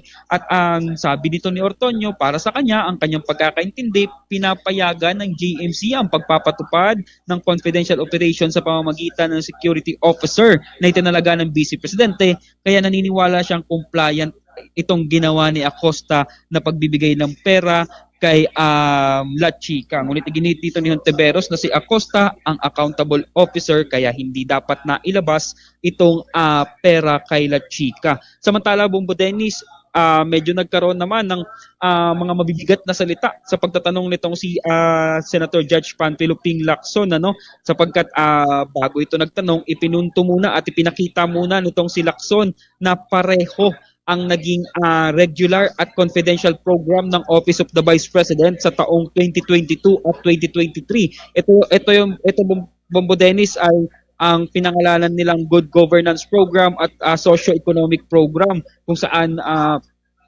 parehong nagkaroon ng pondo itong programa sa regular at confidential funds. At dito na pinuna ni Senator Judge Lacson ang mga pareho na particulars or specific activities na nakalagay sa parehong programa. At sinabi ni Lacson na bakit hindi man lang daw binago o inedit o iniba nitong Office of the Vice President itong kanilang mga isinulat dito nga sa regular na program ng opisina ng OVP at sa confidential naman. Dahil dito, quote-unquote, Bombo Dennis, tinawag ni Senator Judge Lacson na stupid yung ginawa nitong Office of the Vice President. Wala namang naging direktang kasagutan dito si Ortonio, Bombo Dennis. Muli namang nag-isa ulit itong si Ortonio, Bombo Dennis, sa pagtatanong ni Senator Judge Rafi Tulfo kung saan question ito kung bakit hindi nagtaka itong si Ortonio sa laki ng halaga na ginastos para sa gamot na ipinambayad sa mga informant. Ang kay Ortonio, hindi na umano niya ito question dahil nagtiwala siya kay La Chica at hindi naman siya ang nagpatupad ng mga operasyon. Ipinunto ni Tulfo na maaaring humingi na lamang umano ng libreng gamot itong OVP sa Department of Health dahil nagbibigay naman daw ang ahensya ng mga libreng gamot upang nakatipid sana itong OVP at hindi na nagamit itong confidential fund. Kung gayoy ipinambabayad lang naman umano nito ay gamot doon sa mga informant. Ang kay Ortonio, hindi niya ito masasagot ng direkta dahil hindi naman siya nagpatupad ng operasyon. Dahil dyan, Bombo Dennis, doon na iginiit nitong si Senator Rafi Tulfo na sayang umano ang pagiging matalino nitong si Ortonio sapagkat hindi man lang ito nag-question kay La Chica na maaari niya naman sanang gawin at nagbulag-bulagan aniya ito sa kanyang trabaho at quote-unquote, Bombo Dennis, tinawag niya na nagtatanga-tangahan itong si Ortonio, Bombo Dennis. At sa katanungan naman ng ni Senator Amy Marcos, Bombo Dennis, katakataka naman ang naging tanong nitong si Senator Amy Marcos sapagkat naging mahinahon lamang siya at ang naging katanungan niya lamang dito kay Ortonio, Bombo Dennis, ay sumaklaw lamang sa kung nakalagay ba sa mga AOM, Bombo Dennis, na tinanong niya pala, Bombo Dennis, kung bakit pa bago-bago ang naging paliwanag ng OVP tungkol sa paggamit ng confidential funds sa physical and financial funds at sa certification. Tugon dito ni Ortonio, hindi niya ito may paliwanag dahil hindi umano siya kasama sa pagbuo ng physical and financial fund at wala rin siyang naging komento nang isinumite ito sa DBM. At dahil sabi naman ni Senator Amy Marcos, Assistant Chief of Staff itong si Ortonio. Kaya't meron siyang kapangyarihan na sana ay matignan o masilip itong mga dokumento na ipinasa sa Department of Budget and Management. Pero ayon kay Ortonio, sinabi niyang hindi naman daw question itong mga paliwanag na ito sa Audit of Observation Memorandum ng COA, kaya't hindi niya na ito pa nabigyan pa ng pansin, Bombo Dennis. Okay. Samantalang kapansin-pansin Bombo Dennis ang pagtatanong nitong si Senator Robin Padilla sapagkat question niya itong mga aliases na paggamit ng o binigyan din niya na itong mga paggamit ng aliases ay kailangan sa confidential funds at ikinekta niya pa ito, Bombo Dennis, sa mga nakaraan na ginagamit umano ito ng ating mga national heroes at sinabi niya na importante umano ito. Sa kabuuan, Bombo Dennis, sa pagtatanong ni presiding officer kay Ortonio, Bombo Dennis, lumabas dito na na-disallow ang confidential funds ni Vice President Sara Duterte dahil ipinagkatiwala ni Acosta kay La Chica ang pera ng confidential funds at sa naging buod nagamit ang confidential funds at ibinigay ito sa informant upang masiguro ang kaligtasan ng Vice President at ang mga kasama nito sa kanyang mga aktibidad. Bombo Dennis. Sige. With that, maraming salamat, Bombo Angelo. Mula dito sa Senado ng Pilipinas, ako si Bombo Angelo Aganan and this is Bombo Radio Philippines, the #1 radio network in the country. Your trusted source of news and information. Basta Radio, Bombo. Mga kabombo, mga Kastar Nation, yan na rin ang kalipunan ng ating mga balita at mga updates sa ating special coverage. At kanina, yung ating kabuuan ng Bombo Network News, ang back-to-back winner sa Catholic Mass Media Awards bilang Best News Program. Mapapanood naman mamaya, mga kabombo at mga Kastar Nation, ang ating susunod na Bombo Network News alas 6 ng gabi hanggang alas 7 ng gabi. Dito pa rin sa inyong paborito ho na sinusubay-bayan, Bombo Radio Philippines. Mula rito sa Bombo News Center, Makati, this is Bombo Radio Philippines, the #1 radio network in the country, your trusted source of news and information. Basta Radio, Bombo!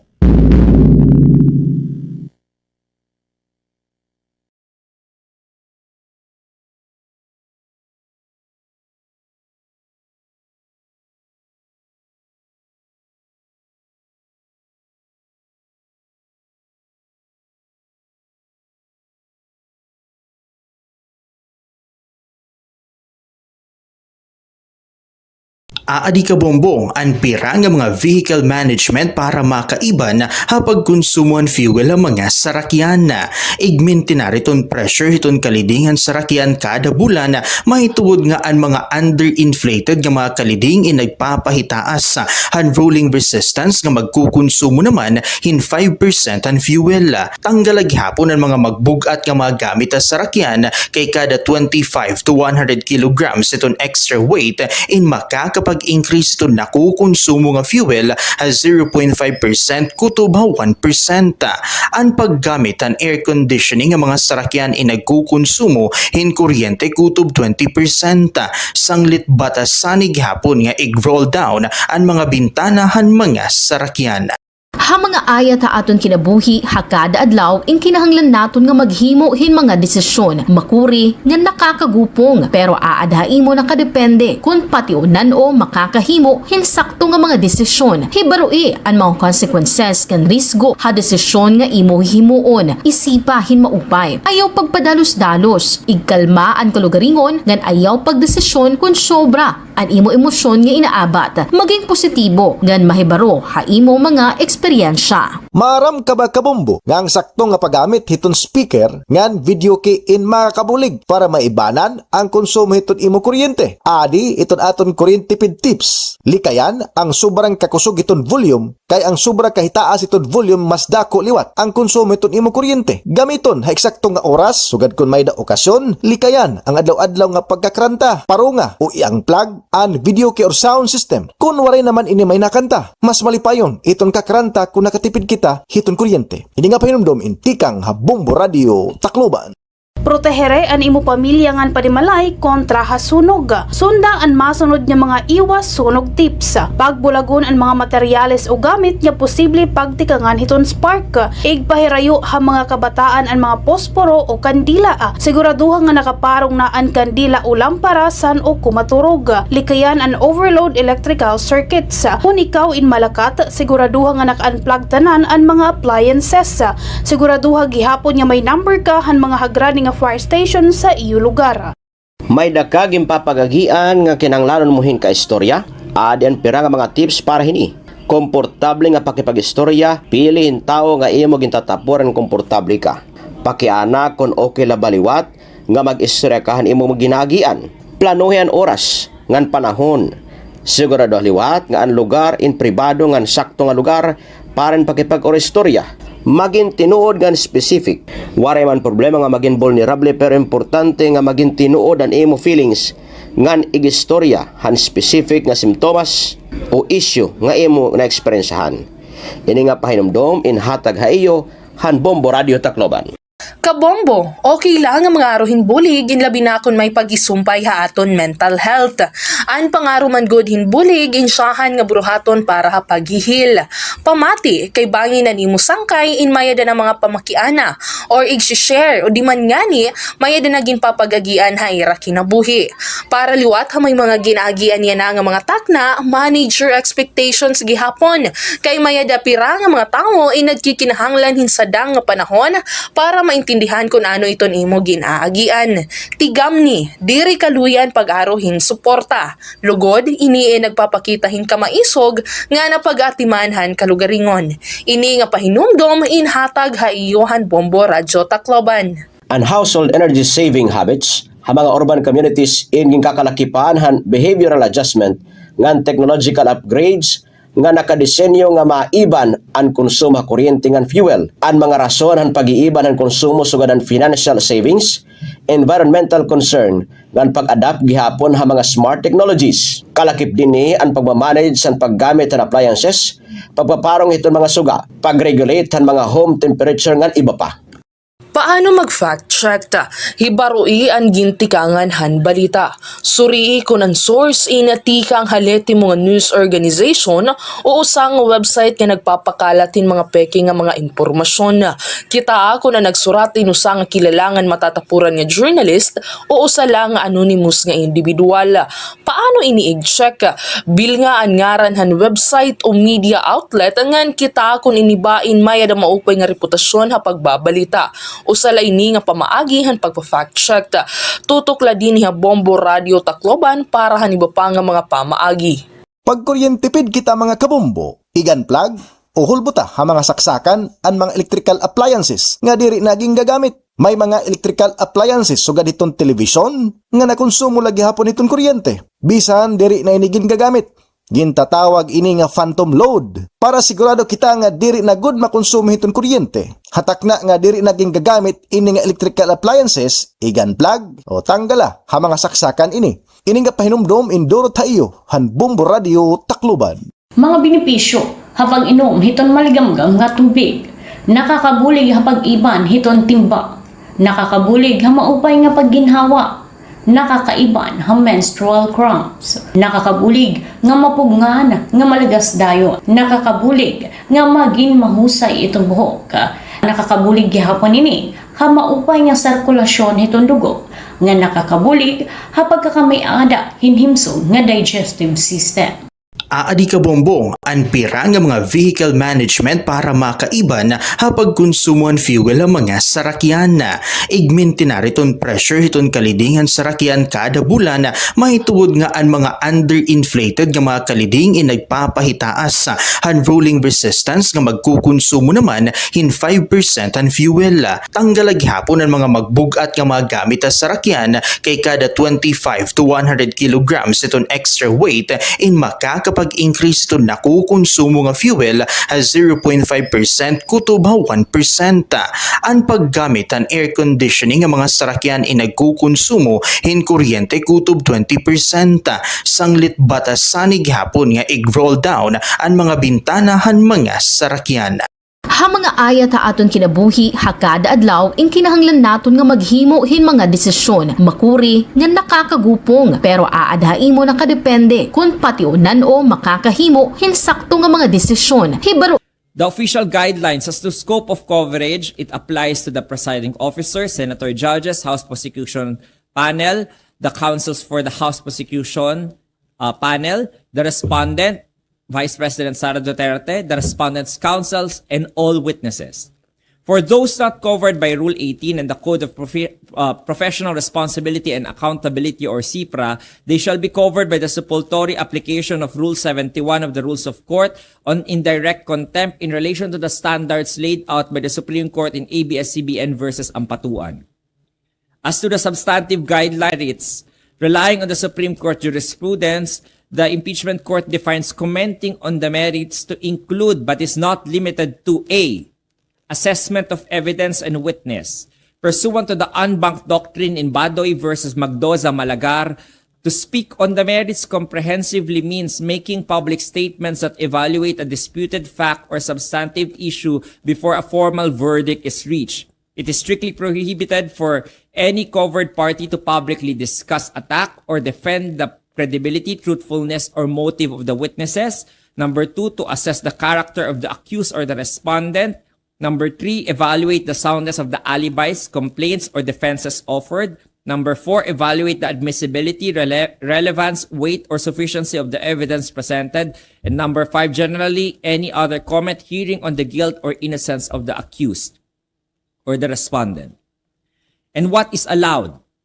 The fair and true report exception. Conversely, the presiding officer recognized the qualified privilege of a fair and true report regarding the proceedings as affirmed by the Supreme Court en banc in ABS-CBN versus Ampatuan. Based on the jurisprudential standard derived from Article 354 of the Revised Penal Code, a fair and true report means a neutral and objective and accurate recounting of the proceedings made in good faith, without any comments or remarks.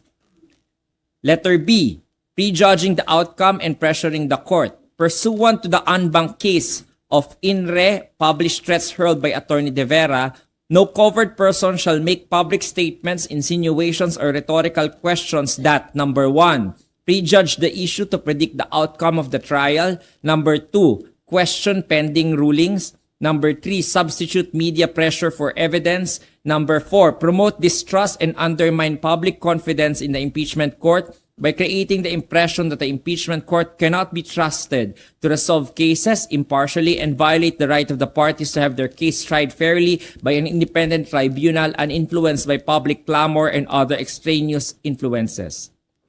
Letter C, the CIPRA standard for lawyers. Pursuant to Canon 2, Section 19 of the CIPRA, all counsels are prohibited to comment or publicize opinion pertaining to a pending proceeding in a manner that may cause prejudgment, sway public perception, influence the tribunal, or create a widespread perception of guilt or innocence.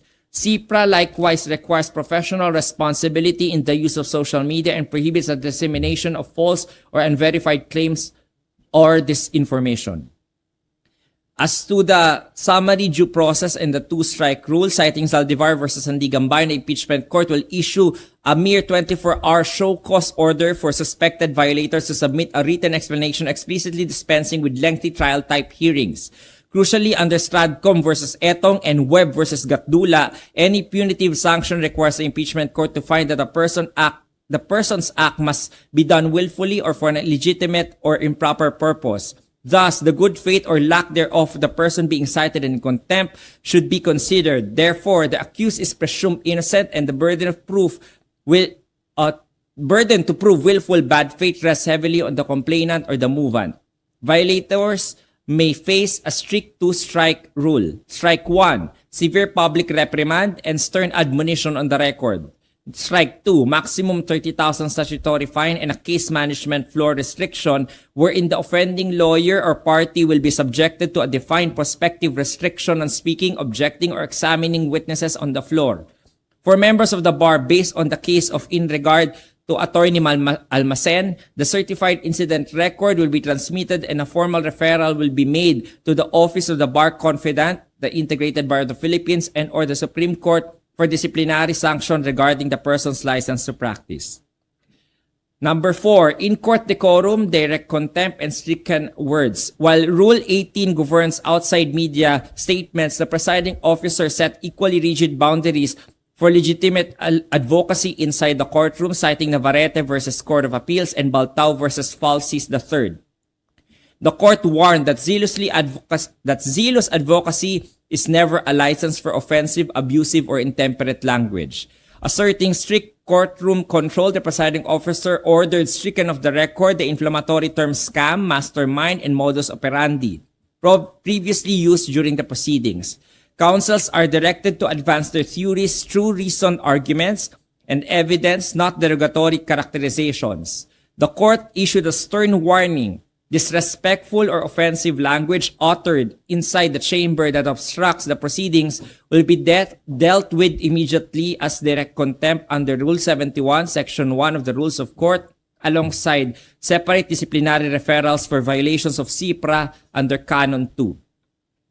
And citing Attorney Francisco versus Attorney Zuniga Lagman for the prosecution and People versus XXX for the defense, both panels were reminded by the presiding officer that their paramount duty is the rigorous pursuit of justice and the protection of constitutional rights, not victory or acquittal at all costs. For the presentation of evidence in chief for Article 1, the continuation of the testimony of Mr. Lemuel G. Ortonio, the counsel for the House Prosecution Panel's Attorney Midi Vinagracia conducted the direct examination, and afterwards, the cross-examination was conducted by Attorney Christine Ferrer, while redirect and cross-examination were conducted by the same counsels.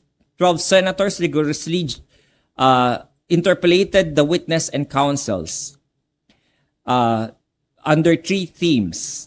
Theme number 1, as to the blind signatory defense and the dereliction of verification, Senator Judge Raffy Tulfo questioned why a highly educated official was satisfied with bare claims, failed his duty to ask questions before signing the AOM replies, and whether he even bothered to ask the concerned persons about the AOM findings. Senator Judge Kiko Pangilinan pressed the witness on why he did not go through all the acknowledgement receipts when drafting the AOM reply, asking point blank if anything physically stopped him from opening the evidence envelopes to do his job. Senator Judge Erwin Tulfo challenged the witness's competence, asking why he answered the AOM when he admittedly knew nothing about intelligence activities. If the drafted reply relied solely on Colonel La Chica's claims, and if he harbored any doubts regarding the implementation. Senate President Sherwin Gatchalian probed the witness's blind trust, asking what actions he took to verify the ARs, why he fully trusted Colonel La Chica without probing further before signing the AOM reply, and questioned the OVP's reply regarding who paid 3 months in advance. Senator Judge Joel Villanueva asked about the witness's extent of authority in signing for the Vice President and why he blindly provided his signature without demanding details about the disbursement arrangements. Theme number 2, procurement absurdities and sickly informants, quote, and fictitious aliases. Senator Judge Raffy Tulfo highlighted the absurdity of the justification, asking for details on the medicines purchased, sarcastically inquiring if the informants are usually sick, and why the massive allocations didn't make the witness curious about their health. He also asked why the witness didn't ask for the actual names behind the ARs. Senator Judge Erwin Tulfo established the civilian nature of the OVP, which does not conduct surveillance supposedly. He explicitly questioned the purchase of furniture using confidential funds, asking if the witness knew this is a direct violation of the COA-DBM Joint Circular. He also asked where the aliases came from.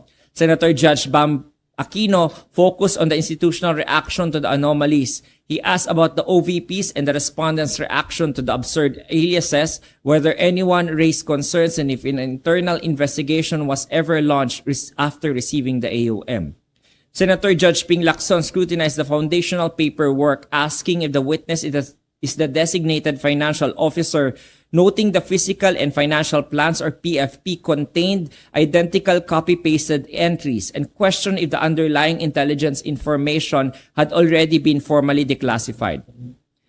Senator Judge Robin Padilla, offering a counter perspective on covert operations, defended the use of aliases by noting that historical heroes, specifically Noy Aquino using Marshal Bonifacio, legitimately utilized them for law and order purposes. As to theme number 3, upward tracing of accountability, proxies, and chain of command, Senator Judge Risa Ontiveros targeted command responsibility directly. She asked if the respondent knew of approved and had the last touch on all the replies sent to the COA. She asked about the chain of trust regarding the encashment and pressed him to confirm that the respondent is ultimately the accountable officer for the funds. Senate President Sherwin Gatchalian asked if Colonel La Chica ever confirmed receiving the 500 million, how the witness thought La Chica would implement the projects, and demanded to know who in the OVP only actually knows how the confidential funds were spent. Senator Judge Erwin Tulfo questioned the proxy's legal authority, asking if Colonel La Chica was a legally bonded official and why he was authorized to hold such massive amounts of public money. Senator Judge Tito Soto questioned the organizational structure, asking what exact official item or plantilla position Colonel La Chica held within the OVP to justify his control of the funds. While Presiding Officer Chis Escudero exposed a critical accounting inconsistency. He probed whether Colonel La Chica was legally authorized to handle the money and questioned the defense's shifting theory, asking whether La Chica claimed to be the actual end user who submitted his own AR or merely a conduit who later replaced his AR with receipts from fictitious informants. Following rulings by the presiding officer Escudero on various evidentiary motions and objections by both parties, the trial was adjourned. Pursuant to the rules of procedure on impeachment trials, the impeachment court will resume session on Tuesday, September 1, 2026 at 10 a.m. The agenda is a continuation of the representation of the House Prosecution Panel's case in chief for Article 1 through the start of the presentation of their 8th witness, Lieutenant Colonel Manaros Boransing II, AFP representative. Any questions? Yes po. Sir, parang nabanggit din yata ni presiding kanina about La Chica na pwedeng ipatawag siya ng court kung hindi pa patawag ng both sides. Sir, yun ba kung ipatatawag siya, si presiding officer lang po ang magdidesisyon o kailangan pagbotohan kung papayag lahat ng senator judges? Paano po? Nakalagay po sa ating Senate Rules on Impeachment na kapag mga ganyang evidentiary na mga rulings, the presiding officer can rule by himself or upon his own discretion, submit the question for the decision of the senator judges as a whole, as a collegial body. So kapag nag-rule na siya dyan at wala naman nag-apela, then yun na yung ruling ng korte. Pero on the first instance, pwede nga rin naman ibato yung tanong na yun sa ating mga senator judges para pagbotohan. Pero initially, ang preferred ni presiding officer, he makes the ruling himself. Sir, pwede rin mag-request ako isang senator judge na presiding officer, paki-invite, paki-subpoena itong si Colonel La Chica. Pwede po yun. Tama po kayo. Bilang a collegial body, the presiding officer is just one among equals, no? He is just presiding, pero equal po sila. So any of the senator judges can also request that the court issue a subpoena ad testificandum to Colonel La Chica at the end of the presentation of the prosecution's evidence in chief and at the end of the presentation of the defense's evidence in chief. So kahit na ipatawag po, kunwari ang isang testigo ng any of the parties, pwede pa rin within the power ng ating impeachment court na i-recall din yung witness na yon. Kung wala naman at hindi ipinatawag yung mga witnesses na yon on the first instance, pwedeng magpatawag din ng additional witnesses ang ating korte because ultimately the impeachment court wants to get into the truth of the matter. Sir, napasadaanan naman kanina, no? But as a clarification, yung sub judice ruling covers everybody inside the courtroom, no? Senators and even the respondents. Can you just elaborate on the coverage of Vice President Duterte and the process? Kung halimbawa, paano yun? Kung may violation allegedly, paano po yun, sir? Katulad kanina, no, may nag-raise ng possible violation ng respondent, no, si House Lead Prosecutor Jervil Luistro. However, it was determined by the presiding officer that the posting of the said statement by the respondent was made at around 10:19 in the morning, which is at the same time that the presiding officer is just started his ruling on the matter. So dahil hindi pa po siya natatapos basahin yung ruling na yon, hindi nga pa sinasabi yung so ordered at hindi nga pa binabang yung gavel. So wala pa pong ruling at the time na 10:19. So nung pinost po yon, kasama na po siya doon sa prospective application. Meaning, wala pa siyang nilalabag at the time ng 10:19 ng umaga na yon dahil hindi pa tapos yung ruling sabihin ng ating presiding officer. But moving forward, if there are allegations of violation by the respondents, paano po yung pag-raise doon? Yes. That's why yung lahat kasi nabigyan na ng first warning, no? Even the spokespersons and the ating mga councils, no? Now, the respondent, binigyan na rin kanina ng first warning ng ating presiding officer through the respondent's council, yung respondent, na pagsabihan siya na siya ngayon ay covered nung Rule 18 ng ating Senate impeachment rules. At kung merong mag-raise ng violation after today by any party or any person, ang first penalty, syempre bibigyan mo ng 24 hours to reply para magkaroon ng due process kung bakit mo sinabi to, bakit ganito yung ginawa mo. Meron bang basehan yung complaint sa'yo? After the 24-hour submission ng written explanation, the presiding officer will summarily just issue a ruling kung may finding of violation o wala. Kung may finding of violation, i-impose nga yung first strike, which is admonition, reprimand in open court.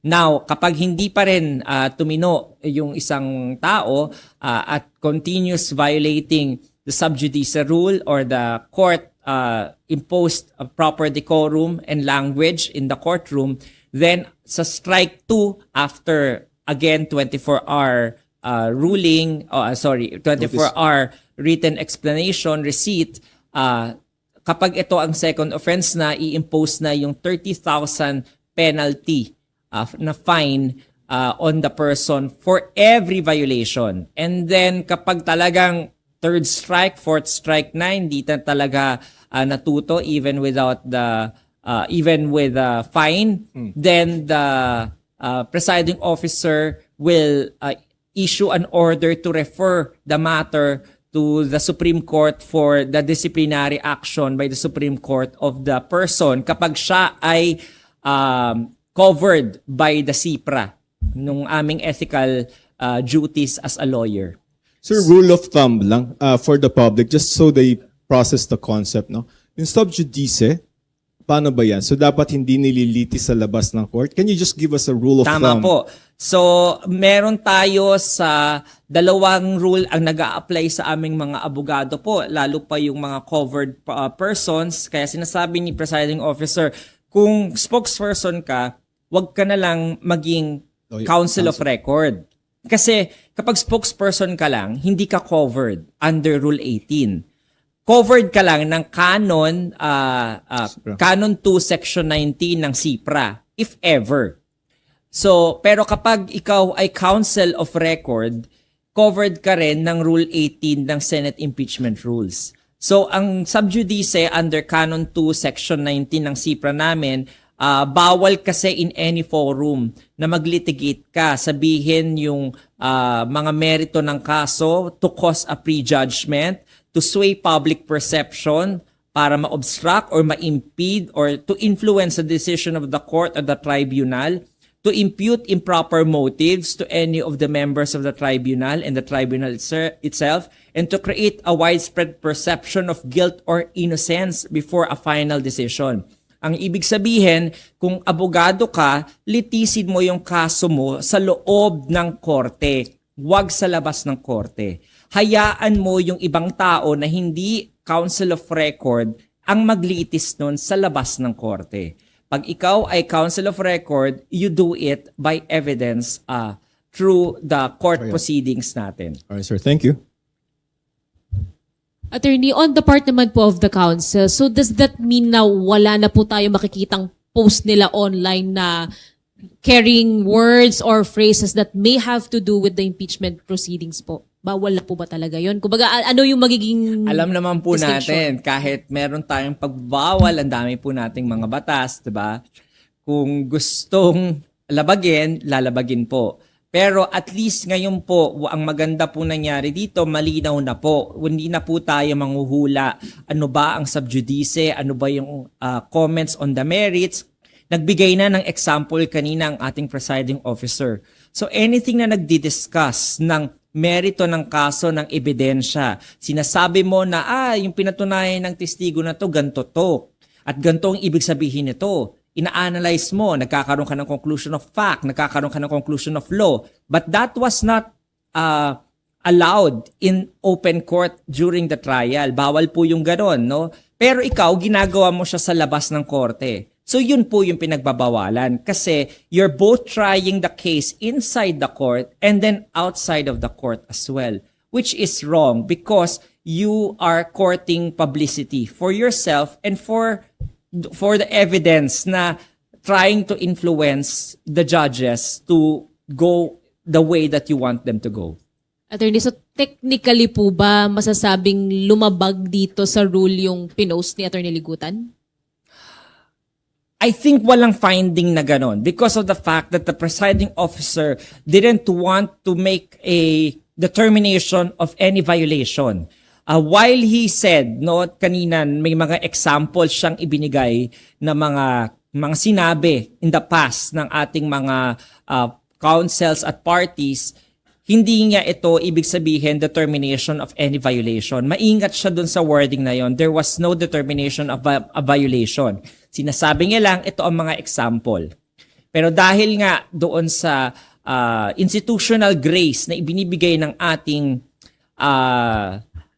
impeachment court and by being liberal about it, katulad nung sinabi niya mula nung umpisa, hindi niya muna paparusahan yung mga parties. Hinayaan niya muna ng konting breathing room. Kaya tabula rasa na or clean slate na. Hindi niya na pininalize yung mga previously na may mga nagsabi. So as to Attorney Ligutan, wala talaga siyang determination na bawal yun or hindi. Kumbaga may warning na po sa lahat. Warning lang sa lahat. Attorneys, last na lang po on my part. Pagdating naman po kaya sa senator judges, while nagpaalala na po si presiding officer, baka lang po maging question again ng mga taong nagbabantay o nanonood ng impeachment. May mga senator judge din po may binibitiwang mga comments or remarks habang nagbabato po sila ng clarificatory questions. May tanga-tangahan, pero pina-reward na po yan ni presiding officer. Yang mga yan po ba may hangganan na pagdating dito sa rule na to? Tama po kayo. Kasama po sa ruling ng ating presiding officer kanina, yung sinasabi niyang unparliamentary language na mag-a-apply yung rules nila sa Senado on unparliamentary behavior and language. Na kapag may any senator judge na lumabag nun, that senator judge can be subjected to ethics committee na sanction. Pero kailangan may mag-raise to na party or a fellow senator judge.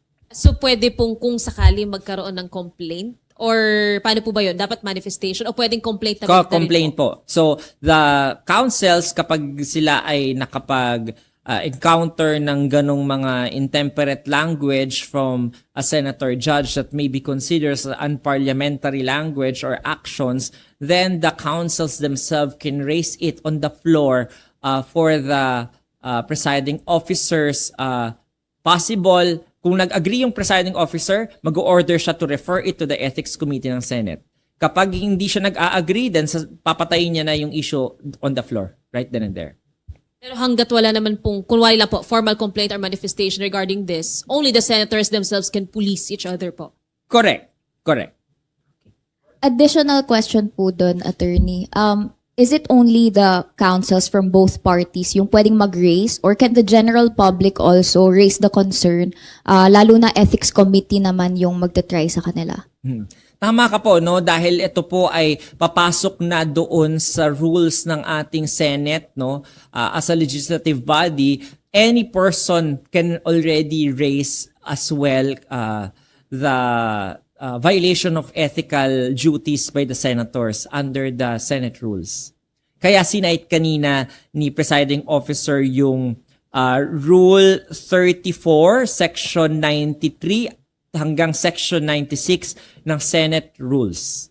Para pati yung mga publiko, kung may makita silang impropriety from the actions or the language of any senator judge, then they can do so. For moving forward po, attorney, will the Senate as an impeachment court be, kasi nabanggit niyo po before, passive lang pagdating dito sa mga possible violations for sub judice.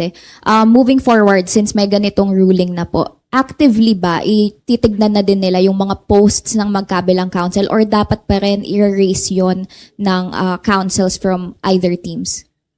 The preference of the impeachment court is that it sits as a passive body, that that those kinds of issues should be raised by both parties. So, yun yung unang preference ng ating impeachment court. So, it also goes to show kung gaano kapasensyoso ng ating impeachment court regarding those kinds of matters. That's why wala kayong narinig sa impeachment court about these things despite and in spite of the fact na marami ng mga alleged violations na napapansin ng impeachment court. Hindi siya gumalaw until Attorney Sison manifested last time. And that triggered the ruling of the presiding officer on the matter. Wala na po. Thank you. Maraming salamat po. Good afternoon. Sino po? Hindi naman masama namin naman yan. May alias.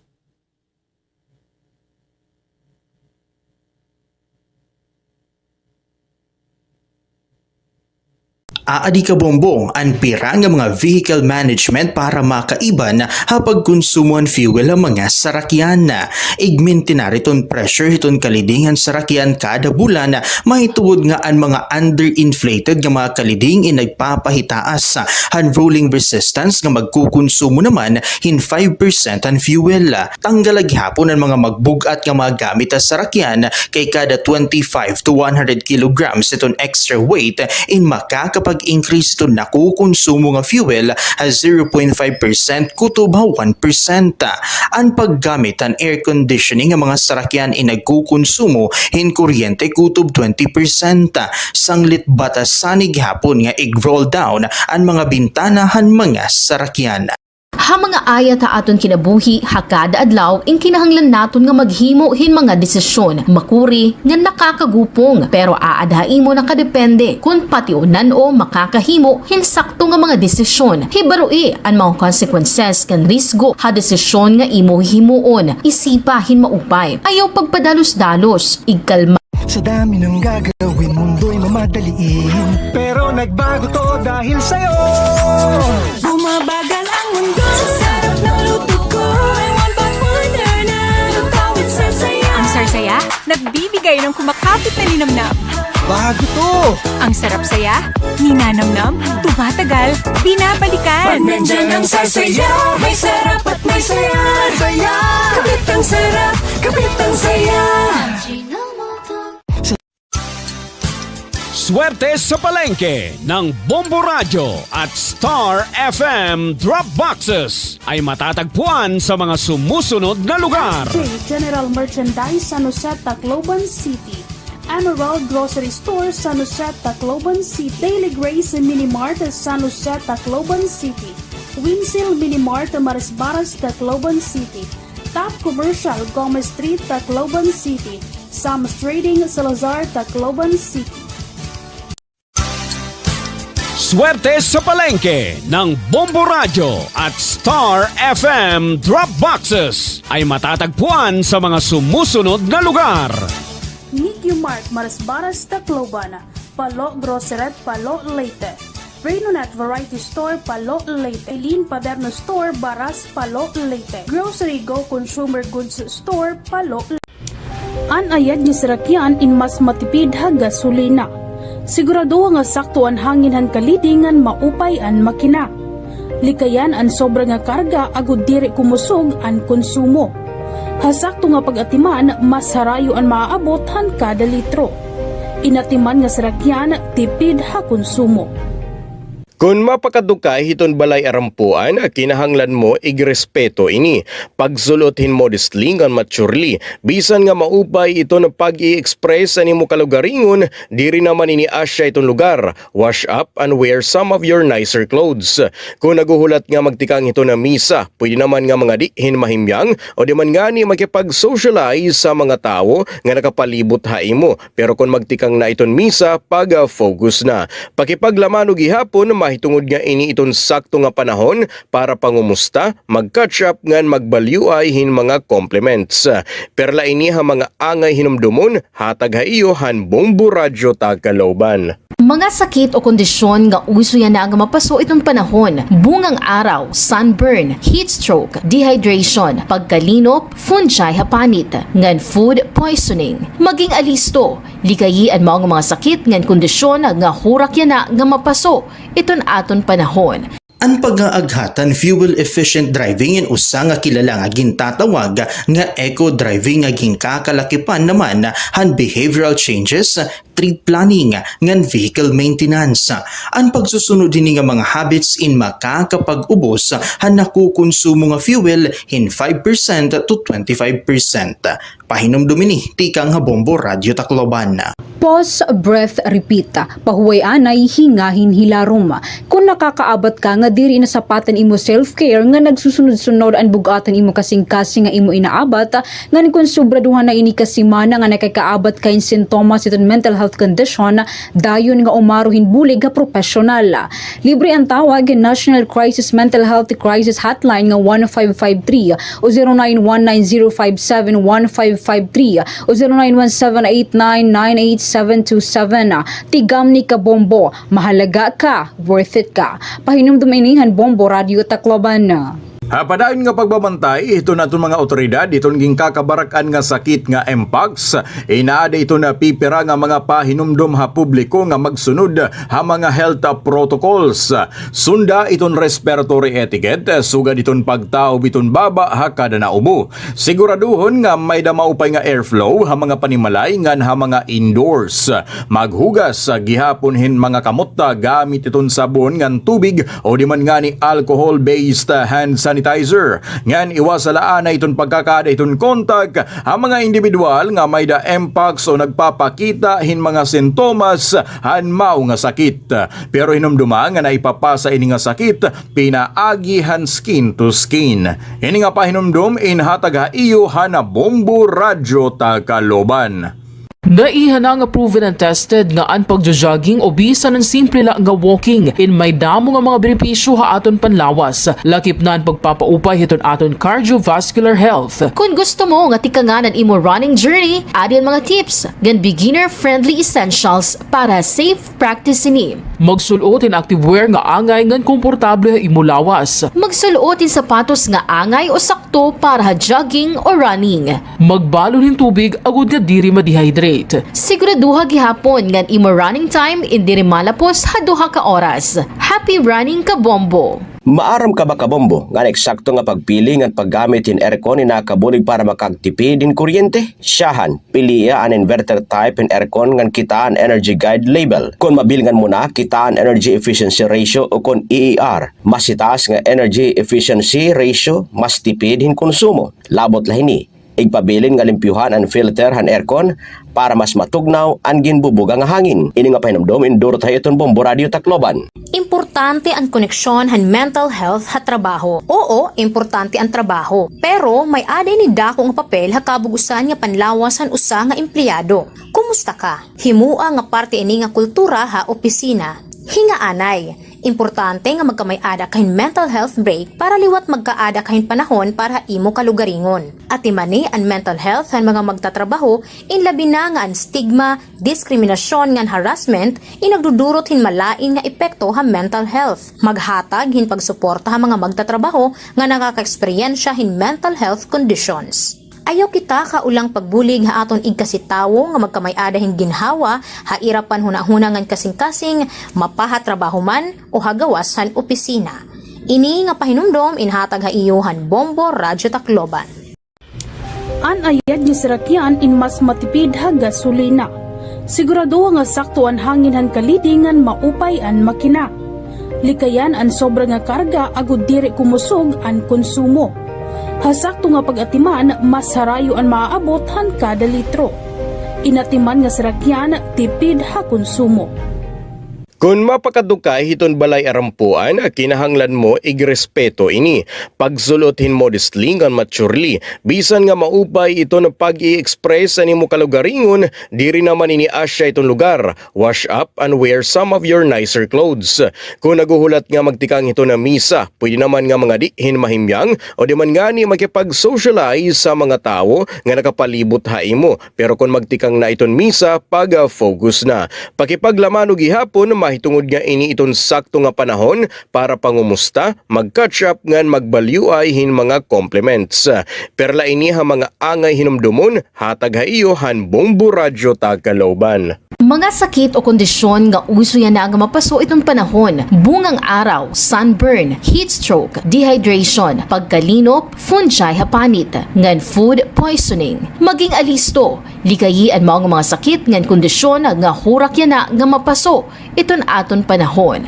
Ang pag-aaghatan fuel-efficient driving in usa nga kilala nga gintatawag nga eco-driving nga ginkakalakipan naman han behavioral changes, trip planning, ngan vehicle maintenance.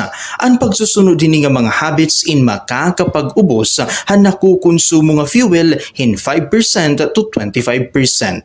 Pahinom dumini, tikang Bombo Radyo Tacloban. Pause, breath, repeat. Pahuway anay, hingahin hilarom. Kung nakakaabot ka nga diri na sapatan imo self-care nga nagsusunod-sunod ang bugatan imo kasing-kasing nga imo inaabat, nga kung sobraduhan na ini kasimana nga nakakaabat kain sintomas iton mental health condition, dayon nga umaruhin bulig nga professional. Libre ang tawag National Crisis Mental Health Crisis Hotline nga 1553 o 0919-057-1553 o 0917-899-8 727. Tigam ni ka Bombo, mahalaga ka, worth it ka. Pahinom duminihan Bombo Radio Tacloban. Padayon nga pagbabantay, ito na itong mga otoridad, itong ging kakabarakan nga sakit nga Mpox, inaada ito na pipira nga mga pahinumdom ha publiko nga magsunod ha mga health protocols. Sunda itong respiratory etiquette, sugad itong pagtaob itong baba ha kada naubo. Siguraduhon nga may damaupay nga airflow ha mga panimalay ngan ha mga indoors. Maghugas gihapon hin mga kamotta gamit itong sabon ngan tubig o di man nga ni alcohol-based hand sanitizer. Ngan iwasalaan na itong pagkakada itong kontak ang mga individual nga may da Mpox o nagpapakita hin mga sintomas han mao nga sakit. Pero hinumduma nga naipapasa ini nga sakit, pinaagi han skin to skin.